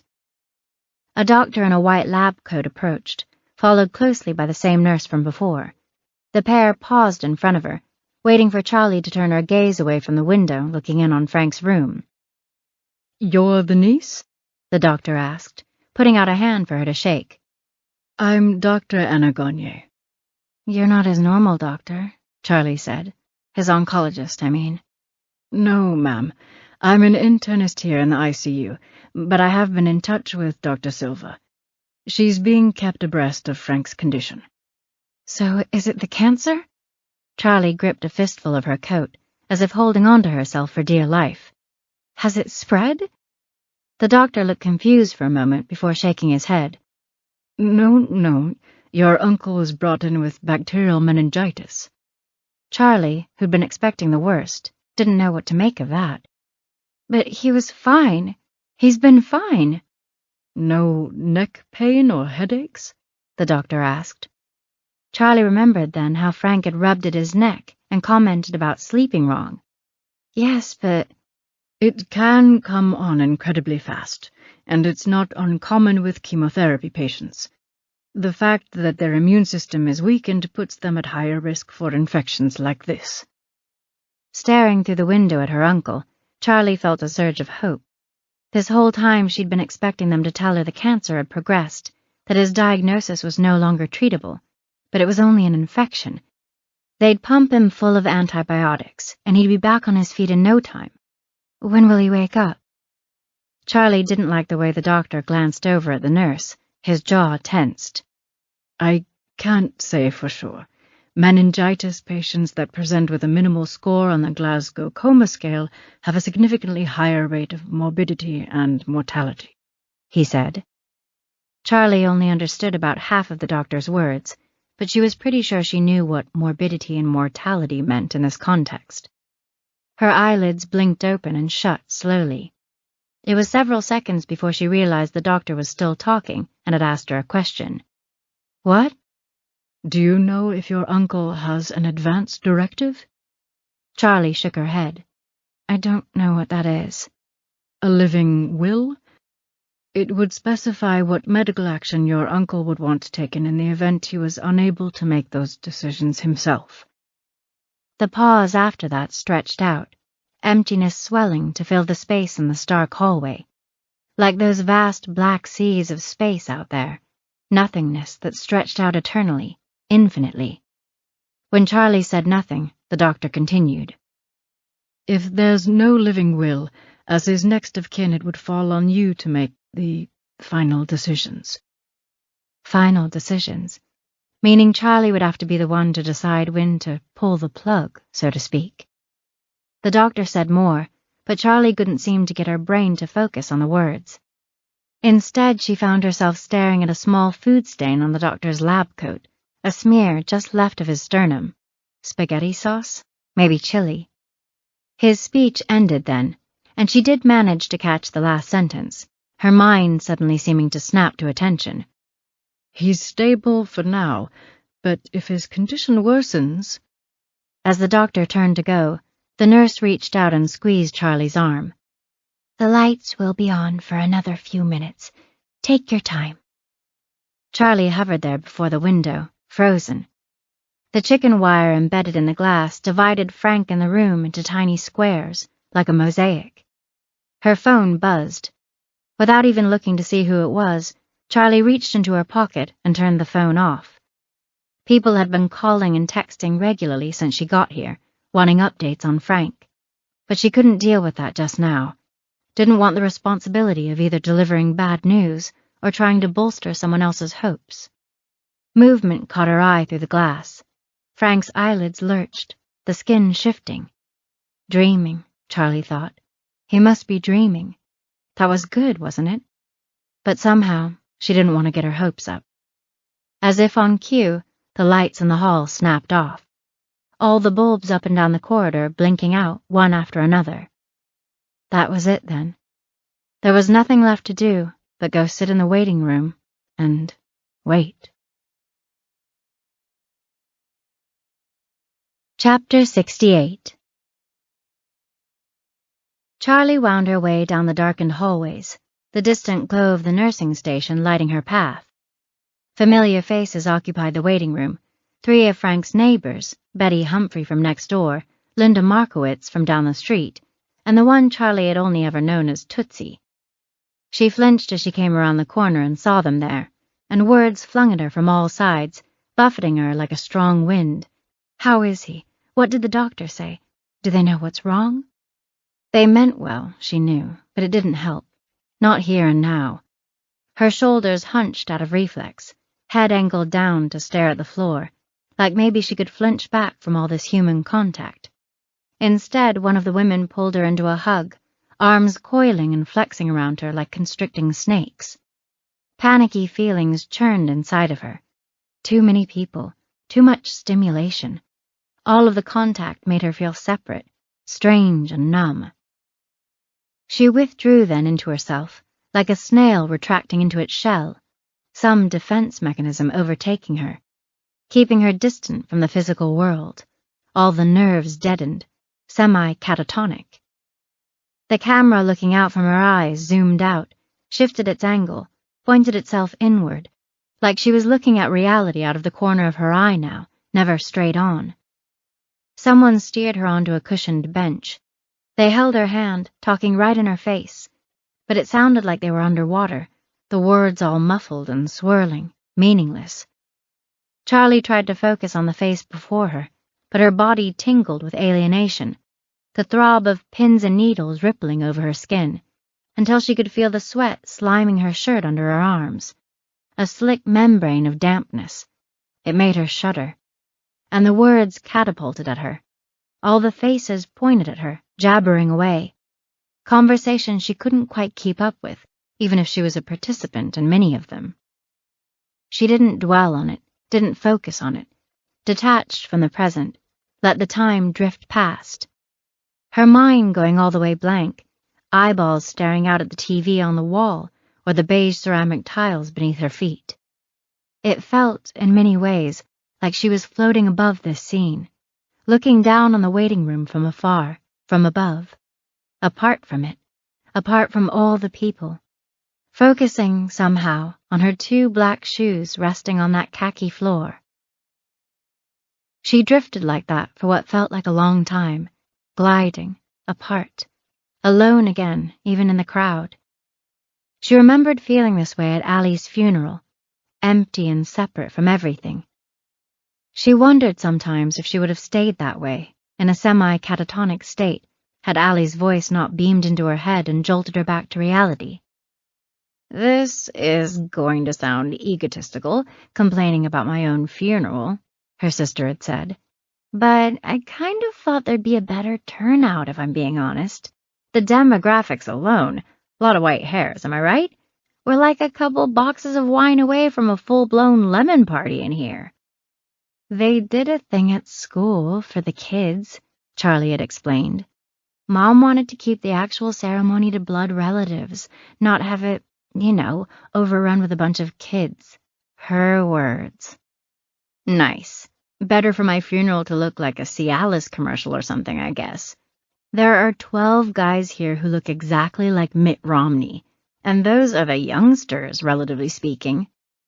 Charlie had laughed at that, gotten a few dirty looks from the geriatric funeral crowd.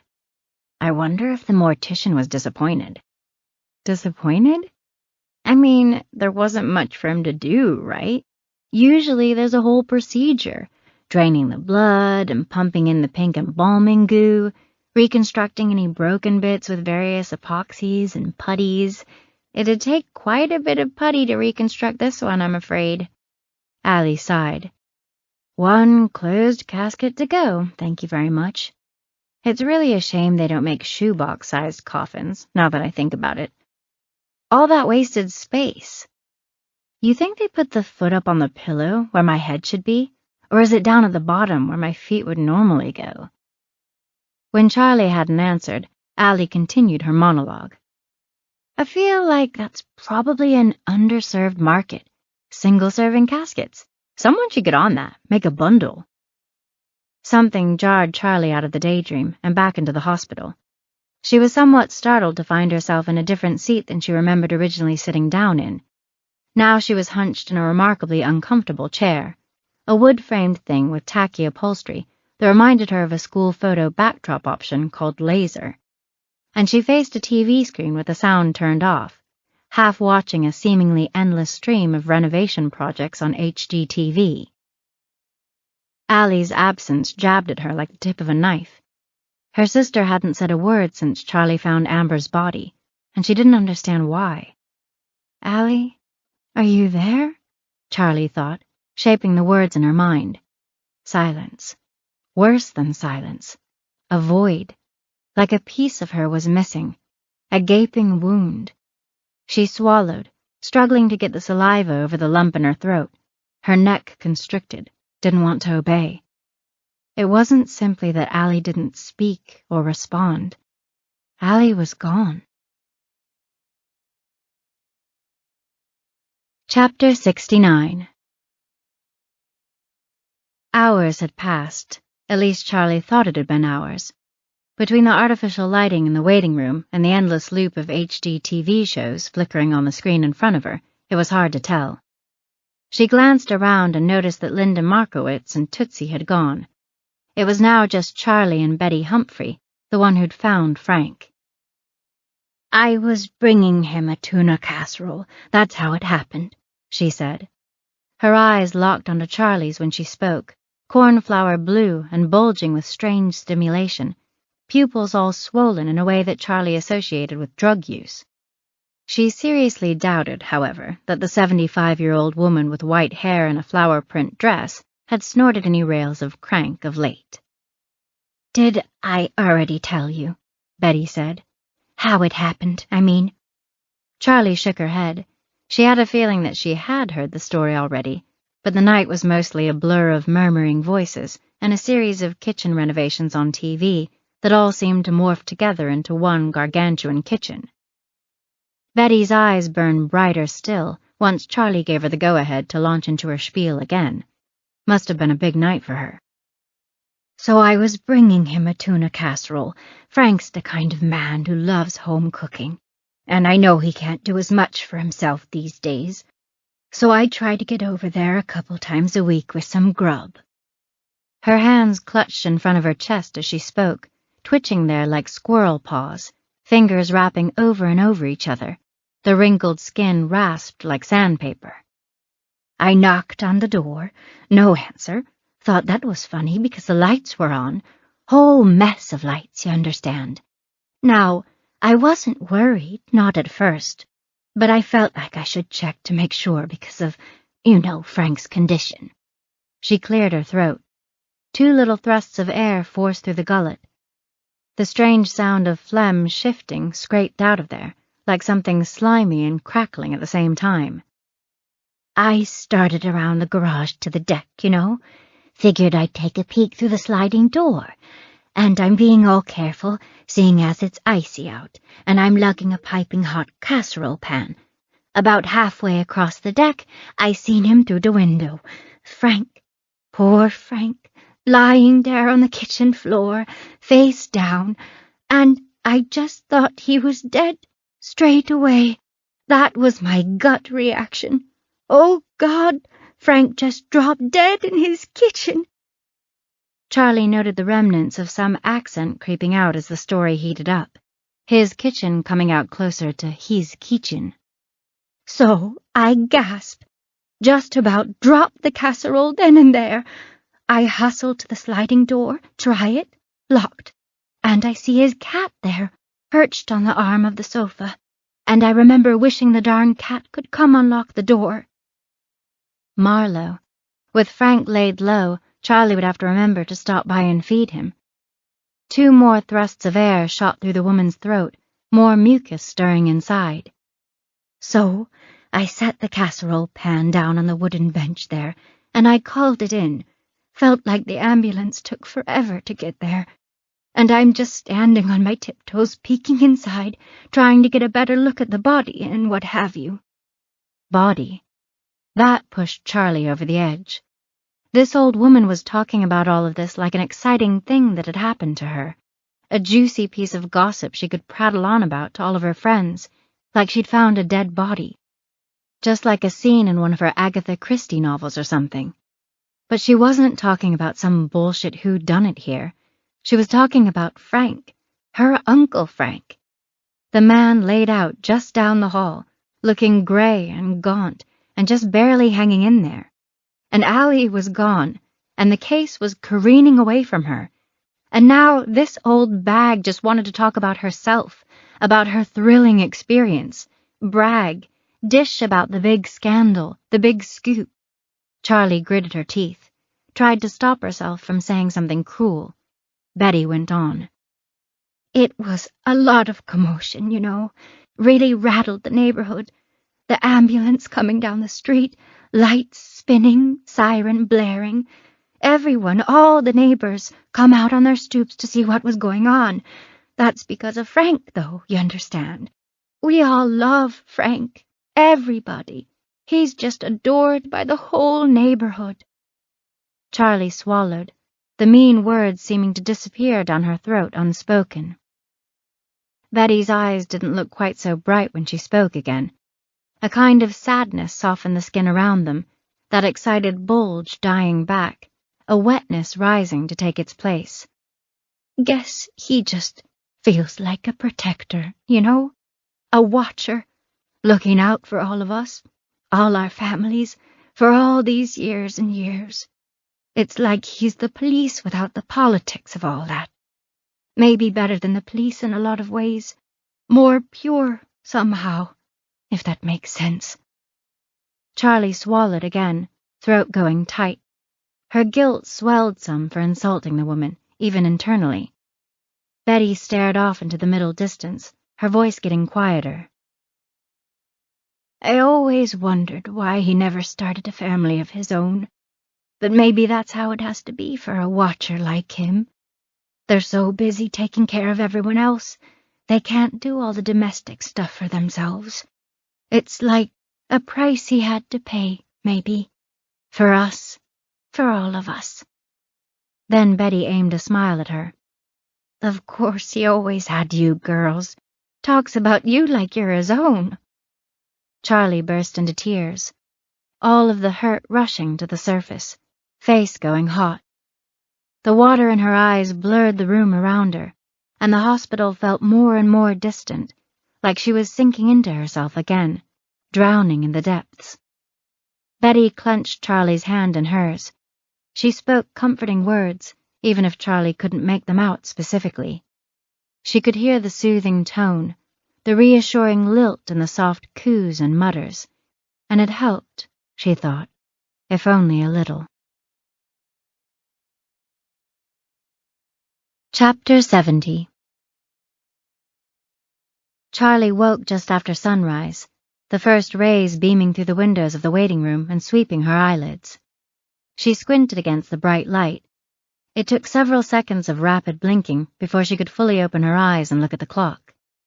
It was still too early for visiting hours, but Charlie slipped down the hallway to peer through Frank's window. He looked the same, frail, ashen, much older than his 62 years. Charlie put her hand on the glass and tried to beam a thought into her uncle's head, the same way she'd sought out Allie last night. Hold on, Frank. Hold on, and don't you dare give up. She spun on her heel, heading back the way she'd come. She needed to go home, needed to feed Marlowe and take a shower, and maybe sleep for a few hours in an actual bed. She'd be back, though. This afternoon, she'd return during visiting hours, and she'd finally have a chance to hold Frank's hand and tell him to his face that she expected him to put up one hell of a fight. She pushed through the back door, stepping into the hush of Frank's house. The weight of his keys tugged at Charlie's hand as she pulled them from the deadbolt. Somehow it already seemed so vacant with him gone, even as she took just one step into the kitchen. The quiet was unsettling. It made her chest go tight, made her eyes open a little wider, seemed to still her thoughts. She suddenly found herself conscious of the void, the sense of empty space that always accompanied silence, surrounded it. Shadows shrouded the room, not a light on in the house, and Charlie couldn't help but wonder if it was Betty Humphrey or the EMTs who had turned them off. Probably Betty, she thought. It seemed like the kind of detail she'd consider, even in a crisis. She flicked on the lights, and the sudden flare stung her eyes. The bulbs gleamed off the counter and the tile floor. Maybe her eyes were tired. A flash of the scene in the waiting room replayed in her head, the tears, Betty Humphrey squeezing her hands, cooing at her. Something thumped in the next room. Charlie stared into the dark doorway beyond the kitchen, held her breath, listened. A tiny patter pelted over the wood floor, different from the earlier sound, getting closer. The black cat came trotting out of the darkness, crossed the threshold into the bright light of the kitchen. Marlowe, already purring, making eye contact with her. Tail curled at the top like a furry question mark extending from the cat's body. Charlie couldn't help but smile at the creature. He seemed to be smiling back, lips turning up, the tips of his top fangs exposed as always. Frank always said Marlowe only came out like that for a small group of people. Always knew who was in the house, even several rooms away. By smell or by sound, he wasn't sure. That he was affectionate but very shy, and mostly hid from guests. Charlie couldn't help but feel proud, a little special, even, to have curried the cat's favor. Of course, maybe he was just hungry. He trotted over to his bowl and sat down, like a gentleman at a fancy restaurant, waiting patiently for his meal to be served. Charlie dug in the cupboard, plucked out a can of food, read the label. Looks like our special this morning is turkey and giblets served in a light gravy of congealed fat, she said, eyeballing the can and then the cat. I hope that's acceptable? She popped the can open, dug about half of it out with a butter knife, presenting it to the beast in a stainless steel bowl. He sniffed it a couple times, head bobbing over it. Then his tongue flicked out, cupped a morsel of the pâté. He began to eat. Charlie knelt and stroked the top of Marlowe's head a few times. He closed his eyes, pleased, though not pleased enough to stop eating, which Charlie was fine with. She pictured Frank again, laid out in the hospital bed, body almost motionless. His eyes swiveled again beneath his eyelids, that protruding lens wandering, searching for something, pointing everywhere and nowhere. And she couldn't help but wonder if Marlowe would be hers before long, made her responsibility. A cat, a living being, inherited like a prized pocket watch being handed down to the next of kin. Wasn't that the most likely outcome here? And how long would it be? She teared up a little at the thought. Soon. Too soon. Chapter 71. While Marlowe continued mowing down his turkey and giblets, Charlie slid her phone from her pocket and turned it on. There were 14 missed calls and 5 messages waiting for her. She stared at the screen, and part of her wanted to turn the phone back off immediately. It had been refreshing to detach from everything for a while, to not be bothered with the concerns of other people's lives. She waited, thinking this would be a perfect moment for Allie to interject with some snarky comment about Charlie's antisocial tendencies, but the only thing she heard were the tiny wet noises of the cat eating. Charlie wondered how long Allie would stay away. On the heels of that thought, a second question, worse than the first: what if she never came back? Heaving a sigh, Charlie listened to her voicemail. All of the calls were from last night, and most of them were Zoe, trying to get in touch to notify her about Frank. But there was also one message from Will. Charlie, it's Will. Zoe called and told me what happened, about your uncle. I just wanted to see how you're doing. I'm sorry about everything. Please call me. Charlie held the phone in her hand for several seconds, debating whether or not she should call him. She dialed Zoe instead. "I'm so glad you called," Zoe said after 3 rings. "I've been worrying about you all morning. How's Frank?" "Not great. I haven't even been able to see him yet, except for through a pane of glass." Zoe groaned. "Are you still at the hospital?" "No, I came to feed his cat, but I'm heading back to the hospital later." Charlie peeked over the counter to watch Marlowe lick the last morsels of food from the bowl. "I'm going to try to make it out there myself after work." "I know that would mean a lot to him," Charlie said. "So what's going on with the case? Did they search the barn?" "They did." "And they found the feet?" "Right where you said they'd be." "And?" There was a pause and then a rustling sound as Zoe sighed into the receiver. "And they arrested Gibbs." Charlie fell quiet for a few seconds. Her pulse throbbed in her ears. "I see." "The DA charged him with murder. They're searching the whole property right now, tearing it up, looking for any sign of Kara Dawkins, dead or alive." "Zoe, I told you someone planted that evidence," Charlie said, then suddenly wondered if she had indeed mentioned that part. She didn't remember much of the phone call after Zoe had broken the news about Frank. But no, she was certain she'd emphasized that point. "I know that, but look, it was already complicated enough explaining that I got an anonymous tip on my personal cell phone. And I think you're forgetting, I'm a lowly street cop, not a detective. No one here cares what I think. Sheriff Brown is up for re-election this year. He wants an open and shut case. The last thing he wants is this dangling over his head while he's campaigning." "It's not right," Charlie said. She wanted to say more, but the words wouldn't come. The pulsing in her ears seemed to grow louder. "Charlie, this isn't—" Charlie cut her off. "Zoe, did you see the house?" "No, I wasn't assigned to the search." Charlie took a deep breath. The calmer she sounded, the more Zoe would have to take her seriously. It was a mess, cluttered with all sorts of junk. I don't think Gibbs owns a vacuum or a broom or has ever heard of housework, but everything about the feet was neat, the way they were wrapped. Someone had wiped up the dust in the area, for crying out loud. The scene was staged. "I hear you, but—" Zoe said, but Charlie interrupted. She wasn't going to accept any buts right now. "What about the fact that the killer has been sending me emails since the beginning of all of this? There wasn't a computer in Gibbs' house. He still has VHS tapes, Zoe. Tapes! Leroy Gibbs has probably never sent an email in his life. There's no way he knows how to spoof an email address." "I was there when they formally arrested him, helped catalog his personal belongings. He doesn't own a cell phone." "Can you imagine? How is that even possible?" Charlie gripped the phone tighter in her fist, praying that Zoe was on the path of listening to reason. "It can't be him. None of it fits. Gibbs is not the guy. Silence stretched out over the line. Charlie crossed her fingers. Bring me proof. Figure out who's sending you the emails, and I'll take it to the sheriff. As Charlie ended the call, Marlowe strode over and wound around her ankle.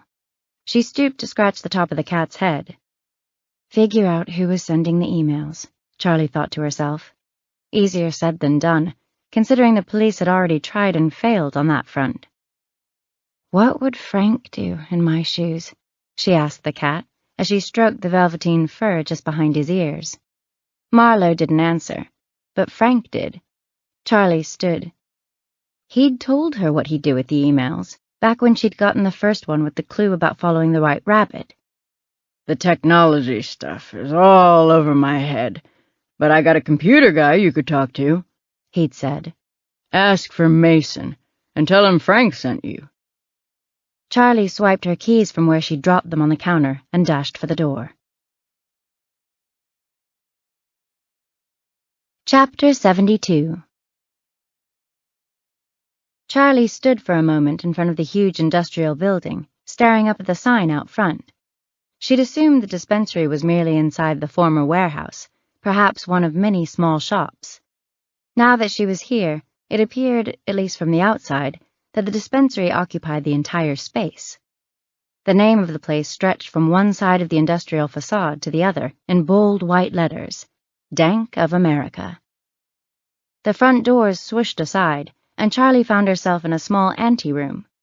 Behind a thick wall of glass, bulletproof most likely, a man sat behind a desk. Good afternoon, ma'am. Have you visited us before? No. Okay, if you could just slide your ID through the slot there. Charlie removed her driver's license and passed it through the small notch in the glass. The man put her ID through a scanner, tapped a few buttons on his computer screen, and handed it back. There was a subtle hiss as the inner doors of the dispensary swept open, and Charlie couldn't help but feel impressed by the level of professionalism. A dedicated security guard? Bulletproof glass?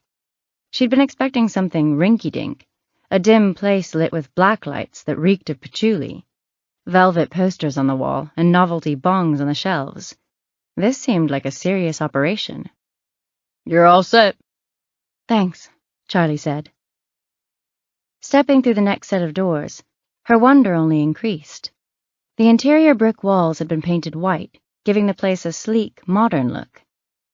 There was a row of what looked like old card catalog cabinets from a library behind one counter. The other end of the space was set up like a small cafe, with the edibles displayed in glass bakery cases and apothecary candy jars. It was entirely more high-end than what she would have expected from a marijuana dispensary, especially one located on Salem Island. Charlie approached the counter, where a woman with bright pink hair and a name tag that read Janice greeted her. What can I help you with today? I'm looking for Mason? Still stunned at the slickness of the place, it came out as a half-question. 1 second, the woman said. She slid a phone from a black apron at her waist and tapped at the screen. He should be right out. A moment later, a man with black-framed glasses and dark hair stepped out from a door set in the back wall. Charlie Winters? He said. I'd heard you were back in town. Hello, Mason. Mason Resnick had been in the same class as Charlie and Allie, all the way from second grade through graduation. He was so good with computers, even back then, that the school district had hired him to do tech support while he was still a sophomore. She remembered him getting called out of English Lit more than once to troubleshoot for the principal. He leaned his elbows on the counter. What's brought you to my humble establishment today? Business or pleasure? Business, actually. Working for Frank, I hear? Yeah, I have a computer-related mystery I could use some help with. Why don't you come back to my office? He said, gesturing that she should follow him. He came around the counter and led her down a hallway. They passed a bank of windows on one side that looked out on a warehouse area. The huge space had been converted into a massive grow room, literally a forest of marijuana. At least half a dozen employees worked among the plants, all of them wearing lab coats, masks, and hairnets. Holy shit, Charlie said. Mason turned and flashed a smile. What do you think of my empire? You've come a long way from carving a bong out of a block of cheddar cheese. I forgot about that, he said, chuckling.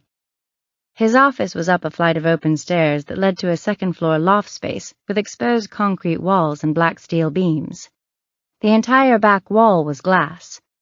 Through the paned window in Mason's office, Charlie watched a barge float past, being pushed upriver by a tugboat. Let's see what you've got, Mason said, pointing to an open spot on his desk. Someone sent me a couple of weird anonymous emails. I didn't take the first one that seriously, but, well, things have changed. Charlie got out her laptop and opened the first anonymous email. Wheeling closer, Mason studied the screen. Follow the white rabbit, find her, he said, reading the first message aloud. Kind of creepy. Just wait, she said, pointing to the second email. Charlie watched his eyes dart back and forth as he read. A mysterious package. This is some real James Bond shit. What was it? Chewing her lip, Charlie looked at him sideways. A body. Like a dead body? She nodded. He leaned back in his chair, eyebrows just about touching his hairline.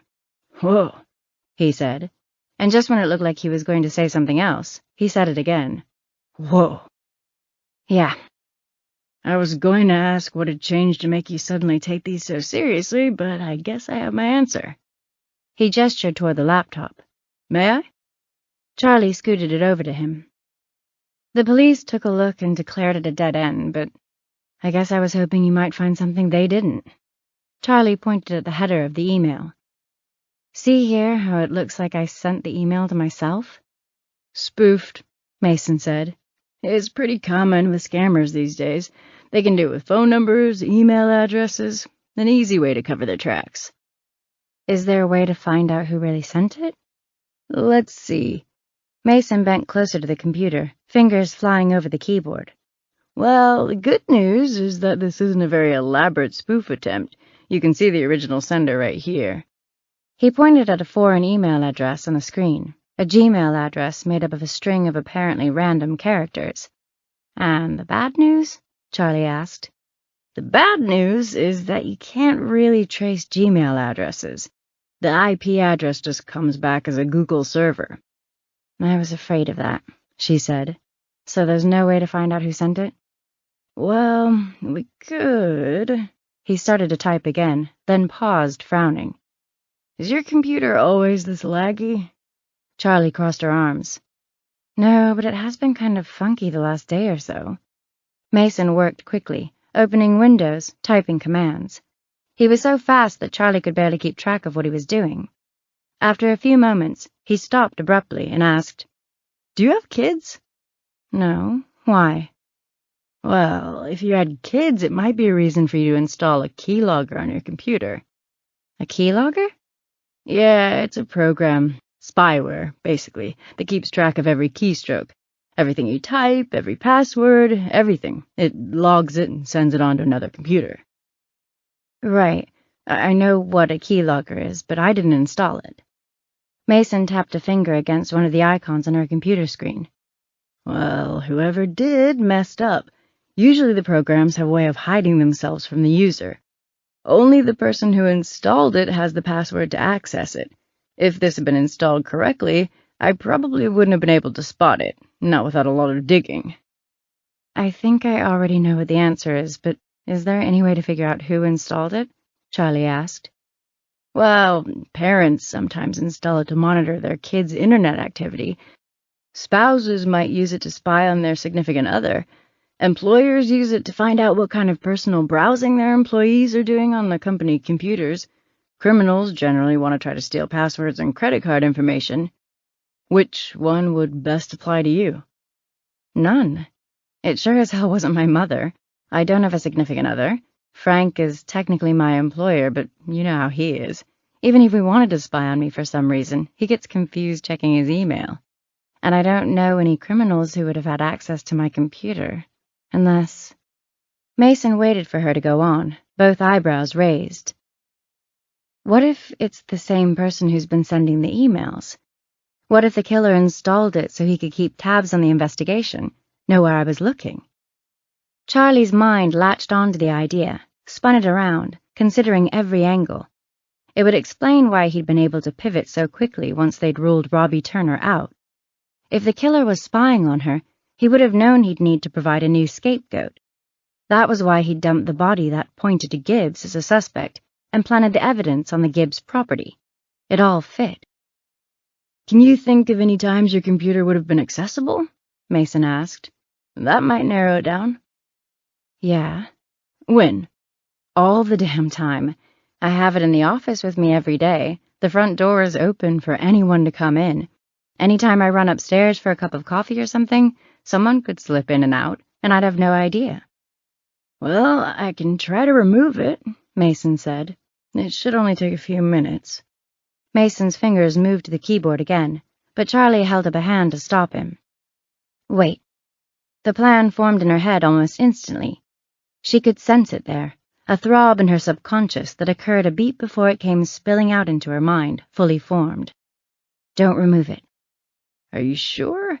They can literally see everything you type, take screenshots. Some of them even let the hacker record audio. Finalizing each step in her head, Charlie nodded.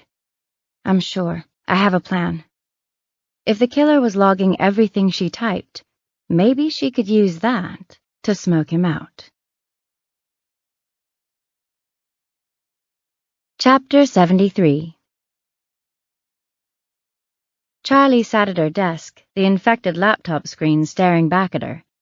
She brought her hands forward as though to rest them in the customary spot, fingers splayed over the home row of the keyboard, but then she retracted them just as quickly. Crossing her forearms over her chest, she watched the computer out of the corner of her eye. Why was she so reluctant to touch the thing? Was she afraid of it? Her entire plan hinged on using the damn laptop, and the keylogger was the linchpin to the scheme. But she couldn't help it. The whole thing gave her the creeps. The idea that someone had come in here, invaded her space, installed spyware on her computer while she was away, and logged every single keystroke since. She shuddered just thinking about it. That vulnerable feeling crawling over her skin like pinpricks. Her head swiveled to take in the room around her. She suddenly became quite conscious of the windows, the open blinds showing a clear view of the street, where anyone might look in on her. Just sitting near the glowing laptop screen made her feel like someone was watching her now. She rose from her seat and closed the blinds. Shadows swelled to fill the room. That felt better, sort of. That must be one of her phobias, she realized, to be watched without knowing about it. Rather ironic, considering her profession.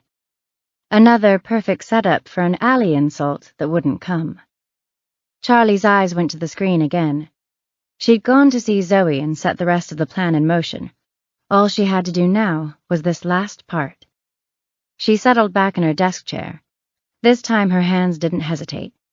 She rested her palms alongside the touchpad, and her fingers hammered the keys now, typing a fast string of nonsense letters into the open text file before backspacing over all of them. That seemed to break the spell. The malevolent machine before her dying back to a normal laptop again. She took a breath.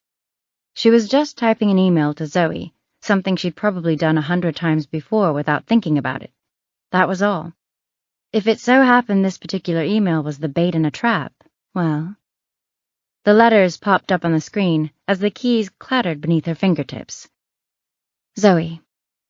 I found something in the Amber Spatafor Kara Dawkins case, something big. I know this sounds paranoid, but I have reason to believe that someone has been listening in on my phone calls somehow. I'm worried that your office may likewise be compromised, so it's best if we talk in person, somewhere safe. We need to proceed with absolute caution. Meet me at the gazebo in the center of Ramsett Park tonight at 9 p.m. Charlie.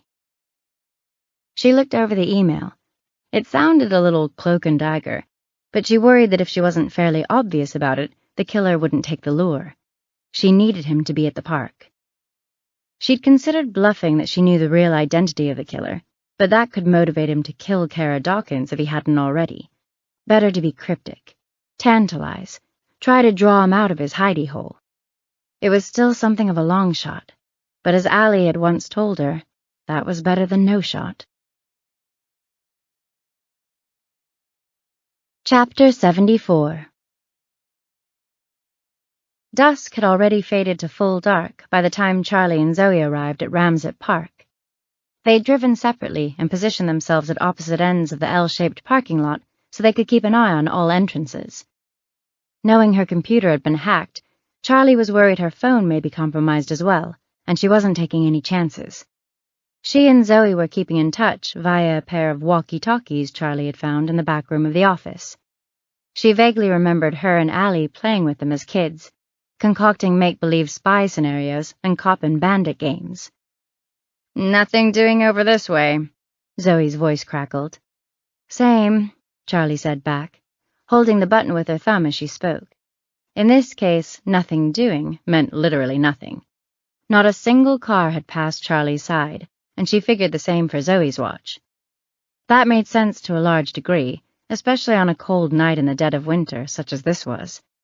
The park sat all the way on the east side of the island, not really a convenient traffic route to anywhere of import. The only people they were likely to see driving out this way were the people who lived in the immediate block or two, and maybe, just maybe, their killer, if her plan worked. Charlie sipped hot coffee from the lid of her thermos, wanting to savor it before it cooled.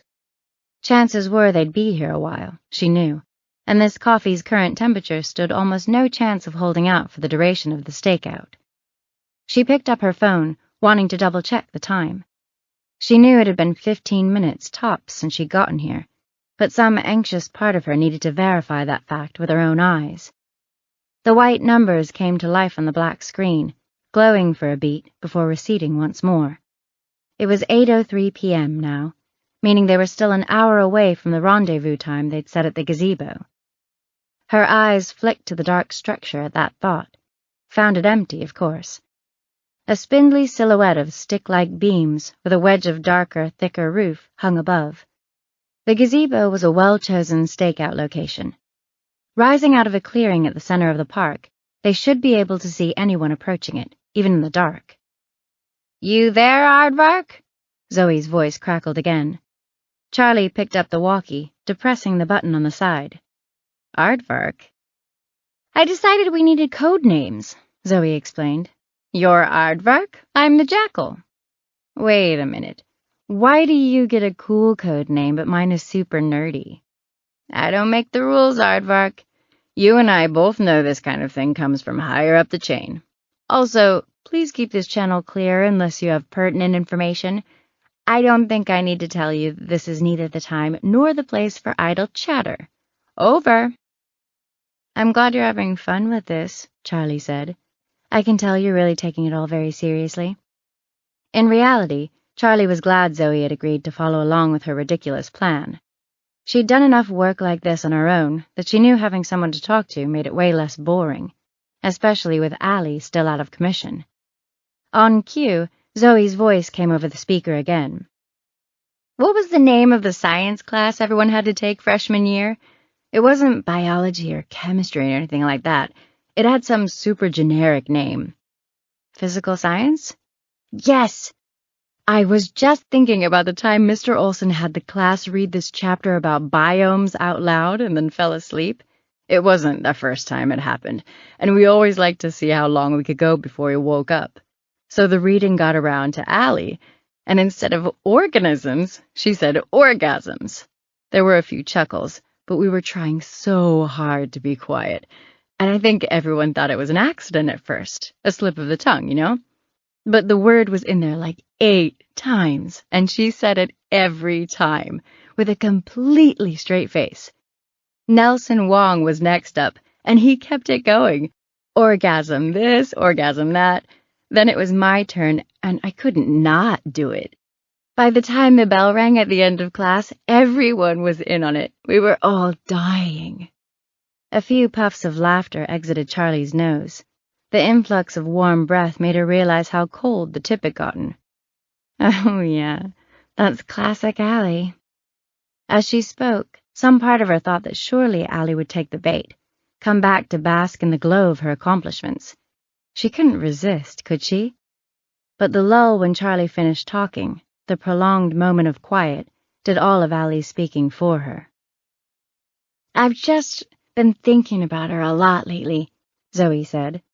Probably because of Kara and Amber, I guess. More missing girls on Salem Island after all this time. It has a way of dredging things up. All the old memories come flooding back. That feeling probably never really goes away for you, huh? Charlie's throat tightened when she tried to answer, that pink flush beyond her mouth constricting as though trying to choke her. When her lips opened, no words came out. She stared at the walkie-talkie clenched in her fingers, the black segmented panel where the tiny speaker lay beyond a thin layer of mesh, seeming to stare right back at her. She wanted only to press the stupid button on the side, mumble some reassuring words into the thing, be a normal human being having a normal conversation. But she couldn't. Not now. When the silence stretched out for too long, Zoe piped up again. "Charlie, you there?" Charlie's eyelids fluttered. She cleared her throat, pressed the button on the walkie-talkie at last. "Yeah, I'm here. Sorry about that. Dropped my walkie there for a second and had to fumble around for it." Zoe chuckled at that, and Charlie took another sip of her coffee, trying to wash that strange moment off her palate. It was starting to cool just the faintest bit, no longer the near scalding temperature that she preferred. Hot enough to set her lips and tongue to tingling. Still, she couldn't complain. Her eyes snapped back to the gazebo, the paranoid part of her once again expecting to see activity there.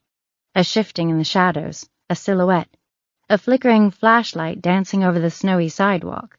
Something, anything. The octagonal structure stood as empty and motionless as ever. The park was as dead as the streets out here, vacant and lifeless. Just a quiet, peaceful night on Salem Island, save for the murderer out there somewhere, and the girl he may be holding captive even still. Charlie imagined a spider wrapping a moth in its web, saving it for later. She swallowed, something clicking deep in her throat. It occurred to her for the first time that she could feel the blood surging along in her neck. The veins punched at the muscles there with each beat of her heart, making the flesh twitch. The mounting tension made sense, Charlie thought. One way or another, this night would play out from here, probably within the next hour or so. The guy would show at the gazebo, or he wouldn't. They'd crack the case open like a hard-boiled egg, or they'd fail. Now or never. When headlights glinted in her rearview mirror, her eyes flicked up to watch them. The car turned onto the street running alongside her end of the lot, slowing as it neared the park. Charlie held her breath. Chapter 75.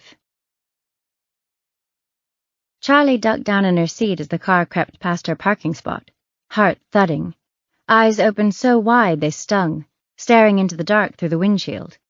She held her breath and listened. The tires crunched over the snow in the lot, busting up the crusty stuff as they shambled forward. The engine's growl grew stronger, deeper. As the car drew alongside hers, the rumble rattled the floor of her car, sending strange vibrations into the meat of her feet and ankles. Tilting her head up, she watched the shimmer of the headlights spread their glow over her dashboard. The lights moved like liquid, lurching and spilling onto the hood, sliding past along with the passing car. The pitch of the grinding engine changed as the car cruised by her, and then the growl seemed to move forward no more. It held steady, whirring along in place. Had he stopped? So close? Was he looking into the park now, studying the gazebo? She waited as long as she could before she lifted her head to peer over the steering wheel. The bright flare of the brake lights glinted a bloody red over the snow. He'd stopped just a couple car lengths beyond her. The car was a real piece of shit, she realized now. A small Toyota sedan with rusted-out fenders, old as hell. Probably a hole in the muffler, based on the sheer volume of the exhaust noise. She squinted, focused on the silhouette seated behind the wheel. Shadows flitted and fluttered like twisting smoke within the dark on the driver's side, but she couldn't make out what she was seeing. The window slowly rolled down, buzzing a little as the pane of glass disappeared between the rubber lips there. He was putting his window down, trying to get a better look into the park. This was it. It had to be him. Charlie held her breath again, watching, waiting. knowing in her heart that something was about to happen here. A half-wadded McDonald's bag flew out of the car window. It rolled like tumbleweed, skittering into the gutter. Based on the slight bulge to the thing, she could tell it was full of garbage. Probably your standard fry sleeve, burger wrapper, and waxed paper cup. Perhaps a cardboard nugget tray. The tip of a straw poked out of the top. A couple of empty Sprite bottles followed that, making hollow thunking sounds that reminded her of ping-pong balls as they bounced along the asphalt and settled in the low spot near the bag. Then the window whirred to life again, this time going up. It took Charlie several seconds to process what she was seeing. Littering. He was littering. It wasn't the killer, she realized. This wasn't significant to their stakeout at all. It was just some dirtbag cleaning out his piece of shit car. The driver's door cracked open, an ashtray appearing there in the opening, tipping over. Cigarette butts plummeted to the asphalt like raindrops, clouds of wispy ash mushrooming all around them. Littering. Unbelievable, and somehow very offensive. So selfish, so vulgar. She could spot 2 garbage bins on the park premises without even turning her head, and this guy was just dumping his trash on the ground. Charlie's mind raced to think of an insult. This guy was a litter bug.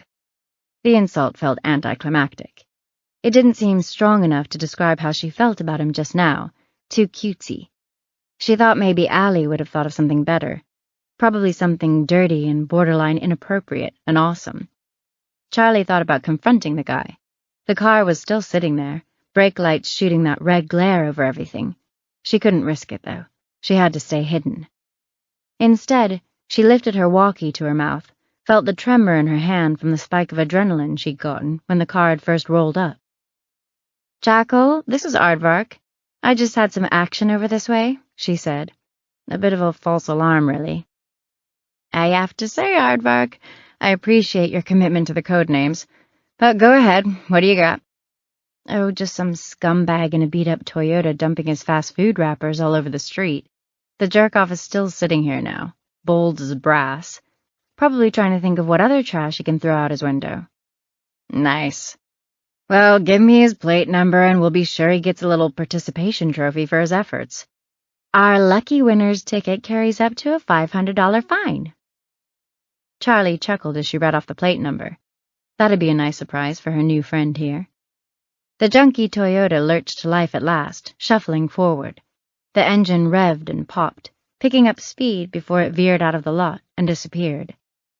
"He just took off, so I'm back on my lonesome over here," Charlie said. "I'm so excited for him to get his ticket, though." "Oh, yeah.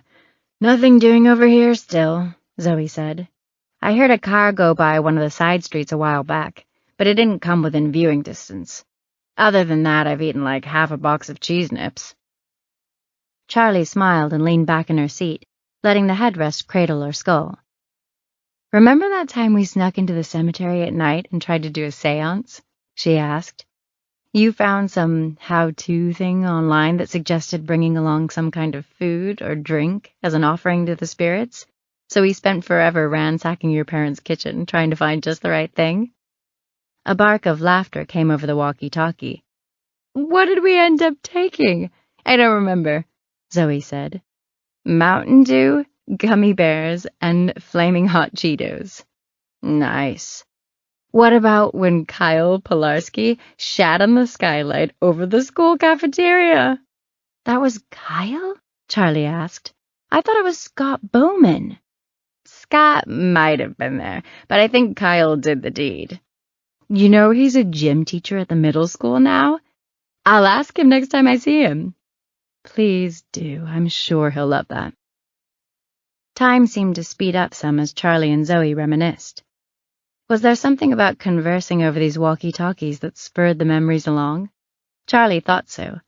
It was as though the little communication devices thrust them right back into childhood, set them jetting backward in time, boats against the current. Borne back ceaselessly into the past, and all that F. Scott Fitzgerald stuff. The creeping gray of nostalgia snuck up on her, enveloped her, shook her out of that tense feeling she'd had when the litterbug had gone past, and shifted her into something of a wistful mood. some longing feeling she didn't quite understand. In any case, the clock moved faster. The coffee grew colder. But Charlie didn't mind any of it, even if this particular nostalgia maintained a distinctly bittersweet flavor. It was better to talk, to remember, to share these feelings with someone outside herself. Much better than facing it all alone, she thought. She poured out the last of the coffee, the runnel of black growing thin as it descended from the thermos, receding into a few dark droplets. She sipped it, just faintly warm now. Better than nothing. She checked the time on her phone. The white letters glowed back 8:44 p.m. That made her lick her lips. Only 16 minutes left on the countdown clock. Would he not show after all? She hadn't anticipated that possible ending, not truly. But maybe it made sense. Nothing instead of something. We never contemplate the empty spaces in life, she thought. We see the walls and furniture and think of those as the room instead of all the space around them. The vast expanse of nothing that lies within the borders.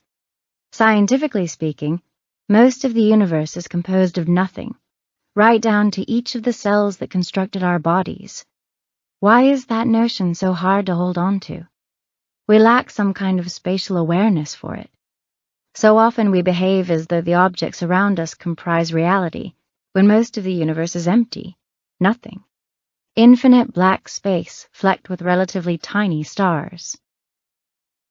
She swallowed the last of her coffee, feeling that little bit of grit in her throat, the sludge that had collected at the bottom of the thermos. As soon as the cup went all the way empty, a pang of regret welled in her, some grave concern that she'd have none left to sip at while she waited. She lifted the phone again, waited for the glowing numbers to appear. The time changed from 8:46 to 8:47 as she looked upon it. Lights gleamed in the rearview mirror, and Charlie sat up straighter to watch. Headlights shining out from a dark sedan. This one seemed nicer than the Litterbug's vehicle, even from a distance. It was newer and bigger, one of those boats that old upper-middle-class people drove, a Cadillac or Buick maybe. She couldn't quite tell with the clusters of snow hugging parts of the car. The beam swiveled around the corner behind her and rolled right past. Charlie ducked again as it got close, watching, waiting for it to turn into the lot. But this car didn't slow. It zoomed on by. She tried to get a look at the license plate, but that too was largely tucked behind a crust of snow. Oh well, more nothing, she thought. Probably a resident of the area heading home.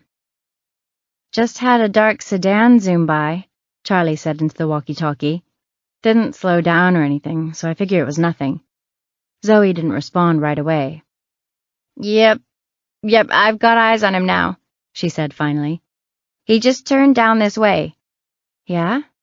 Well, this is interesting. He just took another right. I think he's heading back in your direction. Another right? That didn't sound like someone who lived here. That sounded like someone circling the park. She watched the mirror, waited, tried not to get her hopes up, not yet. A moment later, headlights flared in the corner of the mirror. As the vehicle got closer, she saw that it was indeed the same car. He's coming back, Charlie said. This time he slowed and pulled into the park entrance. Charlie crouched down, trying to keep the car in view. Her heart punched at the walls of her chest like it was knocking on a door, asking to be let out. The reflection of the brake lights tinted the snow scarlet, and then a bright white glow mixed in with the red. He had put the car in reverse. Charlie whispered into the walkie-talkie. He's parking, I think. I think it's really him. The car's engine changed to a higher pitch and cut out then. The sudden quiet had an empty feeling to it. After a second, the red glow from the brake lights went dark. A strange rush hit Charlie then, an almost overwhelming feeling of adrenaline flooding into her bloodstream.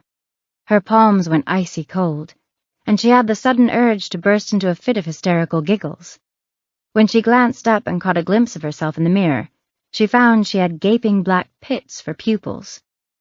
When the car door slammed shut, she peeked out through the steering wheel again. A dark figure stepped away from the car.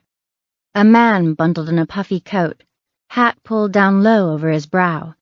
He hunched forward, something she interpreted as a reaction to the cold.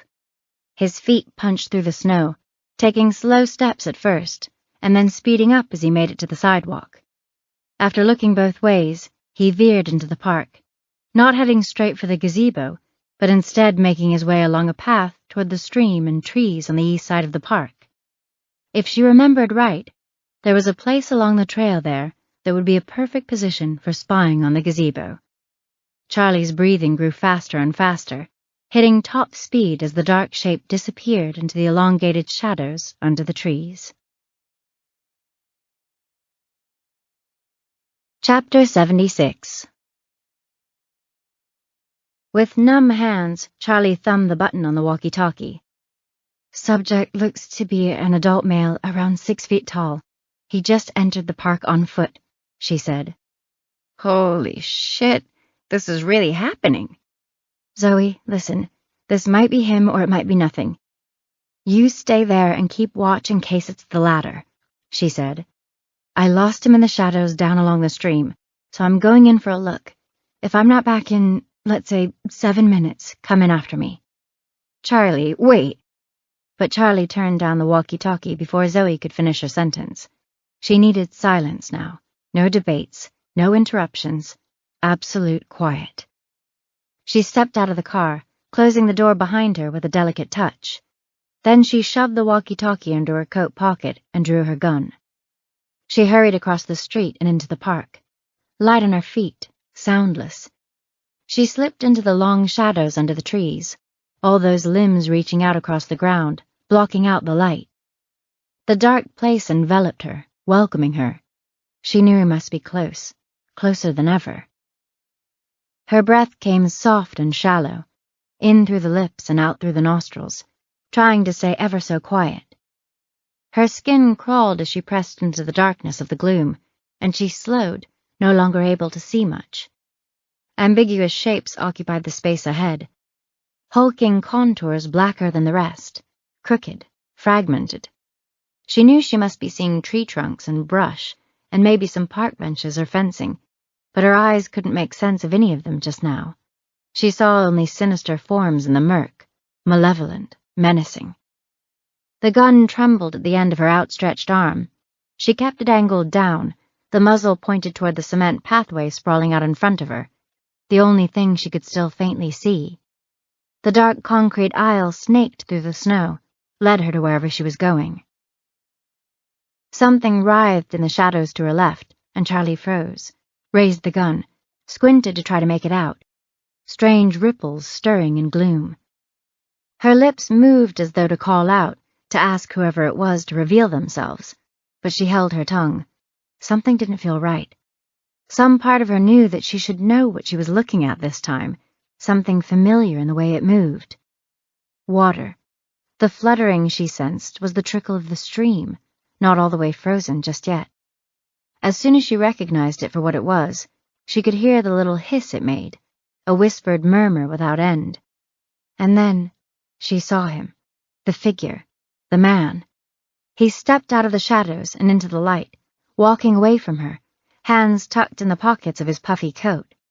His back fully to her, an air of comfort about him, something confident in the way he moved. He didn't know she was there. She followed, closing on him, still soundless. A crazy feeling came over her as she drew closer and closer, half terrified, half empowered, as though she were some lioness on the prowl just now, hunting, stalking another kill, taking what belonged to her. She got to within 15 feet of him, and the details started to fill in on his person, like a camera going into sharper focus. The texture and movement of the hair protruding from the back of his stocking hat, the stitched seams carving out the puffed bubbles on his jacket, the clouds of steam venting from his nose when he exhaled. His head pivoted to look upon the gazebo off to their left, shadows of branches dappling over him as he moved, chin tilting up and then down as he took it in, giving it a good long look. Charlie's heart jumped at that. Further confirmation, wasn't it? This was the guy, staking out the place, waiting for her and Zoe to arrive. He moved into the clearing, finally out from under the last of the shadows, and in that moment, The distinct angle of his nose was cast in sharp relief against the moonlight shimmering down there. Light and darkness conspired to reveal that aquiline bump just lower than his brow. Charlie recognized the profile. Will Crawford. Chapter 77. Charlie's breath caught in her throat, some emotion reaching up to choke her, clasping its crooked fingers so tightly that the sting brought tears to her eyes. Shock.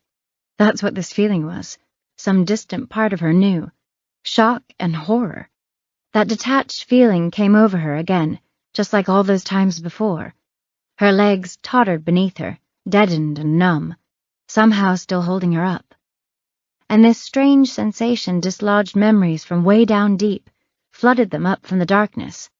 She'd felt this before, an overwhelming disgust and loathing and disbelief, when Allie had disappeared. All those sleepless nights, lying in bed, staring up at the ceiling, inconsolable. All those eerie moments when she'd ventured into their empty bedroom, felt the absence and the hush of the space, felt the lack of Allie there in a visceral way, like the hollow feeling she got after a punch in the stomach. She focused on her breathing, forced her throat to open to let the wind in. It took a second to get the rhythm of it back under control. Will. It was Will. How could it be him? She ran the story of the missing girls back through her mind in fast motion, drawing the line between Will and the crimes. He'd known both of the victims, representing Kara Dawkins professionally and doing business with Amber Spadafore's father. Will had been the one who told her about the Red Velvet Lounge and had apparently frequented the place enough to be considered a regular. He would have had easy access to not only Charlie's office, but her apartment, would know better than most when it was likely to be empty. And then there was the Leroy Gibbs connection. The falsely accused murderer was his cousin as well as his client, for God's sake. Will had access to Gibbs' property to plant evidence, and he knew the long-term history as well as anyone on Salem Island. Gibbs, Allie. He knew all of these people personally, rotated in the same orbit as everyone enmeshed in the crimes. He'd been present at every step of the investigation, asking her questions about it, hiding in plain sight. A snake, a murderer. Another thought struck her then. If Will was setting Gibbs up now, had he done it before?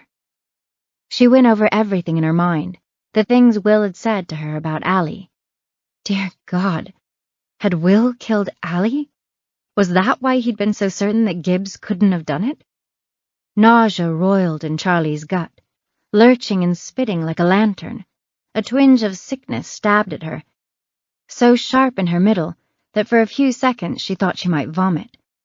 She swallowed a few times in a dry throat, let the queasy feelings pass. It made sense. Crazy as it seemed, it all made perfect sense. Will Crawford was the killer. Charlie raised her shaking arms, pointed the gun at Will's back, tried her best to steady the weapon, to stop the muscles up and down her forearms and shoulders from twitching like mad. When she spoke, her voice came out loud and sharp, ringing out of the empty park. Don't move! Chapter 78. Will turned in slow motion, the furrow between his brows loosening when he saw it was Charlie behind him. For a split second, he looked pleased, a smile forming at the corners of his mouth. Then his eyes shifted down to the gun in Charlie's hands, focused on the black bulk of the weapon clasped between her fingers, and his eyebrows shot straight up. Charlie, what are you doing? Put your hands up, Charlie said. Her voice shook just a little. She hoped he didn't hear that. All sound seemed to be whooshing around her now, the night air sibilant, whispering a string of nonsense syllables that seemed to fall in and out of time with the blood roaring in her ears. She swallowed and gave her head a shake, tried to fight off the auditory hallucinations without effect. Will's hands lifted up to near his ears, looking red from the cold. I don't understand what's happening. You've been spying on me, Charlie said. His mouth opened and closed, as if he couldn't decide whether he wanted to try to deny it or not. "You installed a keylogger on my computer." Okay, look, I can explain. His shoulders came up in a shrug. This isn't what it must seem like. "Quiet now," Charlie cut him off. She wasn't interested in hearing his excuses just now. Didn't think she'd be able to process it all with the shock still running through her. She needed to focus on keeping the gun on him until Zoe got here. After that, there'd be time for talk. Probing with her elbow, Charlie could feel the bulk of the walkie-talkie in her right coat pocket. She wanted to get the thing out, call Zoe, but she didn't dare take either of her hands off the gun, didn't dare take her eyes off Will. Not now. Zoe would come, soon. They'd made a plan, right? 7 minutes. That had to be coming up already. Had to. Any second now. Charlie, lower the gun at least. Please, I'm not dangerous. This whole thing is a misunderstanding. Shut up! Will took a step forward, one of those elongated shadows from the branches above falling over his face for a second, blotting out one eye. Charlie backpedaled several paces. "Stay back!" She gestured with the gun as though to remind him that she had it. Any intimidating effect was likely undercut by the fact that her whole body was trembling. The night whooshed louder. Flapping insects seemed to surround her, swooping ever closer. Her heart raced, more of a slurred murmur than the knocking beats that had pounded in her chest earlier. Some distant part of her thought she may be verging on a panic attack. Where the hell was Zoe? She had to be here by now, didn't she? She took one hand from the gun and reached for her pocket. Her fingers clasped around the walkie-talkie, gave a pull. The bottom slid out easy enough, but the antenna caught on the edge of the pocket. Charlie glanced down just for a second, only wanting to get the walkie unstuck.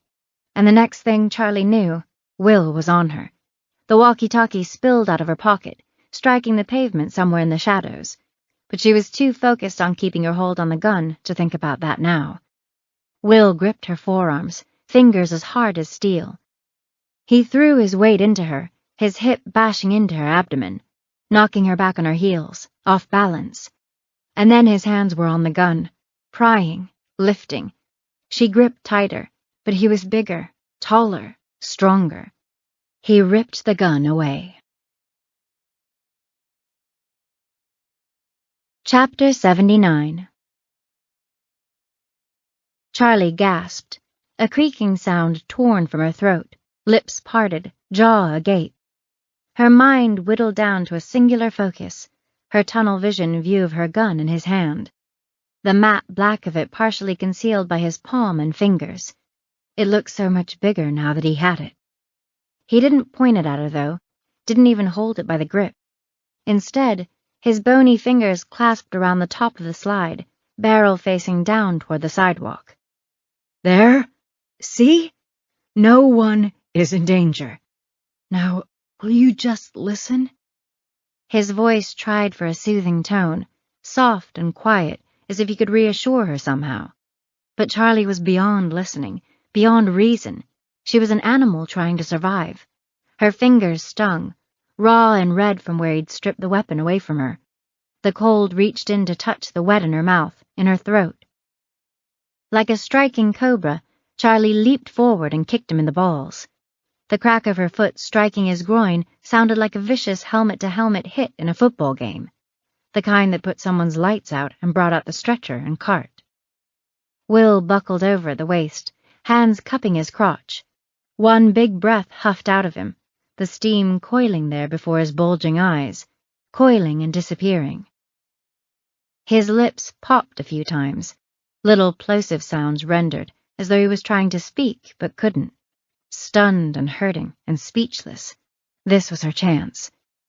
Just as she readied herself to snatch the pistol from his hands, the clatter of heavy footsteps on the pavement sounded behind her. Zoe, finally arriving to provide backup, almost too late. Charlie whirled around to face her friend. "Zoe, The words died on her lips. It wasn't Zoe charging toward her. Charlie froze, not understanding.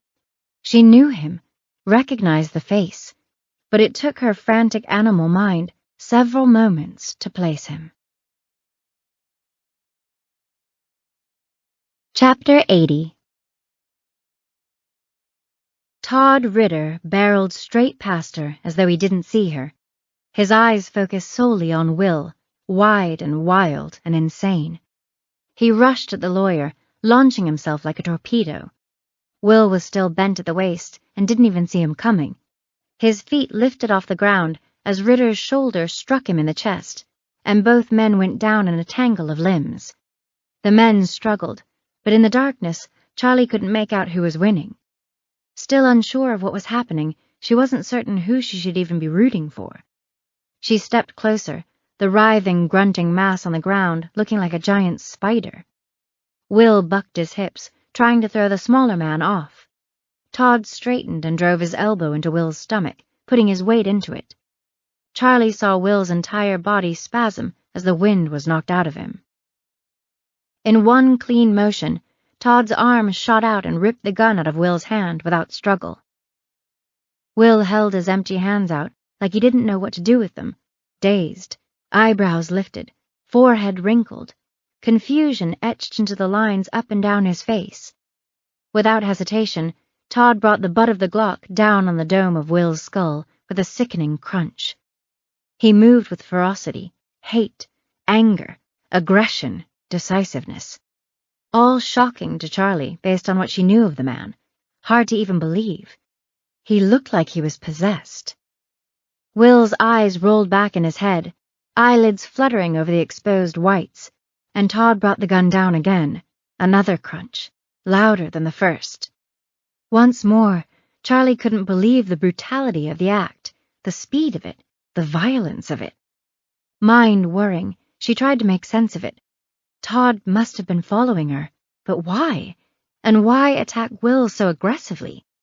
She supposed that if he'd witnessed their conversation and ensuing tussle over the gun, that he might have come to the same conclusion that Charlie had, that Will was the killer. Had the knowledge that this man murdered his stepdaughter sent Todd over the edge?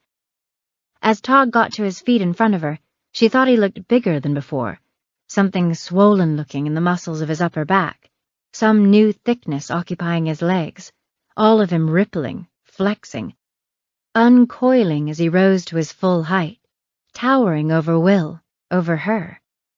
Charlie took a few steps back, suddenly wary of him. But why? He'd saved her, hadn't he?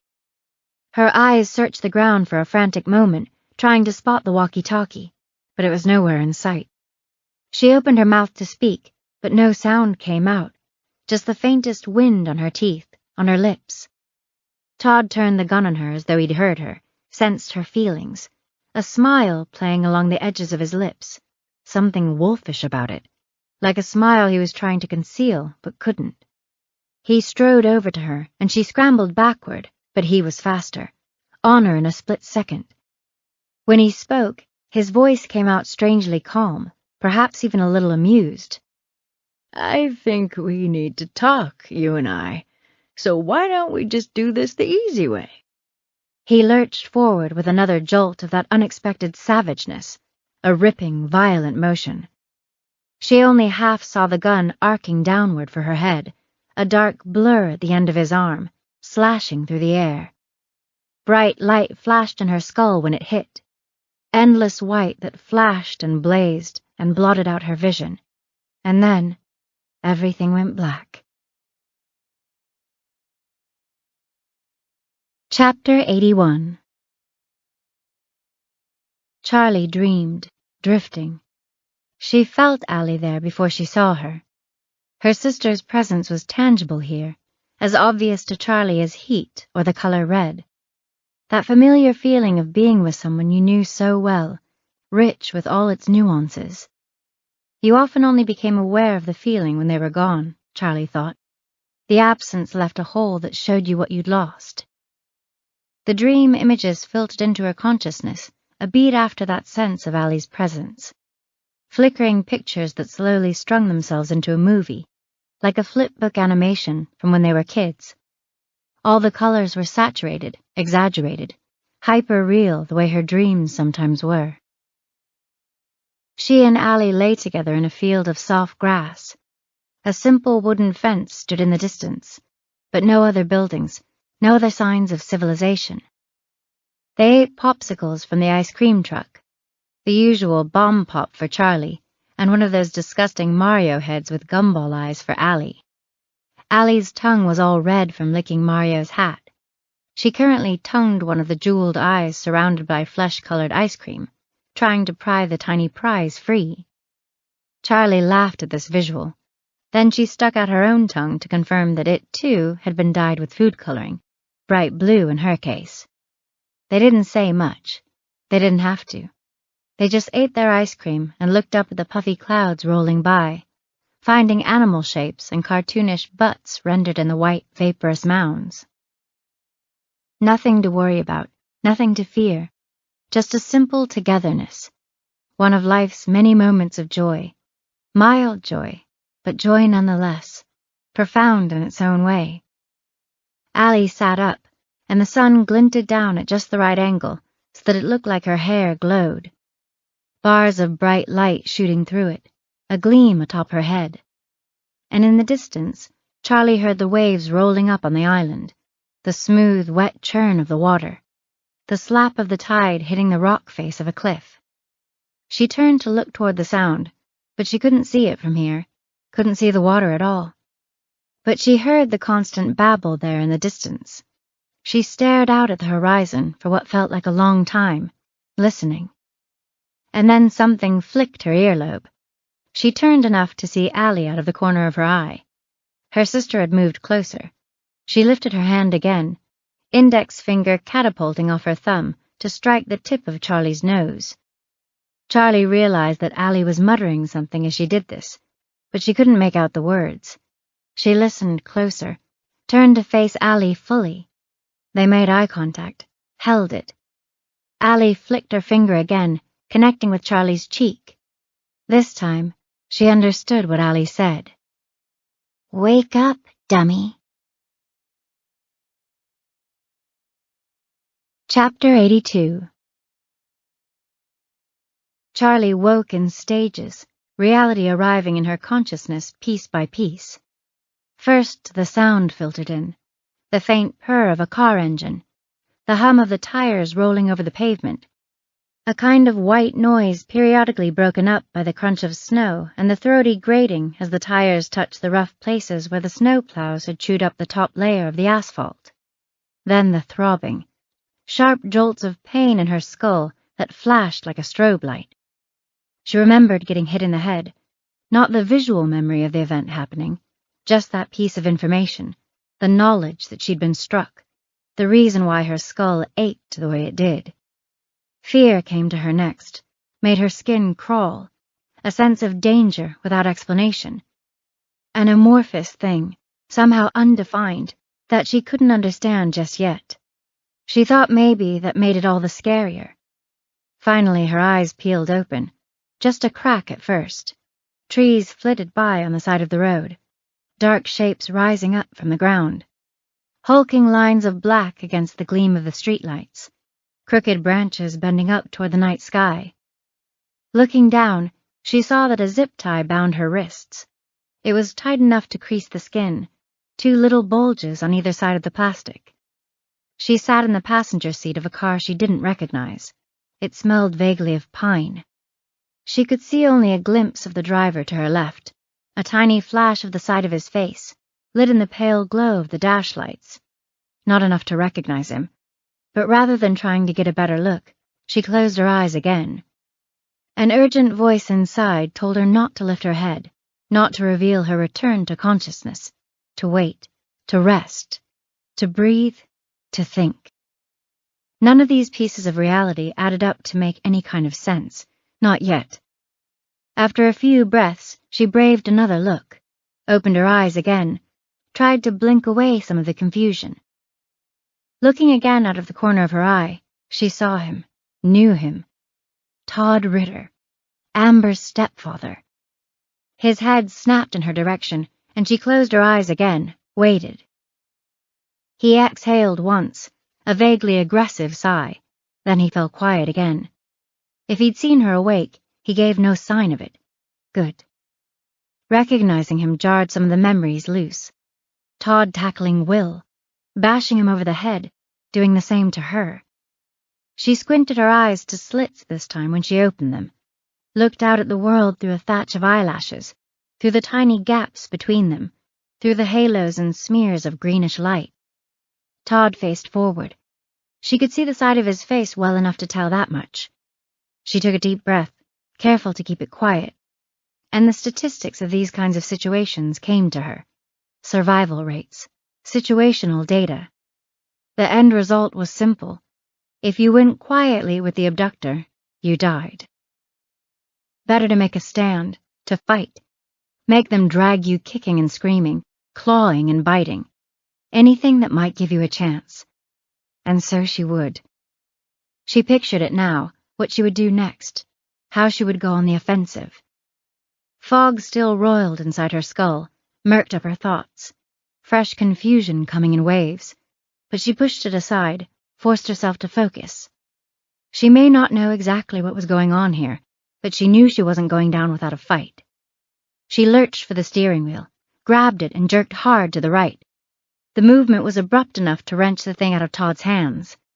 The driver sucked in a breath, spit hissing between his teeth.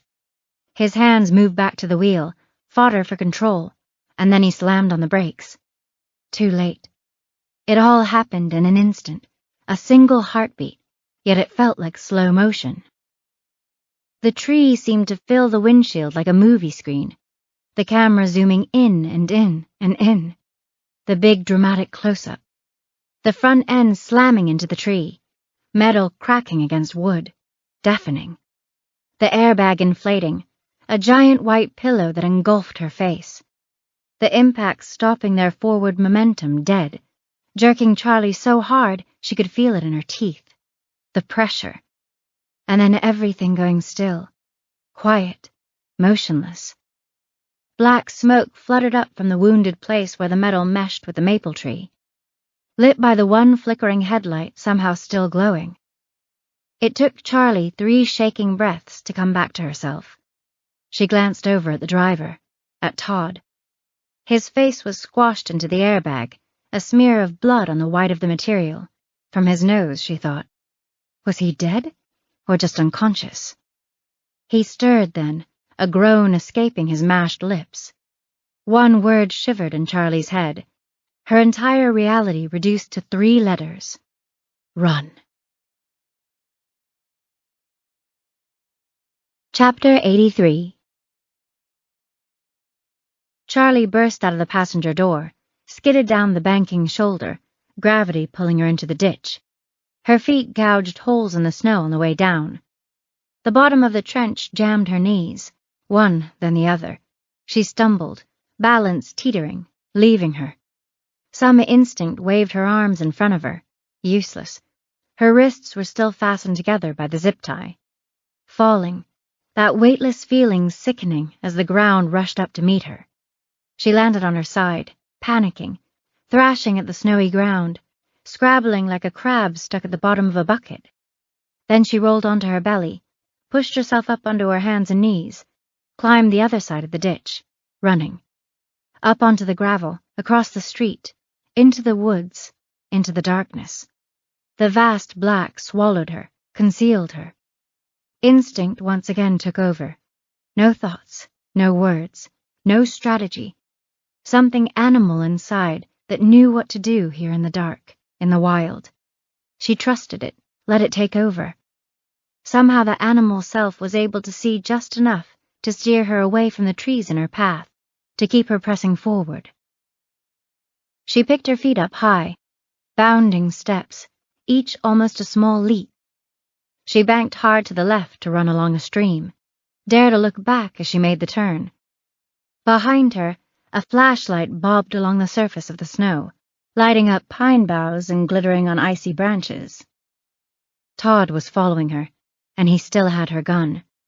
Forget that. Keep going. Keep running. Run for your life. She swiveled her head forward, watched only the path ahead once more. The next few yards of the forest were the only thing that was real. a tiny reality that reset itself every few seconds, erased all else but the next cluster of trees and bushes to avoid.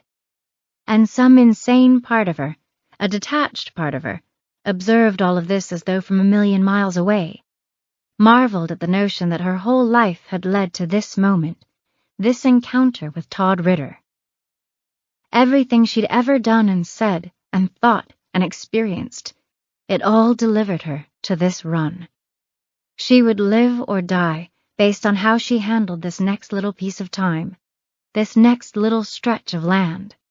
It seemed so absurd, unlikely to the point that it verged on impossible. And yet all stories ended in death, one way or another, didn't they? Everyone's path surrendered them to that eventuality. A lightness took shape up ahead, a clearing. At first, she could only make out snippets of it, the snow glowing brighter through the trees, reflecting back the moonlight no longer blocked by the shadows of the woods. She crested a small hill, fighting the incline, almost losing her balance as she battled through the steepest part of the slope just before the land leveled out at the top. And then she saw it.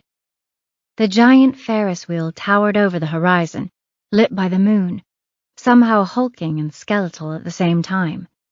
The sight stole her breath, vacated her lungs, but only for a second, and then she was racing down the other side of the hill. She knew where she was now, and fresh adrenaline coursed through her system. Hope. She rocketed for the abandoned amusement park, ran harder across the clearing before the park, the snow-covered parking lot that looked like some kind of frozen pond, empty like it was. Some lightness entered her body as she drew closer to the perimeter of the place, familiarity buoying her spirit, lifting her knees, pressing her onward like a stiff wind at her back. Glancing back, she saw the flashlight just reaching the top of the hill, appearing there, a flare rising up from the darkness of the hill as though it had just now beamed into existence. She'd pulled away from Todd for the moment. Good. That'd give her options. The front gates of the park loomed before her, but she veered away from them. They were boarded up, she knew, reinforced with corrugated steel sheeting, barbed wire spiraling over the top. But there were other ways in, less obvious ways. Perhaps 10 yards from the edge of the parking lot, she spotted the gashed opening in the fence, the one all the high school kids had used to sneak in here to drink and smoke cigarettes for as long as she could remember. Still there after all this time. She knifed through the gap, body angled sideways. She had to crouch, sliding one leg through at a time to avoid snagging on the slit links of chain. At last, she stepped into the darker terrain on the other side. Now she was free to run again, and she did. But soon enough, the running would stop. It was here, in the park, that she'd make her stand.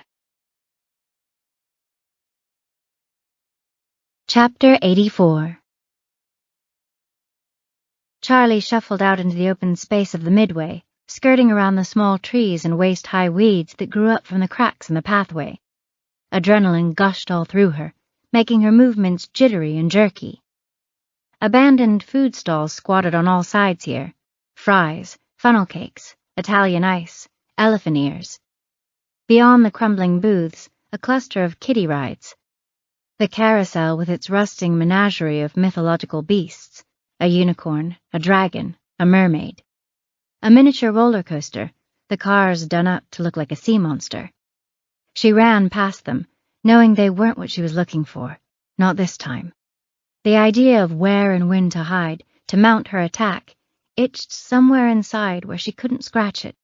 She knew the idea, the perfect place was just there, out of reach, and she had to trust that she would know it when she saw it.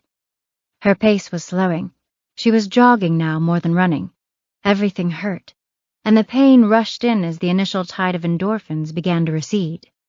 Her side ached. A pair of machetes lodged in her liver. Each breath made her lungs burn. The wind scraped at the soft tissue of her throat on its way in and out, like the air had grown claws. Still, she forced her feet to keep pounding their way over the asphalt. Even through the pain, she kept going. Out in the open, away from the woods, the wind off the lake seemed to cut right through her coat and clothes. digging into the flesh of her more deeply than before. She pushed herself harder, mind still strong, still sharp, but the strength of her legs was dwindling, no longer accelerating the way she wanted, the muscles gone weak and shaky. That hurt worse than all the physical pain, the betrayal of her body. She was so close. The end of all of this was so close, right there, for better or worse, for life or death. The final battle loomed just ahead, and her mind was ready, but her flesh was giving out on her, fading, failing. How could her whole life lead to this, exhaustion defeating her? How could that be fair for her, for anyone? She swallowed, blinked back the thread of tears with fluttering eyelashes. You can't run forever, Charlie. You knew that. It's time to choose a battleground, the place to make your final stand. She swallowed again, and more words spoke in her head, a calm voice, a quiet voice. It was close, but it didn't quite sound like her own. Brace yourself for the fight now. Give yourself an edge. Get the jump on him, here and now.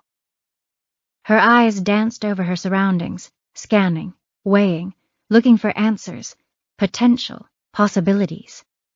She gazed up at the largest ride in the vicinity, the Kraken, with its 8 curved metal legs of painted glossy black.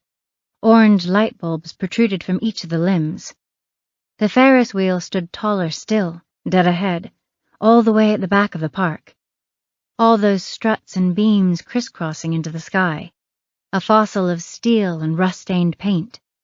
These metallic skeletons did her no good, offered her no advantage.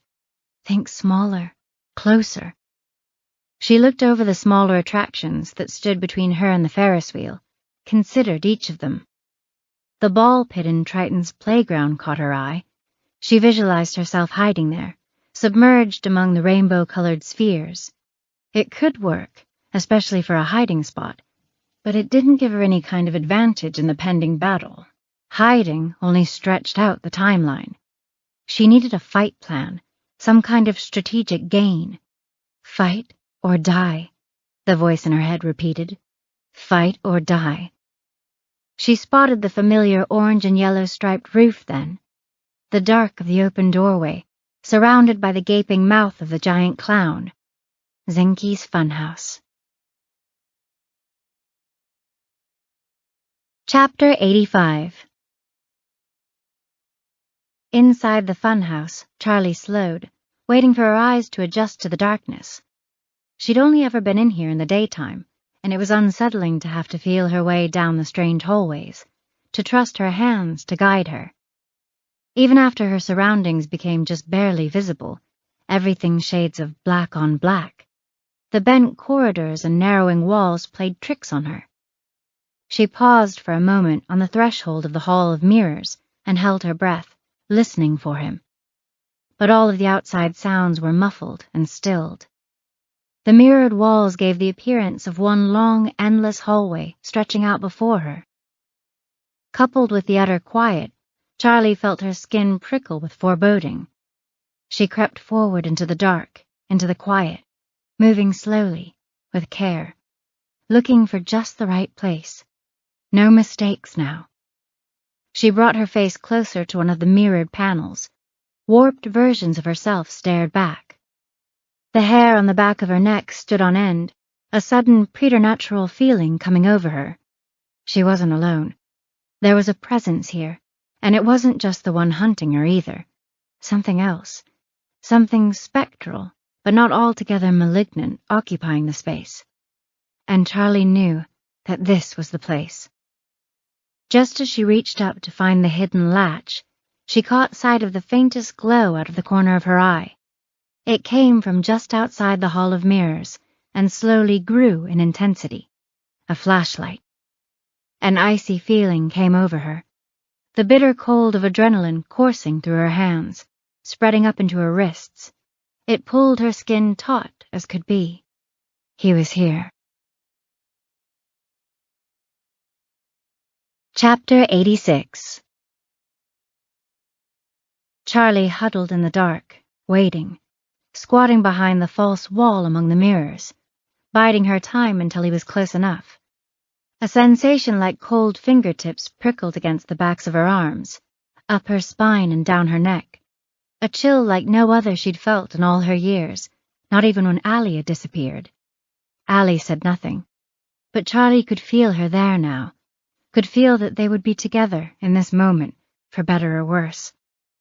Charlie's breathing had slowed, her body recovering some as she crouched here in the shadows. She could feel her heart pounding at her chest, at her ribcage, firm now, a muscle once more. Not that fluttering, frightened hummingbird of a thing it had turned to out in the woods. She adjusted her position, lowering her knees to rest on the concrete floor. The cement was like ice, but relief shrieked in her calves and ankles despite the cold. Euphoria expressed through a slowly dying soreness. The muscles giving thanks the only way they could.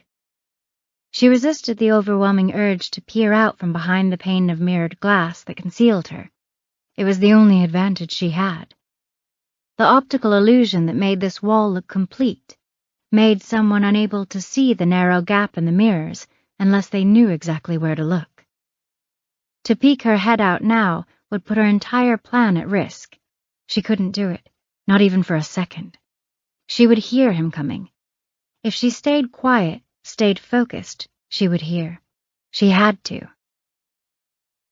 But Todd's footsteps made no sound as he entered the corridor, creeping forward in slow motion like an assassin. His movements were smooth, fluid. He was nothing more than a shadow. Instead, she heard his breath. Loud panting, or so it seemed in this moment. Was the volume actually there, though? Or were her senses heightened, sharpened like the ears of an animal? That survival instinct helping her, guiding her. She didn't know. Maybe it didn't matter. He sounded more like a beast than a man now, and the visual part of her brain could not link this sound to the meek man who'd hung back to thank her in her office, to the nonchalant stepfather bragging about his chicken parmesan in the dining room of his home. Whatever he'd become, he was unrecognizable to her now. She drew herself up, got her feet under her haunches again, ready to strike. The breath grew louder, drew closer, closer and closer still. The reflection of the flashlight bouncing around came into view first. Seemingly endless copies of itself rebounding from mirror to mirror, shooting everywhere like ricochets, shimmering a mess of partial beams back into her hidey hole, just for a second. Charlie pounced. Chapter 87. She tackled him at the waist, driving her shoulder into his gut. He grunted as the full weight of her struck him. He stumbled backward, his shoes slipping beneath him as if he were on roller skates. She felt him struggling to remain upright, but she'd come on him too fast. Her momentum threw him off balance, dragged him down, knocked him off his feet. The pistol popped and flared and bucked in his hand, the sound of the gunshot impossibly loud in the confined space. One of the mirrored panels exploded into 1,000 shards, tumbling down around them. They hit the floor in one tangled heap, with Todd taking the brunt. The impact tore the flashlight out of his hand, and the only source of light went spinning across the floor, reeling. 50 versions of him and her struggled in the cracked mirrors, endless reflections. Everything seeming to twirl along with the flashlight's movement. 2 silhouettes locked in conflict, wild things, savage, muscles trembling, eyes flashing. And she couldn't tell somehow where he ended and she began. Their shadows seemed to weave into one another, connected like tendrils of smoke, writhing with liquid smoothness in the strobe effect of the spinning flashlight. She clawed at his hands, tried to peel his grip away from the gun, but he fought her, wrenching the pistol away, clutching it close. She took this chance to get her knees up onto his torso, climbing him, mounting him, pinning most of his arm against his chest. He shifted beneath her, trying to free himself, but she had the advantage now, the high ground. She got a hold on his pinky finger and wrenched it back. He threw back his head, and she could just barely hear the howl of the ringing in her ears. Instead of loosening his grip on the gun, he changed tactics, swinging at her with his off hand, his free hand.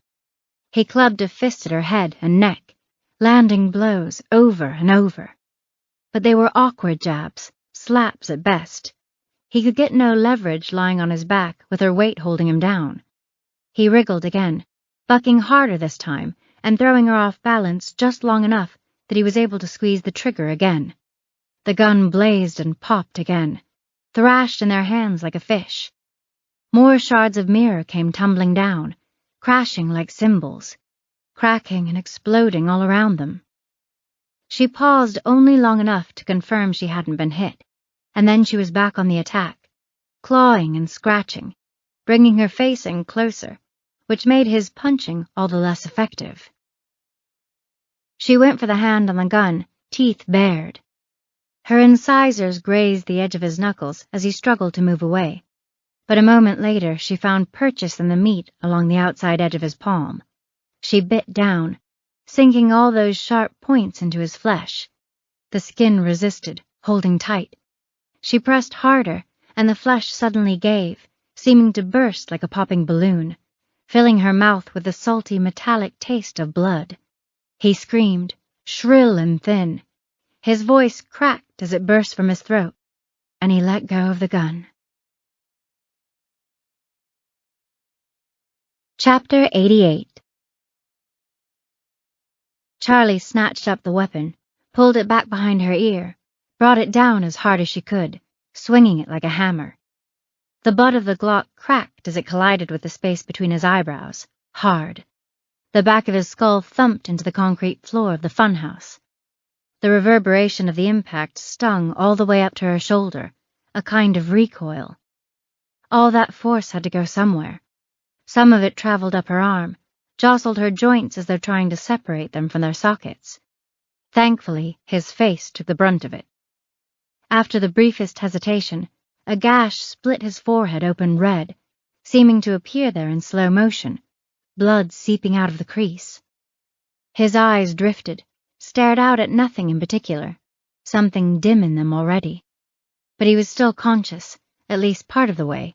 She could see it when his eyelids twitched. She swung again. Again.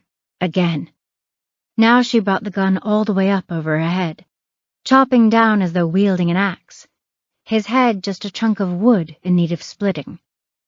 Hatred expelled itself in each swing of the weapon, all her rage finding an outlet at last, a way out, catharsis.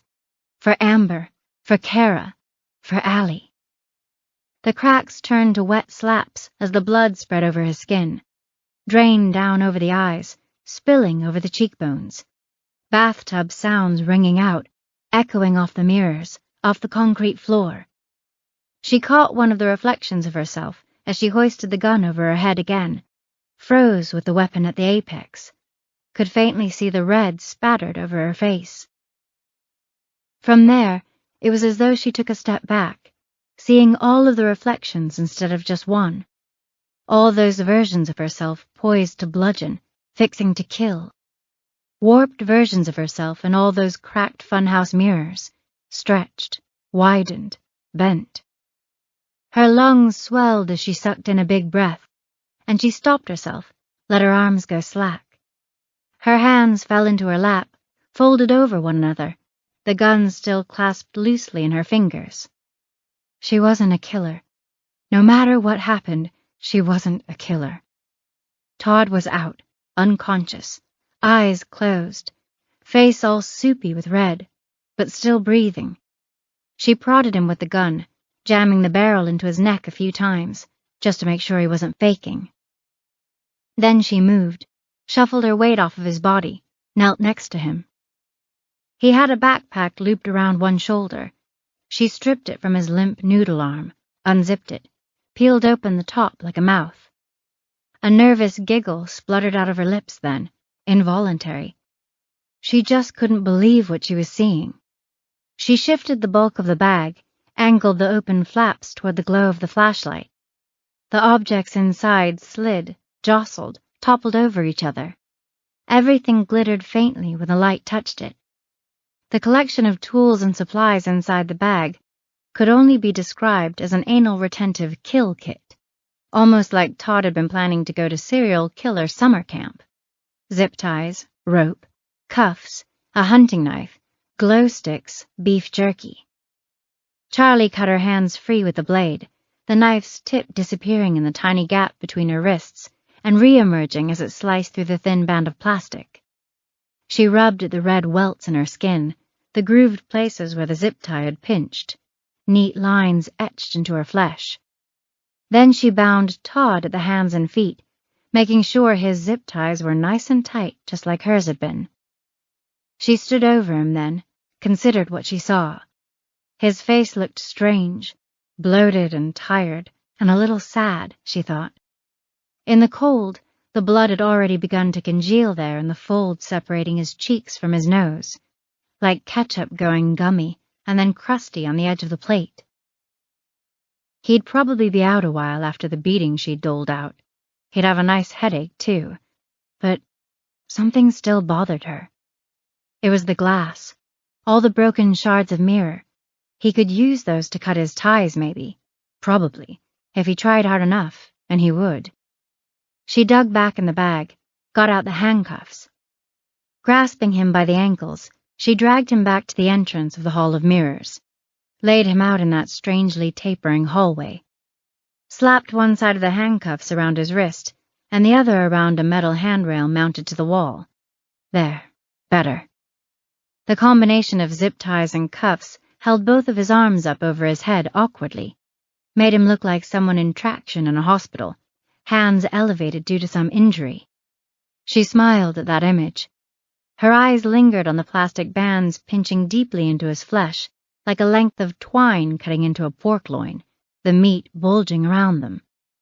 It was almost too bad, Charlie thought. Part of her wanted to watch him wriggle through all that broken glass like a worm, desperate to get a hold of one of the shards to cut himself free. Now she dug his car keys out of his jacket pocket, clenched them in her fist. She zipped up the bag, slung it over her shoulder. Maybe the serial killer summer camp kit would come in handy for her next task, because now she had to find the girl. Chapter 89. Charlie stumbled down the steps of the funhouse onto the asphalt outside. She was too busy staring at the phone in her hand, Todd's phone. She'd unlocked it by jamming his thumb to the screen. Now the phone glowed in her hand, shining back at the stars above. Her fingers traced over the smooth surface, dialing. She brought the phone to her ear, listened to the ringing. Something about this felt like an out-of-body experience after the fight, like it was impossible that she could be doing something so mundane as making a phone call after something like that. Like life should stop or change after the most dramatic moments. It couldn't just go back to anything resembling normal, could it? Zoe answered, and Charlie got so excited she barked out a cough instead of words. She had to swallow before she could spit it out, but when the words finally came, they sounded normal. Too normal, detached, calm, almost pleasant. Zoe, it's Charlie. Charlie heard a faint click on the other line. For a second, she thought Zoe couldn't hear her and had hung up.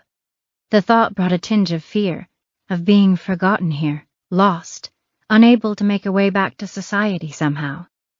A surge of that icy adrenaline feeling stung her hands. But then Zoe did speak, urgency in her voice. Charlie, Jesus Christ, where are you? Are you okay? I'm fine. I'm at Poseidon's kingdom, standing outside the funhouse right now. This time Zoe's words came out in a rush. I don't know what happened, Charlie. I waited, like you said, and then another car came around the park, so I figured I should keep an eye on it. By the time I went in after you, you were gone. I couldn't find you, so I called in a team to search the park, but there was nothing there. Zoe, stop, Charlie interrupted. Ritter is the killer. Todd Ritter. I've got him detained here, cuffed to a safety railing inside the funhouse. Face got busted up pretty good, too. Ritter? Zoe said, and Charlie could almost hear her brain trying to catch up. Amber's stepfather? Right. Just send a team out here to get him, okay? We'll figure out the rest later. Zoe answered this, her voice shaky, but Charlie could only hear the first syllable before her fingers swiped left and ended the call. It left a smudge of blood on the screen. Charlie had an idea of what to do next, where to look, and it wouldn't wait. Chapter 90. Charlie rushed back through the darkness, retracing her steps from earlier in the night. She ducked back through the slit in the fence, crossed that frozen pond of a parking lot. Then she began mounting the hill in reverse, slipping toward the top, slowing and kicking up snow just like last time. But then she was over it, building speed once again, gliding back the way she'd come. Following the gashed tracks in the snow made the whole thing easier than her first go-round with this terrain. That, and the fact that she had Todd's flashlight now. Her hands not being bound by the zip tie was a nice bonus. She pictured Todd as she'd last seen him, the blood-smeared face, the limp arms strung up above his sprawled form, linked to the rail by the cuffs. And she remembered bludgeoning him, red spatter flying off of him with every stroke, the bloody gun still tucked in her belt even now. She gritted her teeth as she remembered, the savage part of her wanting to go back and finish the job. But no, it was better this way, better for her soul, she thought. And maybe better that he suffer a long while in prison, no parole. Death could be considered a mercy compared to that. The light bounced along in front of her, piercing all the dark it touched, vanquishing the gloom one little slice at a time. The glow reflected off the branches, icy crystals sparkling everywhere. Eventually, she could see the hulking form of Todd's vehicle ahead, a dark hunk of twisted metal cast in silhouette, its front end bent impossibly around the trunk of the tree, like some sort of modern sculpture. She raced up to the vehicle, opened the door, slid the keys into the ignition. The dome light came on, and she was thankful for that. The battery was still getting juice to the thing. She tapped the screen in the center of the dashboard, fingers flicking and pressing buttons. She picked her way to the GPS history, scrolled through it, skimming, skimming. There. A frequently visited location called Ritter Custom Installations WH. Charlie thought WH likely stood for warehouse, a storage building for Todd's dock installation business. He'd been out there almost every day until 2 days ago, sometimes more than once a day. She selected it, eyeballed the little map the GPS screen kicked out. It was less than a mile, in a row of old industrial buildings that butted up to the back of the amusement park, close enough to reach on foot. A muffled noise caught her attention, the faintest thump. She stopped, held her breath, listened. Nothing. Just her imagination, she thought. She spotted Todd's keys nestled in one of the cup holders in the center console. Her fingers snaked into the opening and snatched the keychain. It was heavy, weighed down with over a dozen different keys. Charlie took a breath and rushed into the darkness once more. Chapter 91. Charlie's heart beat faster as she entered the narrow hall inside the warehouse, climbed down a few steps, and found another locked steel door. Heavy, exterior quality. This would be it. It had to be it. She lifted the keys, hands and arms trembling badly now. The keys were labeled in true Todd Ritter style, but she had yet to figure out his code. There was a key named Warehouse, but the one that actually opened the door out front had been called Side Door. It took her shaking fingers a couple of tries to pick out one of the keys and start the process of trial and error. She listened as she worked, but she didn't hear anything inside. No voices, no stirring, nothing at all. And that silence dug at her as the seconds passed, deeper and deeper. What if...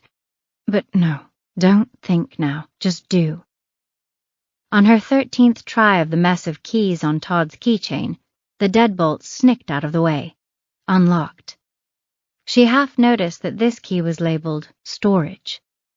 All of life snapped into slow motion again, slower than the fight with Todd, she thought, slower even than Allie's funeral. She could hear her pulse in her neck, wet knocking that seemed to echo in her ears. Charlie shoved the big steel door. It scraped out of the frame, hinges squealing in the quiet. The keys jangled where they still hung from the deadbolt. She watched as the door opened in increments.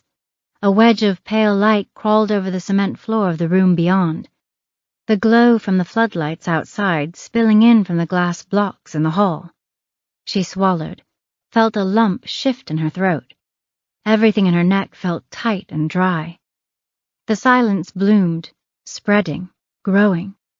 A deadness in the room before her. Her skin contracted as she stared into the dark there, tighter across her chest, along her back. Too quiet. It was too damn quiet in here.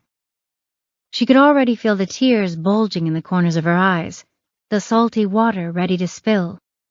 She lifted the flashlight, swept its shine across the room, slow, left to right. Boxes filled in shelves everywhere, stacked almost to the ceiling. Spools of some industrial-looking materials huddled in the far left corner, wire in various gauges, and something that looked like heavy outdoor canvas. The light crept over these things, flitting up and down to illuminate each detail before moving on to the next. Charlie squinted as though she were trying to peer through the cardboard, through the steel shelves. When she'd gotten to about halfway through the room, the light started shaking. She stopped sweeping the light, paused her scan of the room, tried to steady the involuntary movement of her arm.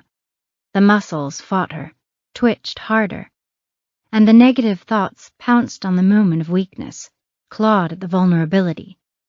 Because, what if the girl isn't here? What if I sweep this light all the way, and there's nothing, no one? Or worse, what if I'm too late? She swallowed again, closed her eyes for a second. Breathe. Focus. The breath rolled in and out of her now, steady. It was time to find out the truth, for better or worse. She opened her eyes. The light held strong now. She guided it the rest of the way. Shined it right into the face of the girl in the far right corner. Kara Dawkins didn't move, didn't blink. She just sat there, slumped against the wall, eyes open wide, staring at nothing, glittering where the flashlight's beam touched them. Purple bags formed semicircles beneath those eyes, puffy and dark. And Charlie could see, too, that her right wrist was held up, frozen there above her head, dirt crusted around it, cuffed to a pipe. Charlie gasped at the sight, shuffled back a few steps, out of the doorway, into the hall. Her skin crawled when she thought about how similar Kara's pose looked to Todd's just now. Some strange symmetry there. It was all wrong. And then a dirty hand rose to shield Kara's eyes from the light. The girl blinked finally, squinting and scowling, peering out between her dirty fingers. Charlie couldn't move, couldn't breathe. Kara tried to speak, coughed a little instead, throat sounding raspy, harsh, dry. She tried again. This time, her voice came out as a croak. Are you real? Charlie's lips popped, but no words came out. With greatly delayed reaction, Charlie realized she was shining her light directly in Kara's eyes. She swung the beam away so it faced a wall away from them.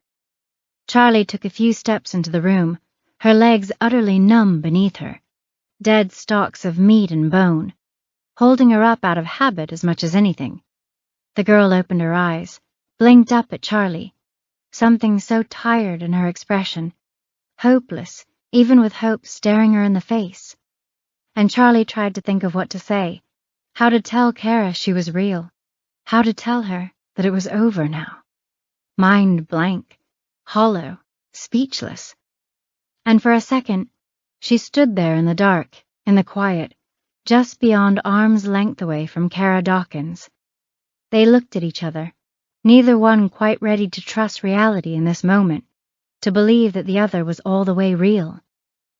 Finally, Charlie knelt, took Kara's free hand in hers, angled the light between them, pointed it up at the ceiling so they could both see each other again. And she didn't think about the words anymore. She just let them come out on their own. "The police will be here soon, okay? Your mom, she's been looking for you. She hired me to look for you. She's been worried sick about you, you know? And all your friends, too. Everyone's been so scared." Kara's face wrinkled as though to cry, but no tears came. Charlie stroked the girl's hair, raked her fingers through the tangles. In the half-light, Kara looked like a child. She looked like Allie. "All the people who love you are going to be so happy to see you, so happy to find that you're okay. You have no idea how much they love you, how badly they've been missing you. No idea." They both burst into tears then, the world going into a kind of soft focus for Charlie, as though her mind zoomed out a bit, watched these events from some higher vantage point. Her tears blurred everything, distancing her from the moment some. A kind of mercy, she thought. And they half-hugged the best they could, with Kara still being chained to the wall. The girl pressed herself into Charlie's side and leaned her head onto her shoulder. Silent sobs shuddered through her body. Little shivers transferred from the girl into Charlie. Even after they parted, Kara squeezed Charlie's hand tight. All through Charlie's phone call to Zoe, the girl clung to her like she thought they might drift apart if she let go. Chapter 92. Police lights spiraled everywhere, the red and blue shining and spinning, glinting off the snow, off the corrugated steel siding of Todd's warehouse. Charlie stood with a blanket over her shoulders, watching the police funnel in and out of the door into the storage building. Some bagged evidence, others followed with cameras, making sure to document everything. Cameras flashed here and there, bright bursts of white light. An ambulance had come first and taken Kara away. The paramedics offered to take Charlie along to get her checked out as well, but she declined. She wanted to stay, to see it through. Another police cruiser rolled into the lot, pulling up alongside the building. Zoe climbed out a moment later, clad in her deputy's hat, hands stuffed in her pockets. "Guess who we just pulled out of Ritter's trunk? Hog-tied like a hog, I guess." Charlie squinted. Her brain was too fried to even think about it. "Will." "Oh," Charlie said, realizing she'd completely lost track of him in all the chaos. "Is he okay?" "The paramedics are taking him to the hospital. He looks like he went 10 rounds with Mike Tyson." Charlie went quiet, thinking back to the moment when she had recognized Will in the park. All the dark thoughts that had run through her mind. "He was pretty shaken up," Zoe continued. "Confused. Wouldn't be surprised if he has a concussion. But he was adamant that I tell you that he's sorry, about the keylogger. It was him that put it on your computer." "But why?" "I guess he figured that as Gibbs' attorney he needed any information about the case that he could get." After a few seconds passed, Charlie shrugged and said, "Win at all costs, right? That's his motto." In a certain way, Charlie supposed she shouldn't have been surprised. And he had won, hadn't he? With Todd Ritter about to be charged with the crimes, Leroy Gibbs would be set free. Something bitter rose to the back of Charlie's throat at that thought. She'd never know the truth about Allie. It could have been Gibbs, it could have been anyone, but now she'd never know. She swallowed, though, and the bad taste went away. No use in dwelling on something like that. Life was short enough as it was. "You sure you're okay?" she asked.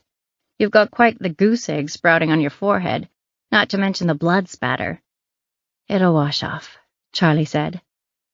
From where she was situated, Charlie could see the steel skeleton of the Ferris wheel against the moonlit sky. In a way, it felt like she was keeping an eye on both scenes. Todd had been apprehended at the park without issue, still right where Charlie had left him. According to Zoe, he'd said nothing as they cuffed him and hauled him off, just stared at the ground. And now a different set of police surely gathered evidence and filmed and flashed their cameras among the warped mirrors of the funhouse as well. A kind of closure seemed to accompany actually being at the scene, observing while the police sifted through what was left. When they were done, when all the evidence was sorted and logged and bagged and taken away, only then would it feel over, or at least as over as it ever could feel. For now, the scene still swarmed with life. Crime scene techs worked every inch, inside and out, scrutinizing, analyzing, recording. And memories flared now and again, little movies of the night's events playing in Charlie's head. Waking in the car, the pale green light of the dash lighting Todd's profile, the flashlight spinning around them in the hall of mirrors, all those reflections of the two shadows becoming one in the strobe effect. The blood slowly seeping out of the crease in Todd's forehead where she'd bashed him, thick red rising up from within. And finally, the image of Charlie lifting the gun up over her head, her face and chest already spattered with his blood, seeing herself, stopping short. Todd Ritter. Part of her still couldn't believe it was him. Charlie had a gut feeling, a possible explanation for the crimes, for Todd's motive, but she didn't want to jump to any conclusions, not even in the privacy of her own head. She'd wait and see what he had to say for himself in the ensuing interrogation. "You know I'm proud of you, don't you, Charlie?" It was Allie. Charlie didn't say anything, terrified she was imagining it, or that a reply might break the spell. "You did good. Saved Kara. Brought Todd Ritter to justice. Best anyone could do, I think." Charlie's eyelids fluttered. "It's like Uncle Frank says. People need the truth," Allie said. "You may not be able to undo the worst of what happens in life, but what happened to Amber Spatafor, what happened to me, it leaves a wound on the world." Tears came to Charlie's eyes then, blurring the twirling police lights. Bars of red and blue shone in her eyes. Strange jewels created where the light refracted through the lens of water. "That's why we need people like you. Someone to come along to patch things up as best you can, you know? Stop the bleeding. Society needs that to keep functioning. Someone to set things right." All of the shapes and colors shifted like a kaleidoscope when Charlie blinked. "I know it's not an easy job, and I know it hurts sometimes, because you can't bring back the dead." She paused. "But you can still try your best. You can fight for the victims. Stand up and make sure that justice is served. And you did a damn good job of that, I'd say." "Thanks," Charlie said. She wiped at the corner of her eye and sniffed. "Kicking Will in the balls was a nice touch, too," Allie said. "I mean, that was hilarious." Chapter 93. Charlie and Zoe watched the interrogation through two-way glass. Todd Ritter looked smaller in the Orange County Jail jumpsuit. There was a blank expression etched into the folds around his eyes as he hunched over the table. Cuffs bound him at the wrists and ankles, with chains looping through both, shackling him to the floor and interrogation table alike. He sat motionless next to his lawyer, completely still. He stared at nothing, eyes piercing empty space, glossy. Everyone was waiting for the detective to show up. He was late. Probably wanted to let Todd stew a while, keep him waiting, uncomfortable. "You really did a number on him," Zoe said, a note of pride in her voice. "I kind of expected him to look worse, to be honest," Charlie said. Gauze held a swatch of bandage to the center of his forehead. Charlie couldn't even see the faintest hint of blood showing through the white. Probably stitched up under there, starting to heal already. The other wounds, those lower on his face, had scabbed over. Dark splotches marring his complexion along his cheekbones and chin. Nothing serious. Staring at the man she now knew to be responsible for abducting Kara Dawkins and murdering Amber Spatafor, part of Charlie wanted to believe she'd found Allie's killer as well. But the sheriff's department had ruled out that possibility. Todd Ritter had been in grad school in Texas at the time of Allie's murder. Once and for all, she had to admit that this case was in no way linked to her sister's. Something stirred finally in the interrogation room, the door swinging open. The murmur of voices in the observation room went quiet. "Here we go," Zoe whispered, standing up straighter. The detective sauntered in, slapped a manila folder on the table. The edges of some of the photos leaked out of the side. A ploy, Charlie thought, an implied threat, leaving them mostly to the imagination for now. But Todd would know what they featured. The dead body of his stepdaughter, Amber, naked, laid out on the beach. "Messed up this time, huh, bud?" the detective said, hands on his hips. "Messed up bad." He reached for the folder of photos, hand moving quickly, snatching it up. It looked for all the world like he was going to deal them across the table like playing cards. Instead, he neatened the stack, concealed the photos in the folder again, and set it down once more. If Todd even saw the man, he showed no signs of it. He stared at nothing, same as before. The detective probably wanted to startle Todd some with all of this, shake him up, get him emotional and get him talking. Charlie couldn't get a read on Todd's demeanor, though. Was that a smile playing at the corners of his mouth just now? In any case, he bore little resemblance to the wild beast she'd fought a few nights ago. Todd spoke then, pulling her out of her thoughts. "I did it," he said. "That's what you want to hear, right? I did it. I killed her." His voice sounded clear and strong and utterly emotionless, vacant, haunted. A cold finger smeared itself up Charlie's spine at the sound. She realized she was trembling and crossed her arms over her chest, obeying some instinct to shield herself. The lawyer spoke up, tried to advise his client not to talk, but Todd shook his head. "Can't undo what's been done. Can't deny it either. Shoot, everyone dies at some point, right? Everyone." He looked up at the detective for the first time, his expression impossible to read. Was he making a joke with that last line? The detective, frozen in place for all of this, quickly changed gears. He sat down, his body language shifting from confrontational to relaxed. Then he slid the folder of photos off the table, set it on the chair next to him, where it'd be out of Todd's line of sight. When he spoke again, his voice was softer than before. "Let's, start at the beginning," he said. "Tell me how all of this started." Todd licked his lips, thought a moment. His eyes fell back to the middle distance. I thought Amber was coming on to me, I guess you could say. She gave me these looks, smiles, rubbed my shoulder sometimes. For these past several years, I loved her as a daughter, like any normal father would. But these advances, or what I thought were advances, over time, I guess they got under my skin. He went quiet there, eyes flicking around, thinking, remembering. You should understand, too, that things in my marriage weren't the best. My wife was having an affair, a younger man. Maybe that got under my skin, too. In the end, I'm just a man, right? Just a man. A man wants to express himself, wants to assert himself, needs to. His eyes flicked up to meet the detective's. I don't say this to make excuses, just to explain. Again he trailed off to silence, eyes moving, searching through memories again. The detective waited a long time before he came in with the gentle prodding.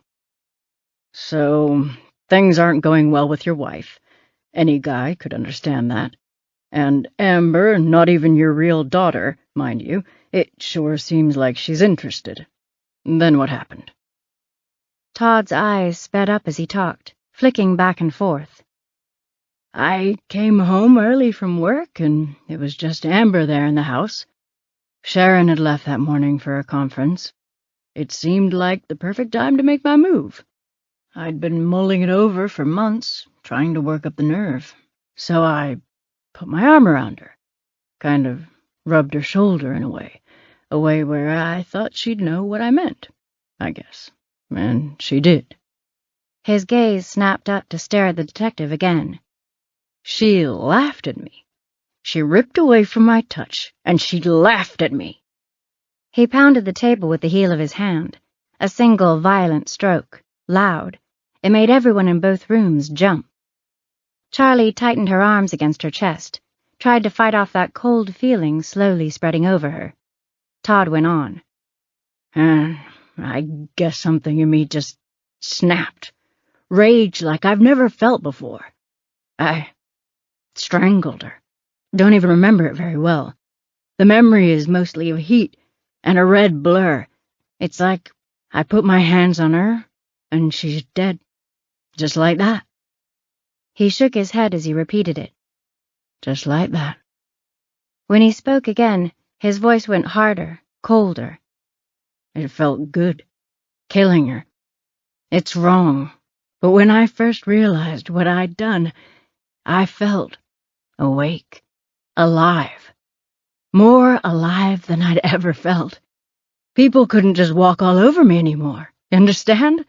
I could control the world around me, put my hands on it, and change it.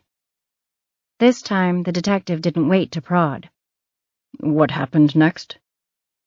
When the first rush passed, I panicked, went into self-preservation mode, kind of made up the plan as I went along. Everything was frantic, rushed and feverish. But I had to cover it up, had to. So I took her car out, dumped it.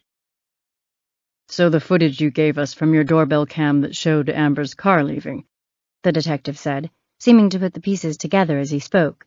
That was you driving? Todd nodded. What did you do with Amber?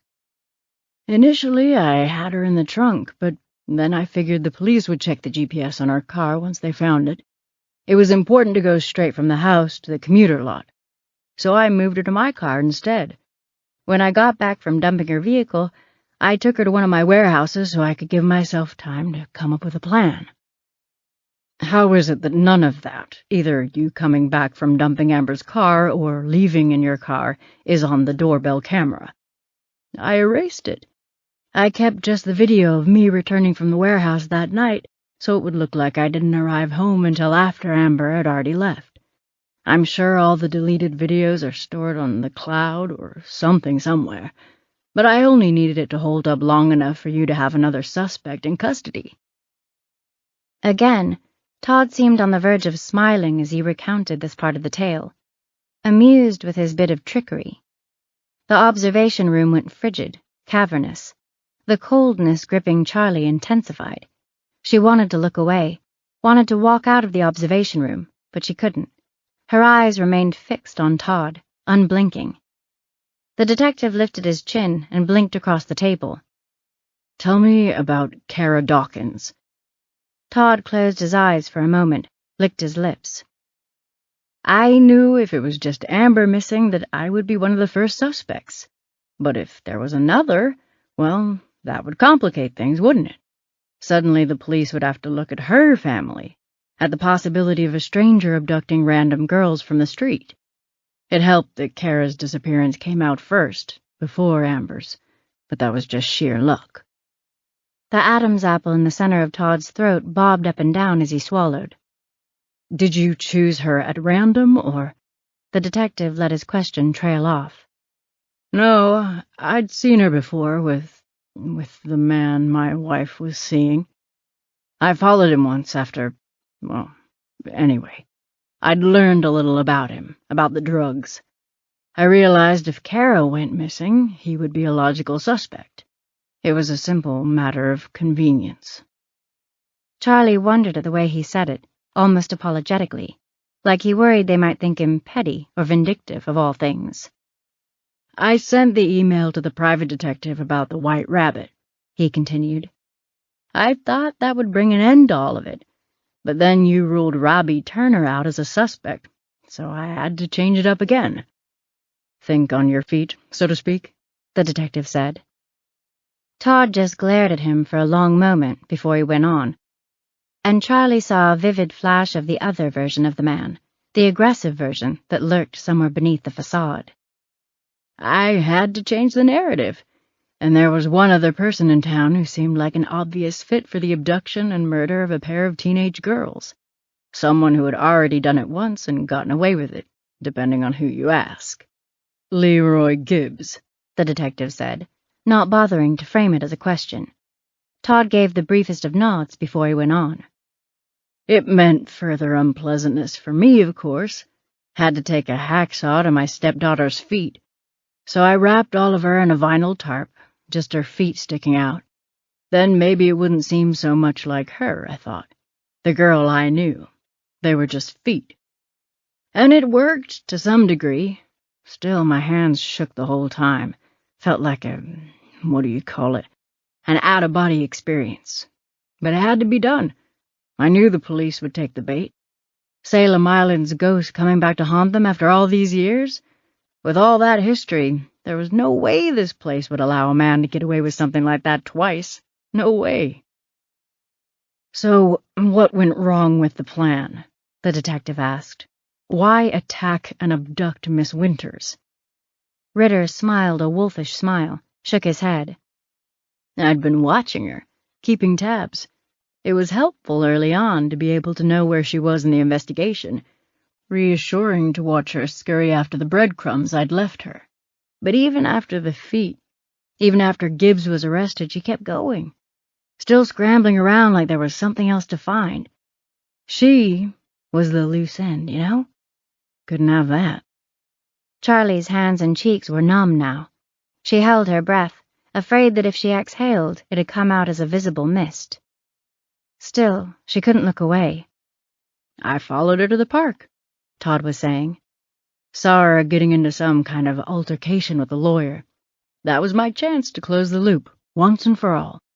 Figured I'd take them both out, stage it to look like a murder-suicide, pin everything on him. No loose ends. But it all spiraled away from me, got out of control.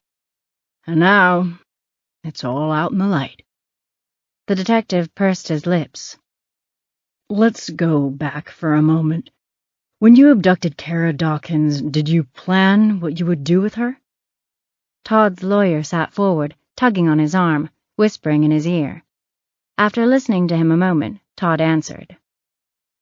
I planned to take her to one of my warehouses, if that's what you mean. But after that, the detective said, what then? Were you going to kill her? Keep her for a while and let her go? The tip of Todd's tongue flicked out to wet his lips. Because a moment ago, when you were talking about setting up Leroy Gibbs, you said he was an obvious fit for someone who'd abduct and murder a pair of girls. Todd's mouth opened, hanging agape for a second before he spoke. Yes, I had initially planned to kill her, but I couldn't do it. His lawyer threw his hands up in disgust. Todd shrugged, smiling again. It was something else with Amber, something that happened to me as much as her. Some animal part of my brain taking over. I hadn't planned it, hadn't looked at her and thought about how I was about to squeeze the life out of her. It just happened. I couldn't recreate it with Kara, even if I wanted to, needed to. Charlie thought back to the time she'd interacted with Todd before it had all come undone. How he'd thanked her in her office that day, or when he'd invited her to join the family for his famous chicken parm. She had to admit that she'd never suspected him, not even a little. And it wasn't only because he'd seemed to have an airtight alibi. She'd never considered him because he'd been so ordinary, so polite and meek. Somehow, listening to him now, that chilled her all the more. Because what did it mean if someone like him could commit such heinous deeds? He had done indisputably evil things, and still, in most ways he looked and seemed just like anyone else. Her mailman, her dentist, the guy who made her coffee or changed the tires on her car. She shuddered at the thought. And Charlie realized then that the creeping chill that had built throughout Todd's confession went back to Allie. For the first time, she was forced to consider that whoever killed Allie was probably every bit as ordinary as Todd Ritter. Maybe it was easier to believe that all murderers were monsters, somehow marked, that society could just weed them out and be rid of them, But reality was not so simple. The ones we call evil, the ones we label as monsters, before that, they were our friends, our siblings, our co-workers, husbands, fathers. They walk among us. Lost in her thoughts, it was several moments before Charlie was aware that Todd was still talking in the other room. Before it got out, it didn't feel real. Felt like a dream, you know? Something that only existed in my head. But hey, everybody dies in the end. One way or another, that's how the story ends, so... The touch of emotion that had built in his voice over the course of the interview drained again as he said these last words. He drifted back to that weird, half-amused tone, staring at nothing. Silent, motionless. The room held the quiet for a long time, not even the detective daring to break the spell. All eyes watched the subdued figure, perhaps all wondering the same thing, Charlie thought. What was going through Todd Ritter's brain right now? Would it even mean anything to know? When he spoke again, it was just louder than a whisper. This isn't who I was. Before, I mean. It isn't who I was, but it is now. Can't undo it, so what the hell? Charlie's phone buzzed, and feeling that the interrogation was winding down, she stepped into the hallway to take the call. Hello? Charlotte Winters? The voice was male, with the slightest lilt of an accent. Yes? This is Dr. Anna Gagne from McLaren Hospital. I'm calling in regard to your uncle. Charlie readied herself for bad news about Frank. She reached out, bracing herself against the wall. He's awake. Chapter 94. Charlie looked in on Frank through the glass of the small window in the hallway. His eyes were closed, and for a moment she worried he'd slipped away again in the time it had taken her to get to the hospital. But when she stepped through the open doorway and into the room, Frank's eyelids fluttered open. Charlie's nose stung, and then tears welled in her eyes as she moved closer and took her uncle's hand in hers. Frank smiled. Hey, turkey. Opening her mouth to respond, Charlie realized that if she tried to say anything right now, it would come out as a sob. She squeezed Frank's hand, taking a few moments to pull herself together. Finally, swallowing against the lump in her throat, she trusted herself to speak. Please, don't ever do that again, she said. Frank croaked out a laugh. I'll try not to. Beside him, an IV pump softly whirred and clicked. So you found her, your missing girl? One of them. The other... Charlie sighed, reliving the moment she found Amber's body on the beach. She's gone. Was from the beginning. She never really had a chance. Frank nodded, as if confirming something he already knew. Wait, how did you know? Allie told me. His tone was nonchalant, blasé even, but Charlie froze. What? Don't worry. I haven't lost my marbles, he said, chuckling. I dreamed when I was under. Not the whole time, I don't think. It's hard to say. It's all foggy. I don't even remember falling down in my house. The last memory I have is of you eating a brownie, and then... He shook his head. Anyway, what I can remember is all murky, like I was surrounded by some kind of dark cloud. I could hear things, but they sounded garbled and far away, like when you're underwater. But there was one moment when the light pierced the haze. It was sunny and bright, and I could hear perfectly well. And Allie was there. She told me everything was going to be okay, that you'd solved the case, found the girl. Charlie stared at him, wondering how much of this could simply be explained away as a fever dream. The hallucinations of a very ill man on a cocktail of drugs, each one with its own jumble of bizarre side effects. You want to know the weirdest part? Frank asked. What? The thing that stands out to me most was that when she reached out to hold my hand, her fingers were all sticky, like she'd been eating an ice cream or something. All the hairs on Charlie's arms stood on end, and her spine quivered. She suddenly flashed on the vision she'd had when she was knocked unconscious, of her and Allie eating popsicles. Before she could say anything, a dark-haired woman in blue scrubs bustled in with a phlebotomy cart. "Knock, knock," the woman said. "Who's there?" Frank responded, looking far too pleased with himself. Without missing a beat, the woman said, "Ivan." "Ivan who?" Affecting a Dracula-esque accent, the woman said, "I want to steal your blood." Frank and Charlie laughed. "Seriously, though," the woman said, "my name is Marta, and I'm here for a blood draw."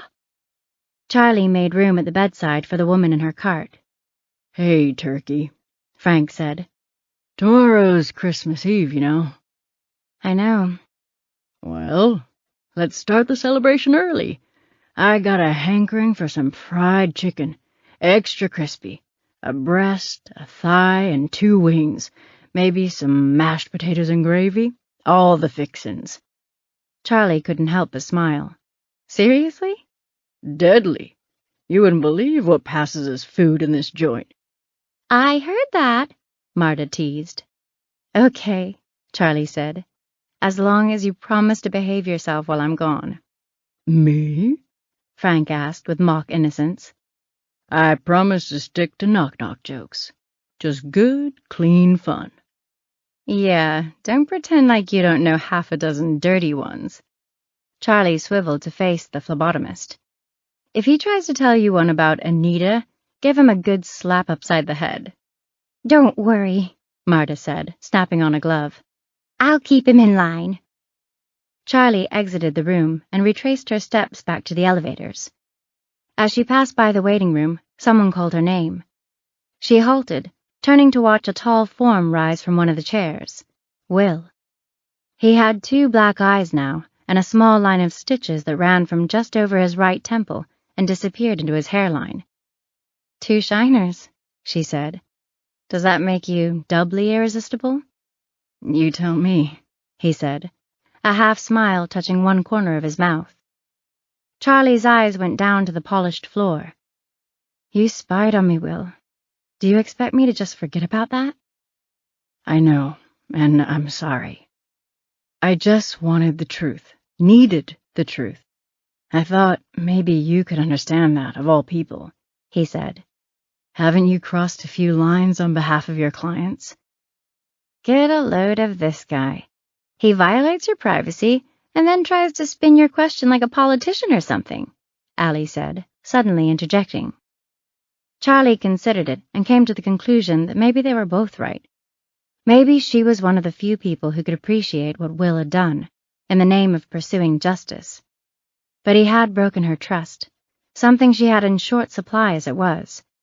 This wasn't something that could be repaired so quickly. Charlie raised her eyes, meeting Will's gaze. "You did what you thought you had to do to prove your client's innocence," she said. "On a certain level, I can respect it." He pulled back, his expression softening. "You and I both know, doing what we do, that no one can really be trusted. Not truly," Charlie continued. "So why would either of us be surprised by this type of thing? Why should it hurt us?" His eyes went wide, blinking. "Charlie, you can trust me." She shook her head. "Can I? Because once I knew you were the one who'd installed that keylogger on my computer, it threw everything into question. I actually believed that you'd kidnapped Kara and killed Amber. I believed you killed Allie." "Allie?" Will's eyelids stretched farther open still. "But you have to know I didn't—" "Yeah," she said, nodding. "On some level, I do. But sometimes you think things you can't unthink. Not all the way. Some things you can't take back, maybe." Will's shoulders sagged then, and she thought it was finally sinking in for him. Whatever there might have been between them was gone, erased. "Anyway, I forgive you," Charlie said, shrugging, "if that's what you want to hear." She turned away, heading for the elevators. Inside, She jabbed a button with her finger, and the doors eased closed, sealing her away from the lawyer in the hallway. "Damn, that was ice cold, Charles," Allie said. "I kind of love it, but ouch." Epilogue. 2 weeks after Todd Ritter entered his guilty plea, the snow that had blanketed Salem Island melted all at once. An unseasonably summery day descended upon eastern Michigan. It seemed to thaw the land itself. The clouds parted, and the sun erupted in full force. The local weatherman, jubilant and almost breathless, made sure to use the graphic of the little sun cartoon character smiling beneath a pair of black sunglasses in every single one of his segments that day. The first 2 days after the melt were a soggy mess. Every yard looked more like a swamp. Brown grass swimming in a muddy soup. Standing water along most of the curbs, pools of it collecting atop the clogged storm drains. But the sun remained, persisted, did its work. And on the third warm day, the ground dried out. The grass even started its journey back toward green. When Charlie went for a walk that day, it felt like everyone in town was out and about, enjoying the strangely pleasant run of weather. Most went without coats. The bravest of the lot even sported shorts. "Actual sunshine on a January day?" Allie said. "What demonry is this?" Charlie sniffed more than she laughed at the comment. Allie sometimes repeated jokes too often. She'd really run the demonry thing into the ground recently, slowly draining it of any comedic power.